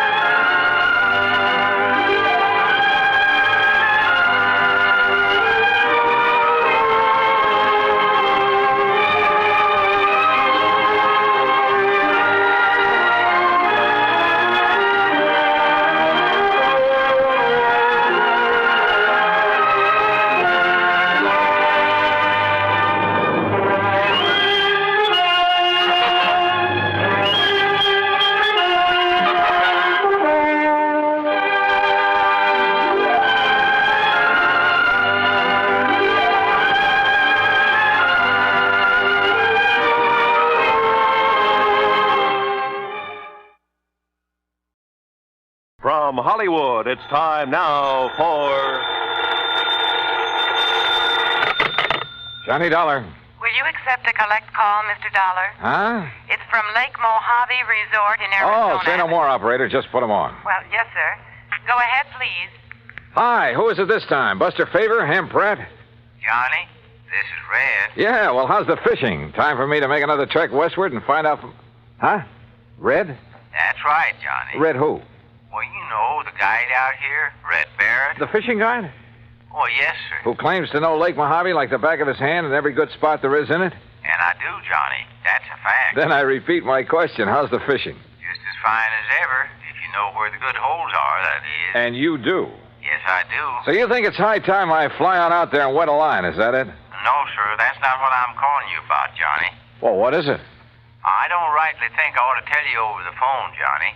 But I think you better come here just about as quick as you can. But unless I know why... I'll tell you when you get here. Well, look, I usually do my traveling on expense account for an insurance company. And you can this time. Huh? What company? The one that insured him, the Greater Southwest Insurance. Insured who, Red? Johnny, I'll tell you all that when you get here.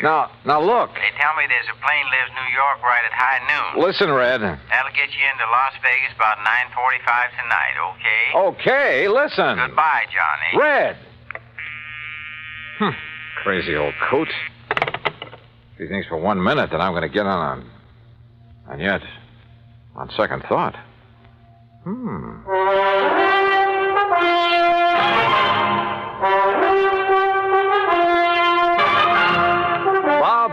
in the exciting adventures of the man with the action-packed expense account, America's fabulous freelance insurance investigator. Yours truly, Johnny Dollar.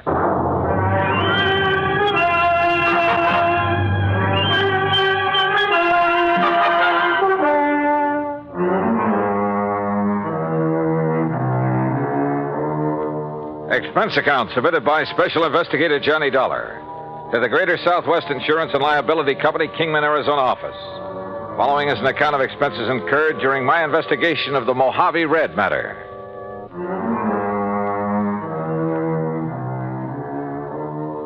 Expense account item 1420, phone call to the Kingman, Arizona office of Greater Southwest Insurance and Liability. On the theory it might be well to check with their agent, Jake Kessler, before going off half-cocked. Hi, Johnny. Haven't seen or heard from you since 2 years ago when you came out here to investigate the murder at the old Midas Touch mine. Yeah, I remember, Jake. Now listen. Yeah? Is everything going along okay these days? What? Well, I mean, no trouble with any of your clients, that sort of thing, huh? Why, not a bit, Johnny. Why do you ask? Just, wondered. Well, if I did have, you know who I'd call. No problems at all, huh? I told you, not a... Hey, just what do you got stuck in your craw, Johnny? Nothing. I just, Well? Well, tell me this. Any of your clients, policyholders, have any kind of trouble, accidents, anything like that, over at Lake Mojave Resort lately?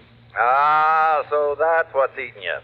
Well, Johnny, that claim was legitimate. It's in the home office for settlement. The company will pay it, and that'll be that. What claim? So just you stop worrying about it and forget. What claim, Jake? No, sir, Johnny, there's not a single solitary thing for you to investigate out here. So just you forget it.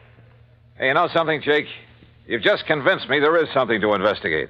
So I'm grabbing the first plane I can. Well, Johnny, I'd love to see you, but I swear... What's more, I'm charging my expense account to your company. Oh? And, if you find out that I'm right and you're wrong... Okay, Jake. Then you can shoot the crow and I'll eat it. Expense account item 2, $153 plane fare, Hartford to New York and New York to Las Vegas, Nevada.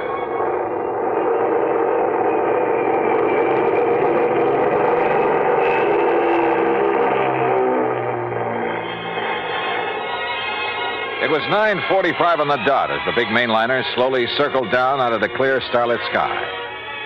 Unless you've seen the millions of stars that twinkle brightly through the clean, dry air over the Mojave Desert, you've really missed something. And as we glided down toward the landing strip on the south edge of Las Vegas, the multicolored lights of the fabulous resort town made it sparkle like a vast field of jewels. Beautiful. Yeah, and expensive. That is, if you insist on trying your hand at the gaming tables and the casinos that line the main drag. Believe me, brother, I know. But that's neither here nor there. As I grabbed my luggage and started for the car rental office, a tall, angular man, well-tanned and dressed in blue jeans, high-heeled boots, and 10-gallon hat sauntered over to me. So you wouldn't take my word for it. Oh, Jake. That's right, Jake Kessler in person. And, Johnny, if you're here to investigate the claim on the Hobbs policy, well, there just isn't Hobbs, anything... huh? Well, now I know that much. And suppose you tell me who Hobbs is, or was. I'll tell you all about it, and when I have, you can hop on another plane and go right on back to Hartford. And all at your own expense. I still don't see whatever made you come out here, Johnny. Apparently the Hobbs matter, so start telling me. Well, come on, Jake, come on. All right, Johnny. All right, Elmer P. Hobbs, real estate in Los Angeles.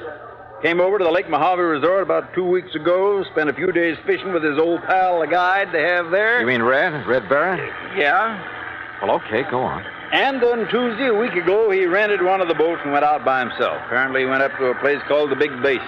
Yeah, I know it well. The lake's 3 or 4 miles wide up there. Yeah, well, that afternoon, a big wind came up, regular screamer. All the other boats came back to the landing, all but Mr. Hobbs.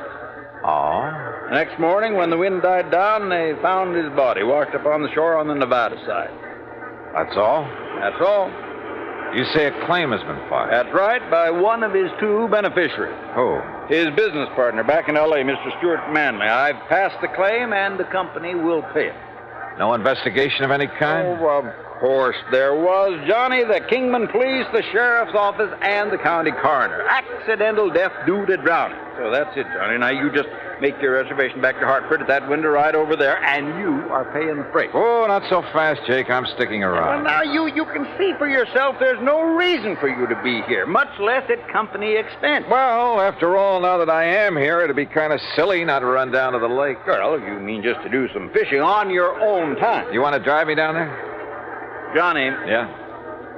Johnny, do you know something about the Hobbs case that I don't, and the police, and the sheriff? Jake, I don't know a thing about it. Okay, Johnny. How do you want me to fix that crow you're going to eat?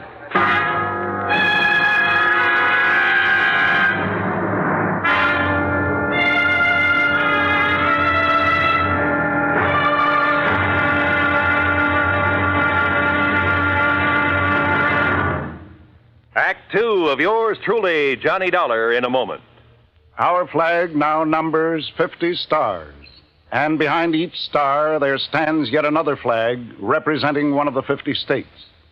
Vermont's state flag, in its early form, imitated our national flag, uniquely bearing 17 stripes and 17 stars, with only the inscribed word Vermont to distinguish it. The good people of Vermont assumed, as did our national government, that stripes as well as stars would be added as each new state entered the Union. Vermont entered the Union after Tennessee and Ohio, and with Kentucky to join shortly, the Vermonters naturally put 17 stripes on their flag. In 1818, the United States Congress put a stop to this, and since then the stripes have always been at 13, and only stars are added for each new state. Vermont's present flag captures the famous beauty of the Green Mountain State in its coat of arms, and inscribed is the phrase, Vermont, freedom and unity. Vermont's state flag, the flag of the 14th state to enter the Union, was adopted on April 26, 1923. And now, Act two of yours truly, Johnny Dollar, and the Mojave Red Matter. Elmer P. Hobbs of Los Angeles had died of drowning when his small boat capsized in a high wind on Lake Mojave. At least that's what Jake Kessler, his insurance agent, told me. Accident pure and simple, he said, and I could hie myself back to Hartford and forget about it. But I didn't. Simply because of the phone call I'd received from old Red Barrett, fishing guide at Lake Mojave Resort. I persuaded Jake to drive me over there on the excuse that as long as I was nearby, I might as well do some fishing. So he dropped me off, and since it was after midnight, went on back to Kingman. I wandered on down to the dock and boathouse. Hello? Who's that? Ham? Huh? Johnny? Johnny Dollar? Yeah. Johnny Dollar? Hi. What are you doing here? Hiya, Ham. Hey. You know darn well what he's doing here, Ham. The fishing has never been better. Only how'd you get the word? And how are you, Johnny? Oh, just great, Buster. Did you stop by the office, let Marilyn fix you up with a room? No, because as I recall, old Red usually sleeps here on the dock. Oh, Red. Oh, why do you say it that way, Buster? Because Ham and I are wasting good sleeping time down here, wondering why he hasn't come in yet. You mean he's still out on the lake? Yes, the crazy But it's as black as the ace of spades out there. And no moon tonight. Buster and I were about to take off and about to look for him. He pulled this very same stunt night before last. We finally found him drifting around about 9 miles up. He said he'd run out of gas. Showed his empty tank to prove it. Yeah, but we knew better. What do you mean, Buster? I mean, when he saw us coming after him, he dumped out what gas he had. Oil slick all over the lake. If somebody'd struck a match, why? You know, Red's been doing a lot of crazy things this past week or so. Ever since his old friend Mr. Hobbs died, they were pretty close. And that is why he phoned me. Red phoned you? Yeah, early this morning. And if you ask me, it's because he doesn't believe Mr. Hobbs' death was accidental. Johnny, you know something? I didn't quite believe it myself. Well, sure, we have some pretty big winds on the lake now and then, and it was a big one that day. Yeah, and then when the coroner and the other authorities, well, who's to argue with them? Do you know if Red has found out anything? Anything at all? All we know is he's given up taking out fishing parties and spends all his time prowling around the lake every day. And night. Says if he can find the boat Mr. Hobbs used... What kind of a boat was it? One of our regular rentals, an aluminum Arkansas Traveler. Yeah, with a 10-horse Johnson on it. Well, listen. Those boats have flotation tanks. Why, yeah. So even if it did capsize, it wouldn't sink. You're right, Johnny. And there's been no sign of it? None at all. Then let's go up to the lake and find Red.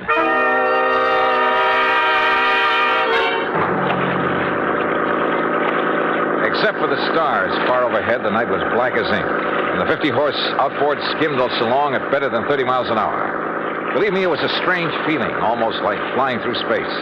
How Buster found his way around the islands, rocky points, and reefs, I'll never know, but he did. Throw your flashlight over to the left, Ham.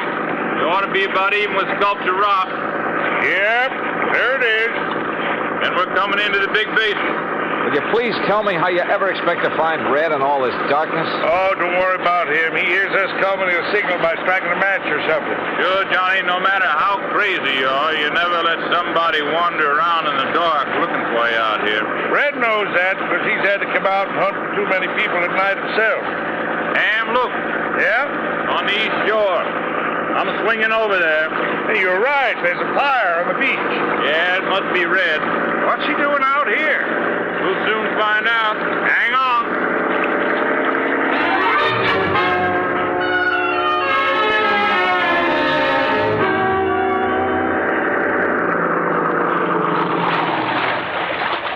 Well, all I have to say is you took long enough to bring Johnny up here. Red, you old reprobate, what under the sun are you up to this time? I just told you. I've been waiting for you to bring Johnny.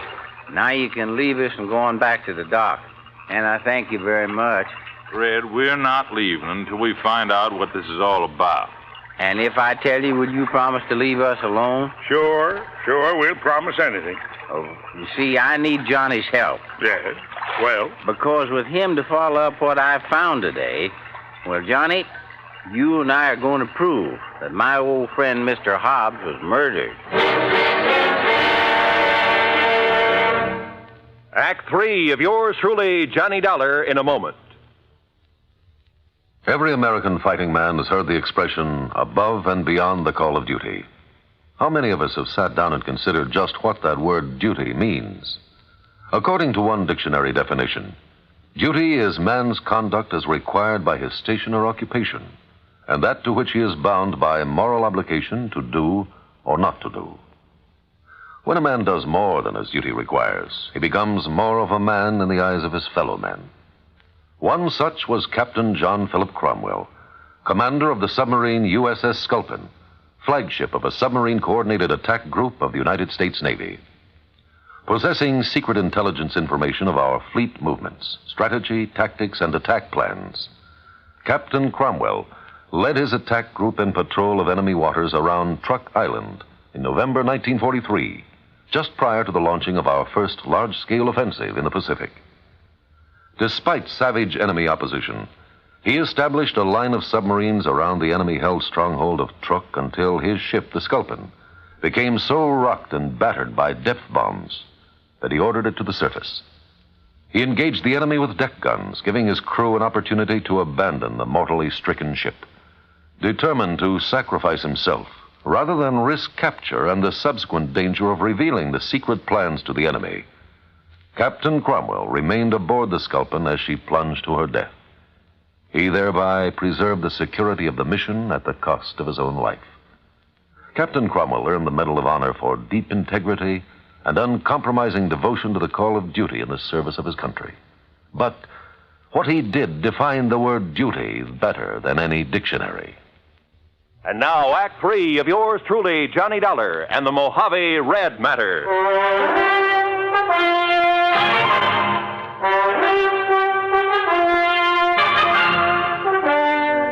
I'll tell you this, Johnny. Red here's one of the wildest, most irresponsible old characters I know when he wants to be. But he's okay nonetheless. And if he thinks you and he can find proof that Mr. Hobbs was murdered, well, he must have a good reason for it. Well, Red? Oh, now, Ham, do you think a man like Elmer Hobbs, knowing the lake the way he did, would ever let the big wind catch him off guard up here in the basin? No, I don't, Red. I know that's the way Buster felt about it, too. Well, I said that to you myself, Red. But now, what's this proof you have of murder? Well, Ham and Buster, aren't you going on back now that I've told you why I wanted you to bring Johnny here? Was there any harm in our knowing what you found, Red? After all, we might be able to help you and Johnny. Yeah, I thought about that, but You see, I might just possibly be wrong about... Well, I might just be wrong. And I wouldn't want to be ashamed in front of a lot of people. By a lot, you mean 3. Well, that's 3 times as many as just Johnny here. Oh, well, now look, No, Red. Johnny, he means it, so Ham and I'll go on back to the dock. But I still don't see what difference it Johnny, when you get to know Red as well as we do, you'll stop trying to figure out the whys and wherefores of some of the things he does and what makes him tick. But you'll also learn that in the long run, no matter how unorthodox some of those things are, well... Oh, come on, Buster. Right. See you when you get back to the dock, Johnny. Oh, you got some food, Red? Now, you know I always keep something in my boat, Buster. Okay. Well, far be it from me, Red, but all I have to say is that whatever you think you found proof of, well, it sure better be something. Oh, it is, Johnny. At least I think it is.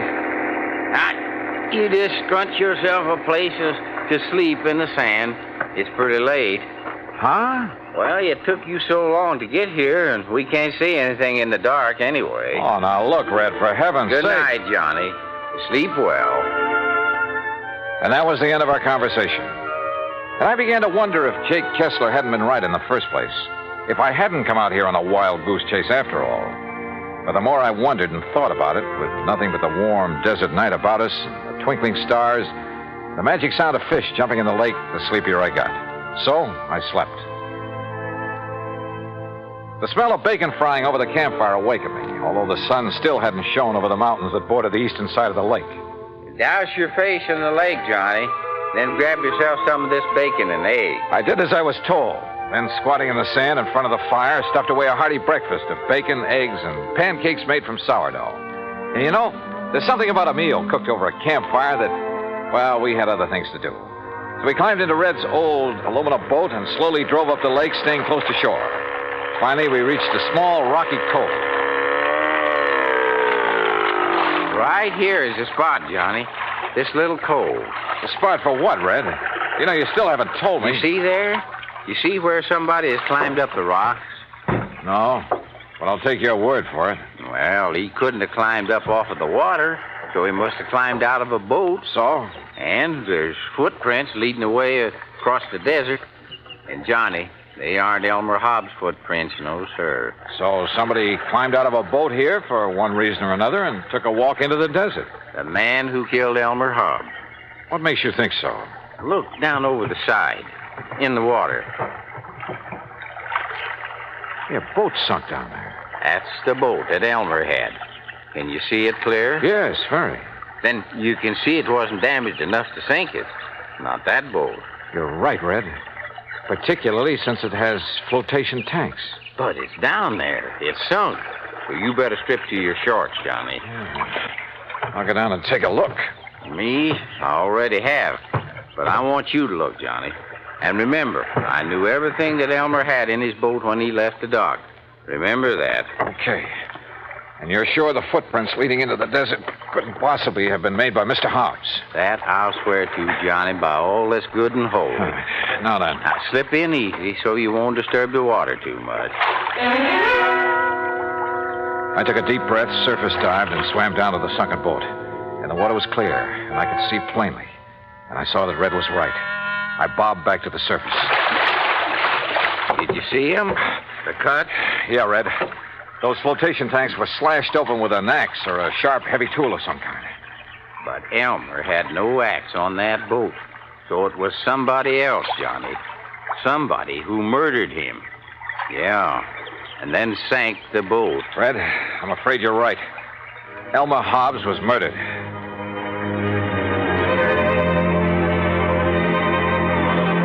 So there you have it, Jake. And if I were you, I'd call off payment on that claim immediately. Granted, the case isn't over yet. I still have the job of finding out who killed Elmer Hobbs. But you know something?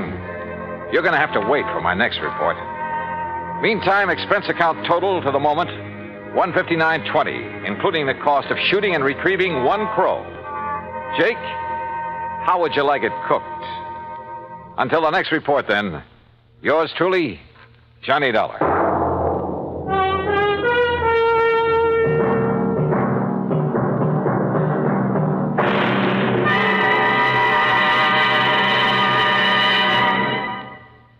Our star will return in just a moment.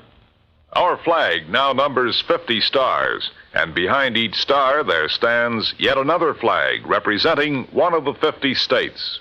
Oklahoma's state flag depicts an Osage warrior's circular buckskin shield from which hang 7 eagle feathers. Across the shield is the Indian's calumet, or pipe of peace, crossed with the white man's peace symbol, the olive branch. On the shield are small crosses, the Indian's graphic sign for stars, indicating lofty ideals or a purpose for high endeavor. The background of the flag is a field of blue, the blue of the Oklahoma sky, signifying loyalty and devotion. The important symbols, however, are the calumet and the olive branch. These override the shield, the symbol of war, and bespeak a predominant love of peace by a united people. Oklahoma's state flag, the flag of the 46th state to enter the Union, was adopted on April 2nd, 1925. Now, here's our star to tell you about next week's story. Next week, well, after all, the case isn't really closed. But it will be next week, believe me. Join us, won't you? Yours truly, Johnny Dollar.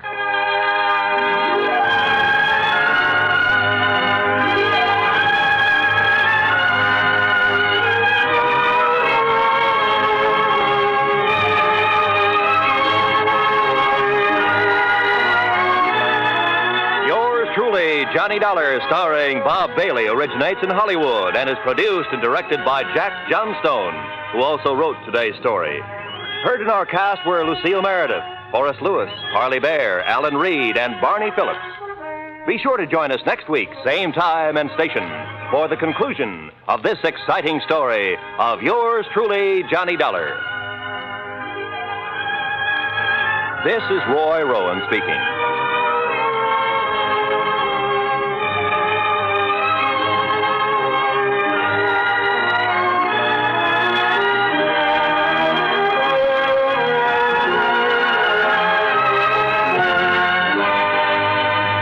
This is the United States Armed Forces Radio and Television Service.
Johnny Dollar. This is George. Who? George, I said. George Reed, Floyd's of England? Floyd's of England, huh? What? That's the big insurance company sent you out to nail down Felix Kane. That's right, but now who are you? Yeah, that was a couple of months ago. All right, what about it? And you mind telling me who you That are? insurance company must have paid you a lot of money for that job, Dollar. Not only for clearing up the robbery, but for nailing Felix Kane. Maybe, maybe not. But you still haven't told me who you are. Maybe even gave you a nice big bonus, huh? Because when it was all over, Felix was dead. Who are you? George who? That's killing for money, isn't it? And remember, it was Felix's girl, that little redhead, here in New York? You had somebody trick her into telling you where to find him. So now she's doing a stretch because she was in with him. So? I remember when you tagged Felix here in New York? He fell on top of his own gun, killed himself. Isn't that the way you said it happened? Now, you listen to me, mister. Yeah, that's what you said. That's what you said then. Who are you? And nobody could prove otherwise. Because nobody else was there. All right, look. Now, you listen So now to me. what I say now is that you were pretty lucky then. You didn't know how lucky you were. That's so? Yeah. You see, the only reason you got away with that was because Felix's brother wasn't there. Because he was on the lam. He was out on the West Coast when it happened. Kane's brother, huh? Yeah, they were awful close, Felix and his brother. All their life. Ever since they were kids. You didn't know that, huh? Keep talking. Somebody did something to one of them. The other one helped him out. Or got even for him. All their life, Dollar. Go on. So now that Felix is dead, you ought to know what that means. Because it means the other one is going to get even for him. That means get even with you. With you and anybody else. All right, you. Now, wait just a minute. Oh, you're wising up now. Yeah, I think I am. George, huh? Yeah, that's right, Dollar. My name is George. George Kane. Felix's brother.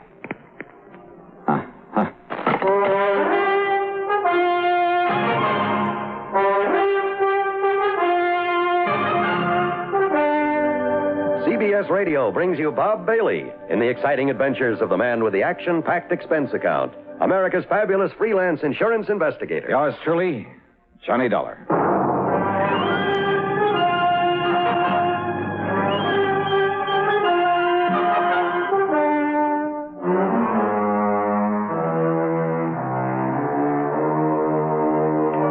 Expense account submitted by Special Investigator Johnny Dollar to Floyd's of England, North American Office, Hartford, Connecticut. Following is an account of expenses incurred during my investigation of the Killer Kin matter.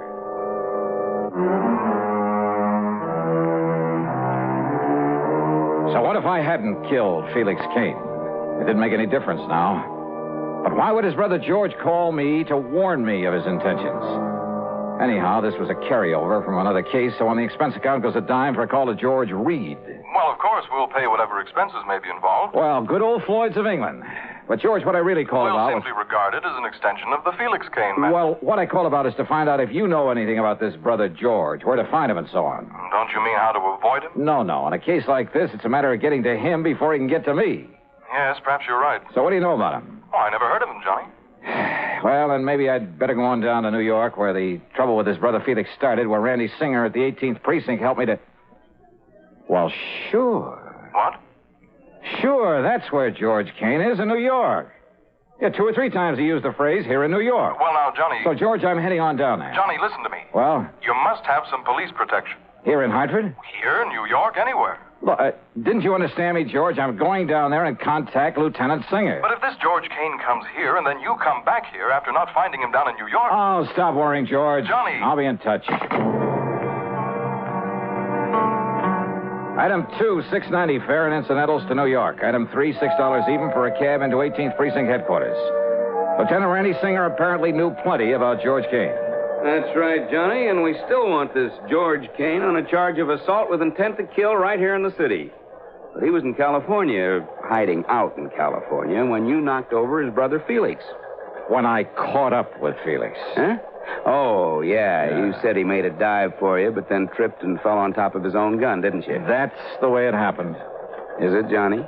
Huh? I know that's the way you reported it, but, is that what really happened? Randy, are you kidding? Of course it is. Okay, I'll take your word for it. But you'll never convince George you didn't kill Felix. No, I suppose not. And he's clever, Johnny. Tall, good-looking, and very clever. Yeah? And why did he telephone me, warn me that he's out to get me? I don't know. But I know that he outsmarted us by posing as a cop a couple of times. Forged credentials and everything. And he's dangerous. Well, where do I look for him? I wish I knew. Believe me, we'd nail him fast. Well, he's from right here in New York. That's where he called me from, Randy. How do you know? Well, he mentioned being here a couple of times. The operators say it was a New York call? Well, no. Oh, maybe he's here, maybe he isn't. With this new direct dialing system for long distance, you can't tell where a call comes from. Yeah, you got a point there. Anyhow, for once in your life, you're using your head. What do you mean by that? I mean, you're coming here and letting us go after this guy instead of trying to take him on single-handed. Oh, well, wait a minute. Now, look, Randy, all I really came here for was to see if you had any leads. Yes, sir, using your head. Yeah, any leads on where I might look for this George. So we'll just keep it that way. Understand, Johnny? Understand what? We'll run down this punk for you. I'll get out on APB and look for him and pick him up right away. Look. He's here in town. No, wait, will you please, Randy? Meantime, you just go on back to Hartford, huh? And Maybe you better tell your police up there to be on their toes. Listen, Randy, And to be sure you do go, I'll have Sergeant Conroy escort you over to Grand Central and put you on a train. Oh, Randy, for the love of Mike, will you listen? Also, I'll notify every precinct here in New York that if you're seen around here, you're to be picked up and turned over to me. Picked up? After all, here in the clink, you'll be perfectly safe from this man. What a pal. That's right. A real grateful one. Grateful, huh? You've done a lot for me over the years. For the whole department. Oh, yeah. So, to show our appreciation, we're going to give you some protection, whether you like it or not. Now, you just listen to me, Randy. Listen to me. Conroy, I got a job for you. Randy. I want you to make sure that Johnny Dollar gets back to Hartford safe and sound. Okay, brother. We'll just see about that. No use, Johnny. All these windows have bars on them. Yeah, so I see. So you behave yourself for once, huh? Be a good little boy and let me handle this my own way. Okay, Randy, okay. Oh, and listen. Yes? Sergeant Conroy is quite a fan of yours. Oh? So you can tell him all about some of your wild adventures on the way home. Thanks, pal.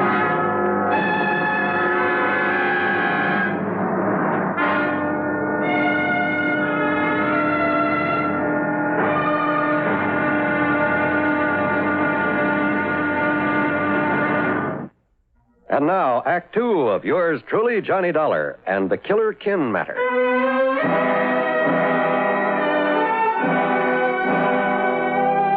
Sergeant Conroy not only drove me over to Grand Central Station, but insisted on riding all the way to Hartford with me, even to my apartment, at my expense. That's item 3, 1255, train fares and taxi. And what if it is a little irregular, Mr. Dollar, me coming up here to Connecticut? Oh, will you finish up what you was telling me on the train about the deadly debt matter you worked on last week? You just got to the part where... So, item 4 is 70 cents for his phone call to Randy, telling him he delivered me safely home. And item 5 is about $3 for the good Scotch whiskey that he drank there at my apartment before I could send him on his merry way back to New York. Then, less than 5 minutes after he...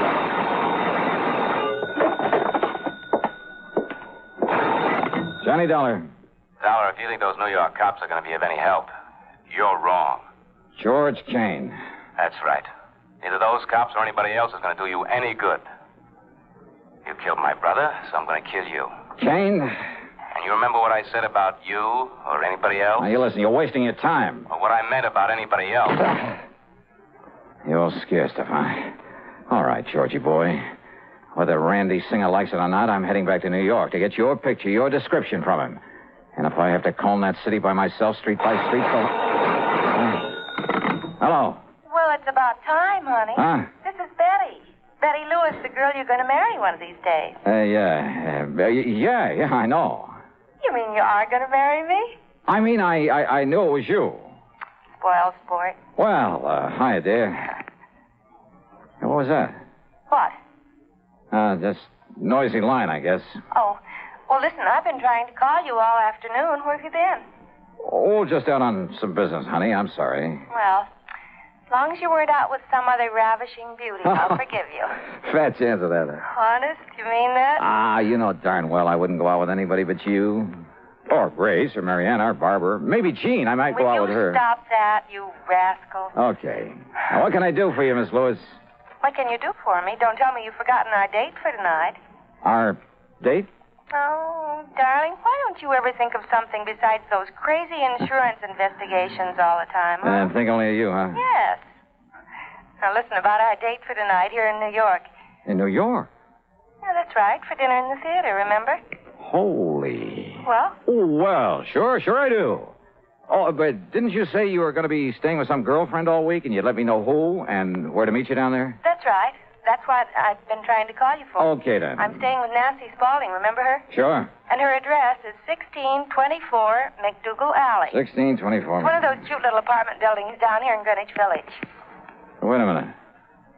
You hear that again? Huh? Nothing, I guess. Yeah, okay, dear. I'll put on my Sunday best, grab the first plane or train, whichever will get me there first. Good. Only what, Johnny? Well, don't be surprised if we have ourselves a kind of police escort. Now, what kind of a gag are you cooking up? You and that Lieutenant Singer friend of yours? Maybe. Well, come running, dear. I'll be waiting for you. Yeah. Bye, hon.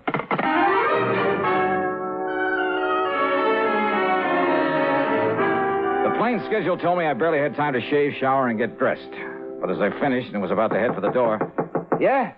Yeah, who is it? Mr. Perry, the building super. Oh. Yeah, what's up, Mr. Perry? Kind of funny thing, Mr. Dollar, and I kind of thought you ought to know about it. Know about what? You mind if I close this door? No, go ahead. Well? Well, you know that young man rented the little one room next door for the week? No, I don't. I thought it was vacant. No, sir. I haven't heard anybody in there, so... Well, I guess he heard you all right. What? He rented the place for a week, starting last night. Yeah? So when he left in such a hurry a few minutes ago, well, I sort of come up to take a look, see what he might have thought was wrong with it. Well? You see this wire I found? Yeah, looks like the stuff the phone company uses. Wait a minute. Yes, sir. It was sticking out of the wall just opposite to where your phone wires go in on this side. Sure, my line was tapped. Yeah, sure looks like It was some kind of device so he could ring me. And this man has left? Yes, sir. Maybe 25 minutes ago. Who was he? What was his name? Well, he give his name as John Jones. Oh, sure. Like he was just sort of making it up. Oh, what did he look like? Well, I'd say about your height, Mr. Dollar, and... Well, keep talking, Mr. Perry, while I make this call. Well, his hair was darker than yours, and he had a little thin kind of mustache. The call was to Randy Singer for a description of George Kane. And yes, it tallied with the one Mr. Perry gave me of the man who tapped my phone line, who just left in such a hurry. I told Randy I was heading back to New York, whether he liked it or not, that I barely had time to make a plane, that I'd call him when I got to the apartment in McDougal Alley and tell him all. Maybe even break down and ask for his help. And all because Kane had said he was out to get not only me, but anybody else who'd had a hand in catching up with his brother. Well, the only anybody else was Betty Lewis, who'd helped me trick Felix Kane's girl into showing me how to reach him. George hadn't bothered her there in Hartford because he couldn't find her. She was in New York. But over the phone, while he'd listen in, she'd given the address. During a frantic ride to the airport, I hoped, I prayed, that I could somehow reach Betty before George came. And now, Act 3 of yours truly, Johnny Dollar.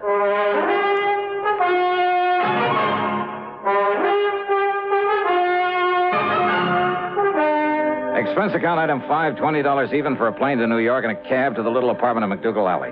I tore on up to Nancy Spaulding's apartment on the second floor.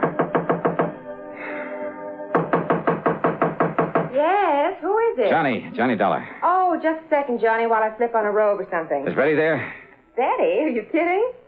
What? You and your practical joke. What do you mean, Nancy? Come on, let me in, huh? Well, just a second. Wait till I get presentable. Oh, come on. You see, I got in the shower after Betty left. Betty's gone? Nancy! Well, sure, Johnny. That's why I didn't expect to see you here. Gone where? With whom? With that handsome detective friend of yours you sent over to get her. Oh, no. About my size, black hair, mustache? That's right. Nancy. Gee, why couldn't you have arranged a double date so I could trace along with him? That man's a killer. He's almost as pretty as you are and almost... What? What did you say? That was no detective. That was George Kane. He's a killer. But Johnny, Betty thought that... Well, you told her on the phone. I know. Okay, Nancy, now listen carefully. Where did he say he was going to take her? Well, to meet you, Johnny. Where? Oh, dear, I don't know. Oh. Well, they went down and took a cab. I watched them go from the front window. Oh, did you? Please, think carefully, Nancy. Which way did they go? East on McDougal. Good. What kind of a cab was it? Did you by any chance get a look at the license or the driver? Yes, I did. It was Tommy. Tommy who? You know, the cabbie who always parks in the cab stand out front this time of night. Good. Wait a minute, Johnny, maybe... What? Yes, look. He's come back to the stand again. Okay, Nancy. Now keep this door locked. Don't open it for anybody but me or the police, and I mean the real police. Johnny!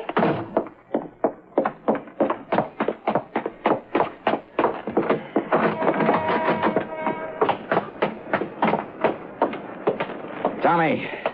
Is your name Tommy? That's right. Where to, mister? Okay, listen. A little while ago, you picked up a man and a girl here. You mean that good-looking doll staying with Miss Nancy up on the second floor? That's right, yes. That's right, I did. Her and the good-looking guy, I think I heard him say he was a plainclothes man. Okay. Do you remember where you took them? Why, sure, mister. You see, we have to keep a record of... Get going, Tommy. Get going. Take me to where you took them. Yes, sir. It's a kind of fine place for a couple of good-looking people Get going, please, huh? Yes, sir. Come on, step on it, will you? This is a matter of life or death.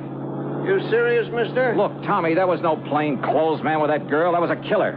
You serious? Step on it. Yes, sir. But if we run across any prowl cars, mister... forget him. I'll give you enough to pay your fines for the next 2 years. Now, where did he take the girl? This section of the town we're getting into looks kind of That's what I told you. It's over near the Bowery. Some dirty dump that... Uh-oh. Well, what are you slowing down for? I knew I shouldn't have mentioned it. I knew we'd tangle up with a prowl car. Don't you see the red light in back of us? Oh, yeah. Well, maybe that's the best thing we could ask for. The best thing? Come on, pull up. Let me handle it. Somebody better, mister.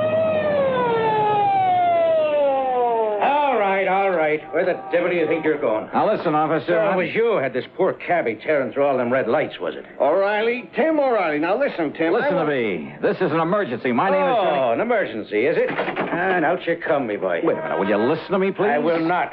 Come out of there and get into me prowl car in the back seat. Listen, we're chasing a killer. You can help us. I said get into the prowl car. So get in. Do I have Sure, yeah, okay. Tommy, look, you lead the way. Here's $20 for you. Well, thanks, but I Just lead the way for this prowl car to wherever it was. He'll lead the way to nowhere. In you go now, into the back seat. Wait a minute, now, Joe. Get in. Hey, just take it easy. Okay, Tommy. Huh? Get on your way. Right, O'Reilly. Oh, no. Yeah, I knew that had to be you, Johnny. Randy. I mean, charging into that cab there in McDougal Alley and heading this way. We had quite a job catching up. Okay, now, Randy, listen. Now, just calm down and take it easy, Johnny. Will you listen to me? No, because everything is under control. Thanks to you. Thanks to me. But don't you understand George Kane? I mean, Betty Lewis, you know her. George and Betty. George has taken her to George someplace... isn't taking her anywhere, Johnny. Well, of course he is. I'm trying to tell you... What? And I'm sure glad you gave me that McDougal Alley address over the phone. Huh? Of course, we only went there to pick you up, but when we saw a cab taking that girl of yours and some man away... George Kane? Yeah, I kind of thought it might be him. I don't know why. And... So when we trailed that cab over to some dingy rooming house over on... Well, anyway, when they got out, we got a good look at him. You caught him. That's right. By the time we get to the station house, he'll be in the clink, and the light of your gay young life will be there waiting for you. She's quite a doll, Johnny.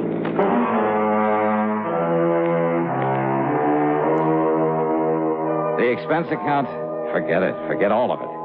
I only hope that someday, somehow, I can repay Randy Singer. Over his dead body, though, because all he cared about was getting his hands on Kane.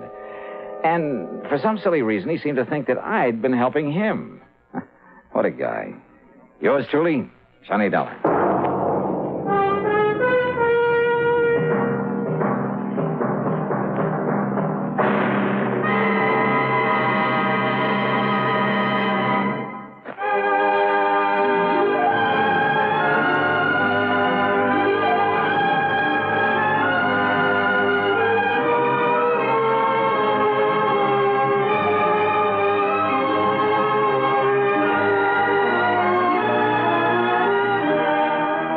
Truly, Johnny Dollar, starring Bob Bailey, originates in Hollywood and is written, produced, and directed by Jack Johnstone.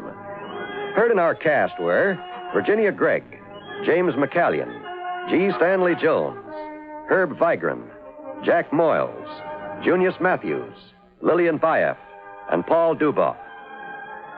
Be sure to join us next week, same time and station, for another exciting story of yours truly, Johnny Dollar.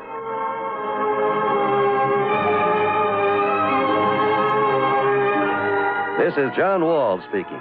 Johnny Dollar has come to you through the worldwide facilities of the United States Armed Forces Radio and Television Service.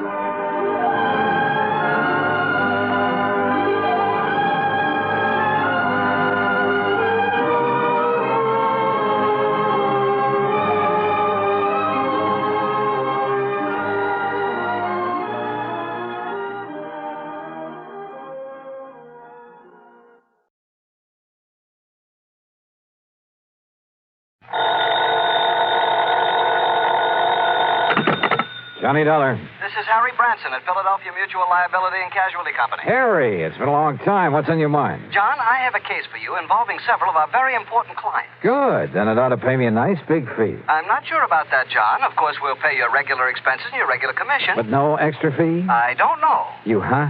That is to say, it all depends on what you're able to, shall we say, unearth. Something or someone, Harry. What? You said on Earth, didn't you? What facts you're able to ascertain is what I meant. Oh. So what about these very important clients of yours? John, they have disappeared. Oh, well, then maybe unearth is the proper term. What? What have the police got to say about them? You did call in the police, didn't you? Oh, yes, but they gave up years ago. At least years in the case... ago? That's right. At least in the case... Now, wait a minute, Harry. You say they disappeared years ago. Well, some of them... But now, all of a sudden, you expect me to be able to... What did you say the extra fee will be on this case? I told you it all depends. Exactly. Yeah, on whether I'm able to literally dig them up for you. You know where they're buried? John, this morbid so-called sense of humor, of course. Okay, Harry, okay. I'll be down to see you. And you might have a good, strong shovel ready and waiting for me. John!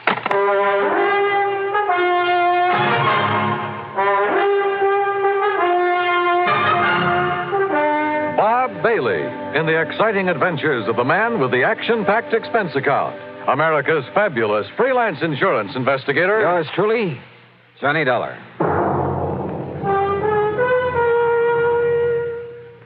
Now, Act One of yours truly, Johnny Dollar.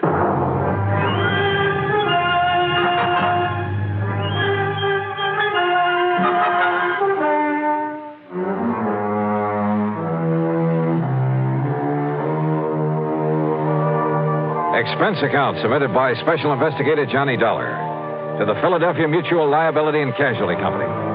Following is an account of expenses incurred during my investigation of the Casque of Death matter. Expense account item 1, 1340, train fare and incidentals, Hartford to Philadelphia. I went by train since Harry Branson didn't seem to be in a hurry, and I enjoyed a look at the countryside this time of year. It was a little after noon by the time I reached the office on Walnut Street and sat down to talk with Harry. But I thought I impressed the... Old sober-sides Branson hadn't changed a bit since the last time I'd seen him. And he still looked as though he was carrying the weight of the world on his shoulders. However, now that you have finally arrived, suppose I get right to the point and tell you what this is all about. Well, you said on the phone that some of your policyholders have disappeared. Yes, and you must understand this, John. Yeah? In accordance with Pennsylvania law, in a case of a mysterious disappearance, and I'm sure you're familiar with the mysterious disappearance clause, it's part of all our life insurance contracts. Well, if you mean, did I ever read the fine print on one of your policies, the answer's no. You should sometime. The fact remains that when the insured disappears and fails to return or otherwise be accounted for by the end of 7 years, when the company has received no proof the insured is still alive, the company then presumes the insured to be deceased. Do I make myself clear? Keep talking, Harry. It simply means that at the end of 7 years, the full amount of the insurance is then paid to the beneficiary or beneficiaries, whichever the case may be. So, 7 years ago, a Mr. Wilbur Davis of Goshenville here in Pennsylvania mysteriously disappeared. Now his beneficiary is demanding payment of the insurance. Naturally. So why don't you pay it? We shall. But in checking through the files, I've suddenly discovered that his was only the first in a long series of mysterious disappearances. There have been a total of 8, all within a relatively small area, and of recently increasing frequency. When was the last one? The 4th of last month, Mr. Charles Moody. Charles Moody. Where? In the little town of Kirkwood, New Jersey. And the police have found no clue as to what might have happened to him? None whatsoever. One in Goshenville, Pennsylvania, one in Kirkwood, New Jersey. Where were the others? 2 in other small Jersey towns, 2 here in Pennsylvania, and 2 down in Delaware.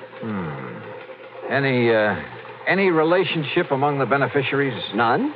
That is, none that we know of. Why do you ask that? I just wondered if some one person was killing them off to collect the insurance. No, the beneficiaries are all widely separated individuals, so you can dismiss any possibility of murder. Harry, in a case of this kind, that's the one possibility I never dismiss.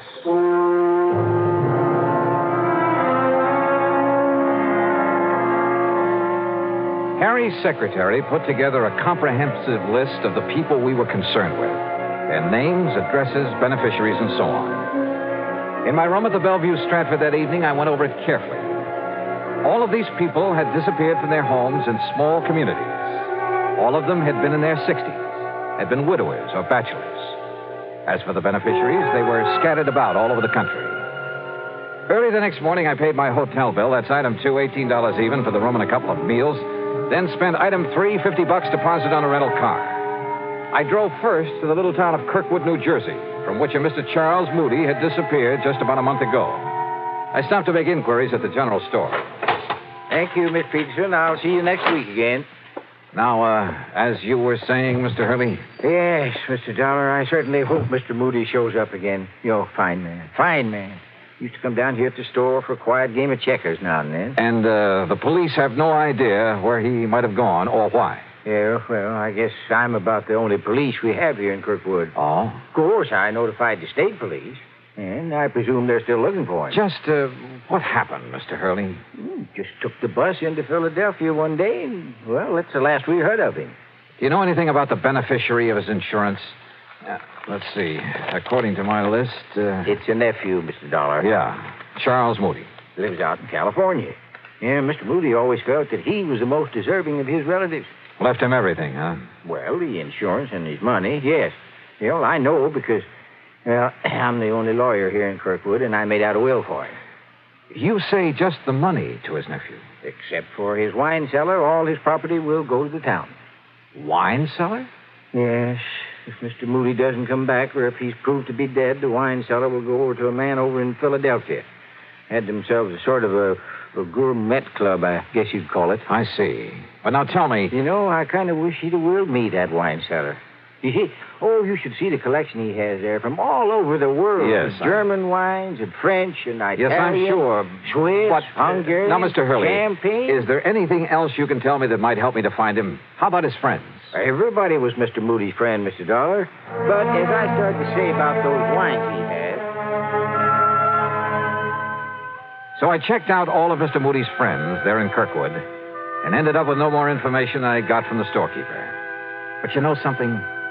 If I had had sense enough to realize it, I'd have gotten plenty from him.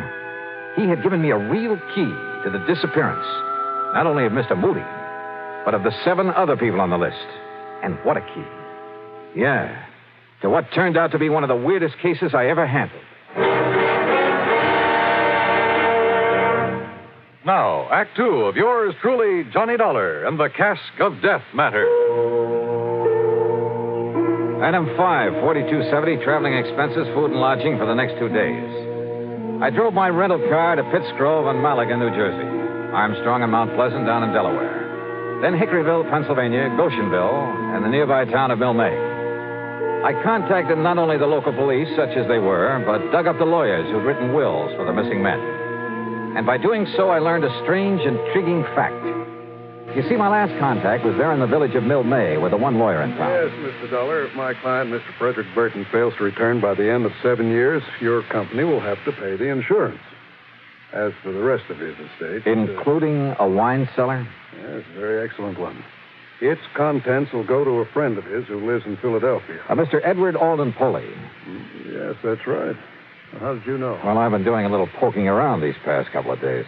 You understand, of course, that's only if we receive some definite evidence of Mr. Burton's death, or if he fails to return before the 7 years is up and therefore legally is presumed to be deceased. Do you know anything about this man, Poley? No, I don't. It seems they had a sort of epicures club. Do you know who the other members of it were? Well, Mr. Burton told me who they are sometime before he disappeared. If you'll just give me a moment, perhaps I can recall their names. You want to check them against this list of mine? Yeah, if you like. All right, let's see. Mr. Frederick Burton, that's your client. Yes? John L. Wakeman over in Hickoryville. Mm-hmm. Wilbur Davis in Goshenville. That's correct. Harmon Phillips and Ralph Hunter from down in Delaware. That's right. And finally, Charles Moody, Nathan Norwood, and William Harnell over in Jersey. Your list is quite correct, Mr. Dollar, except for one omission. There was another? Mr. Bradford W. Turner. Do you know where he lives?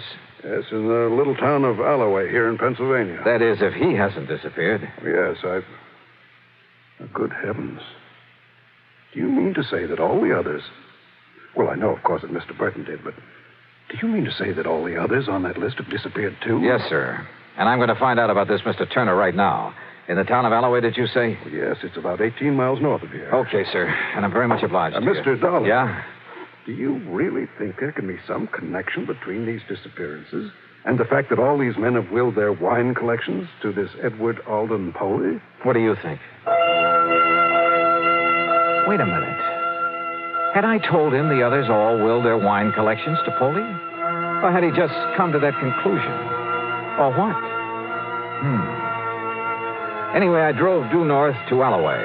The one large, rather nice home belonged to Mr. Bradford W. Turner, the man whose name was not on my list. So I hoped that he was still here in the land of the living. He was, and he turned out to be a very fine gentleman, despite his preoccupation with vintage wine. No, Mr. Dollar. Our little order of epicures has not been very active since several of the members have, disappeared. But not you or Mr. E.A. Poley. I was just preparing to make the trip over to Philadelphia to pay a visit to Mr. Poley. Oh? Mind telling me why, Mr. Turner? Not at all, sir. Not at all.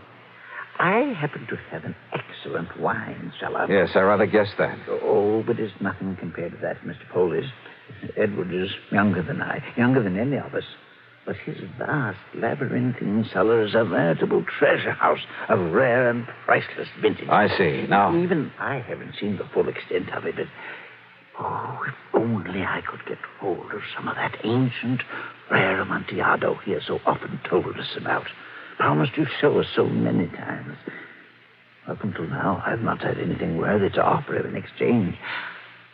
But now, I've acquired a bottle of very old and very fine Medoc, a de Grave.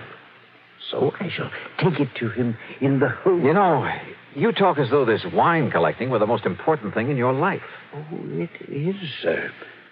And with Poley, it's an almost overpowering passion. It is his life. The kind of man who'd kill his own mother for a bottle of wine, huh? That's not the jest you may think it is, Mr. Dollar.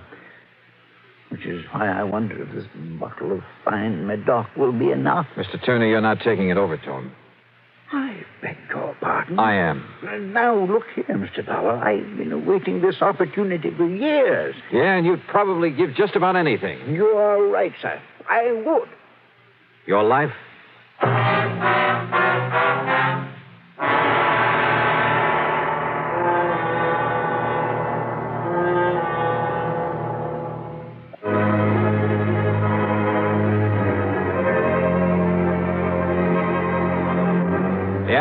Every one of the old men who disappeared had been a nut on the subject of wine collecting, and had provided in his will that his cellar was to go to a Mr. Edward Alden Poley.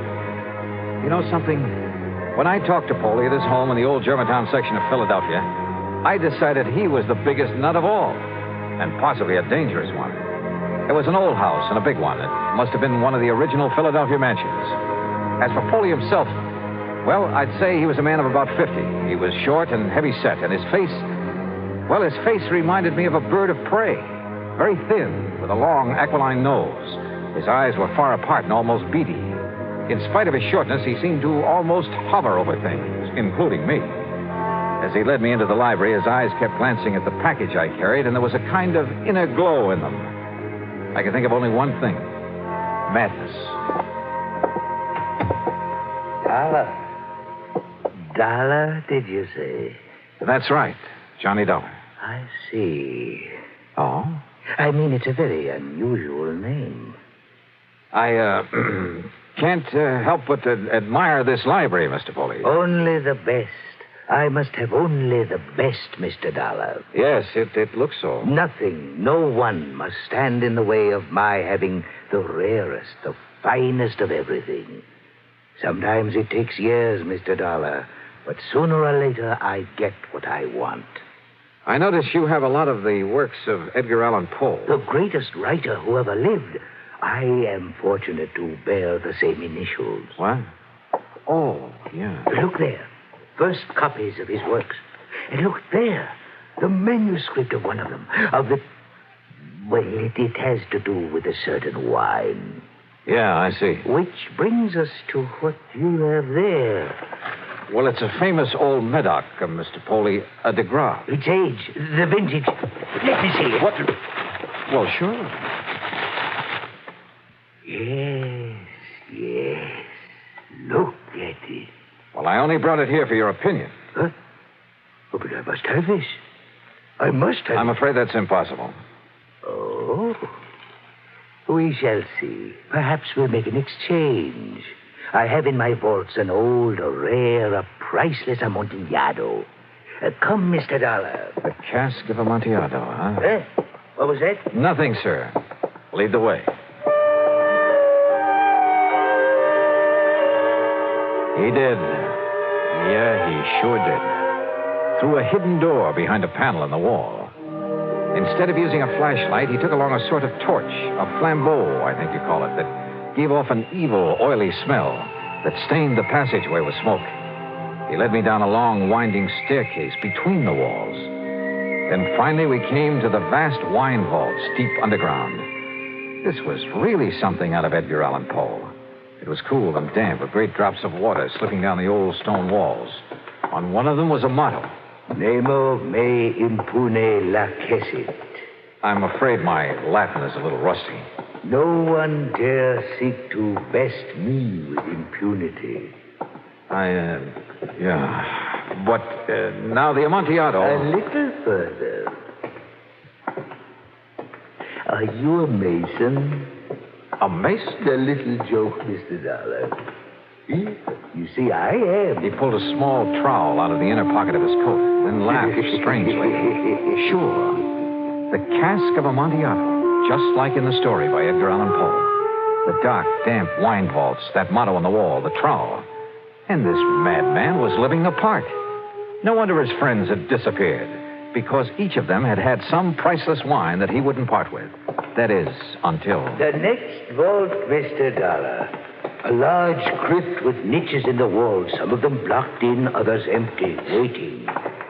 There I'll introduce you to my friends who are gathered there. Your friends? Of the Order of Epicures. They, too, have brought me wines for my collection. Davis, Norwood, Harnell, Hunter, Phillips, Wakeman, Frederick Burton. Those names. Even my old friend Charles Moody. You killed them, didn't you? Killed them? You brought them down here. Let me see the bottle of DeGrand. You promised to show them the Casque of Amontillado. Yes. Then buried them here in one of these crypts. Yes.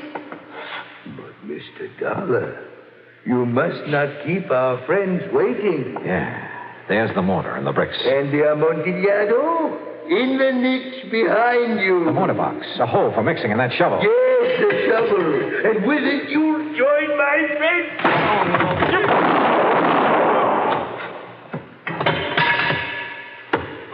This isn't the way the story.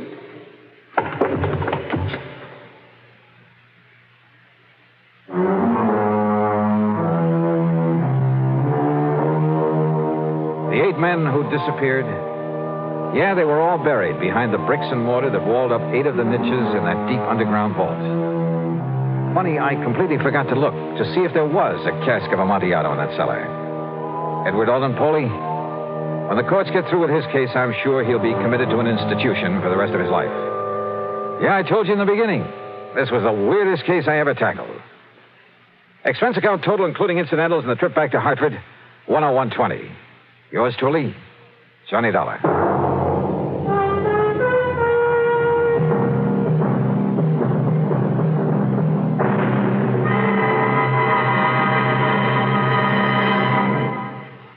Now, here's our star to tell you about next week's story. Next week, I run into a girl who is fabulously rich, and because of it, fabulously poor.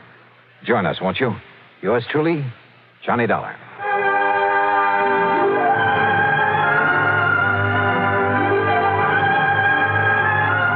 Yours truly, Johnny Dollar, starring Bob Bailey, originates in Hollywood and is written, produced, and directed by Jack Johnstone. Heard in our cast were Harry Bartell, Forrest Lewis, Bartlett Robinson, Farley Bear, and Marvin Miller. Be sure to join us next week, same time and station, for another exciting story of yours truly, Johnny Dollar. This is Dan Cubberly speaking.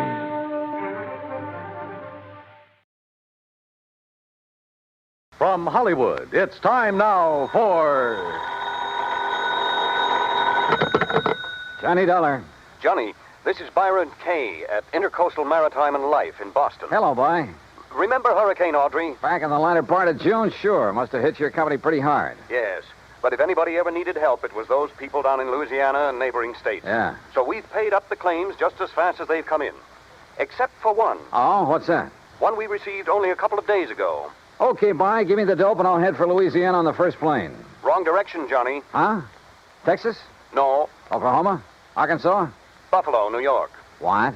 And I think you'd better run over here and let me give you some facts. Yeah, I think I'd better.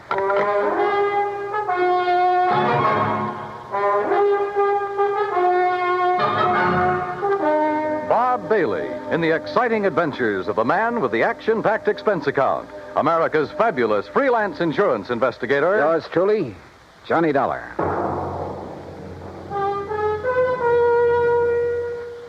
And now, Act One of yours truly, Johnny Dollar.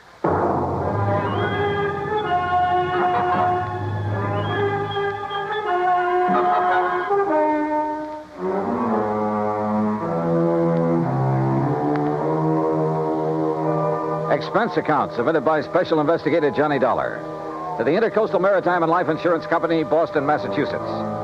Following is an account of expenses incurred during my investigation of the Charmona matter.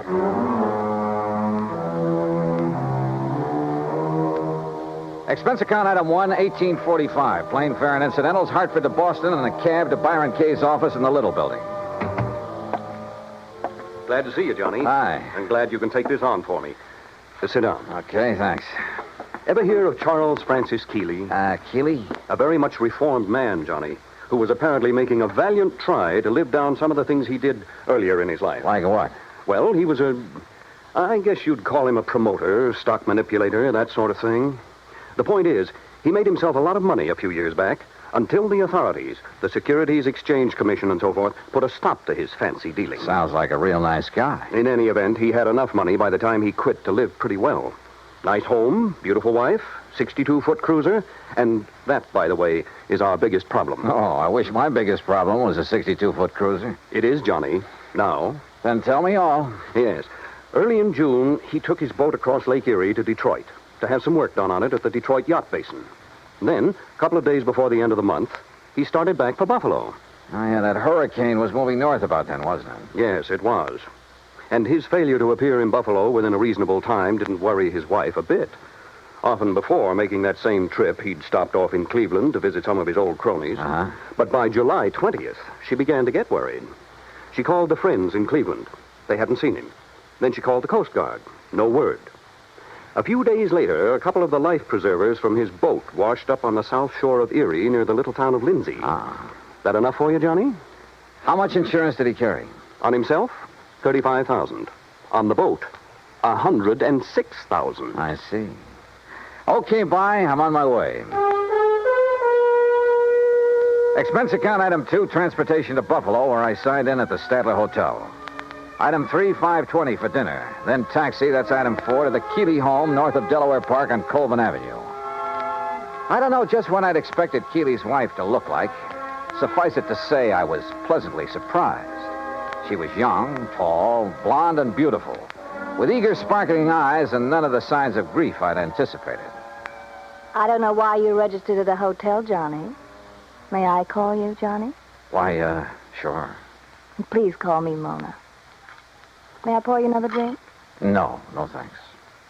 As I started to say, you could have stayed here. There's plenty of room, as you can see.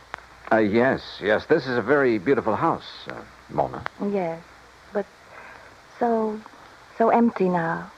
I get terribly lonely, Johnny. Well, of course, I don't blame you. But now suppose we talk, if you don't mind, about the Johnny, thing if you have to be around for a few days, why don't you move out of that hotel and... Oh, I'm sorry. I shouldn't say that. I guess I'm sorry. It's all right. But I am lonely. Sure. Now, Mona, you realize this investigation is, it's just routine. Of course, Johnny. Now, as I understand, every effort has been made to find your husband. Of course. And to find the Charmona. Charmona? The cruiser. Oh, yes. It was a beautiful thing, Johnny. But now it's gone.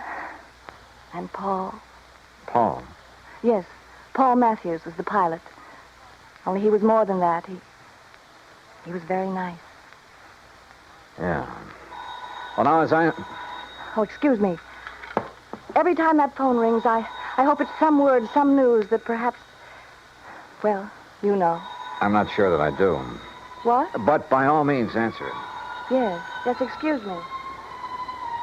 There was something distinctly wrong with this whole setup, that was for sure. The Coast Guard, yes. Yes, this is she. This is Mona Keeley. Perhaps Charles Keeley wasn't the only one in this family to arouse suspicion. What? Say that again. Especially now, with nearly $150,000 involved. Yes, well, how about Paul? I said, how about Paul? Then, when she finally finished with the phone call, came a couple of other surprises. Thank you. Thank you. Johnny, he's all right. Huh? That was the Coast Guard.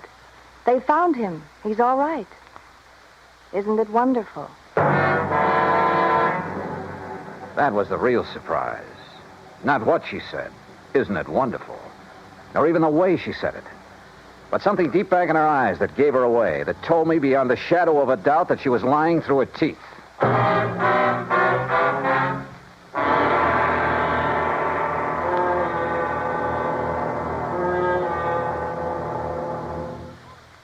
Act two of yours truly, Johnny Dollar, in a moment.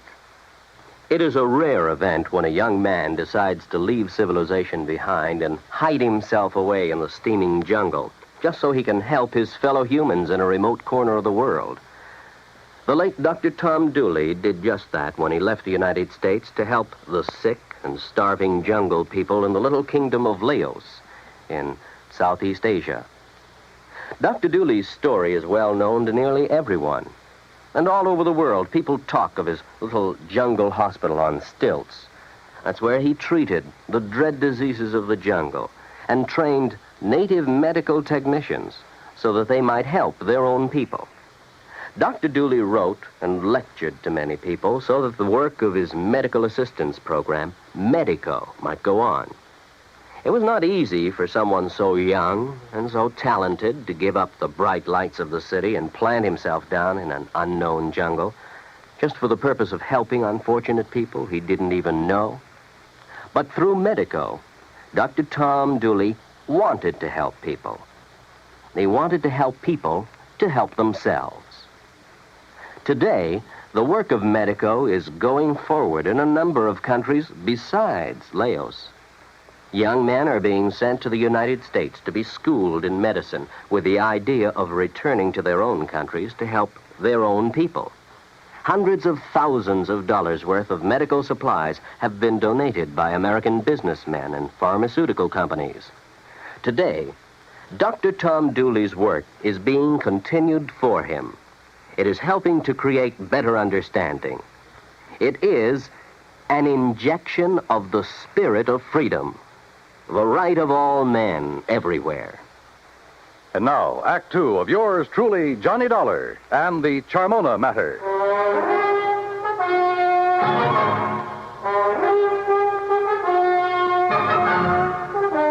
The news that her husband was still alive came as quite a surprise to Mona Keeley. Isn't it wonderful, she said. But I didn't believe that she meant it. On the south shore of the lake, Johnny, near the little town of Lindsay, west of Cleveland. He was picked up on the beach by a farmer who's been caring for him ever since.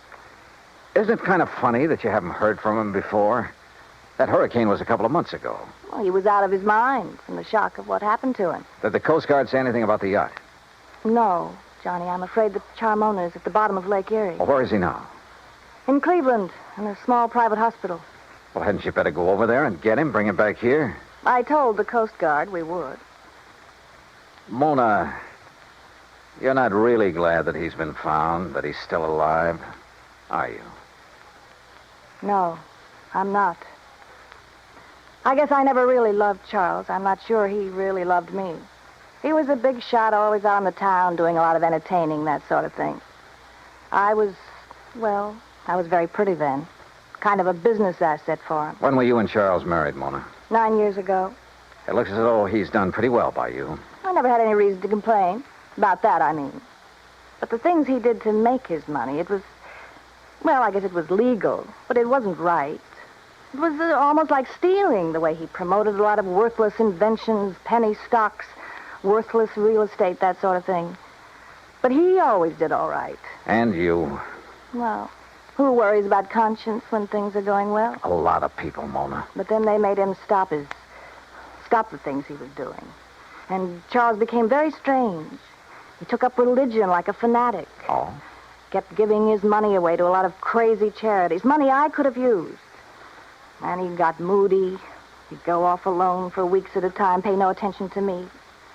That's what I meant when I said I was lonely, Johnny.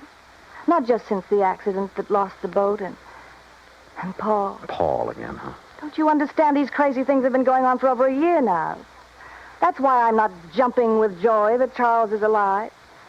Do you blame me? Hadn't we better drive on over to Cleveland and get him? All right. I'll run upstairs and change my clothes. Excuse me. I'll be ready in a minute. Maybe I should have felt a bit more sympathetic, but I didn't. Maybe Charles Keeley did marry her simply because he could afford to keep a smart, pretty ornament around at his beck and call.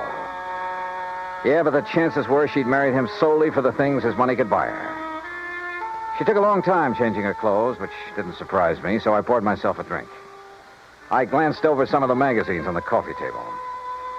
I got up and stared out of the window for want of something better to do. Wandered about the room. Wandered into the oak-paneled den. I looked over the shelves of fine books, the gun collection, and the cabinet in the corner. And almost idly, I reached out toward the leather-topped desk to shove back a slip of paper that stuck out of one of the drawers. Until I saw what it was. It was an unpaid bill, several months old, from an exclusive New York shop for some very expensive gowns. And inside, the drawer was packed with unpaid bills, thousands of dollars worth of them, and statements bearing a polite, firm warning to pay up or else. No wonder Keeley's sweet, charming wife had hoped she'd never hear from him again.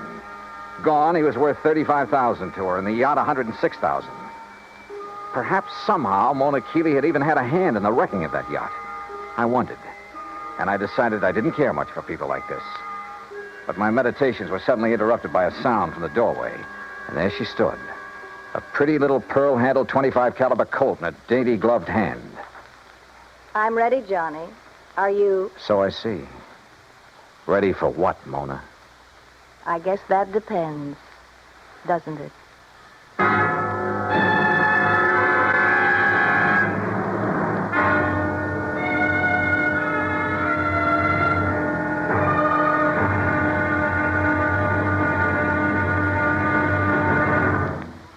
Act 3 of yours truly, Johnny Dollar, in a moment.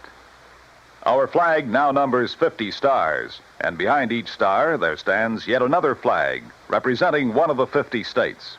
Wisconsin's state flag bears the state motto, Forward, and a likeness of the state mascot, the badger. The word badger was a nickname for the miners in southwest Wisconsin.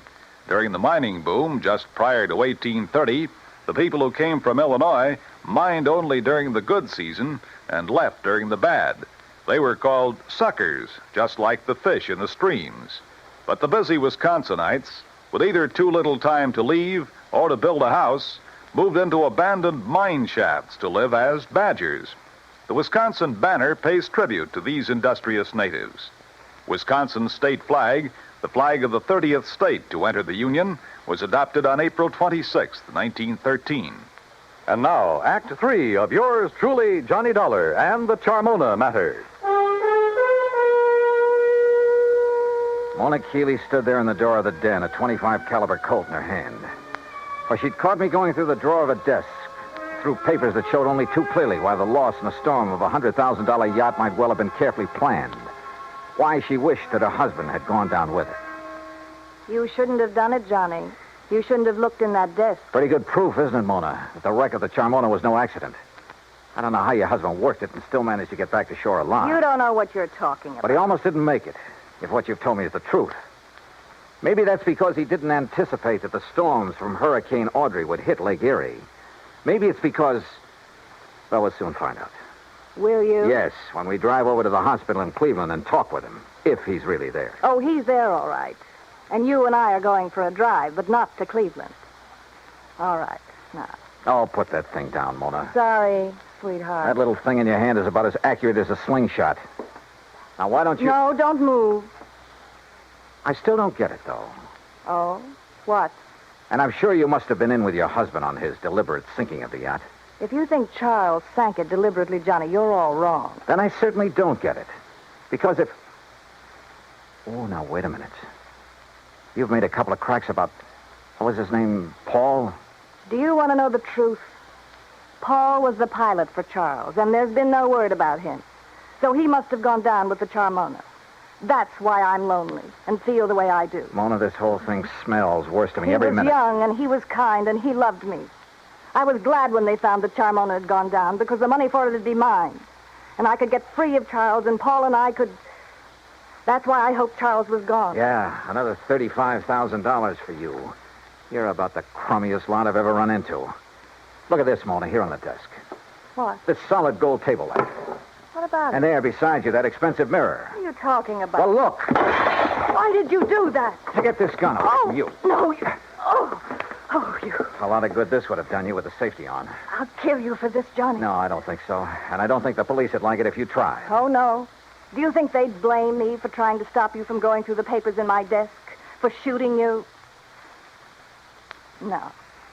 Wait. I didn't mean that. I couldn't have shot you, Johnny. Johnny? Before we go, is there anything you'd like to tell me? Go? Where? Is there anything you'd like to tell me about why Charles really sank the Charmona? No.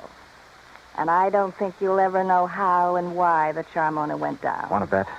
No, stay right there. Now I've got the gun, remember? Hello? What? Charlie? No. This is a friend of the family. Oh, well, this is Harry Nelson.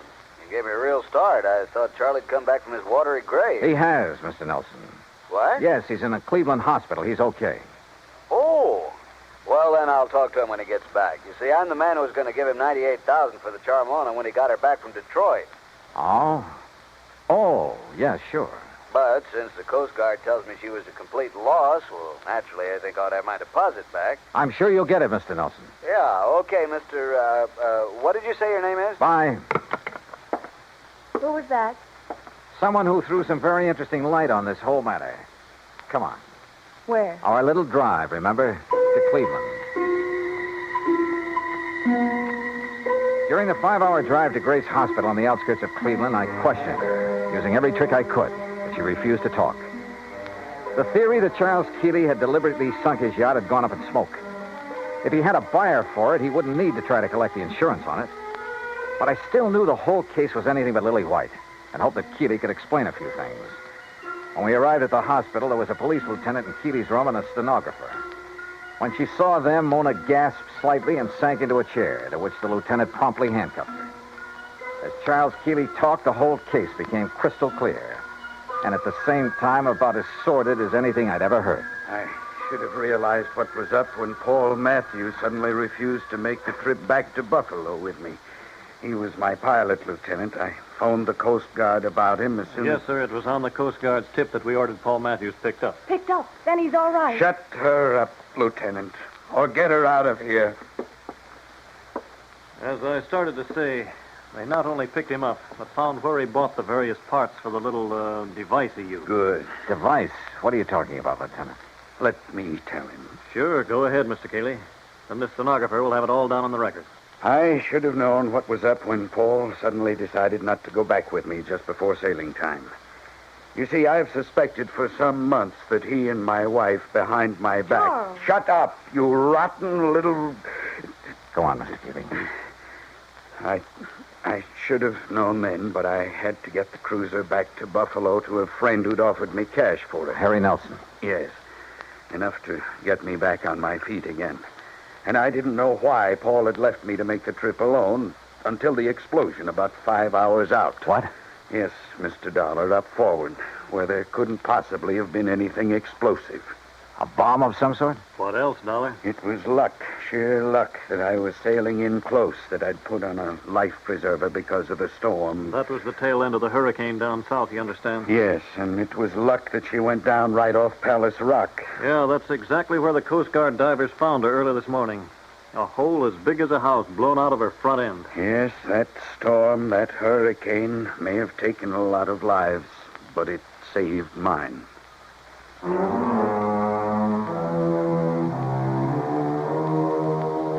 All I can say is I'm glad there are courts to take care of situations like this.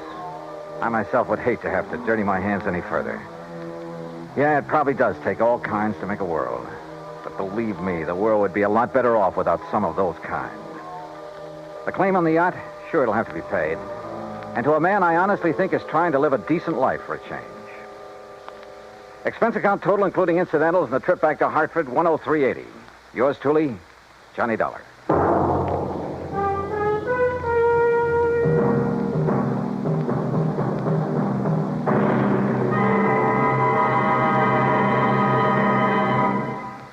Our star will return in just a moment.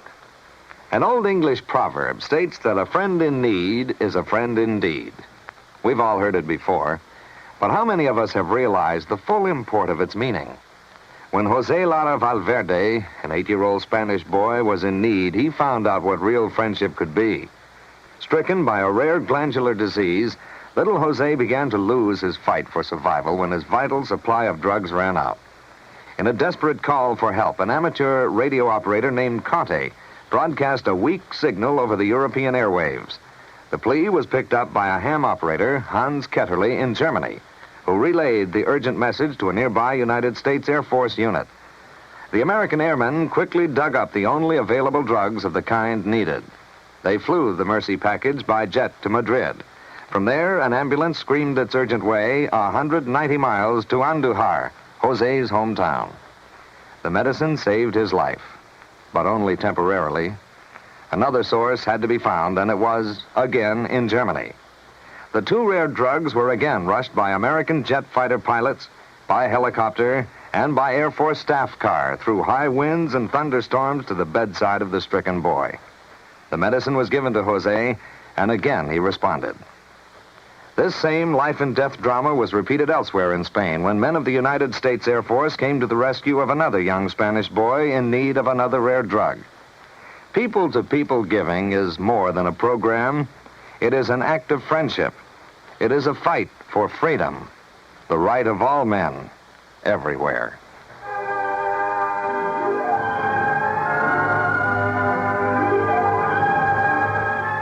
Yours truly, Johnny Dollar, starring Bob Bailey, originates in Hollywood.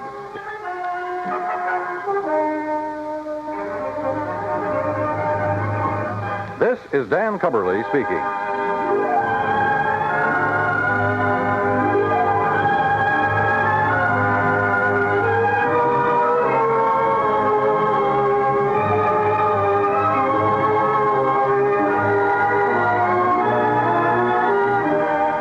This is the United States Armed Forces Radio and Television Service.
CBS Radio brings you Bob Bailey in the exciting adventures of the man with the action-packed expense account, America's fabulous freelance insurance investigator. Yours truly, Johnny Dollar.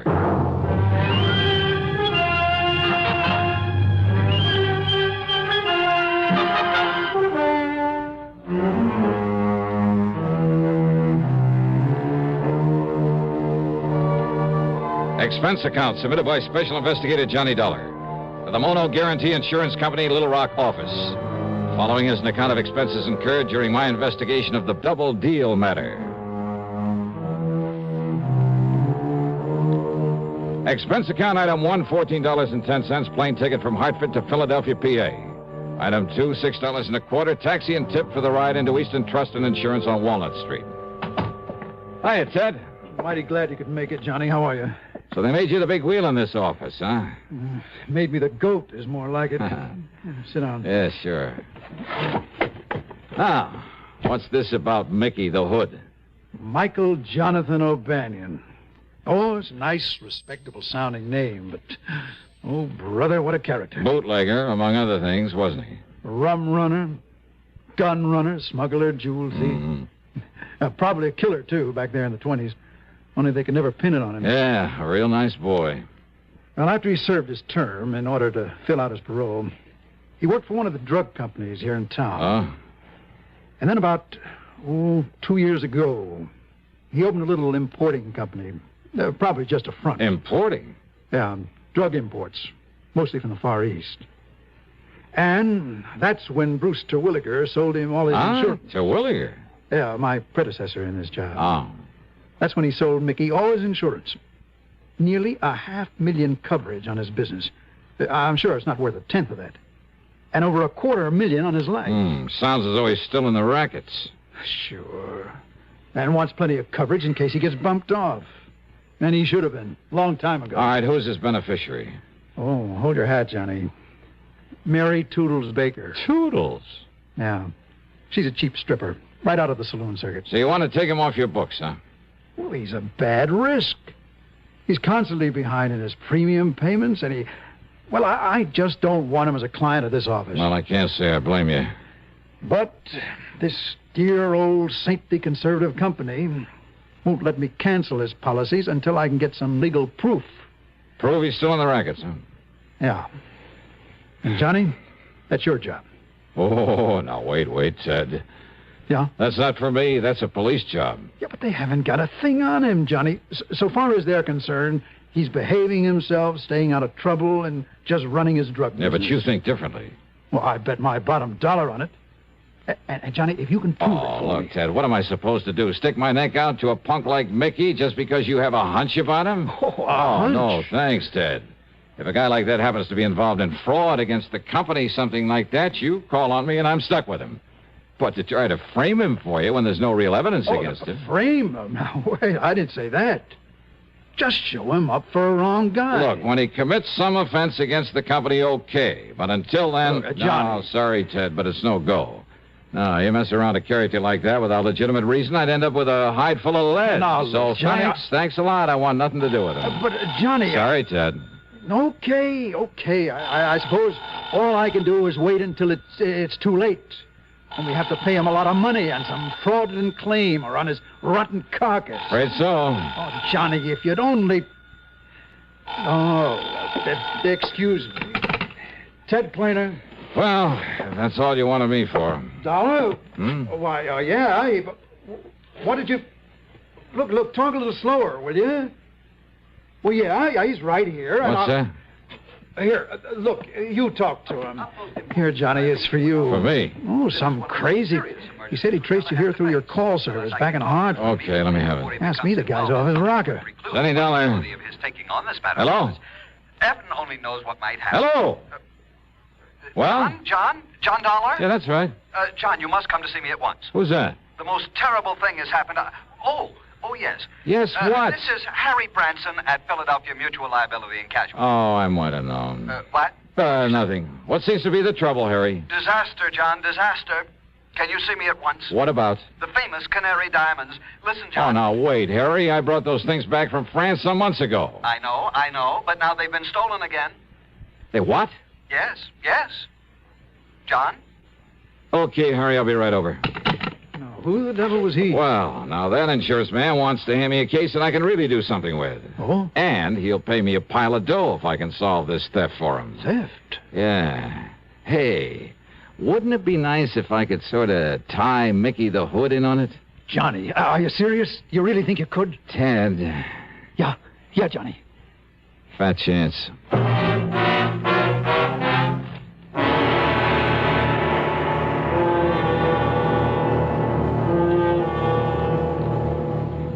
Act 2 of yours truly, Johnny Dollar, in a moment. Have a commander, welcome aboard. Have a commander, welcome aboard. The cleaner the tobacco, the better it tastes.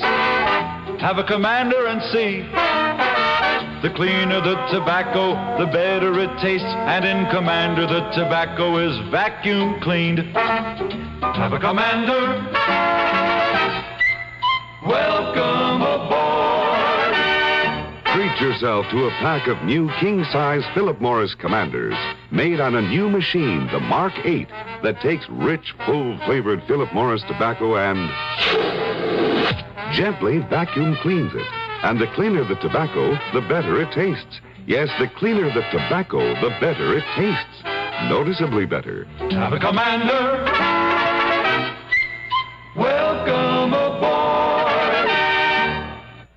And now, Act Two of yours truly, Johnny Dollar, and the Double Deal Matter.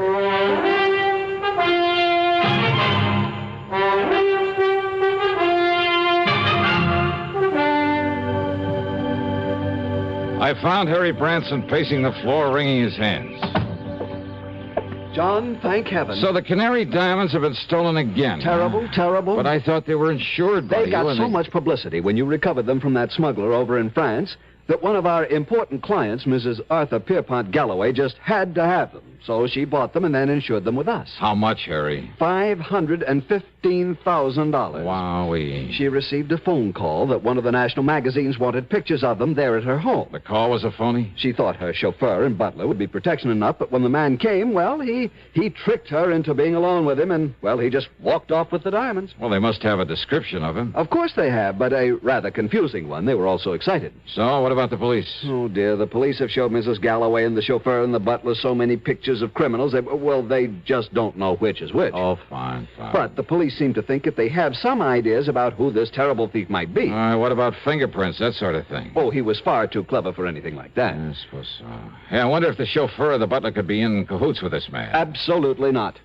Well, you sound pretty sure of that. I know both of them myself, have known them for years, ever since they went with Mrs. Galloway, and I'm certain they are absolutely honest. After all, John, I am an excellent judge of character. Oh, yeah, I'm sure of that. Now, who's in charge of this case at headquarters? At Central Headquarters, Lieutenant Bernard Barry. Bernie Barry? Sure, I know him well. Now, here, I'll give you Mrs. Galloway's address. Don't bother, Harry, not yet. Oh? John, you mean you might have some idea who might have done this? Not the least. But unless you see and talk with her... But as long as the police have some ideas, why don't I see them first? Oh. Yeah, I'll give it a fling, Harry. Give it a fling? Sure, as long as I'm already here in Philly. John, how can... Don't you... $515,000. Yeah, that's a lot of dough. Then how can you be so casual? You don't even seem to be really interested. John, think of what your commission will be if you effect a recovery. Do you think I'm thinking of anything else?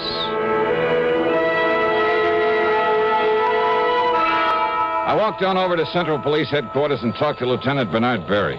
Yes, me dollar, that thief had concealed his identity pretty well. Oh, what do you mean, Bernie? Well, according to their descriptions, he must have been wearing enough makeup for a whole chorus line.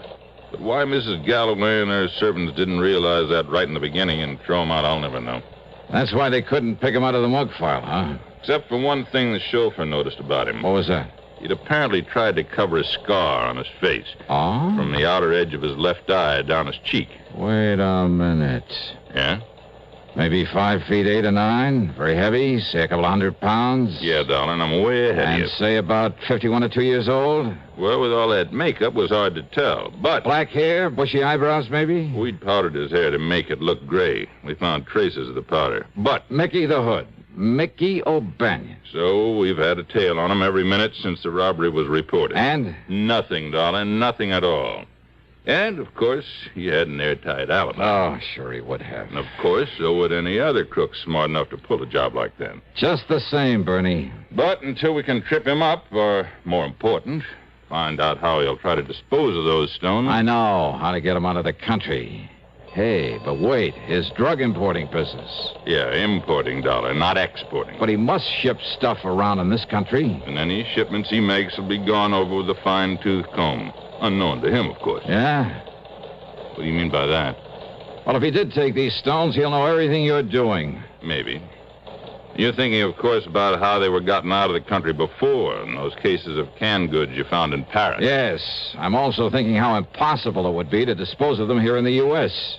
Even broken down? Taken out of the settings? Oh, look, Bernie, the distinctive color of the Canary diamonds, all of them perfectly matched. That color's so unique that, well, he'd have to get them abroad.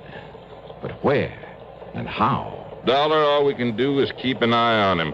And, of course, keep an eye open for anyone else who might have stolen them. Well, Bernie, I'll concentrate on him. Well, what'll you do? I mean, that we're not already doing. Well? Bernie, I haven't the least idea. Oh, sure. Maybe someone else had taken those stones.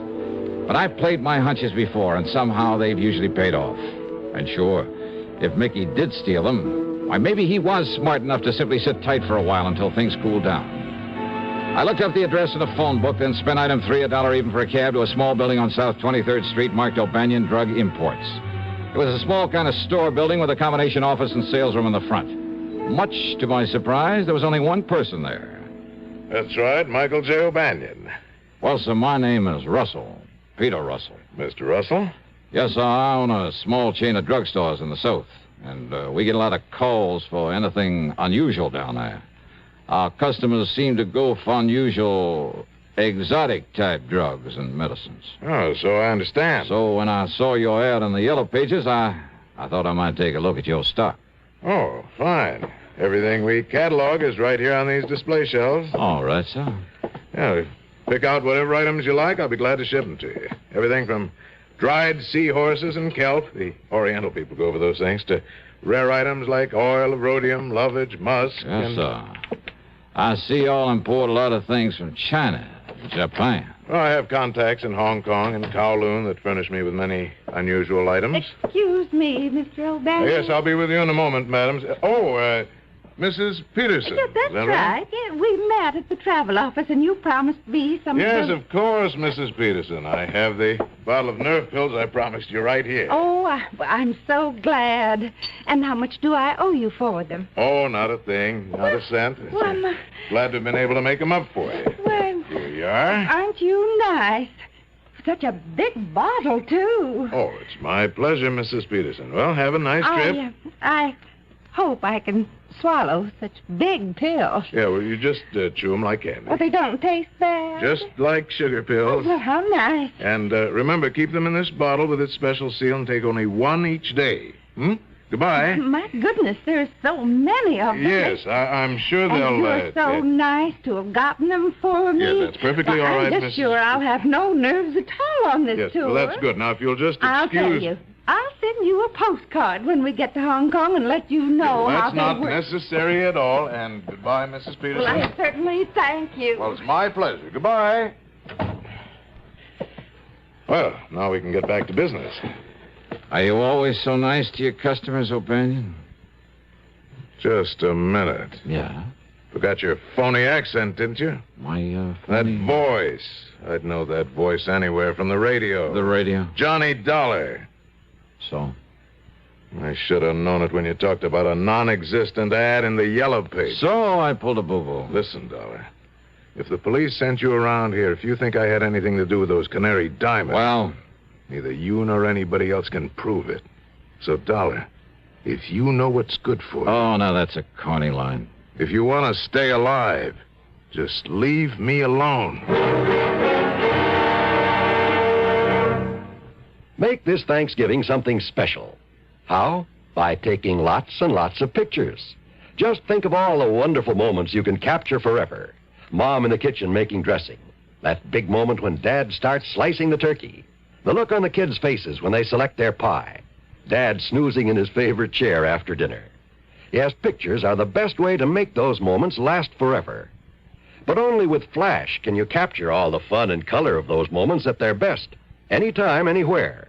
That's why now, today, you should pick up a pack of Sylvania Blue Dot Flash Bulbs, the world's largest selling brand.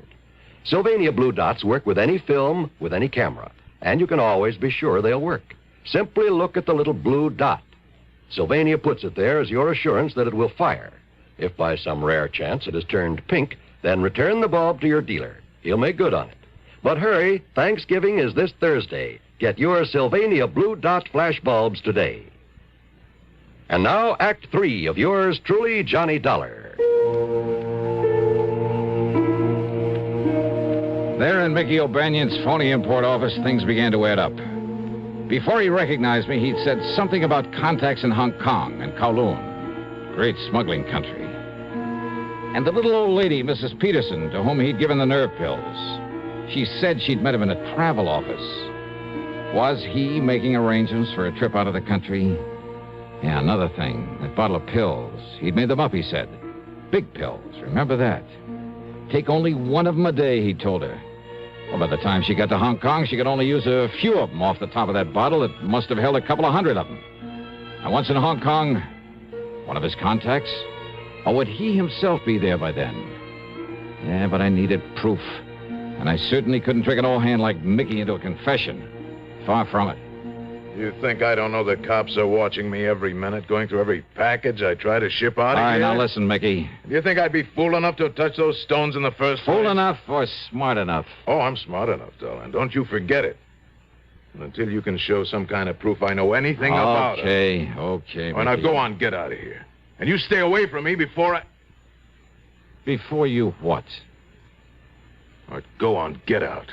Sure. Why not?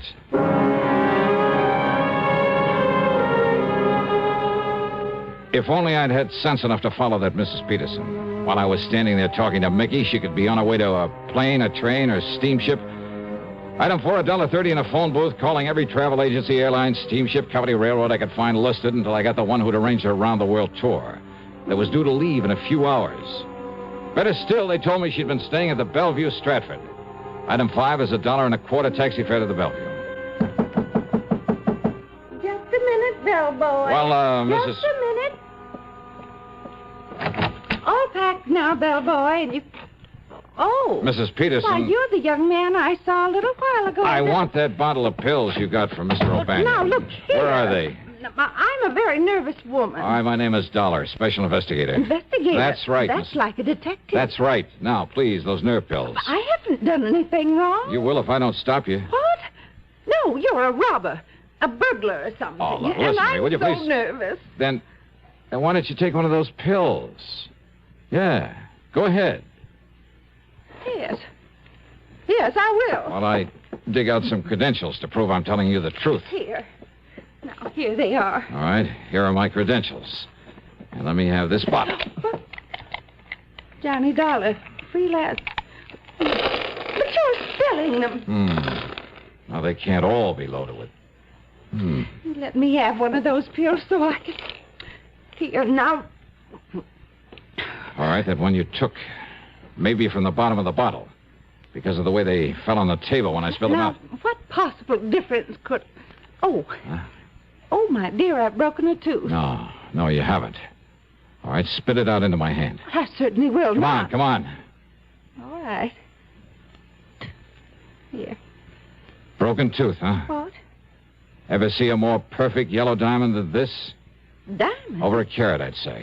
No wonder he had to make the pill so big. But I don't... Oh, and what a beautiful stunt. Who'd ever think to question a bottle of nerve pills carried to Hong Kong by such a sweet, pretty little old lady? Well, but... And once there, either Mickey or one of his pals would take them away from you. Mr. Dollar? But instead, we'll just dissolve the sugar coating off the rest of these and... Mrs. Peterson. Well, yes, Mr. Dollar? How would you like some extra spending money on this trip? Say, a couple of $1,000? Couple of $1,000? And all you have to do is come along with me and tell the police where you got this bottle of pills. But I'm afraid I still... Well? Well, of course.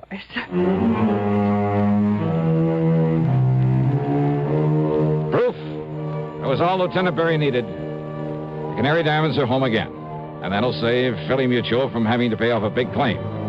And Eastern Trust and Insurance has plenty of reason to drop O'Banion as a client. After all, he ought to be out of circulation for a long, long time. Expense account total $2,044.25. Yours truly, Johnny Dollar.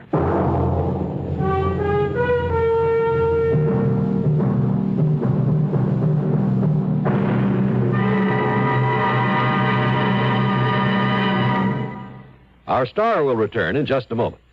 Constipation is something people don't talk about much, but it can be a problem for anyone, even doctors.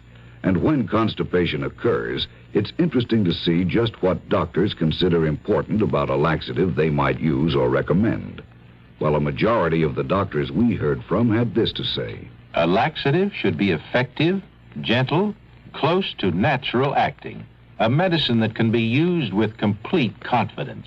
Now, X-Lax has been popular with many doctors and millions of people over the years because pleasant-tasting chocolated X-Lax is effective.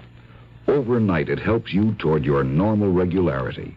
X-Lax is so gentle, so close to natural acting, there's no upset. That's why many doctors and millions of people use X-Lax with complete confidence. X-Lax, the laxative that helps you toward your normal regularity gently, overnight. Now, here's our star to tell you about next week's story. Next week, one of the roughest, toughest, and most unusual investigations I ever get involved in. Join us, won't you? Yours truly, Johnny Dollar.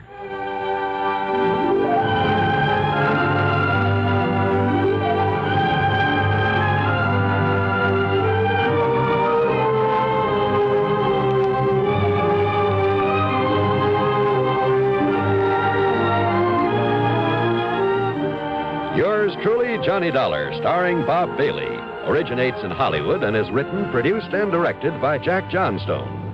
Heard in our cast were Virginia Gregg, Chet Stratton, Harry Bartell, Barney Phillips, and Paul Frees. Be sure to join us next week, same time and station, for another exciting story of yours truly, Johnny Dollar.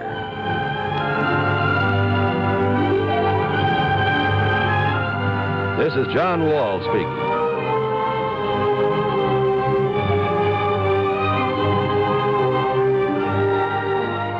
Stay tuned now for another tale well calculated to keep you in suspense. This is the CBS Radio Network. You're tuned to Radio 590 WROW in Albany, New York. From Hollywood, it's time now for... Johnny Dollar. Hi, Johnny. This is Steve Kilmer at Providential Life and Casualty. Steve, it's been a couple of years. Yeah, I know. Listen, Johnny, how'd you like to attend a wedding? Well, why not, as long as it isn't mine? Yeah, I know what you mean. Oh, you're a bachelor, too, huh? Well, I would be if it weren't for a wife, 4 kids, and a couple of grandchildren. Whoops. Johnny, do you by any chance remember Martha Mayfield Merriman? The old gal down in New York who owns Consolidated Tire and Rubber Company? Yeah, and a half a dozen other companies. Well, sure, one of my old sweethearts. Don't you remember back in '57 when I cleared up that false report of her death? Well, I thought she rigged that herself in order to make a killing in the stock market. Well, of course she did. But, Steve, she must be 73 or 4 years old. 74. Well, don't tell me she's getting married again. No, it's her son, Edgar. Oh. But she insists that you be among those present at the ceremony. Well, now, that's kind of funny. I wonder why. Yeah, so do I. And I wonder why she'd have me call you. Unless she anticipates trouble of some kind. Johnny? Okay, Steve. I'll run on down there.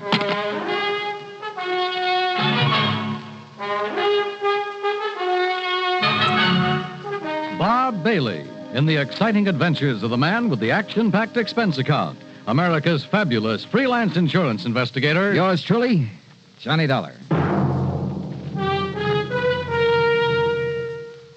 And now, Act One of yours truly, Johnny Dollar.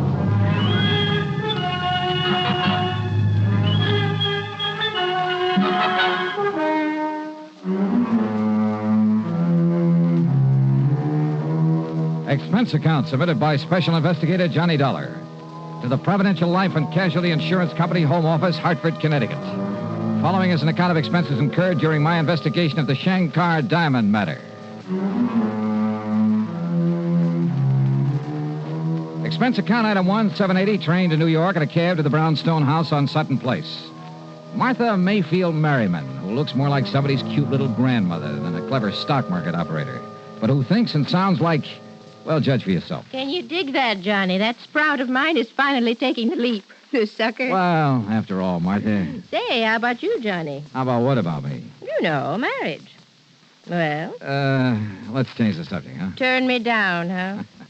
Well, then I'll just have to wait a couple of years and try you again.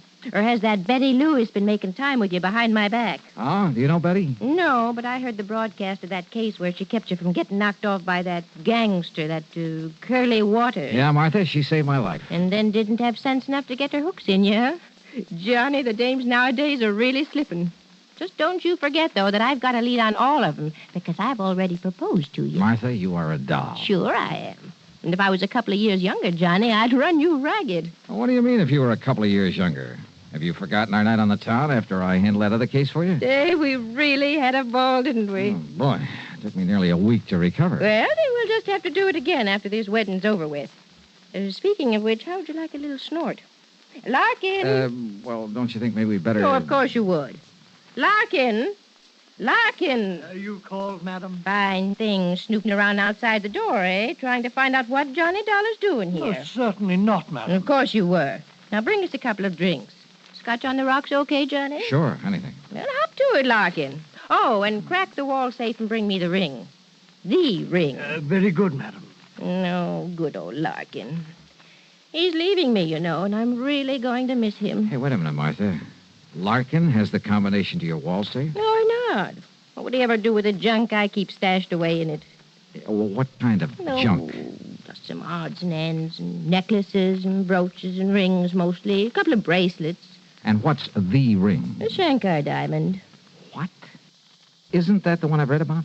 Probably. The one supposed to be the opposite of the Hope diamond that's supposed to have good luck charm about it? None other. Why, that thing's worth close to $1 million, isn't it? That's what the insurance company says. And you plan to wear it when your son Edgar gets married? Well, it's silly superstition, I suppose, but maybe it'll bring him and Mary Luann good luck in their marriage. Mary Luann? Mary Luann Melanie Beaufort Exum Culpepper. Sounds like something out of Gone with the Wind. The most gorgeous belle in Greensboro, North Carolina, sir. Oh, is that where the wedding's going to be? At the old family plantation right outside of town. You're going to escort me to the wedding and the bang-up reception afterward. I understand those Southern folks really know how to throw a wingding. Hey, tell me, Martha, do you expect somebody to make a try for that diamond? Well, sure, I always do. Some of the top jewel thieves in the country have tried to snatch that rock. Uh-huh. Now, who else knows that you've called me in? No, not a soul. Oh, good. Let's keep it that way. I'm with you. Okay, then. I'll run on back to Hartford and get some clothes to fit the occasion. Johnny, with you and tails and me and a set of threads that Balenciaga socked me a couple of G's for, we're going to knock 'em dead. Then I'll come back here. We'll pick up the diamond and go down to Greensboro together. I know. We'll take one of my company planes. Just the two of us, Johnny, with maybe a case of champagne on board. How about that? Martha, we will have us a ball. Quite a gal. And if I have that much get up and go when I'm her age, well, I hope she'll live forever. Yeah, the trip to Greensboro sounded like it would really be a ball. But just before I left her, Larkin brought in the Shankar diamond. All 34 carats of it. Flawless. Perfect. Beautiful. And it suddenly occurred to me that somebody who wanted that stone, wanted it really bad, might not hesitate to kill for it.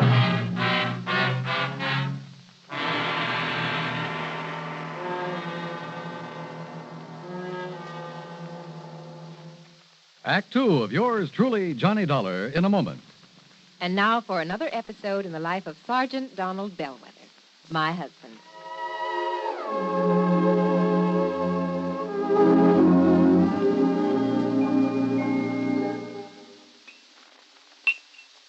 Oh, that's what I call a good dinner, Reba. Oh, that was delicious. Well, I'm glad to hear that, dear. More coffee? Yeah, just about a half a cup, please. All right.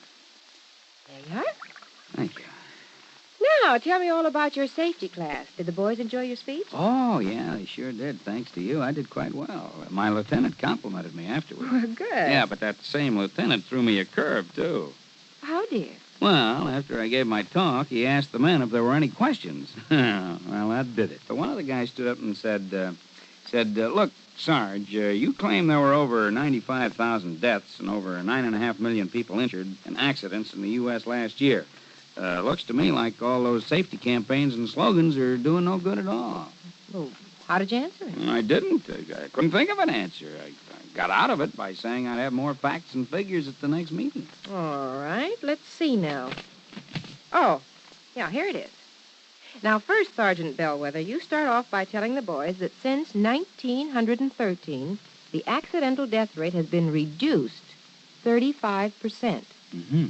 Or, in other words, if there hadn't been campaigns and safety measures put into effect to reduce accidents, almost 1 million more people would have been killed in the last 46 years. Is that right? It certainly is. I'm reading it right out of the National Safety Council record book.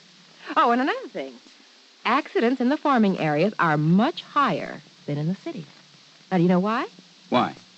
Because in rural areas, there are fewer policemen enforcing safety laws and less traffic signs and signals to guide the motorists. Mm-hmm.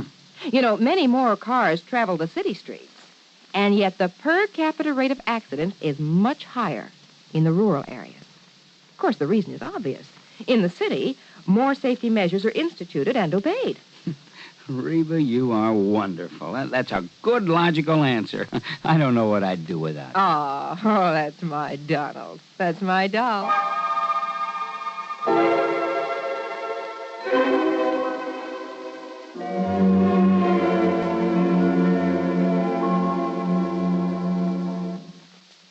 And now, Act Two of yours truly, Johnny Dollar and the Shankar Diamond Matter.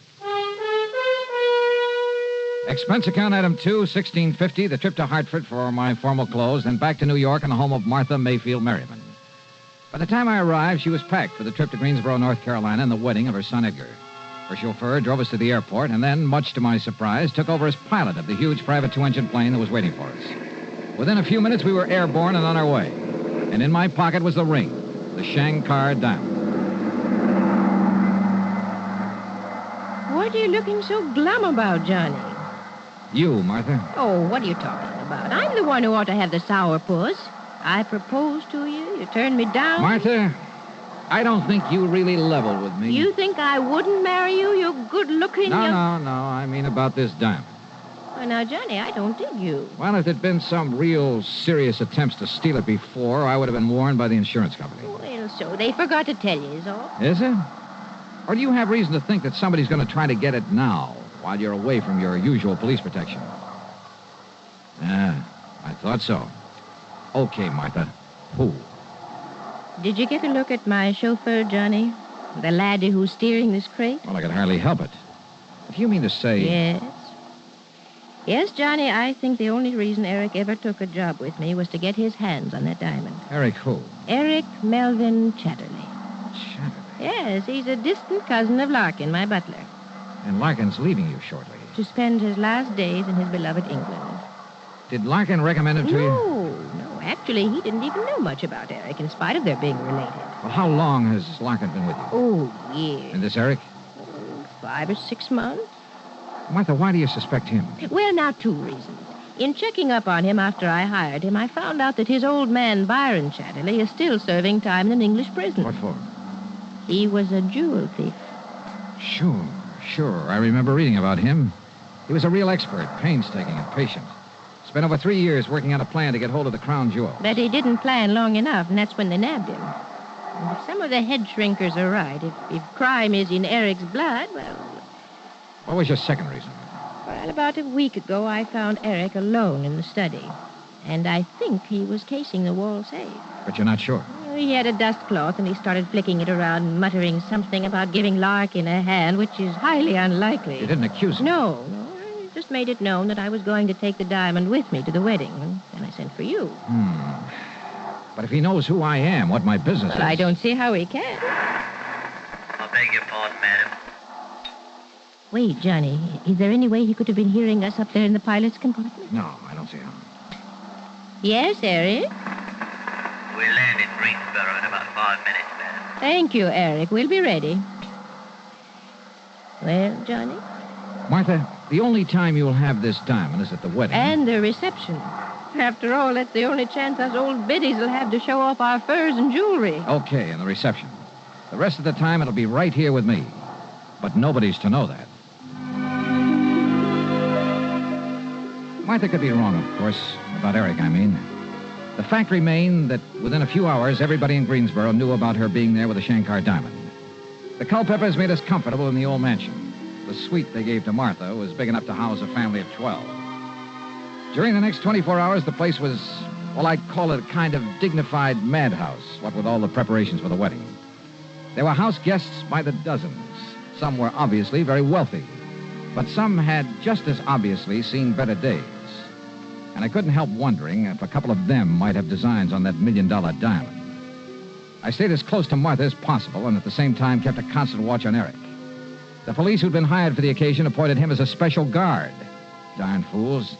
They didn't know it, but they were playing right into his hands. If, that is, Martha's suspicions were right. Then, late the following afternoon, the wedding went off without a hitch. The blushing bride was beautiful, and the bridegroom looked appropriately happy. After the ceremony, the ladies all retired to bedeck themselves in their most fetching gowns and furs and jewels. And finally, about 8 p.m., the big reception got underway. There must have been a couple of hundred people in that ballroom, and the champagne and bourbon flowed like water. Yeah, and I danced with some of the prettiest, most gorgeous girls I've ever seen, right out of Charles of the Ritz. Then, it must have been well after midnight. I caught a glimpse of a shadowy face outside one of the big French windows. As I looked again, it disappeared, but I was sure that it was Eric. I excused myself from Martha, with whom I'd been talking, and, well, that was a mistake.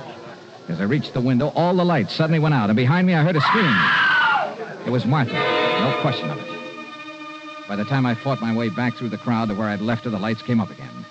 And yeah, there she lay, unconscious on the floor. The Shankar diamond stripped from her finger.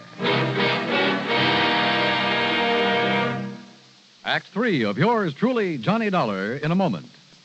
Do you know who said, absolute freedom of the press to discuss public questions is a foundation stone of American liberty? Those words were said by former President Herbert Hoover.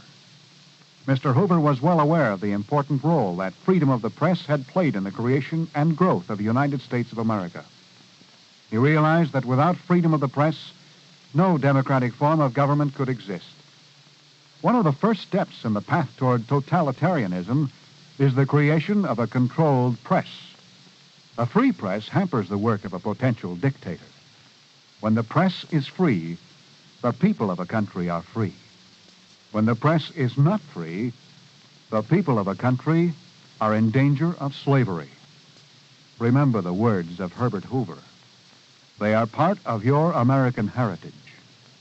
Freedom of the press is a foundation stone of American liberty. And now, Act 3 of yours truly, Johnny Dollar. Within a few minutes of the time the lights had gone out and Martha had been robbed, we had her upstairs in a suite, a doctor in attendance. Fortunately, she'd only fainted from shock and the pain of having the Shankar diamond forcibly stripped from her finger. I acted fast. I had the special police haul Eric Chatterley into Greensboro. Then, after organizing a methodical search of the old mansion, I checked around outside the window where I'd seen Eric's face. And there, sure enough, was a main fuse box where the lights had been turned off. I checked back with Martha to be sure she was okay, then borrowed a car and drove into Greensboro to police headquarters. You all better give us some other reason to hold them on, Mr. Dollar. What do you mean, Chief? My boys went over every stitch on him, but they've found absolutely no sign of that diamond you're talking about. How about his quarters there at the plantation? Now, you know as well as I do, sir, he had no chance to hide anything, except on his person.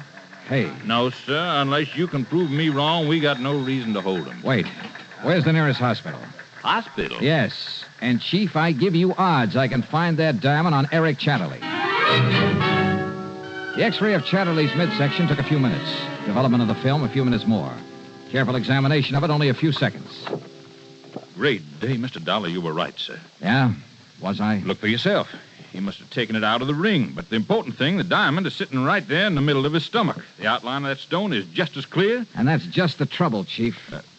Trouble, sir? Oh, that's the stone that Eric tore off her finger, all right. So go ahead, hold on to him. But if that's it, sir... But, Chief, that's not the Shankar diamond.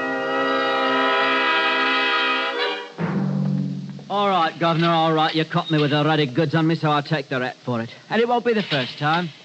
But you got to admit it was pretty clever of me. Clever? When you couldn't tell the difference between the real thing and a carefully made imitation? Imitation? That's right. The stone that you swallowed. No.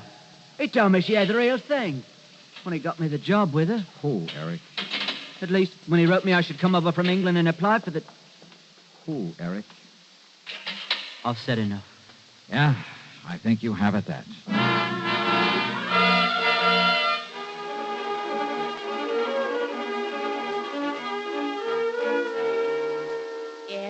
combination of that wall safe? Of course not. As I told you, the You're only... sure, Martha? Well, of course I am. When you say paste and imitation... Johnny, are you kidding? When's the last time you wore the Shankar diamond? At the big charity ball last spring. If it was the Shankar, not this imitation you're talking about. You haven't had it cleaned or checked by a jeweler since. No, why should I? Then it probably wasn't the Shankar, and you're sure you didn't know about this imitation. Do you think I'd go around flashing a phony? Now, look here, Johnny. I love you dearly, but don't you cool me with a line like that. Don't rile me, boy. Okay, honey, okay. Keep your head on. Just get ready for a quick trip back to New York. As soon as I can find us another flyboy. During the flight back to New York, Martha asked a lot of questions, but I sidestepped all of them, promised her a real dramatic ending to the case. And I kind of quietly prayed for one myself. When we reached the old brownstone house on Sutton Place, we told Larkin the butler about the robbery. Then, at my insistence, went upstairs to his quarters on the 4th floor. Here you are, sir. Afraid I don't understand. You've sure got me bugged, too, Johnny. Larkin, I see you're already packing for your trip back to dear old England. Yes, sir. During my 4 years of service with Madam, I find I've accumulated quite a... I beg your pardon, sir? I'm going through every one of these bags of yours, Larkin. Now, Johnny... Maybe even tear them apart to look for false bottoms, hidden compartments. Sir! I'll do the same thing to your clothes, your shoes, if necessary, until I find the Shankar diamond. Mr. Dollar... Madam. Now, Johnny, what's the gag? Sometimes blood will tell. Isn't what that head shrinker said to you? Well, yes, Yeah. but I... You were thinking only of Eric, of his relationship with the notorious Byron Chatterley, the man who quietly, patiently spent years working on a plan to get hold of a precious stone. You forgot all about Larkin being related Now, to him. just a minute, You trusted Larkin, to the point of letting him have the combination to the safe where you kept the Shankar. So he had an imitation made, a beauty, out of a thing they call strass. Strass? Yeah. It's a highly leaded glass that only an expert can tell from a real diamond when it's cut correctly. That's what you've been wearing the last few times Well, I up. just can't believe it. But Larkin realized that sooner or later the fake would be spotted. So he evolved another scheme. To have the fake one stolen by his distant cousin, Eric. Same blood, remember? If Eric got away with it, okay, and Larkin was clean. He could split with him later when Eric got wise to the phony. If Eric was caught, as he was, Larkin's skirts would still be clean. Right, Larkin? Quite, sir. And you won't need to destroy my luggage. I'll fetch you the diamond. Yeah, you may as well. But I must say, if you hadn't discovered the one Eric stole was paste... I'd never have got on to you. May I ask how you did it, sir? Sure. The X-ray of your beloved cousin's belly. Well, I realize, sir, that that's how you located the stone. It also told me it wasn't the real one. Well, so help me, Johnny, I don't dig you. We'd never have seen the real one. What? Genuine diamonds are completely transparent to X-rays.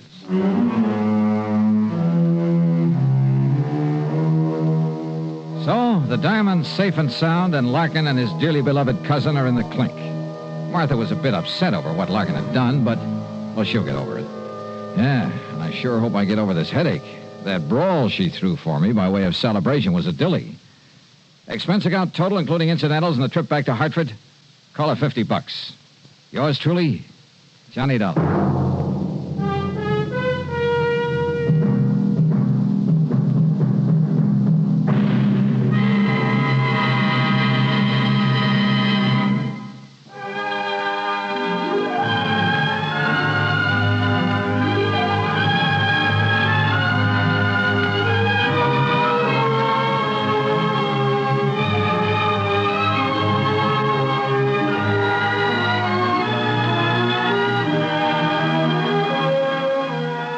Yours truly, Johnny Dollar, starring Bob Bailey, originates in Hollywood and is written, produced, and directed by Jack Johnstone.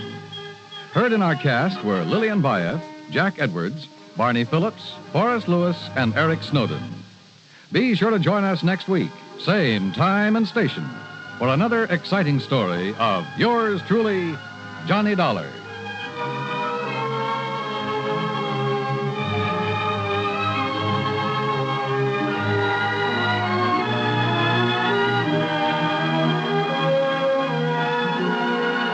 This is Dan Coverly speaking.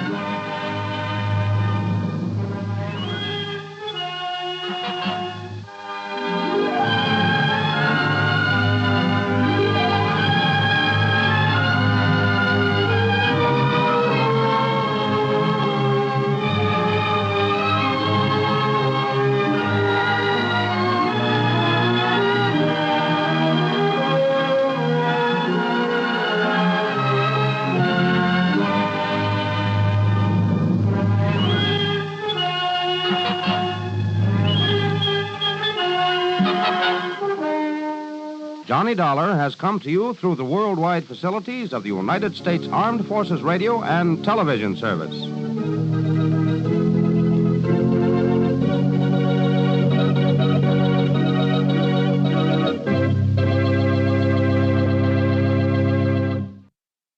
From Hollywood, it's time now for... Johnny Dollar. Lud Barlow, Johnny. I'm on a spot. What's the matter? The Templeton house in Boston was knocked over sometime during the night. We have a $100,000 loss on our hands. Can you go over there right away? Well, I'll see what the plane situation is, Lud. Never mind the plane situation. Just pack up and get out to the airport. I'll meet you at Hangar 12. What? I'm chartering a plane for you.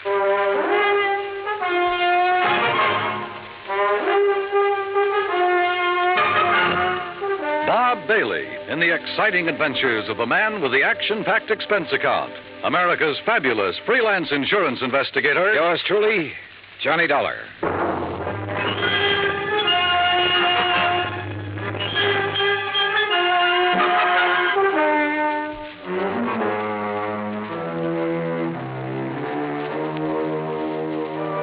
Expense account submitted by Special Investigator Johnny Dollar to the Mideastern Indemnity Corporation, Home Office, Hartford, Connecticut. Following is an account of expenses incurred during my investigation of the Templeton matter.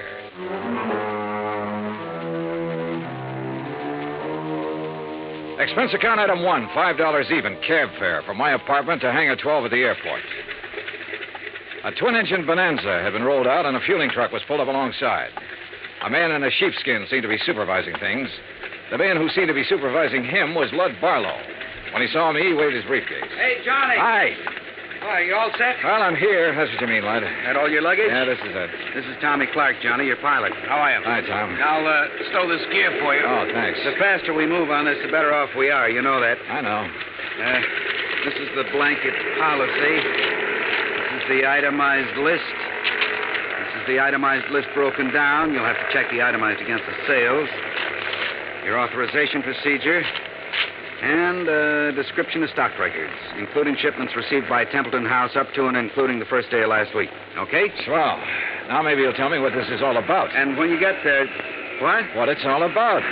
Let's start with Templeton House, huh? It's the biggest jewelry firm in Boston. You said they were robbed last night. Burglarized, broken into somewhere between 5 and 7 o'clock in the morning. All set, Mr. Dollar. What'd they get away with? Well, that's for you to find out, Johnny. We carry a blanket policy on all their stock. Anything in the store in the way of merchandise is covered. On the phone, you said something about $100,000. It may be $200,000, Johnny. I take it you talked to somebody in Boston. Yeah. Did you talk to the police? Yes, for a minute. I told them I was sending a man. They're expecting you. Give you a hand, Mr. Dollar. Oh, thanks, Tom. Okay? Yeah. Thanks. Who's in charge, Lud? Lieutenant Roebuck. Roebuck? Yeah. Get your seatbelt, Mr. Dollar. Oh, sure. He'll want to see those contents records. You be sure and tell him they're up to date. Who's the man with the company? What?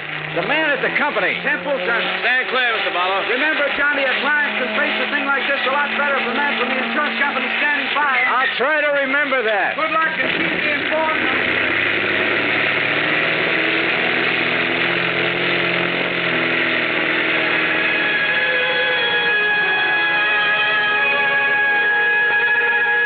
By the time we arrived at the Boston airport, I'd read over the policy and had a fair idea of the coverage involved. Expense account item 2, $10, more cab fare. I dropped my bags off at the Independence Hotel and had the driver take me over to Templeton House.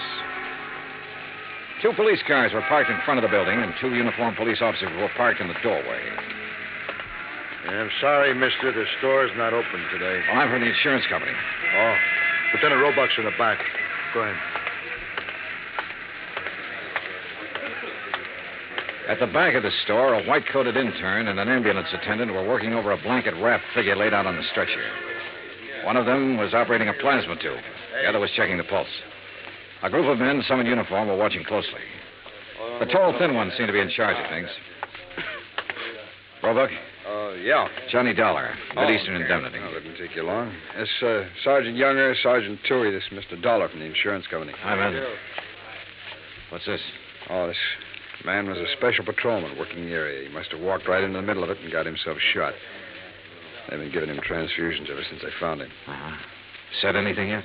He hasn't been conscious. Doc, how about it? We can't do any more here, Lieutenant. We'll have to risk a trip to the hospital and try to operate. Okay, boys, load up. Doc, this is Mr. Dollar, insurance company. How are you, Doctor? Okay. Doc, we're going to want to talk to him the minute he comes around. I'm not going to promise you anything, Lieutenant. Well, see ya. All right. Now, Mr. Dollar, you didn't waste much time. I brought a contents list that might help you, Lieutenant. Good. The best help we're going to get from that patrolman. Come on, I'll show you around.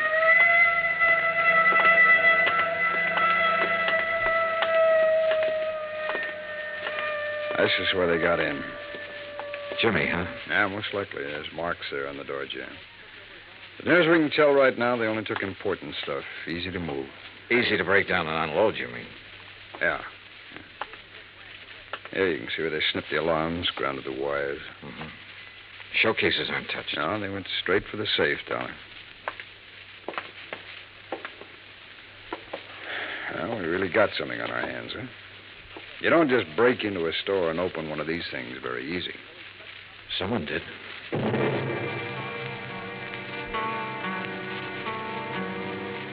The neighborhood was canvassed for possible witnesses.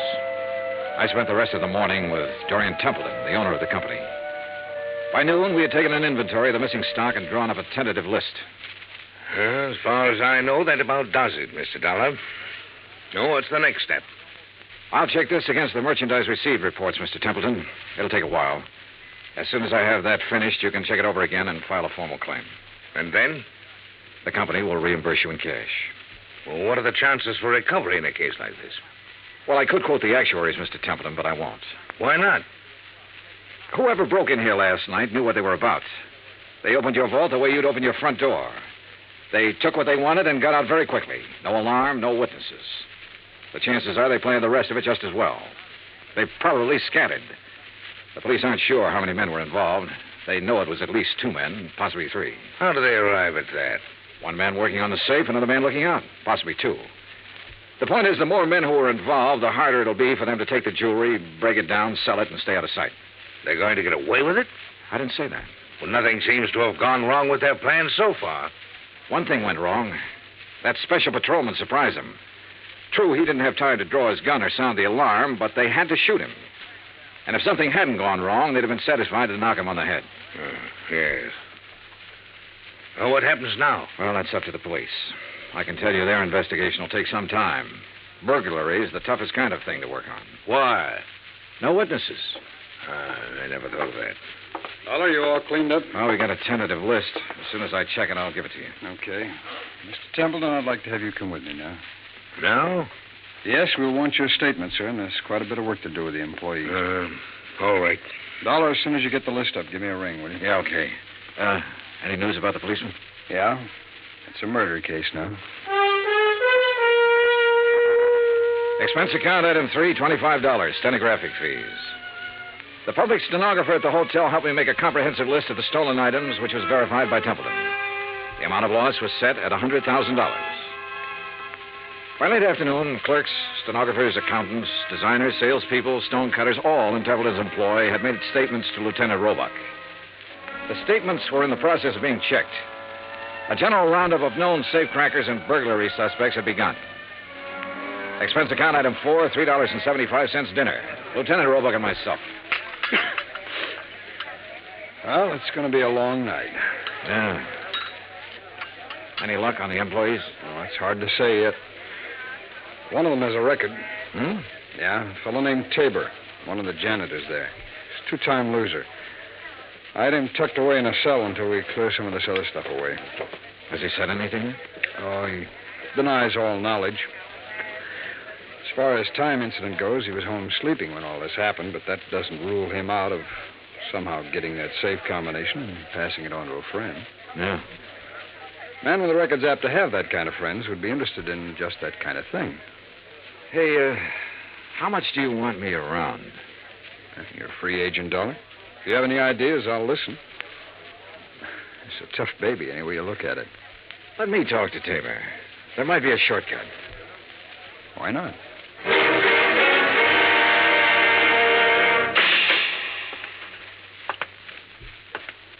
Well? John Tabor? That's right. Who are you? Johnny Dollar. I'd like to talk to you a minute. Okay, talk. You might be in a lot of trouble, Tabor. That'd be too bad. They tell me you're a two-time loser. If you don't believe what they tell you, you just go look it up for yourself. It's right down there in the books.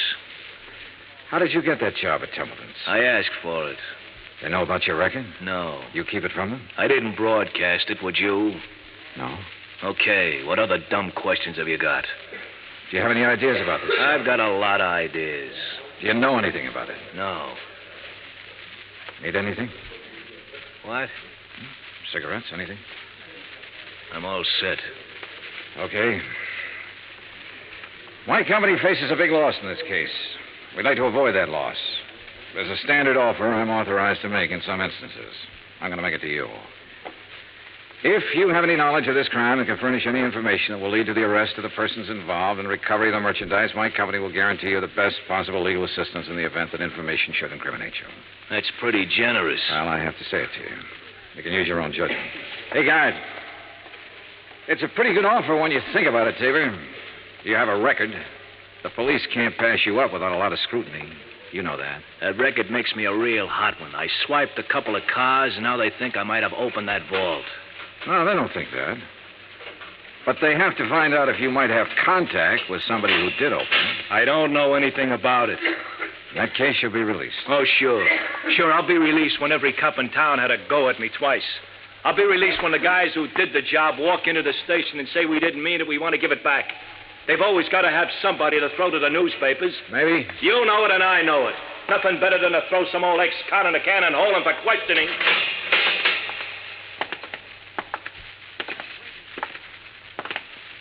Well, Dolly, you go for it? No.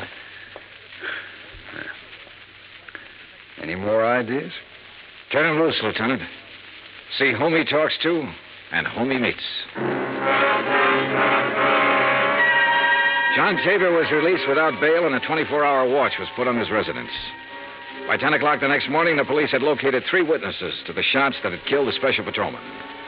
However, none of them had seen the burglars or the car that was used. The district attorney's office issued an order impounding the financial records of Templeton House. A complete audit revealed that its affairs were in excellent shape. It also revealed that Templeton himself was the only man in the jewelry firm who had the combination to the vaults. His statements emphatically denied giving the combination to anyone. As far as the police were able to determine, he was telling the truth. The search for all known safecrackers extended into New York and Philadelphia and Chicago.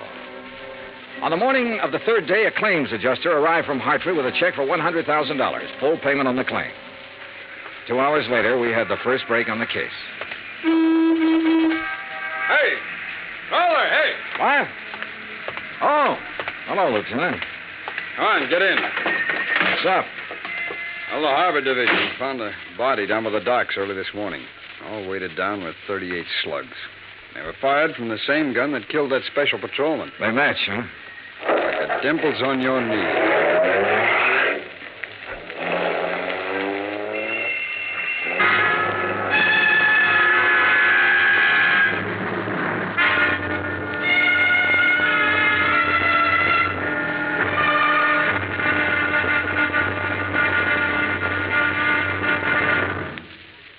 Act Two of yours truly, Johnny Dollar, in just a moment. It is a rare event when a young man decides to leave civilization behind and hide himself away in the steaming jungle, just so he can help his fellow humans in a remote corner of the world. The late Dr. Tom Dooley did just that when he left the United States to help the sick and starving jungle people in the little kingdom of Laos in Southeast Asia. Dr. Dooley's story is well known to nearly everyone. And all over the world, people talk of his little jungle hospital on stilts. That's where he treated the dread diseases of the jungle and trained native medical technicians so that they might help their own people. Dr. Dooley wrote and lectured to many people so that the work of his medical assistance program, Medico, might go on. It was not easy for someone so young and so talented to give up the bright lights of the city and plant himself down in an unknown jungle just for the purpose of helping unfortunate people he didn't even know. But through Medico, Dr. Tom Dooley wanted to help people. They wanted to help people to help themselves. Today, the work of Medico is going forward in a number of countries besides Laos. Young men are being sent to the United States to be schooled in medicine with the idea of returning to their own countries to help their own people. Hundreds of thousands of dollars worth of medical supplies have been donated by American businessmen and pharmaceutical companies. Today, Dr. Tom Dooley's work is being continued for him. It is helping to create better understanding. It is an injection of the spirit of freedom, the right of all men everywhere. Now, Act Two of yours truly, Johnny Dollar and the Templeton Matter.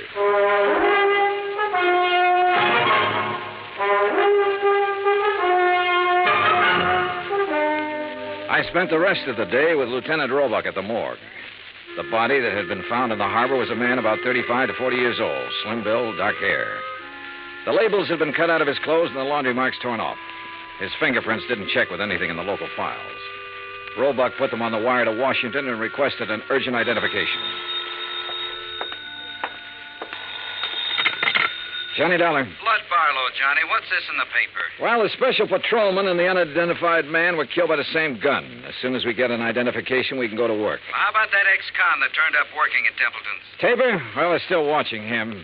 He might have been the case man. So far, it's just an idea. I'd like a recovery on this one, Johnny. So would I. What do you think is possible? Well, 2 days ago, I would have said no. Today, things look better. For one thing, none of the merchandise has shown up on the market.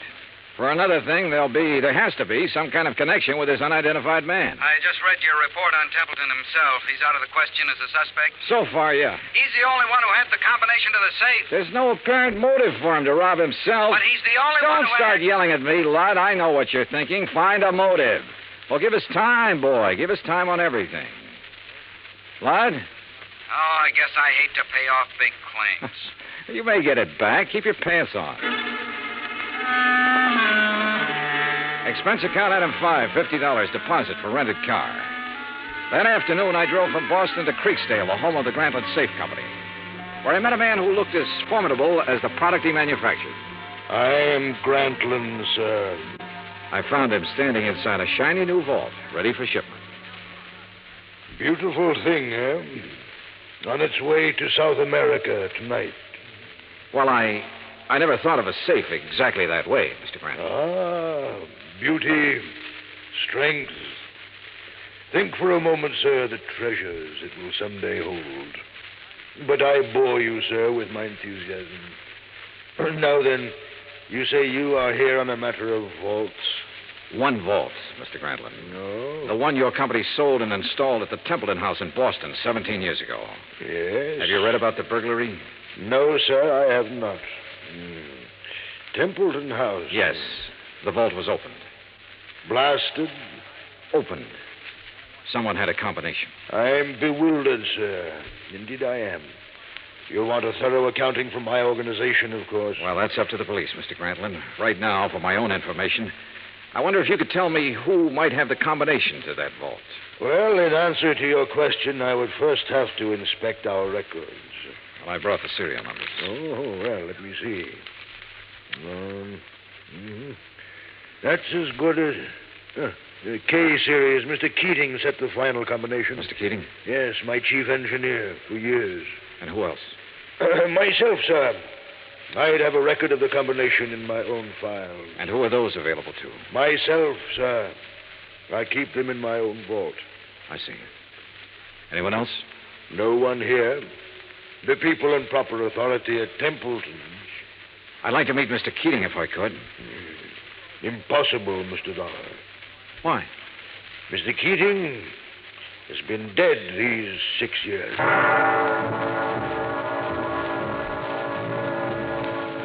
I drove back to Boston, phoned Roebuck, and told him about my interview with Grantland. He said he'd already started looking into Grantland's background and expected to have a report within 36 hours. I was a little surprised when Dorian Templeton called half an hour later and asked me to have lunch with him. Would you like a drink?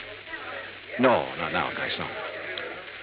I didn't know whether to call you or the police, Mr. Dollar. I finally decided on you. Uh-huh. What's the matter? Well, it's one of those strange things. I'm not a particularly observant man, and I don't know why I observed this. Go on. However, last night, Mrs. Templeton and I went to a dinner dance at the country club. We thought with all this business, a little relaxation should do me some good. Yeah, sure. There was a young girl at the table next to ours, a very pretty girl whom I've never seen before. I happened to notice her handbag, jeweled affair, quite expensive. One of our items. Yeah? It didn't occur to me until we were leaving that it had been sample stock, not for sale. What do you mean? It was stolen, Mr. Dollar. Why not the police, Mr. Templeton? I was going to call them first thing this morning and report it. And then I got a package in the mail. It was the handbag, intact. Crazy? You said it. Did you happen to get the name of the girl? I asked the maitre d'. He said her name was Helen Tabor. That's not so crazy.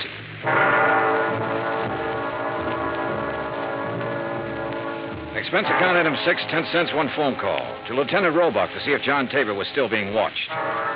Roebuck said that 2 men were on duty watching his house at all time. I saw them when I drove up an hour later. They were parked across the street.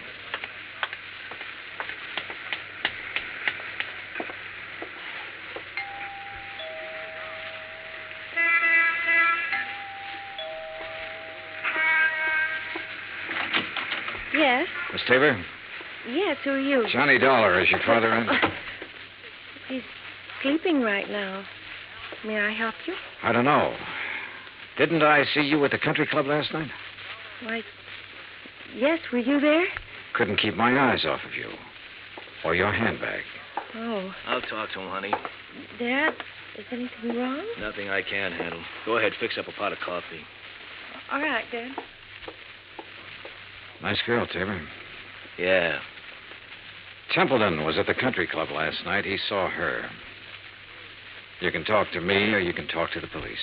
I don't have to talk to anybody. The way it looks is that you cased the job. You might even have killed a special patrolman. He was shot close range. Could have been somebody new and trusted. You've got your share of things. That handbag was part of it. A little part of it. The way it looks, huh? Yeah, that's about it. Of course, I don't understand why you sent the handbag back, but then you've probably got a good story for that. Oh, I've got a good story. Nobody will believe it, but I've got a good one. It starts off by me saying I didn't help in that heist. I had nothing to do with it. I didn't case the place for anybody. I didn't even know it was coming off. Let's get to the handbag, huh? I took that 2 days ago. I borrowed it. I've been borrowing stuff right along whenever my kid needed anything. They always come back in good shape. I told her they let me do it. She don't know anything. Borrowed, huh? That's kind of a strange philosophy. I don't even know how to spell the word. I do know my kid's got a life ahead of her. I got to give her every chance to look good, act good, use her brains, meet the right people. Not just because the right people have money, but because they know more right people. It takes a little extra to let her do things like that. You let her use the handbag because she had a date to go to a dance. You guys are all the same. I didn't expect you to believe it. Oh, relax. Maybe I do believe you. What? It sounds nutty enough to be the truth. It is the truth. All right. You taking me in? I'm going to tell Roebuck about this. He'll probably want to talk to you. He can check it better than I can. No, I haven't any authority to take you in. I wouldn't take you in anyhow. I'm interested in guys who walk into vaults. See you around. Hey, wait a minute. What? I never thought I'd see the day when I try to help a cop or anybody like a cop. Maybe this is the day. I saw the paper last night. Oh? The picture of that guy they found floating in the harbor. They tagged him yet? He's a John Doe until we hear from Washington. His name's Kiley. Billy Kiley. How do you know? I used to know him a long time ago. Billy Kiley? Yeah, from Philadelphia. Thanks. A check with the Philadelphia police and a comparison of fingerprints identified the man as William H. Kiley. His Boston address was on Parker Street. I drove out there with Lieutenant Roebuck. It was an ordinary, undistinguished apartment house. No one answered at apartment 12A, so we let ourselves in. The room had nothing to offer in the way of evidence. Well, did you find anything? No. Well, I'll have some men come out here and give it a good going over. Well, maybe the manager or the tenants or something will help us. Come on, let's go. Yeah. A be careful, Dollar. Yeah. Yeah. Tim? Yeah, this is Tim. Any trouble there? A little. Say that again. A little. I don't know who you are, but I know you're not Tim. Well, it sounds like we're getting something. Here, let me have the phone. I'll see if I can trace it. Don't bother. I know where we can find him. What? I'd recognize his voice anywhere.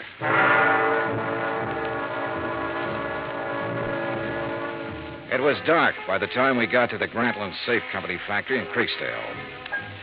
There was a single work light spreading a sickly yellow glow over the main floor loading platform. We were expected. It went off somewhere in the darkness of the building.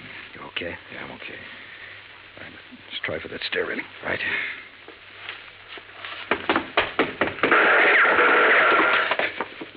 You see the flashes? There. All right. We'll have to try and make Mr. Dollar? He thinks you're alone. Answer him. Yeah? What are you doing here?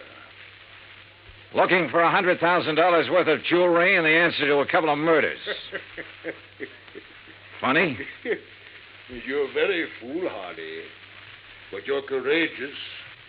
A man of your perception could do well with a part of that money. No, thanks. I'll take it all. You will take nothing, sir. Keep him talking. I'll try to get under the stairs. Are you alone? For a little while. But I've got people coming, though. Oh, people, eh? Mr. Dollar? Still alive and kicking, Mr. Grantland. You can't shoot around corners. No. But then I don't have to shoot around the corner.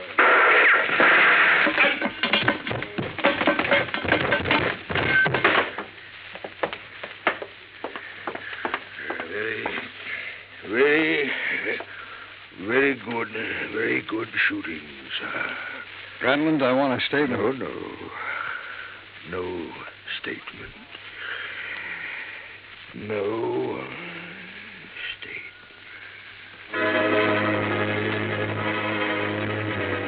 He was dead before the ambulance arrived, and there was no statement. There was never a statement. As nearly as it could be pieced together, Grantland himself opened the vaults at Templeton House. William Kiley and possibly a man named Tim helped him. Kiley, of course, was killed for his efforts. Tim never appeared, was never identified. My hotel bill ran up to $168. That's item 7. Item 8, $35, car rental. I got $50 deposit back. Item 9, $32.50, airfare and incidentals back to Hartford. Expense account total, $413.28. Remarks? Put that against the $100,000 the insurance company didn't have to pay off. Johnny Dollar. This is Barlow. I just talked to Roebuck in Boston. There's not one scrap of that jewelry anywhere in that whole safe factory. Not one piece. I know. What? Just about now, there's a safe at the port of New York being shipped to South America. It's a Grantland safe. And if you hurry over there, you can... Yours truly, Johnny Dollar.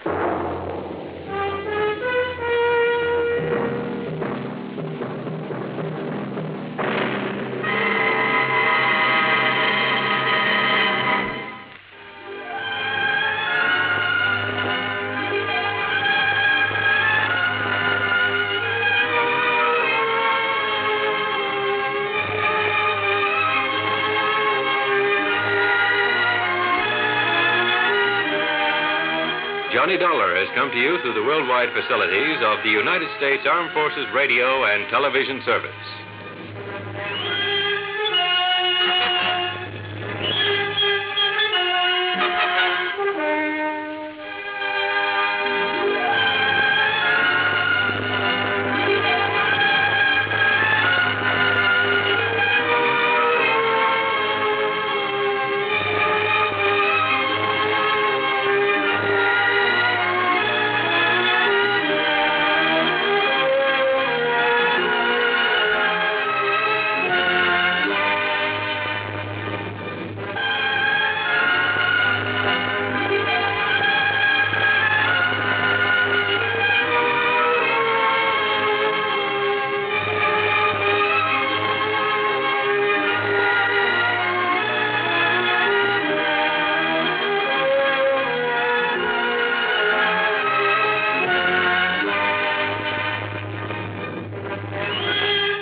Johnny Dollar. Pat McCracken, Johnny, Universal Adjustment Bureau. Well, dear Santa Claus. Huh? All I want for Christmas is $1 million, a new convertible, a bevy of beautiful blondes, 2 redheads. Glad you're talking to Santa Claus instead of me. What's your problem, Pat? Plain old-fashioned greed. Greed? Plus a no-good Samaritan. You want to go to work on it? What's the fee look like on this one? I can always use a few extra bucks this time of year. As who can't. But you know something? What's that? When you find out what this is all about, Johnny, well, believe it or not, even you may suddenly decide to make like one of Santa's helpers. Oh, now, wait a minute. If that means no fee. Come on over. Let's talk about it, huh? Yeah, I think I'd better.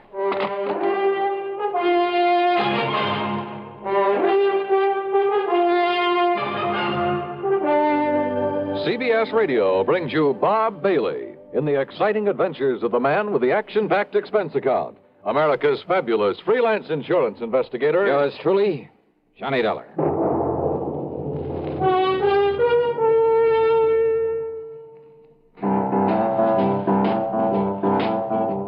Talk about best-selling records. Here's a familiar tune about America's best-selling filter cigarette, Winston.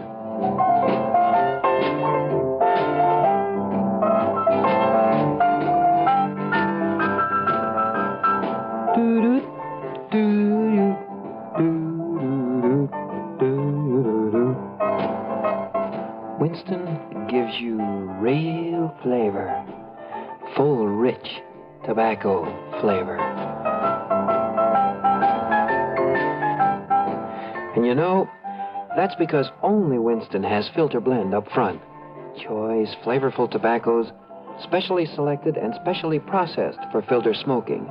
No wonder Winston tastes good, like a cigarette should. Smoke Winston. And now, Act One of yours truly, Johnny Dollar.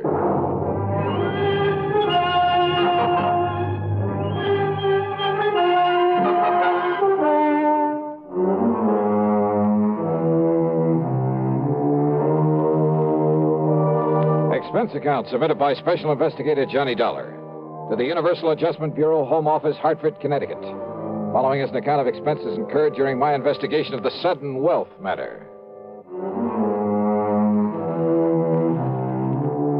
Pat McCracken trying to chisel me out of a fee? Well, there was one way to find out. Expense account item 1, $1 even for a cab to his office. On second thought, just in case, let's call it $1.50. When I got there, Pat got straight to the Johnny, point. as you know, we adjust insurance claims, do a lot of other services for a lot of small companies. So? Well, a good many of them cater to the farming communities. Not only home and property insurance, but they push endowment, the retirement type of policies. Companies like, Amalgamated Life, Trinity Mutual, New Britain Mutual, and so on. I think I've worked for all of them. Well, then you know the sort of clientele they cater to. So what's happened? 2 years ago, out in South Dakota, in a big agricultural area. Just a few days before Christmas? Wow. Now listen, Pat, Huh? We suddenly got notice that a lot of people in a town near Sioux Falls were cashing in their insurance. Well, then a little over a year ago, the same thing happened in a farming section near Fayetteville, Tennessee. And about 6 months ago at a small town near Macon, Georgia. And these people are not only cashing in their policies, but they were borrowing on their land, hawking their furniture, raising cash any way they possibly could. For what purpose? To invest in the stock market. Oh, well, maybe you can't blame them. Johnny. Own a few shares myself, some AT&T, Sure. GE, some Union Carbide. Yeah, but you buy those blue chips, and through a legitimate broker. Well, doesn't everybody? Not these people. They were handing their dough over to some guy who moved into town and promised to double any money they gave him inside of 3 weeks. Oh, no. That old racket? That old racket. They'd give him $100 to invest for them, and 3 weeks later he'd return them $200? Yes. And when the word got around, everybody in town would start handing him his life savings. Yes. And out of the money coming in, he'd pay off the early suckers. Pay them 2 for 1. So they and all the rest of the pigeons would keep handing him more and more. And then, of course... Oh, sure. As soon as he got a really big bundle in his hands, he'd disappear. Exactly. Oh, brother. One of the oldest, dirtiest, meanest rackets in the world. And the poor, greedy people are still falling for it and getting burned. And the authorities haven't been able to catch up with this guy? By the time they have, he's been gone. And now, the latest series of policy cancellations started coming in only a few weeks ago from a town called Enterprise, New Jersey. Well, then, Pat, there may be time to nab it. I hope so. But why aren't the local authorities doing something about it? The man is still paying off, Johnny. You know, the early investors. You can't nab him for that. Oh, well, what he's really doing, though, is setting up the later suckers for a big killing. Of course.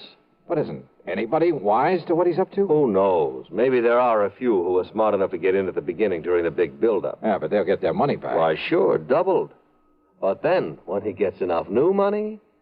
Well, aren't the police wise to him? Suppose they are, Johnny. What can they do so long as he keeps paying off as promised? Oh, brother. Of all the dirty, rotten... Well, you want to go look? I sure do, Pat. And you can pay my expense account, but that's all. You know, on account of Christmas or something. I kind of thought you'd feel that way about it. Yeah. I'll be in touch.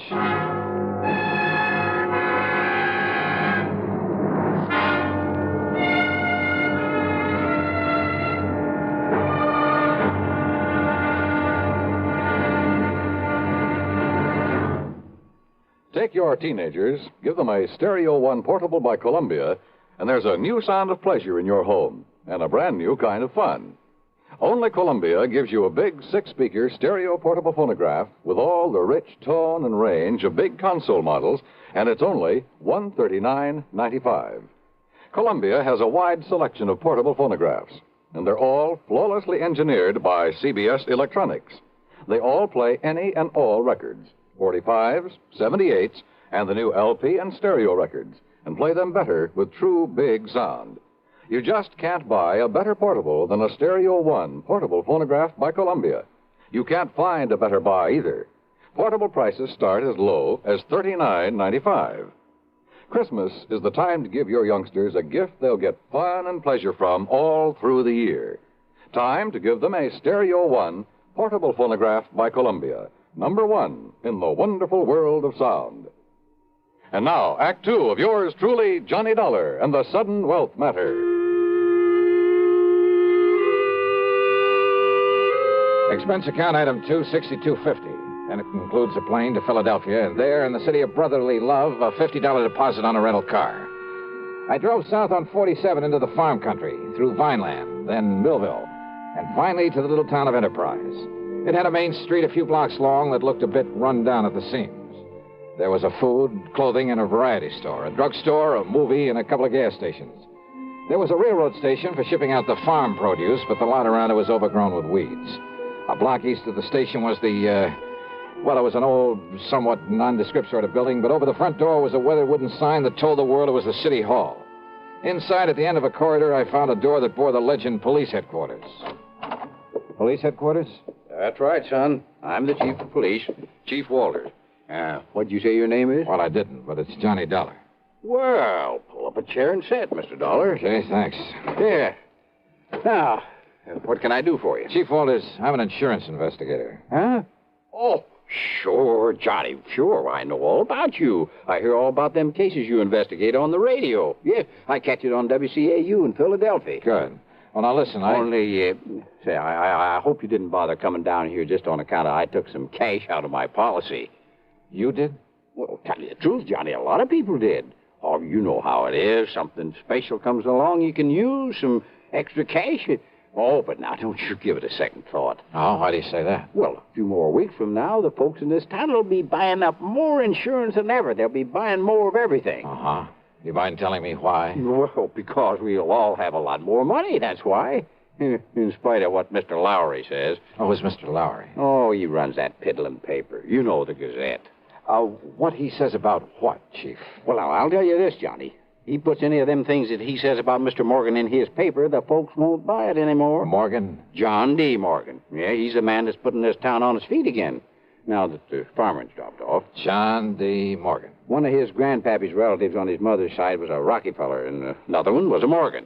Big financiers, just like he is. Uh-huh. Yeah, see, he belongs to that New York Stock Exchange. He told you that? That he did, son. Well, then I have a sneaking suspicion he's the man I came down here to see. I would if I was you. Why, Johnny, when he come here, Jerry Chisholm gave him $20 to invest for him. 3 weeks, and he give Jerry back 40. Yeah, I've heard about this. And then the widow Pasquale gave him 25. So, 3 weeks later, he gave her 50 back. Yes, sir. So now she's going to dig up some more to invest. Well, just like everybody else in town, including me. Uh-huh. Has he told you why he's being so good to you folks? Yeah, sure has. And it's a mighty fine thing. Why? Well, because it was right here that one of his ancestors got his start. His name was Josiah Morgan.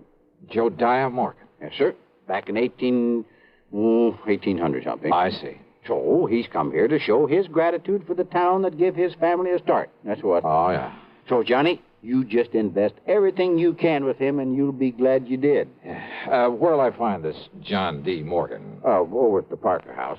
Well, Johnny, he made old man Parker turn the whole third floor into a suite for him and keep the hotel safe up there to keep our money in.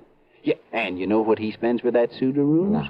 $100 every week. Whoa. Okay, Chief, thanks very much. Oh, of course, you being from out of town, though. Well, are you on pretty good terms with him? Oh, sure am. Well, I probably sent him more folks with their money than anybody. Oh, well, then maybe you can do me a favor, then. Well, sure, Johnny, sure. Anything you say. Well, look, Chief, call him up. Tell him you'll send me over. Tell him I'm, one of the hometown boys who made good in selling on the road, and that I've come back here for the holidays. Yes. All right. Now, I'm sure he'll let you in. Yeah, just like he tells us, Johnny, the more money he can get a hold of, the more he can make for all of us. Oh, sure. Only, well, why is it you don't want him to know what you really do? Well, personal reasons, and he might think I don't need the extra money. Okay, Johnny, anything you say. Yeah, good. Meantime, I'll call on Mr. Lowry at the Gazette. Yes, well, now, don't you believe him, Johnny. That suspicious old crackpot don't know what he's talking about. All he is trying to do is to make up a lot of scandal for that lousy paper of his. Yeah? Yes, sir. We'll see.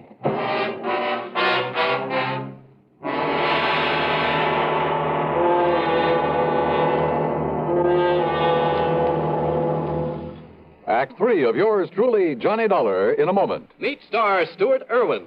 Nothing's worse for an actor than a nasty cold. To feel better quickly, I take wonderful 4-way cold tablets. The fast way to relieve cold distress. Right. Tests of all the leading cold tablets proved 4-way fastest acting. 4-way starts in minutes to relieve muscular pains, headache, reduce fever, calm upset stomach, also overcomes irregularity. Take my advice. For your next cold, take 4-way cold tablets. The fast way to relieve those cold miseries. 4-way, only 29 cents. And now here's a word about another fine product of Grove Laboratories. Does dandruff dull your hair, leave scalp itchy? Get Fitch Dandruff Remover Shampoo and get rid of unsightly dandruff in 3 minutes. 3 minutes with Fitch regularly is guaranteed to keep embarrassing dandruff away forever. Apply Fitch before wetting hair. Rub in 1 minute. Add water. Lather 1 minute. Rinse 1 minute. Every trace of dandruff goes down the drain. 3 minutes with Fitch, unsightly dandruff's gone. Fitch can also leave your hair up to 35% brighter. Fitch Dandruff Remover Shampoo. And now, Act 3 of yours truly, Johnny Dollar.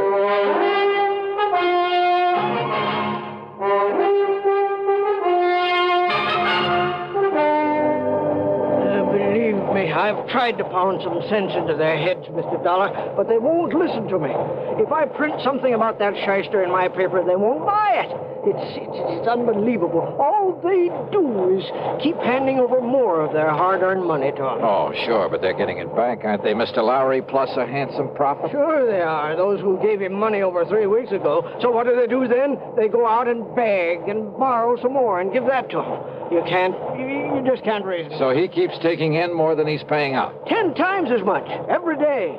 But as soon as he's got hold of every cent these people can cough up for him, well, you know. Oh, yeah. Oh, if only I could get some action around here. Get him locked up in jail. Yeah, but how can you as long as he's paying out on the original investments? You have no case against him. I know. Well, he'd sue for false arrest and have you over a barrel. Of course. Oh, the suckers would rally to his side and you couldn't prove a thing on him. I know. You simply can't touch him, Mr. Lowry, until he makes a break for it. Yes, but who knows when he'll try it. If he's clever enough to do what he's doing, and with the stupid one-man police force in this town... Wait a minute. Yes? There's one way of knowing when he'll try to duck out of here. How? By giving him the necessary encouragement. The only encouragement you could give to a man like him would be in the form of money. That's right. Now, look, I got a plan, Mr. Lowry. It'll take your complete cooperation. And it may take the use of some of your money. My money? It's a chance, but the one chance we have. Now, that's carrying things a little too far. Hey, look. Are you on my side or his? Well, you know the answer to that. Okay. Then our job right now is to convince him that we're on his side. What? Yeah, sure. The only thing that'll make this John D. Morgan pack up and leave is more money. Well, of course. When he gets all he can out of the people. So listen to me, please. I want you to do 2 things. Now, I hear the press running back there. Yes, I started the run of today's paper just before you came. Stop the press. What? Yeah, set up a new front page. An apology for your previous attitude toward him. Apology? You know, now that you've seen with your own eyes what a good Samaritan he really is, what he's done for these people, what he'll continue to do for them. Mr. Dollar, I and don't... Look, call in every kid in town if you have to, but get that paper in circulation. Then you call on Morgan. Call on? Yeah, with every penny you can scrape up. Give it to him to invest for you. Hey, is the local bank still open? It will be in for a couple of hours, but now look here, Mr. Dollar. Then I'll try to get hold of some money myself to give to that crook. You? Well, Dollar, don't you see Do you think he'll hang around once he's got his hands on a real bundle? Hey, don't you understand, Mr. Lowry? Well? Why, yes, of course. Sure. It's the only way to make him try to leave town with it. Yes, it's a chance, though, Mr. Dollar. Have you got a better idea?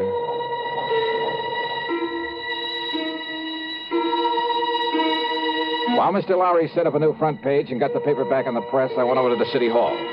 Under protest, Chief Walters went through the old town records. And when he found no record of any Jodiah Morgan, he kind of changed his mind about John D. Then I spent item 3, $1.50 for a call to the Securities and Exchange Commission in New York. They'd never even heard of our shyster friend. Chief Walters' protest then was because I wouldn't let him go straight to the hotel and slap the cuffs on John D. Morgan. And he is a crook. Lowry over at the Gazette was right. Well, sure, of course he was. But look, if you try to arrest Morgan now, you'll only make trouble for yourself. Until we get proof, we have... Bang that dirty crooked. What can I do, Johnny? Well, I got a plan going, Chief. I'll tell you about it on the way to the bank. Oh, what kind of a plan? Did you phone Morgan I'd be over to invest with him? Yes, sir. Good. And when I said your name, well, he made me repeat it for him. But I didn't tell him who you really are. I mean, what you do. Good. Now, you can help some more by taking everything you have out of the bank. Huh? Sure. To invest with John D. Morgan. What? Come on. I'll tell you what it's all about. At the bank, I laid the whole thing out to the president, a dignified old man by the name of Peterson. He, too, agreed to cooperate. Item 4, then $2.25 for a call to Pat McCracken back in Hartford. $10,000? Yeah, wire it to my account right here at this bank. Now, Pat, immediately. And you're going to hand it over to that crook? That's right. Well, Johnny, if something goes wrong, if he gets It's away... a chance we got to take, Pat. Well? Okay, Johnny, whatever you say. Attaboy. Now, Mr. Peterson. Mr. Dollar, my own wife has just gone to see Morgan with $5,000 for him. Oh? And if that doesn't, well, I guess flush him out is Yeah, concerned. good. And yet, I wonder. Yes. Well, I just hope we aren't overdoing this thing now. Enough to make him smell a rat, I mean. No, of course not, Johnny. Ain't you seen the Afternoon Gazette? Precisely. With the paper now supporting instead of fighting him, more people than ever have gone there to give him money. Yeah, but if he does get suspicious, I think I'd better go over there and see him. Whatever you say. But until Pat wires me that $10,000... Oh, here, Mr. Dollar. Here's $1,000 in cash. Huh? From my own personal account. And if you need more... No, thanks. But this ought to be enough to convince him I'm sold on him. Hope I'm not too late. Not unless he were to find out who you really are. Come on, Chief, let's... Hey. Yes, Mr. Dollar? How does Morgan get around? Johnny, you mean you ain't seen that beautiful limousine, that brand new... Where does he keep it? We rents the garage back of Miss Goodwin's house on Wood Street, a couple of blocks west of the hotel. Okay, Chief, then I'll meet you at Morgan's hotel room. Okay, Johnny. And don't, for heaven's sake, tip him off about this. I'll go along with the chief. Yeah, do that. I found the Goodwin house on Wood Street. I found the garage and back. But there were no keys in the limousine inside of it. And rather than lose time breaking open the trunk, possibly to find nothing, well, I remembered an old trick I'd used once before. Then over to the hotel and up to the 3rd floor. But instead of John D. Morgan, I found half the population of Enterprise milling around in it. I had to force my way through to where Chief Walters and the banker, Mr. Peterson, were standing in front of an old-fashioned open safe. Too late, Mr. Dollar. We got here too late. What? Don't you see, Johnny? He skipped. He's already skipped out on us. Must have got wise to you. I had the chief order Mr. Parker to open the safe and look. Look at what everybody who came in here thought were bundles of money. Their money in it. Wads of paper with bills on the outside to make them look Dollar, listen to me. Yeah, Mr. Lowry. These people feel that you were responsible for this. Me? And after making me give my last penny to him a while ago, Dollar, I can't help wondering myself. Oh, now look, use your head. Listen to me, listen. All right, I'm listening. Well, doesn't anybody know where he went? He must have went out the window in the back room when he seen me and Mr. Peterson coming. The back window, huh? Okay.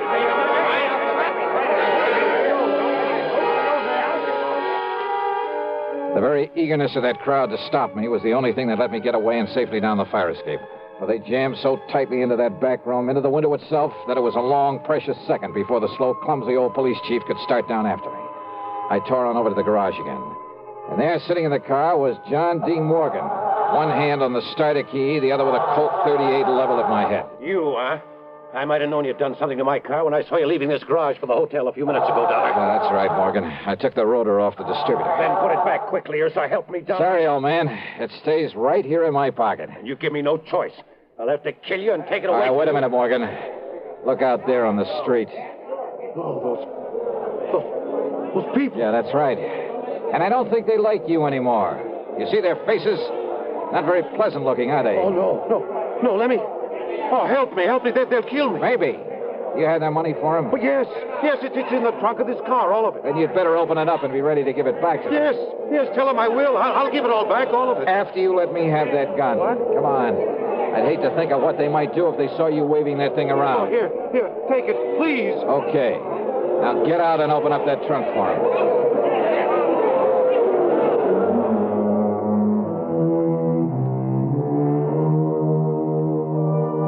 That mob, slowly, menacingly moving in on us, was something I won't forget for a long, long time. Matter of fact, it was Morgan tossing out the money, shrieking out a confession, promising to pay them all back that saved me from them.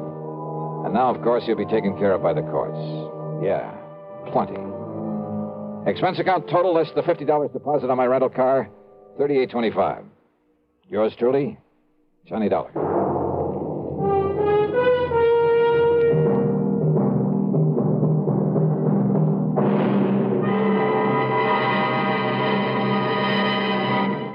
Our star will return in just a moment. How's your Christmas shopping coming? Not leaving everything for the last minute, we hope. Remember, as a practical gift-hunting matter, the best selections usually go to the earliest shoppers. Another thing, last-minute men compete with the biggest crowds in the stores and streets and face greater accident danger. CBS Radio suggests shop early and safely for a healthy, happy holiday season. And here's a suggestion for Christmas buying that's really giving the best. Almost Christmas, no time to lose. Lots and lots of gifts to choose. Give him, give her a gift set by Yardley. For her, an array of all new Yardley gifts, $1.50 to $13.50. A Yardley Red Roses Spray Mist and Soap Set, $3.50. All prices plus tax. Yardley. Give him, give her a gift set by Yardley. Now, here is our star to tell you about next week's story. Next week, the strangest disappearance I've ever been called on to investigate. Join us, won't you? Yours truly, Johnny Dollar.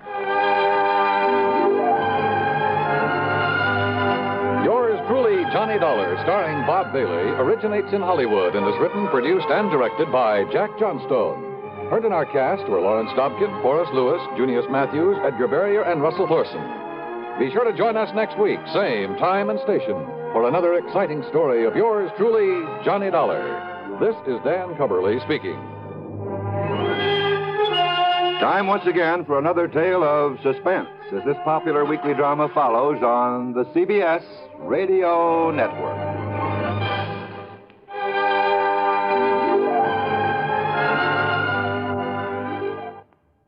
As you smoke a Duke, you get a sense of ease and comfort that grows with every puff. Because new king-size Duke is king-size in the filter, where it matters most. According to figures from the National Safety Council, 4,400 youngsters under 15 were killed last year in traffic accidents. Your first reaction will probably be that these accidents were the driver's fault. In many cases, you would be absolutely right. But the drivers are not the only ones to blame for this needless toll.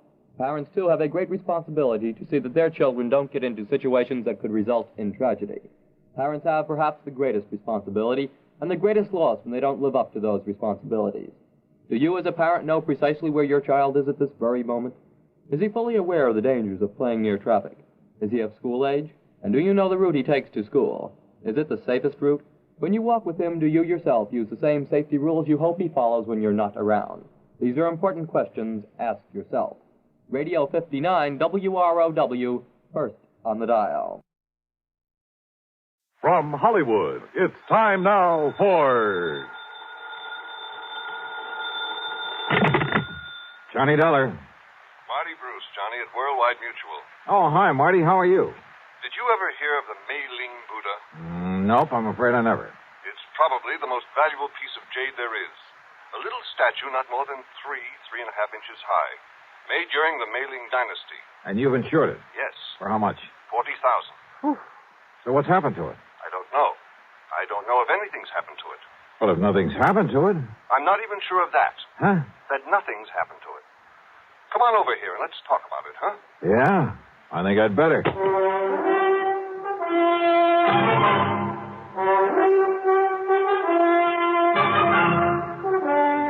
Bob Bailey in the exciting adventures of the man with the action-packed expense account. America's fabulous freelance insurance investigator. Yours truly, Johnny Dollar.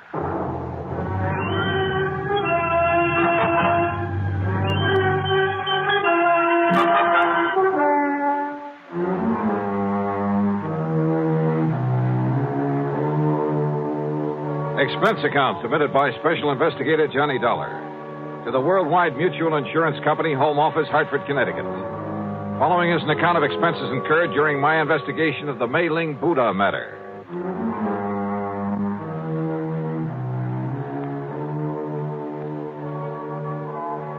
Expense account item 1, $1.10 for a taxi from my little apartment to the office of Worldwide Mutual, where Marty wasted no time in getting to the point. I'd know for sure if it weren't for that knuckle-headed Ray Kermer. Who's he? One of our account men.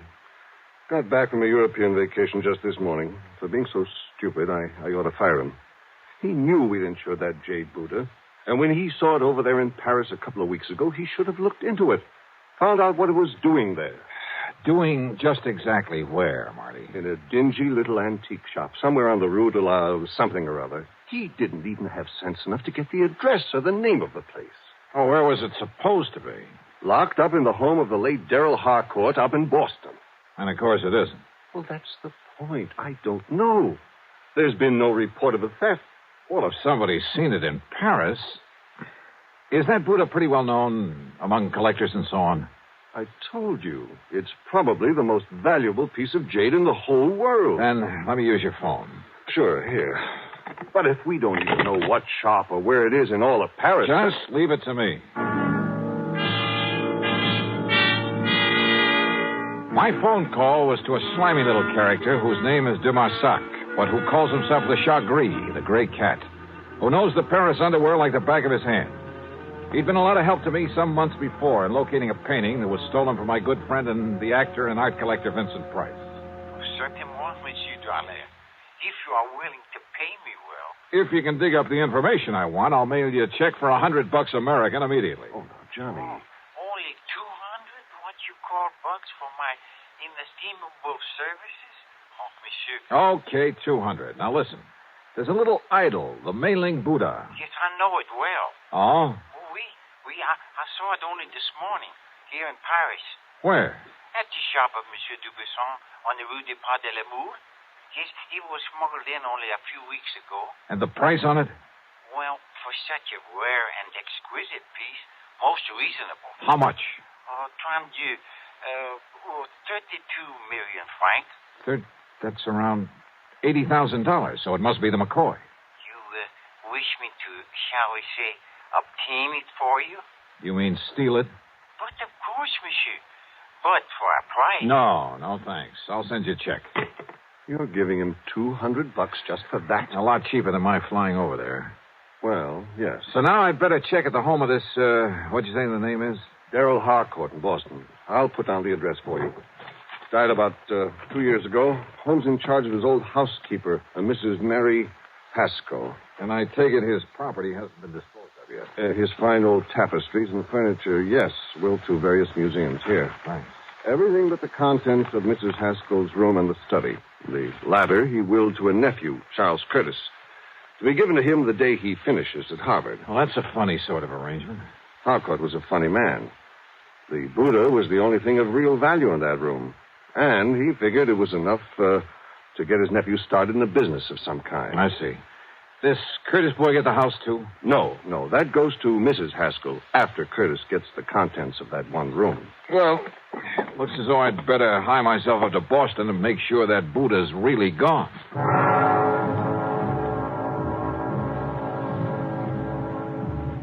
Item 2, the $200 check to my informant in Paris, who was sure he'd seen the Mei-Ling Buddha, was sure it had only arrived there recently. But if so, why hadn't it been reported missing from the home of the late Darrell Harcourt up in Boston? Item 3, $50 deposit on a rental car.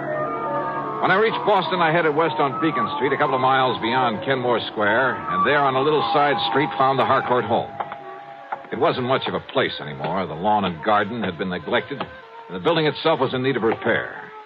The doorbell was the old-fashioned kind. Yes? Mrs. Haskell, I'm Johnny Dollar, insurance investigator. Oh, of course. Do come in, Mr. Dollar. Rather dismal, desolate, isn't it? You live here all the time? I am responsible for this house until the terms of the will are fully met. That's when Charles Curtis finishes school. Yes. Of course, my own quarters at the back are as tidy as they've always been, and Mr. Harcourt's study is exactly as it was when he passed away. I want to see that study, Mrs. Haskell. Oh, no, Mr. Dollar. It's to be left as it is until Master Charles opens it to claim his inheritance. You're talking about the Mei-Ling Buddha. And the furniture and books and things. How long since you've seen that little jade idol? Why, not since Mr. Harcourt died. I locked the door, and it hasn't been opened since, except that Well, I'm sorry, but I have to look around in there. But, Mr. Dollar... You have the key? Of course. I keep it on this chain about my neck at all times. Let me have it, please. But, Mr. Dollar... Listen, I can get a court order if necessary, but it would only waste time. But how am I to know if you're even... Well, that is... Here, my credentials. I'm a fully authorized agent of the company that insured that Buddha. But I'm responsible. Has it occurred to you, Mrs. Haskell, that the Mei-Ling Buddha might possibly have been stolen? That's impossible. Is it? Okay, where's the study? I'll go with you. By all means. And I'll open the door.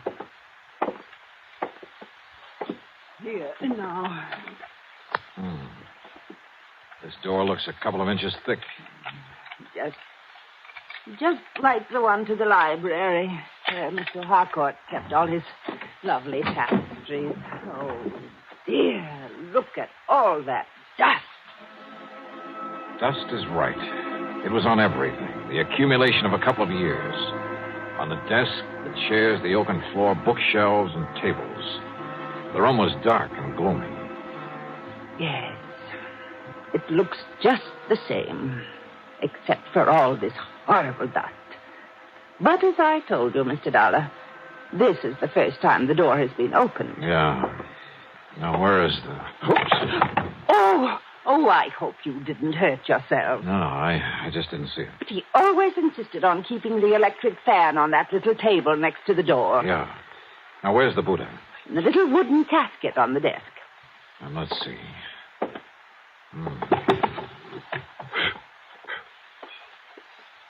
Now. Well, I was afraid of this. Afraid of what, Mr... Oh, no. It's gone. The Buddha's gone. Yeah. Oh, no. I searched the room thoroughly and found no trace of the Mei-Ling Buddha.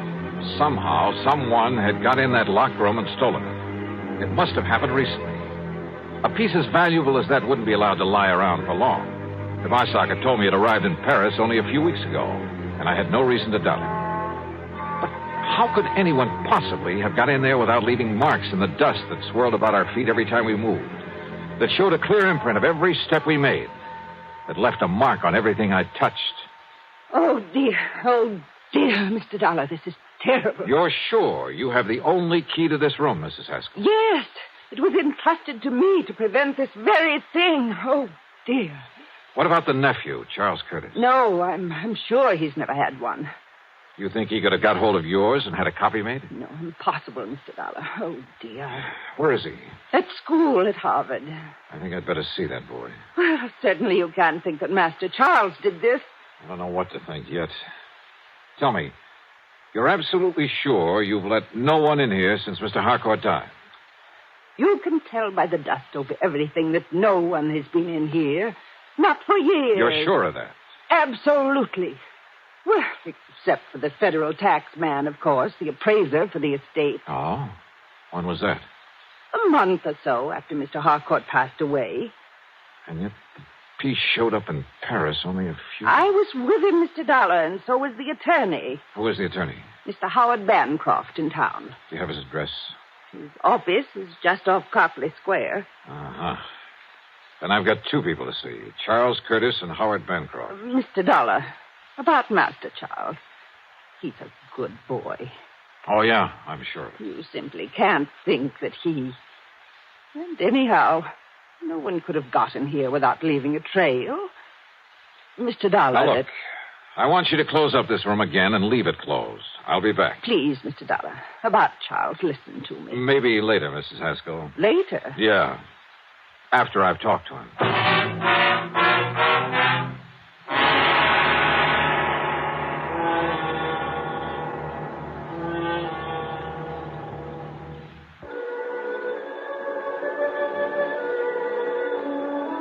One thing puzzled me.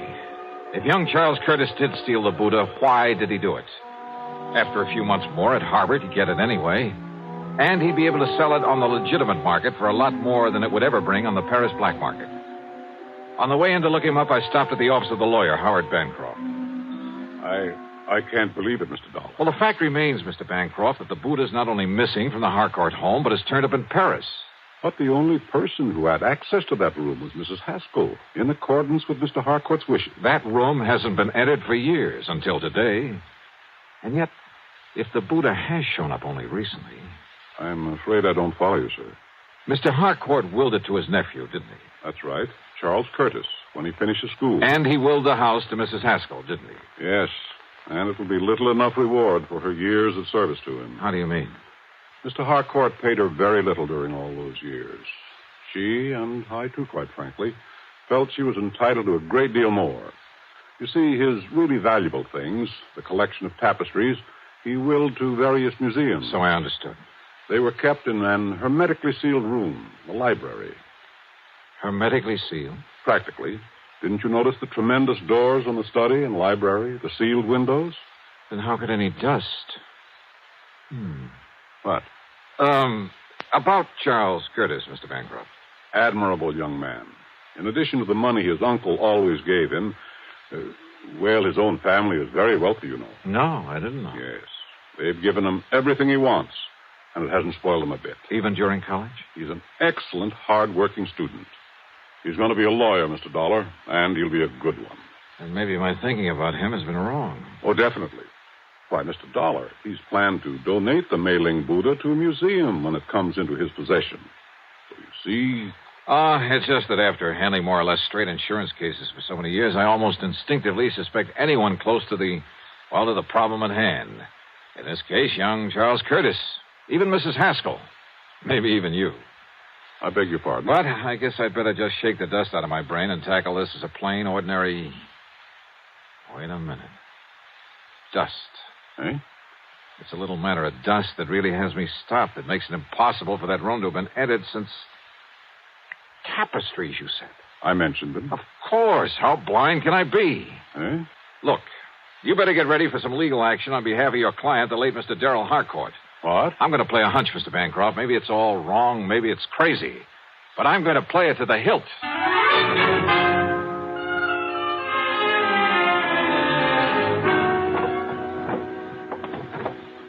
No. Mr. Dollar, you can't do this. You have no right. Now, we'll see about that. These are my own personal things. I don't believe you're an insurance investigator at all. Please, whatever you like. Have you a warrant to search my room this way? No. No, you're just some thief, some... Uh-huh. Oh. Yeah. This bank book in your name. No, you give me that. Oh, no. Uh-huh. Some 20 years of a balance that... that never got above $600 or $700. Give me that. Here. 2 months ago, a single deposit of $21,000. That was money That was the money you got from some crook. We let the police run him down. Some crook who smuggled the Mei-Ling Buddha over to Paris after you stole it out of the study. That's impossible, and you know it. That study hasn't been open for nearly 2 years. You saw the layer of dust in there yourself. Oh, yes. You pointed it out to me half a dozen times. I should have caught on then. Come on. We're going into that study. Give me the key. No, I won't. Then I'll have to rip it off that chain around your neck. All right. Here. You saw for yourself? Yes, I saw it all right. And I didn't have sense enough to realize what kind of dust that was. Here now. Look at it. Full as earth. What are you talking about? About the old-fashioned method of cleaning fine tapestries with full as earth. That's the way Mr. Harcourt cleaned them, isn't it? What difference does that make? And there's probably a supply of it down in the cellar somewhere that he always kept on hand. What if there is? That doesn't prove anything. Yeah, I was blind. Blind as a bat when I knocked over this electric fan that didn't have any dust on it. Because it's what you use to spread the dust. The fine particles of full as earth all over this room. A little sackful, maybe, held in front of the fan. Now, listen. And it left proof, apparently, that nobody'd been in here for a couple of years. Yeah, it had me fooled. But not anymore. Better get your coat, Mrs. Haskell. No. Mr. Dollar, I deserved far more from Mr. Harcourt for my years of service. And of watching him squander his money on the idle tapestries. And on that nephew who had money of his own. Now I have money. Plenty, Mr. Dollar. More than I need. I'm an old woman. But you're young. Perhaps you could use some of it. Perhaps $10,000 or $12,000. You'll have to think of a better way out than that, Mrs. Haskell. Please. And you know something? I have a notion you're going to have time to think about a lot of things. Plenty of time.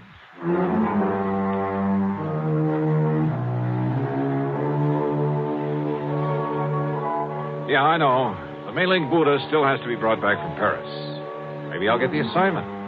Maybe it'll go to one of our regular foreign investigators. As for Mrs. Haskell, well, I'm sure Mr. Bancroft will lose no time in taking whatever steps are necessary. So, expense account total, including mileage on my rental car and a few incidentals, well, call it $300 even. Yours truly, Johnny Dollar.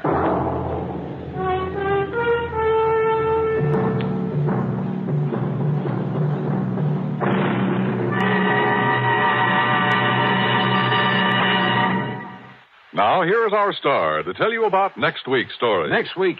Well, far be it from me to get up on a soapbox, but I hope you'll make a point of listening to it. It concerns a lot of money in the wrong hands, in the hands of a bunch of kids too young to meet responsibility, too young to realize that cutting loose from family before they're ready can lead to trouble. In this case, murder. Yeah, I think you'd better hear it. So join us, won't you? Yours truly, Johnny Dollar.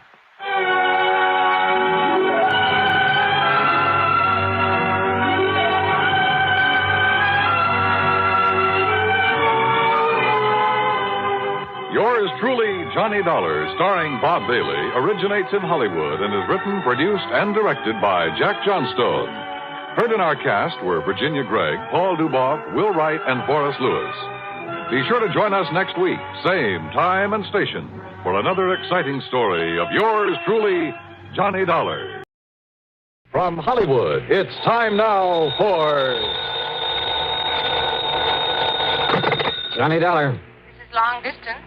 Mr. Pat McCracken in Hartford, Connecticut is returning your call, Mr. Dollar. Oh, thanks, operator. Put him on. One moment, please. Hello? Hi, Pat. Oh, Johnny. Hey, this message I found. Boy, I'm glad you called. Say, what under the sun are you doing in Los Angeles? Just down here for a confab with Jack Johnstone. You know, the guy who dramatizes the cases I handle and puts them on the air? Yeah. Give him my best. And I just wondered if you had anything out here I can do before heading back to Hartford. And if so, it'll give you a chance to put your travel charges on the expense account. What else? Well, Johnny, I got a wire from him just a few minutes ago. You contact Herb Schilling at the Greater Southwest Insurance Company right there in L.A. Okay, will do. And you can address your expense account to them. Right. Oh, Johnny? Yeah? Have you got a gun with you? Sure, Pat, I always... Huh? Why do you ask that? Well, judging by Herb's wire, Johnny, you may need it.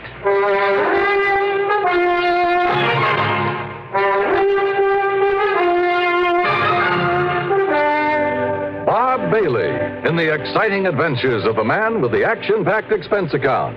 America's fabulous freelance insurance investigator. Yours truly, Johnny Dollar.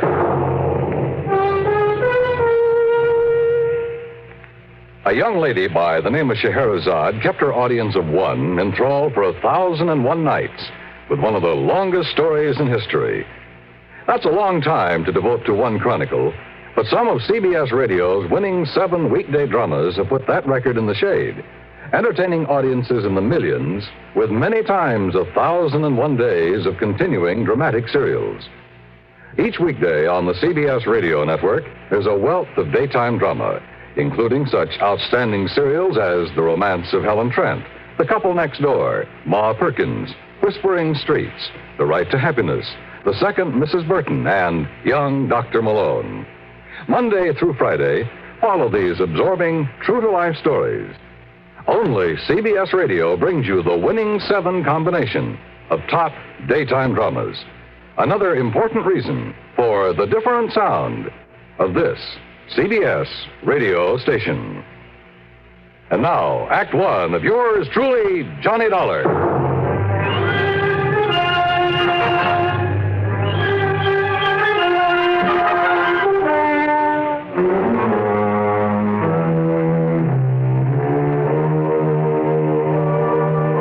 Expense account submitted by Special Investigator Johnny Dollar to the Greater Southwest Insurance Company, Los Angeles office.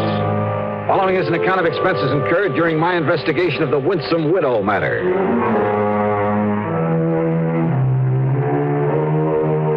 Expense account item 1, $1.40 for a taxi from my hotel in West L.A. to Greater Southwest Insurance at one of those big office buildings on Wilshire Boulevard's Miracle Mile. Herb Schilling almost fell off his chair when I barged in on him. Huh? Dollar? Hiya, Herbie. Look, I know that some of those new jet flights are pretty fast, but I only sent that wire to Pat McCracken a couple of hours ago. I didn't waste any time trying to make plane connections, Herb. Just flew out under my own power. You're kidding, I know. But where were you when you got the word from McCracken? Right here in your own fair city. Oh, I wish I'd known that. Even those couple of hours could have been saved. Oh? What's the big problem? A little matter of a liquor store holdup. Only I'm afraid this one wasn't so little. Then tell me all. Yeah, sit down. Johnny, for some reason or another, these places that sell bottle goods are a pretty frequent target for stick-ups. Here in Los Angeles, there have been quite a few of them over the years. I'm surprised you insure them. And needless to say, premiums are pretty high. And at least so far as our company's concerned, the policies are somewhat limited. That is, insofar as maximum allowable coverage is concerned. Makes sense. On the whole, we've been pretty lucky. By that I mean we've had to pay off relatively few claims. But now in the case of Willie Lehman... Who's Willie Lehman? His store is out in West Los Angeles at 10921 Santa Monica Boulevard. And that's only about a mile from where I'm staying. And the old man opened up his place late in 1951. Oh? Yes, 61. Early in 1952, he had his first holdup. The bandits got away with something over $900. So he bought some insurance from us. Well, go on. Since then, there have been 7 more attempted stick-ups there. A total of 8 in as many years, huh? Yeah. Then your company must be getting a bit tired of paying off. No, because after the second time. He know how to use it? He certainly did. He had a lot of medals from some German outfit he was in during the last war. Anyhow, he suffered no more losses. That is, until last night. Oh, how much? In money? What else? Something like over $400 out of the cash register, as nearly as the police can figure from the register slip. Well, couldn't Lehman tell you how much? No. Because you see, Johnny, he also lost his life. Oh. And I take it you wrote his life insurance, too. That's right. $30,000. I see. Look, it's a little late in the day, but you want to go out there and check with the police? Sure. I'll be in touch. Item 2, $50, deposit on a drive-your-own-car. I passed up 10921 Santa Monica Boulevard and went right on out west to West L.A. Police Headquarters. There I ran down Sergeant Mike Kirby, who was covering the whole affair. Mike turned out to be a young, alert guy on the ball and completely cooperative. That's right, Dollar. 8 times since he opened the place in 51. And that's way out of line. Yeah, I should certainly think so. And the last 3 stick-ups have been within the past 10 weeks. Sergeant, my contact at the insurance company, Herb Schilling, tells me that Willie Lehman managed to fight off most of the bandits. He told you right, Dollar. Lehman was not only a crack shot, but I guess he was pretty quick on the draw. It was only last month that he killed one of the 2 men that tried to hold him up. 2 men? What about the other? I'm way ahead of you. Huh? We find that other man, we find the killer. Probably. It would seem like a pretty safe bet. But look, Mike, if there were so many tries at this one place and so many all at once... Stakeout? Sure, somebody watching over the place. We tried it. As long as we had somebody there, sitting in the back or working behind the counter or just watching from across the street, nothing happened. But the minute we took him away, bing, another hold-up try. Somehow they seemed to know whenever we had the place under surveillance. And more important, when you didn't. Oh, what have you got to work on? Oh, nothing but a couple of bullets, I'm afraid. Want to take a run over and look at the place? Sure, Mike. Why not?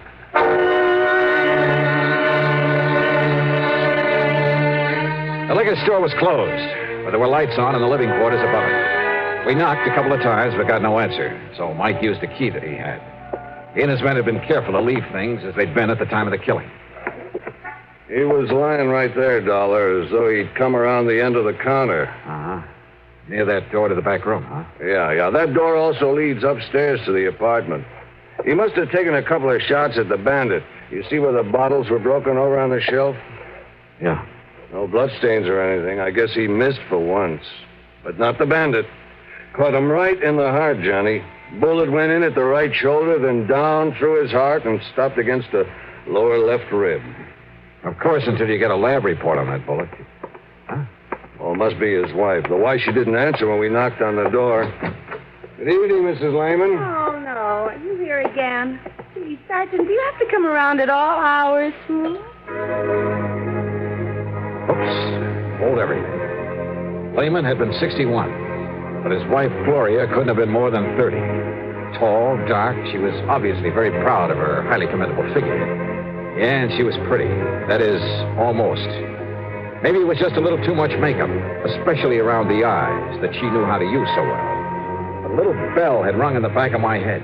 Yeah. And since I'd noticed a phone booth at the gas station next door, I had him 3 10-cents for a call. Johnny. That's right, Herb, and I'm sorry to call you at home. That's all right, Johnny. But there's one thing I forgot to ask you about when I talked to you. Yeah, what's that?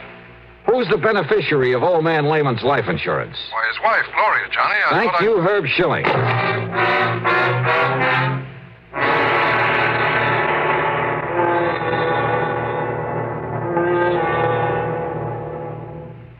Act 2 of yours truly, Johnny Dollar, in a moment.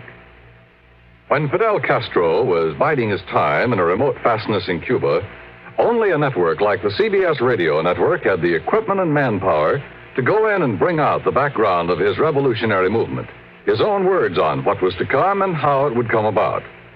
When major news breaks anywhere in the world, only a network like CBS Radio has correspondents on the scene or within short range. Only news like CBS News is global in scope and is up to the minute as a direct report from on the scene. That's why millions prefer CBS News on CBS Radio and its affiliated stations to every other reporting medium for speed, for accuracy. Remember, when the story is big, only a news-gathering force like ours can scoop it up and send it slicing through space to your set, packaged for immediate delivery. Get it first, and get it right. Make CBS News on CBS Radio your listening post on the world.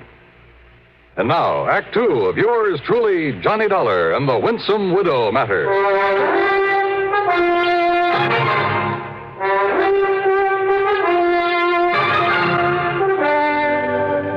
After the phone call to Herb Schilling, I went back into the liquor store where Sergeant Mike Kirby was still talking to Lehman's widow, Gloria. You mean you don't plan to reopen the store at all, Mrs. Lehman? Not if I can help it. I'll sell this gum to the first person I find has enough money to buy it. And then what, Mrs. Lehman? Why don't you call me Gloria, huh? Everybody else does. And who are you, anyway, Johnny? You aren't a cop, and you don't look like a dick. Well, thanks. Mr. Dollar's here because of the insurance involved. From the insurance company? That's right. Well, listen, Willie had some insurance. I know. I mean, on himself as well as the store. I don't know how much it is, but he promised me that he'd buy some. It was your idea that he insure his life? Sure, an old guy like him. I figured he'd up and die sometime while I was still young and beautiful, so why shouldn't I let him provide something for my future, like they say? Or whoever thought he was going to die as soon as this? Whoever planned and carried out his murder? You mean somebody planned to kill him this way? Just where were you when it happened, Gloria? I was upstairs in bed, asleep. Look, I've told the cops all about it. Well, you must have heard the shooting. I'll say I did. And what did you do? I put on a robe and come running down here. Well, I see the cash register open and poor old Willie laying there. And when I see that he's dead, I phone the police. You didn't see anybody else down here? Well, by the time I got here, whoever did it was gone. You don't seem at all upset over your husband's murder. Now, you want me to put on an act? Don't you know that he was twice as old as I am? Then why did you marry him? Well, you know how it is. A chance to settle down and let somebody else support you for a change. Made him happy to have me around, and I guess I liked it okay, too, for a while. But, gee, what a bore. All he did was talk about getting enough money to go back to the old country. Well, who wants to go back to any old country when you can have such a ball in this one? I know I always have, even when I was married to old Willie. Of course, he just didn't always know where I was half the time. Well, don't you like having fun, Johnny? I mean, with people more like your own age? How old are you, Johnny? Now, don't answer it. No, don't answer it. The place is closed. Well, it might be for me, Mrs. Lehman. Oh, yeah. Kirby. Yeah? And listen, Johnny. Oh. If you can get me that Sure. insurance money in a hurry, well, Yeah, good. I'll want tell you you what to he know found? I appreciate it. Gloria, how long ago were you married to Willie Lehman? Last September. Oh? Now, why do you say it that way? I Okay, told you, go on Johnny, back I to the married the station. old man so he could take care of me. Excuse me, Johnny. I got to get back to headquarters. Ballistics downtown is sending up a report on the bullets we found. Oh, good. Also, Bob Golden picked up a bum in a saloon, and it looks like he's the one that did this job. They picked up the guy that killed Willie? Looks like it. You want to come with me, Johnny? Well, do you or don't you? Yeah, Mike. I'll go along with you.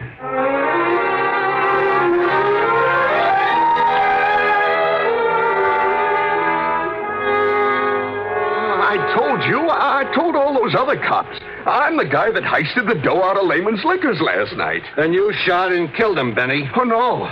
No, I tell you, I didn't do it. That's the truth. So help me, that's the truth. Are you trying to say somebody else went in there and shot him after you left, Benny? Well, I don't know. There was no reason if you'd already taken his money. But I don't know. How should I know? You think I stuck around there after I got his dough? How many shots did you fire at him, Benny? How many shots? Why, I didn't fire none. You saw that gun the cops took off of me. It was made of rubber. That's all it was. It was made of rubber. If I hadn't got stupid and gone out and got drunk and showed it to somebody and told them how I got away with the money from that liquor store with it, you think these dumb cops had ever got wise to me? You didn't fire a single shot? How could I? I wave my rubber gun at him. He reaches under the counter. He comes up empty, so he gives me the dough and I leave. You're lying, Benny. You make a paraffin test, Mike. Yeah, and I think this is the result of it. Well, Conroy? The paraffin test was negative, Sergeant. No sign of powder on either of his hands. Also, Sergeant... Hey, you see? I told you I never had no real gun. All right, Benny. I told you all I did was rob that joint. So Shut up, what do you want me to Shut do? up. Yeah, Conroy? Also, Sergeant, here's the report from downtown on the bullets from ballistics. Good. Yeah, let me have them. And also, they returned that gun to Mr. Lehman's that they found beside his body. There's no prints at all on it. Now, Johnny. Is there anything else? Take a look at this.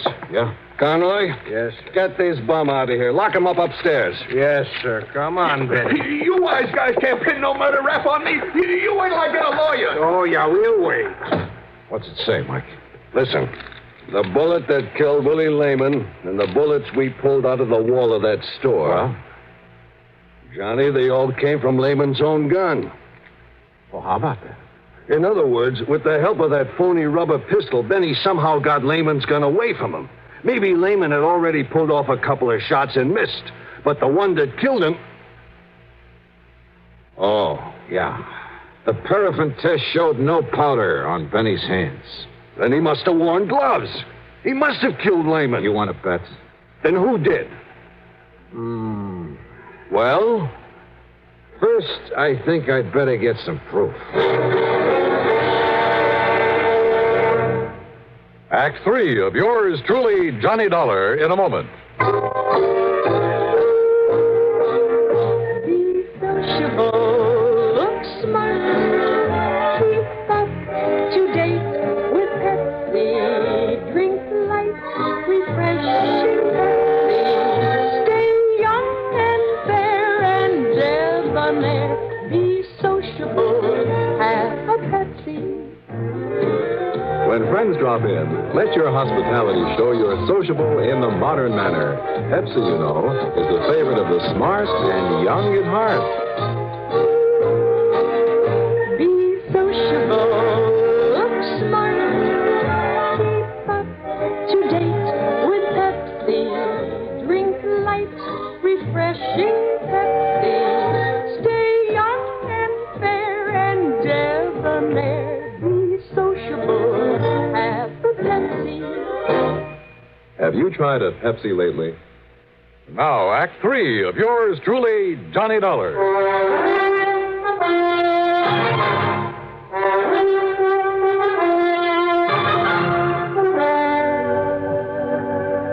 Listen, Mike, you're overlooking one thing. Like what, Johnny? That Benny's a shaky old bum, a wino. Suppose he'd gone into that liquor store with a real gun instead of that phony little rubber one you boys found on him. Well? You think for a minute he could have stood up against a crack shot like you say Lehman was? Well, now, that's Of course besides... not. Now, could he get Lehman's gun away from him and kill him with it? Ever since he kept the gun in that store, not a single hold-up man has got the better of him. He even killed one of them a month ago. That's very true. All right. Now, I think I can get your killer for you. Only you have to let me get her my own way. Her, that's right. You mean Lehman's wife, Gloria? That's right. Johnny, I thought of her, too. Motive, opportunity, everything. But proof. Let me handle it my own way. But if she didn't do it... If I'm wrong, it won't be any reflection on you, on your record. Oh. I see what you mean. Okay. We'll take my car. And you gotta promise me one thing. What's that? That you'll stay outside, that you won't make any move until I ask you to, no matter what happens. Well, now, Johnny... Otherwise, you can try hauling her in yourself. But, of course, if you're wrong about her. Okay, Johnny, let's go. Well,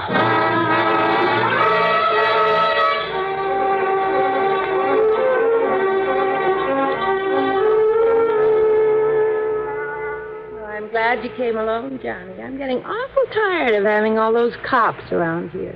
All right, listen, Gloria. And you are going to get that $30,000 insurance money for me in a hurry, aren't you? You know how long it'll take for me to get the rest of his stuff here in this state. A guy dies, it's sometimes a couple of years before they... What's the matter, Johnny? 30,000, huh? What? I thought you didn't know the amount of that insurance. Well, Johnny... Gloria, the only recent attempts at a holdup were made between the times the cops had a stakeout here, right? Yes, that's right, Johnny. Then somebody must have passed the word around when everything was clear. You think so? Gee, that's... Yeah, and I also think that the only people who knew when the police weren't here were you and your husband. Well, you don't think he'd go around blabbing it? No, I don't. Well, then... Now, wait a minute, Johnny Dollar. Don't get your back hair up, Gloria. Not yet. What? Your husband was good enough with a gun to have thwarted 7 robbery attempts in a row. That's right. So I think he could have prevented his own murder if he'd had his gun last night. Well, of course he had it. They found it laying next to his body. Somebody was glad to see these holdups, these attempts anyway, because it provided a perfect excuse to kill him. Now, listen, he Johnny... kept the gun under the counter, didn't he? Sure. Right here, under the register. Okay. I'm going to put my gun there. What are you up to, Johnny? Get behind the counter a minute. About where he'd stand when a customer came in. Well, sure. Right about here. So last night, a man came in and he stood about here. He pulled a toy gun out of his pocket, demanded the money in the register. What is this? What would your husband have done? Well? Grab the gun. Like this. You're pointing that right at me, you know. That's What you would have done. But there was no gun there last night. Because you had taken it. And when the bandits left, you were standing up on the stairs, there at the back. You'd come down from your apartment. What are you talking about? The bullet that killed him went from his right shoulder down to his heart, down to the lower ribs, because you were up on the stairs when you shot him. Then you fired a couple of shots into the wall and you called the police. To prove that, Johnny, enough for the cops? When I tell them, Gloria... But you won't, Johnny, because it happened just the way you said. But you're never going to tell. Gloria! Too late, Johnny! No! No! No! You took the bullets out! You tricked me! You tricked me! That's right, Gloria. Dirty, double-crossing! You lying cheat! You happy, Sergeant?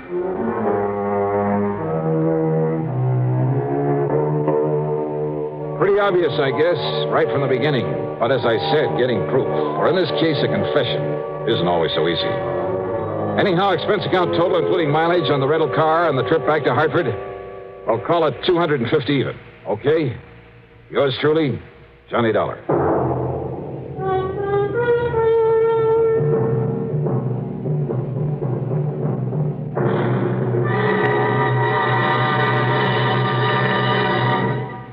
Our star will return in just a moment. Can you get premium gasoline performance at regular gasoline price? Find out what so many other car owners have found. In 3 out of 5 cars, regular priced Sinclair Dyno gasoline matches performance of premium gasolines, saves you up to 4 cents a gallon. Almost anywhere you see the Sinclair sign, you can save up to 4 cents a gallon with Dyno and still get premium performance and mileage. Drive with care and buy Sinclair Dyno gasoline.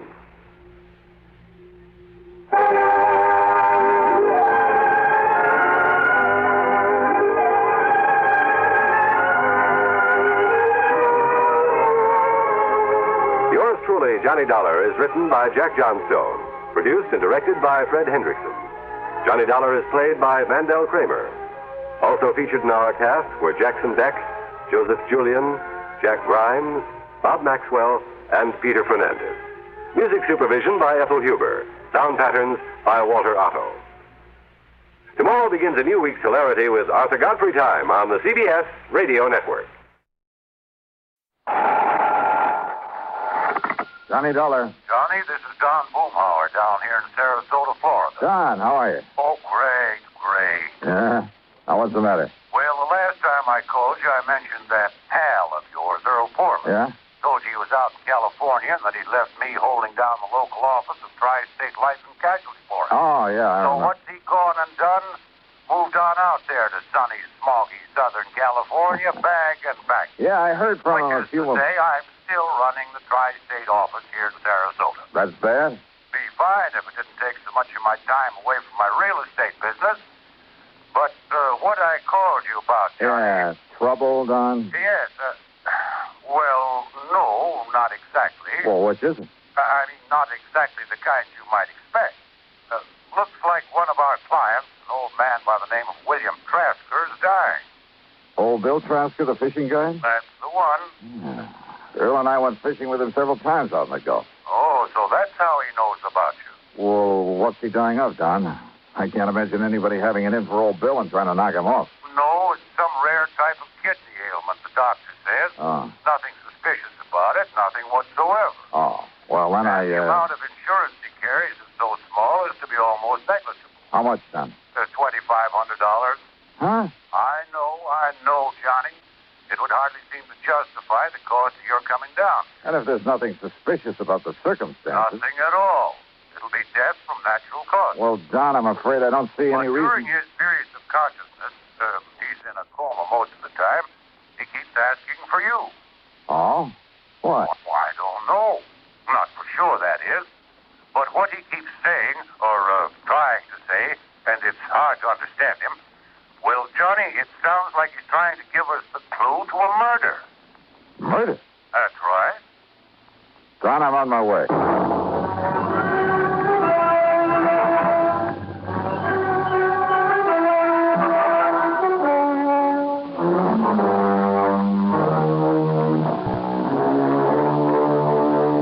Expense account submitted by Special Investigator Johnny Dollar. to the Tri-State Life and Casualty Insurance Company office in Sarasota, Florida. Following is an account of expenses incurred during my investigation of the Recompense Matter.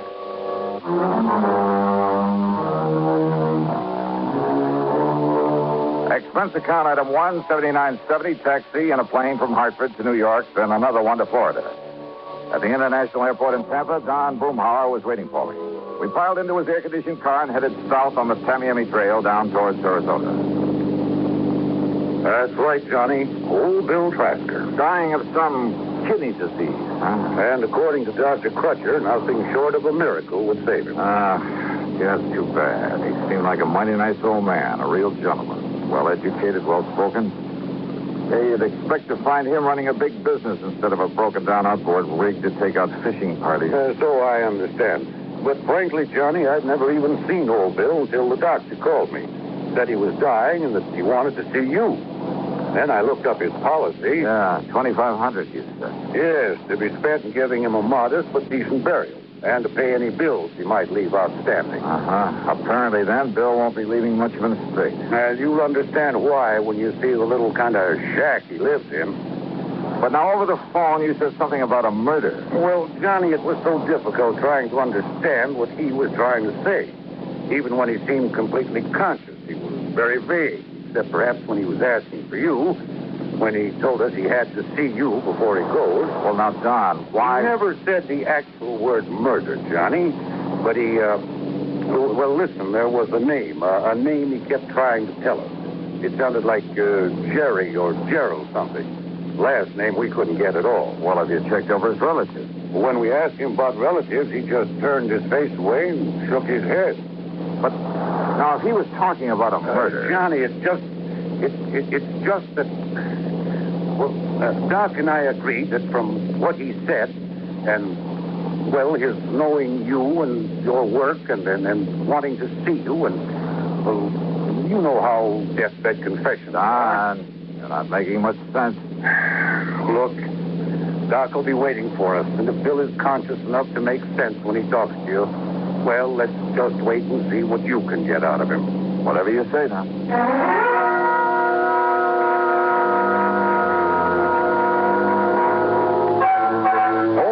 Home was a shack, all right, on a small, scrubby piece of land near the end of one of the bayous leading out from Sarasota Bay. As we stopped in front of the the long path through the palmettos that led up to it, Doc Crutcher came out to meet us. Johnny, I'm glad to see you. Yeah, how are you, Doc? Don? I just given him a final injection and across the 7 that... Well, come on in. He's failing, Doc? As a last resort, I've used a new, very radical sort of treatment. One of the so-called but not fully tried miracle drugs. And I'm just afraid he came to me too late. But, Doc, there is a chance. Oh, there's always a chance, Johnny. But in this case, a very slim one. Doctor... Here we are, Bill. You just relax. $1,000.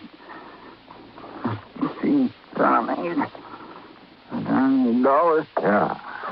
Well, here I am, Bill. See? Right here in the flesh. Johnny? That's right. Hey, look, if you expect to take me out fishing, you got to get well, old man. No. Oh, Johnny, it's too late now. Oh, come on now. That's no way to talk, old timer. I'm gonna die now. Yeah? Who said so? Would you must tell him.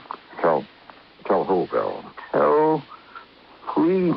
Tell what to the police? No. What? No. Murder. There was a murder? Or you mean there was no murder? No, tell police that I did. I did it. Easy. Gerald. Gerald?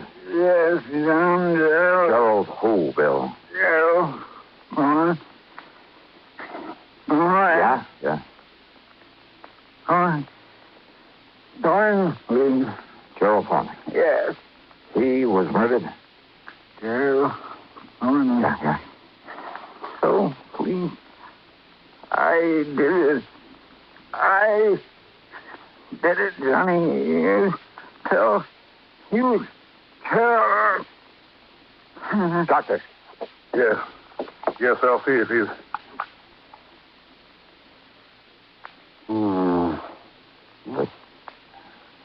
The end, Doc? Well, no. No. As a matter of fact, his heartbeat is... Well, it's stronger. What? Much stronger. Doc, listen. Yes, Doc? Get to a phone and get an ambulance while I make him ready. You mean that maybe you can pull him through after all? Yeah. Now, come on, Johnny. Give me a hand with him. Sure, Doc. Save him, huh? Yes, of course. Yeah, so that we can investigate this confession of his. Huh? Sure, and then see that he's executed for murder. Oh, darn for the law, Mike. Yes, call that ambulance.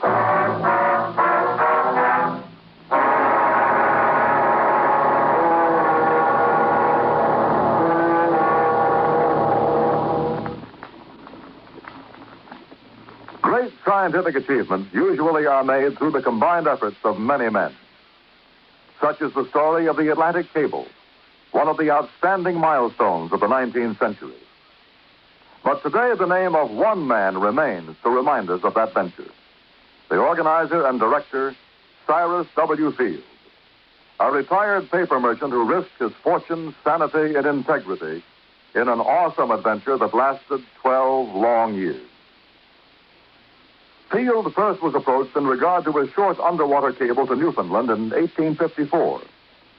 After a huge investment of both money and energy, the cable was completed the following summer. Field then went to England to tackle the much larger problem of laying the Atlantic cable. Many futile attempts were made. Cable was broken. Splices were made. Cable was lost. Tempers flew, and ship captains resigned in disgust. Still, Field wouldn't give up. Finally, on August 8, 1858, it appeared that the project had been successfully completed. Cyrus Field went ashore and walked 15 miles to the nearest telegraph station. There he wired his wife, the Associated Press, and President Buchanan. He informed the president that Queen Victoria would telegraph her congratulations over the new cable. But before the Queen's message was completed, the line went dead. The much-hailed project was again a failure. Faulty insulation was blamed. In 1865, the largest steamboat afloat, the Great Eastern, made another attempt. Just 660 miles from Newfoundland, the cable parted. Inadequate hoisting tackle prevented its recovery. Field broke down and wept like a child. And yet, the very next year, he sailed with the Great Eastern for one more try. This time, every failure had been studied, every provision made. On July 27, 1866, Cyrus Field landed at Heart's Content. After personally cabling the unbelievable news, he immediately boarded the Great Eastern, retrieved the broken cable of the year before, spliced it, and laid the second Atlantic cable. Cyrus W. Field, another American whose driving energy insisted that somehow there must be a way. Let's find it. And now, Act Two of yours truly, Johnny Dollar.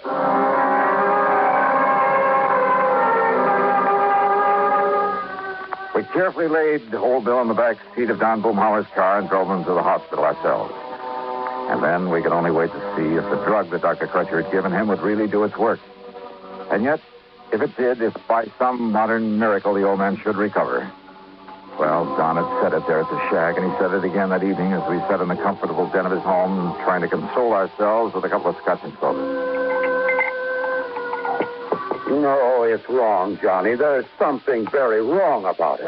I mean, pulling him away from death's door only so that he can be electrocuted for that murder he confessed to. But did he really, Don? What else could he have meant?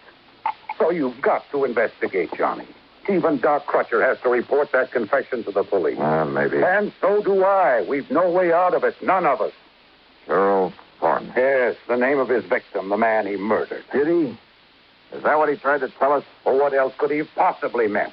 And don't forget, he thinks that he's dying. Oh, I know. A deathbed confession, Johnny. Happens all the time. Oh, but look, is he the kind of man who could have killed somebody? He certainly didn't strike me that way. But how do you know? It may have happened years ago. And it may never have happened at all. And I hope that somehow you're right. But can you prove it? Well, Johnny? Pour me another drink, will you? Sure, all you want. But you haven't answered my question. I'm going to try, Don. I'm going to try.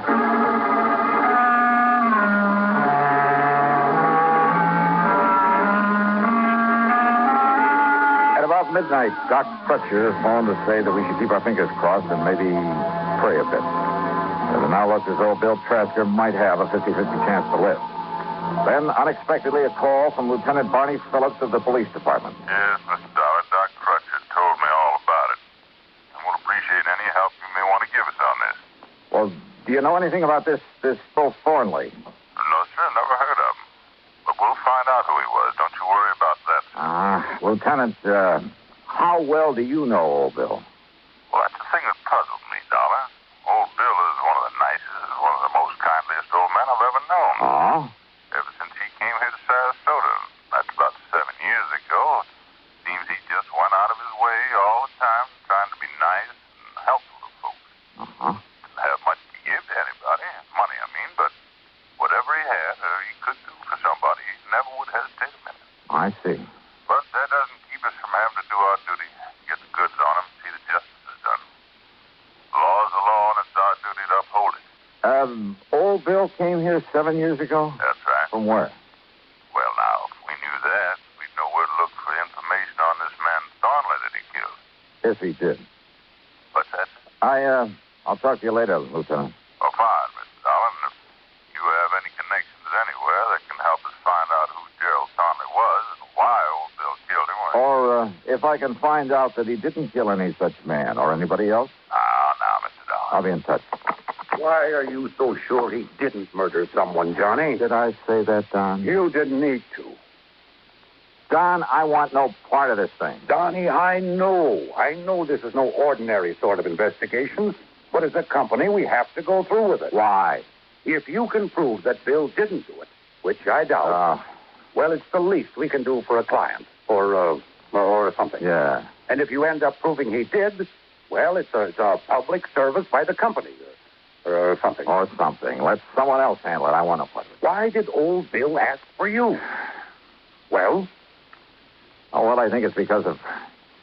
Well, in spite of what he said, in spite of what it sounded like... Hey, let me use your car, will you? At this time of night? Oh, well, here. Here are the keys. All right, good. What have you got in mind? Well, maybe keeping an innocent man out of the chair. Now, Johnny... I'll see you later.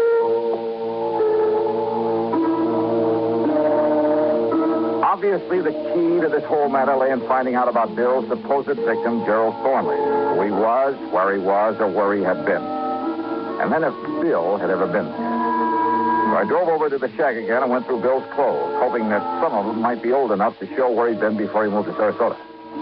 Every one of them bore a New York label. Item 2, $5.20 for a tank full of gas. Item 3, after I reached the airport in Tampa, $4.60 for a long telegram to Ripley Keener, a pal of mine on the New York side. Item 4, $71.70, and shortly after dawn, I was in New York. Rip was waiting for me at the airport. You should have saved yourself the time and money and phoned me, Johnny. Now, just what do you mean by that, Rip? Well, I could have told you all there is to tell about Gerald P. Thornley in one sentence. I handled the story on him for the paper myself. Well, what about him? He ain't. He what? 7 years ago, that crooked promoter disappeared. Promoter? And when the police finally caught up with when and where and how he disappeared, it left them with only one possible conclusion.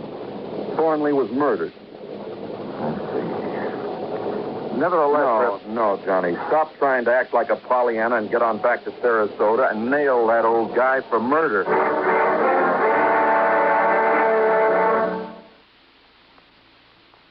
The 14th Amendment to our Constitution is one of its most important sections. It bestows United States citizenship upon every person, regardless of race, who is born within our borders or who is naturalized. And this amendment further provides that the privileges and immunities of citizenship cannot be taken away by a state, nor may a citizen be denied the equal protection of the laws. It is this amendment which makes us all equal citizens with equal rights, to the end that this country of yours and mine shall be our country under God. Now, Act 3 of yours truly, Johnny Dollar, and The Recompense Matter.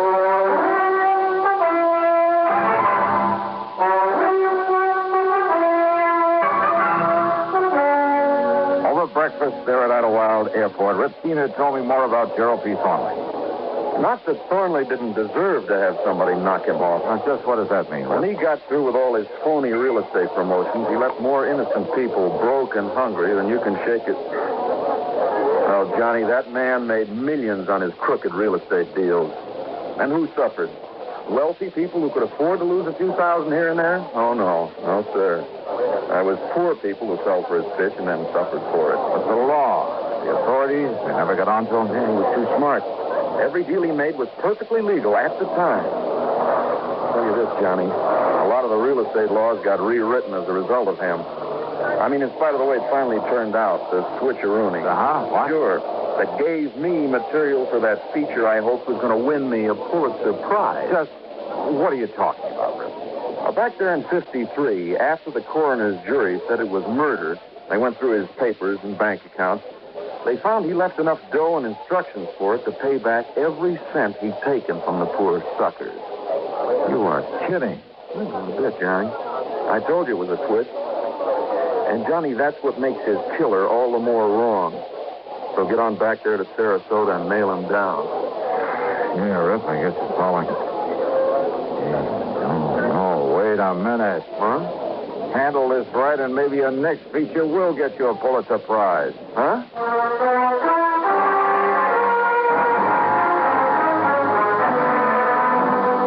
Poor people who'd been taken by Thornley. Well, old Bill Trasker had never been in that category, in spite of his menial job these last 7 years as a fishing guide. Item 5, 10 cents for a call to Lieutenant Randy Singer, 18th Precinct. Then I had Rip Keener drive me in to see him. There you are, Johnny. A complete set of fingerprints on the late Mr. Gerald P. Thornley. Good. So why I should break my neck getting them in such a hurry for you. I could put that so-called mind of yours to work finding out who murdered him 7.5 years ago. Why? Yeah, well, that coroner's jury could have been all wet, you know. Huh? Why don't you keep Rip here entertained until I can phone him a feature story for down at Sarasota? Johnny. If, that is. Yeah? If what? Well, if this absolutely crazy hunch of mine pays off. Item 6, another 7170 for a plane back to Florida. From the airport in Tampa, I drove on down to Sarasota, straight to the hospital. It is a miracle, Johnny. If old Bill continues to improve the way he has in these last 12 hours, he'll live until they put him in the chair, much as I hate to say that.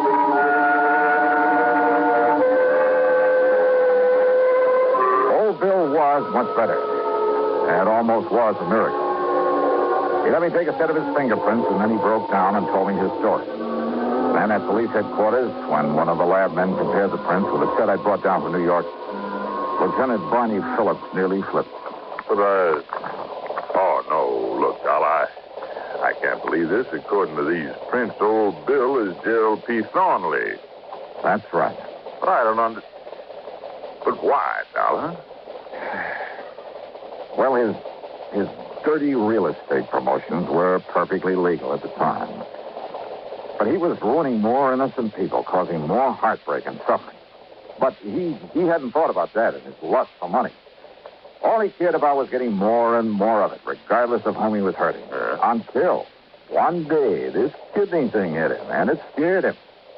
And suddenly he realized that one day he'd die as one of the most hated men in the world. But simply giving back the money would never erase the stigma that he'd have to live with. So he arranged his own disappearance, and he made it look like murder, so he could quietly get away and start leading the kind of life he should have been leading and could start doing some good for people. Exactly the way he's been doing here in Sarasota, Lieutenant. There's a sort of recompense for the rotten things he'd done before. Yeah, that's right.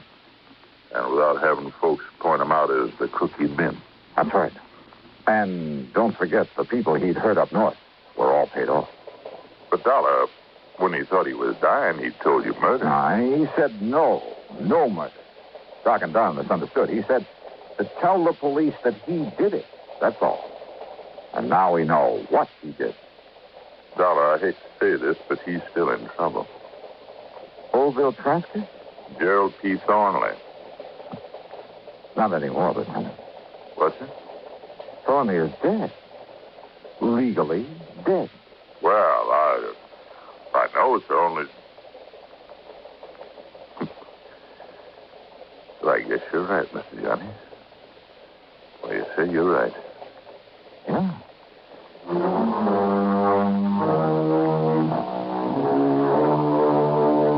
After sticking around a few days to make sure that old Bill's recovery would be complete, well, I changed my mind about getting Rip Keener material for a feature. Let him wonder about it. The expense account total, including the trip back to Hartford, 200 and, no, Don, forget it. Just forget it. Yours truly, Johnny Dollar.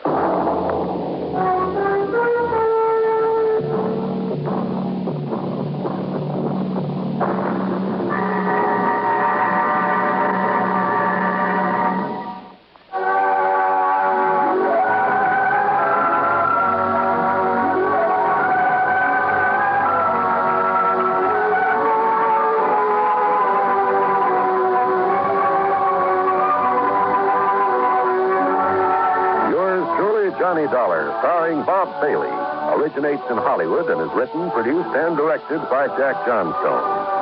Heard in our cast were Russell Thornton, Bart Robbins, Harley Bear, Barney Phillips, Dick Crenna, and Herb Vigran. Be sure to join us next week, same time and station, for another exciting story of yours truly, Johnny Dollar.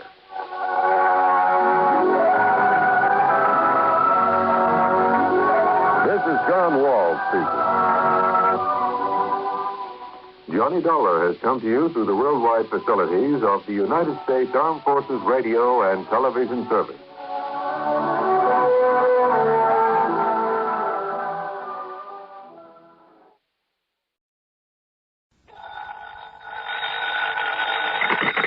Johnny Dollar. George Reed here. Well, good for you, George. What? I can use an assignment about now. Who's in trouble this time? John Patrick O'Shea. Never heard of him. He's retired and lives here in Hartford. He's been confined to a wheelchair for the past couple of years. Now, what's happened to him? At 11 o'clock last night, someone broke into his home and gave him a terrible beating. Oh? Probably would have killed him if his next-door neighbor hadn't barged in, scared the assailant away. Want to give me his address? I'll run over and see him. Better still, why don't you pick me up here at the office and we'll both go over there. Sure, whatever you say. You see, Johnny, I myself am somewhat involved in this thing. You? Yes. Well, why don't you come on over here? Yeah. Okay, George. I'll see you in a couple of minutes.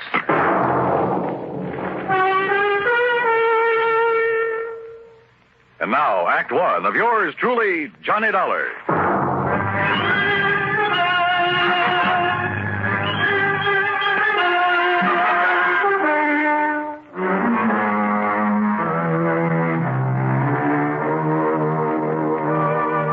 Expense account submitted by Special Investigator Johnny Dollar.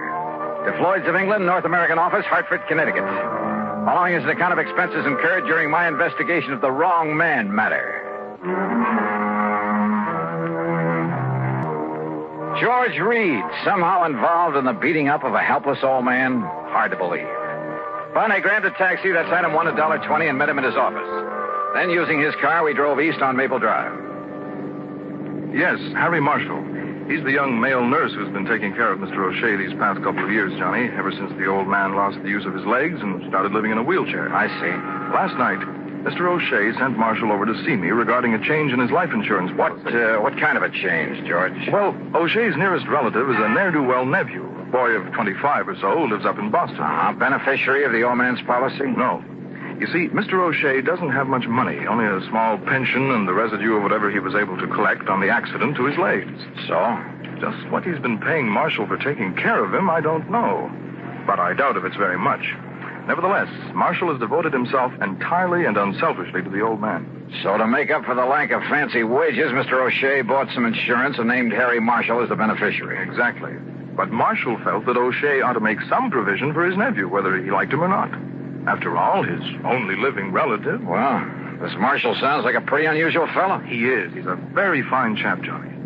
Anyhow, he came over to my house last night to tell me he'd finally persuaded Mr. O'Shea to change his policy.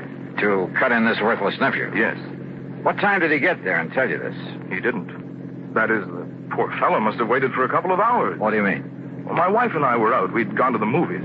She insisted on seeing the second feature. A horrible picture, by the way. So we didn't get home until nearly 11:30. Here, I found this note in the door.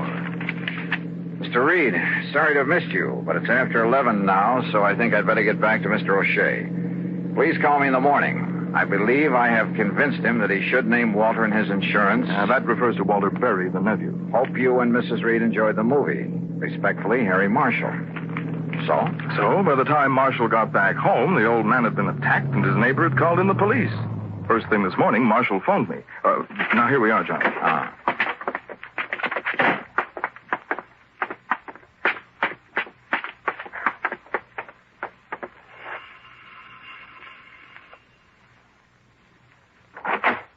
Oh, Mr. Reed, I'm glad you were able to come. I told you on the phone this morning this is a terrible thing. Terrible. Yes, Harry, I'm sure it is. This is Mr. Johnny Dollar, a special investigator.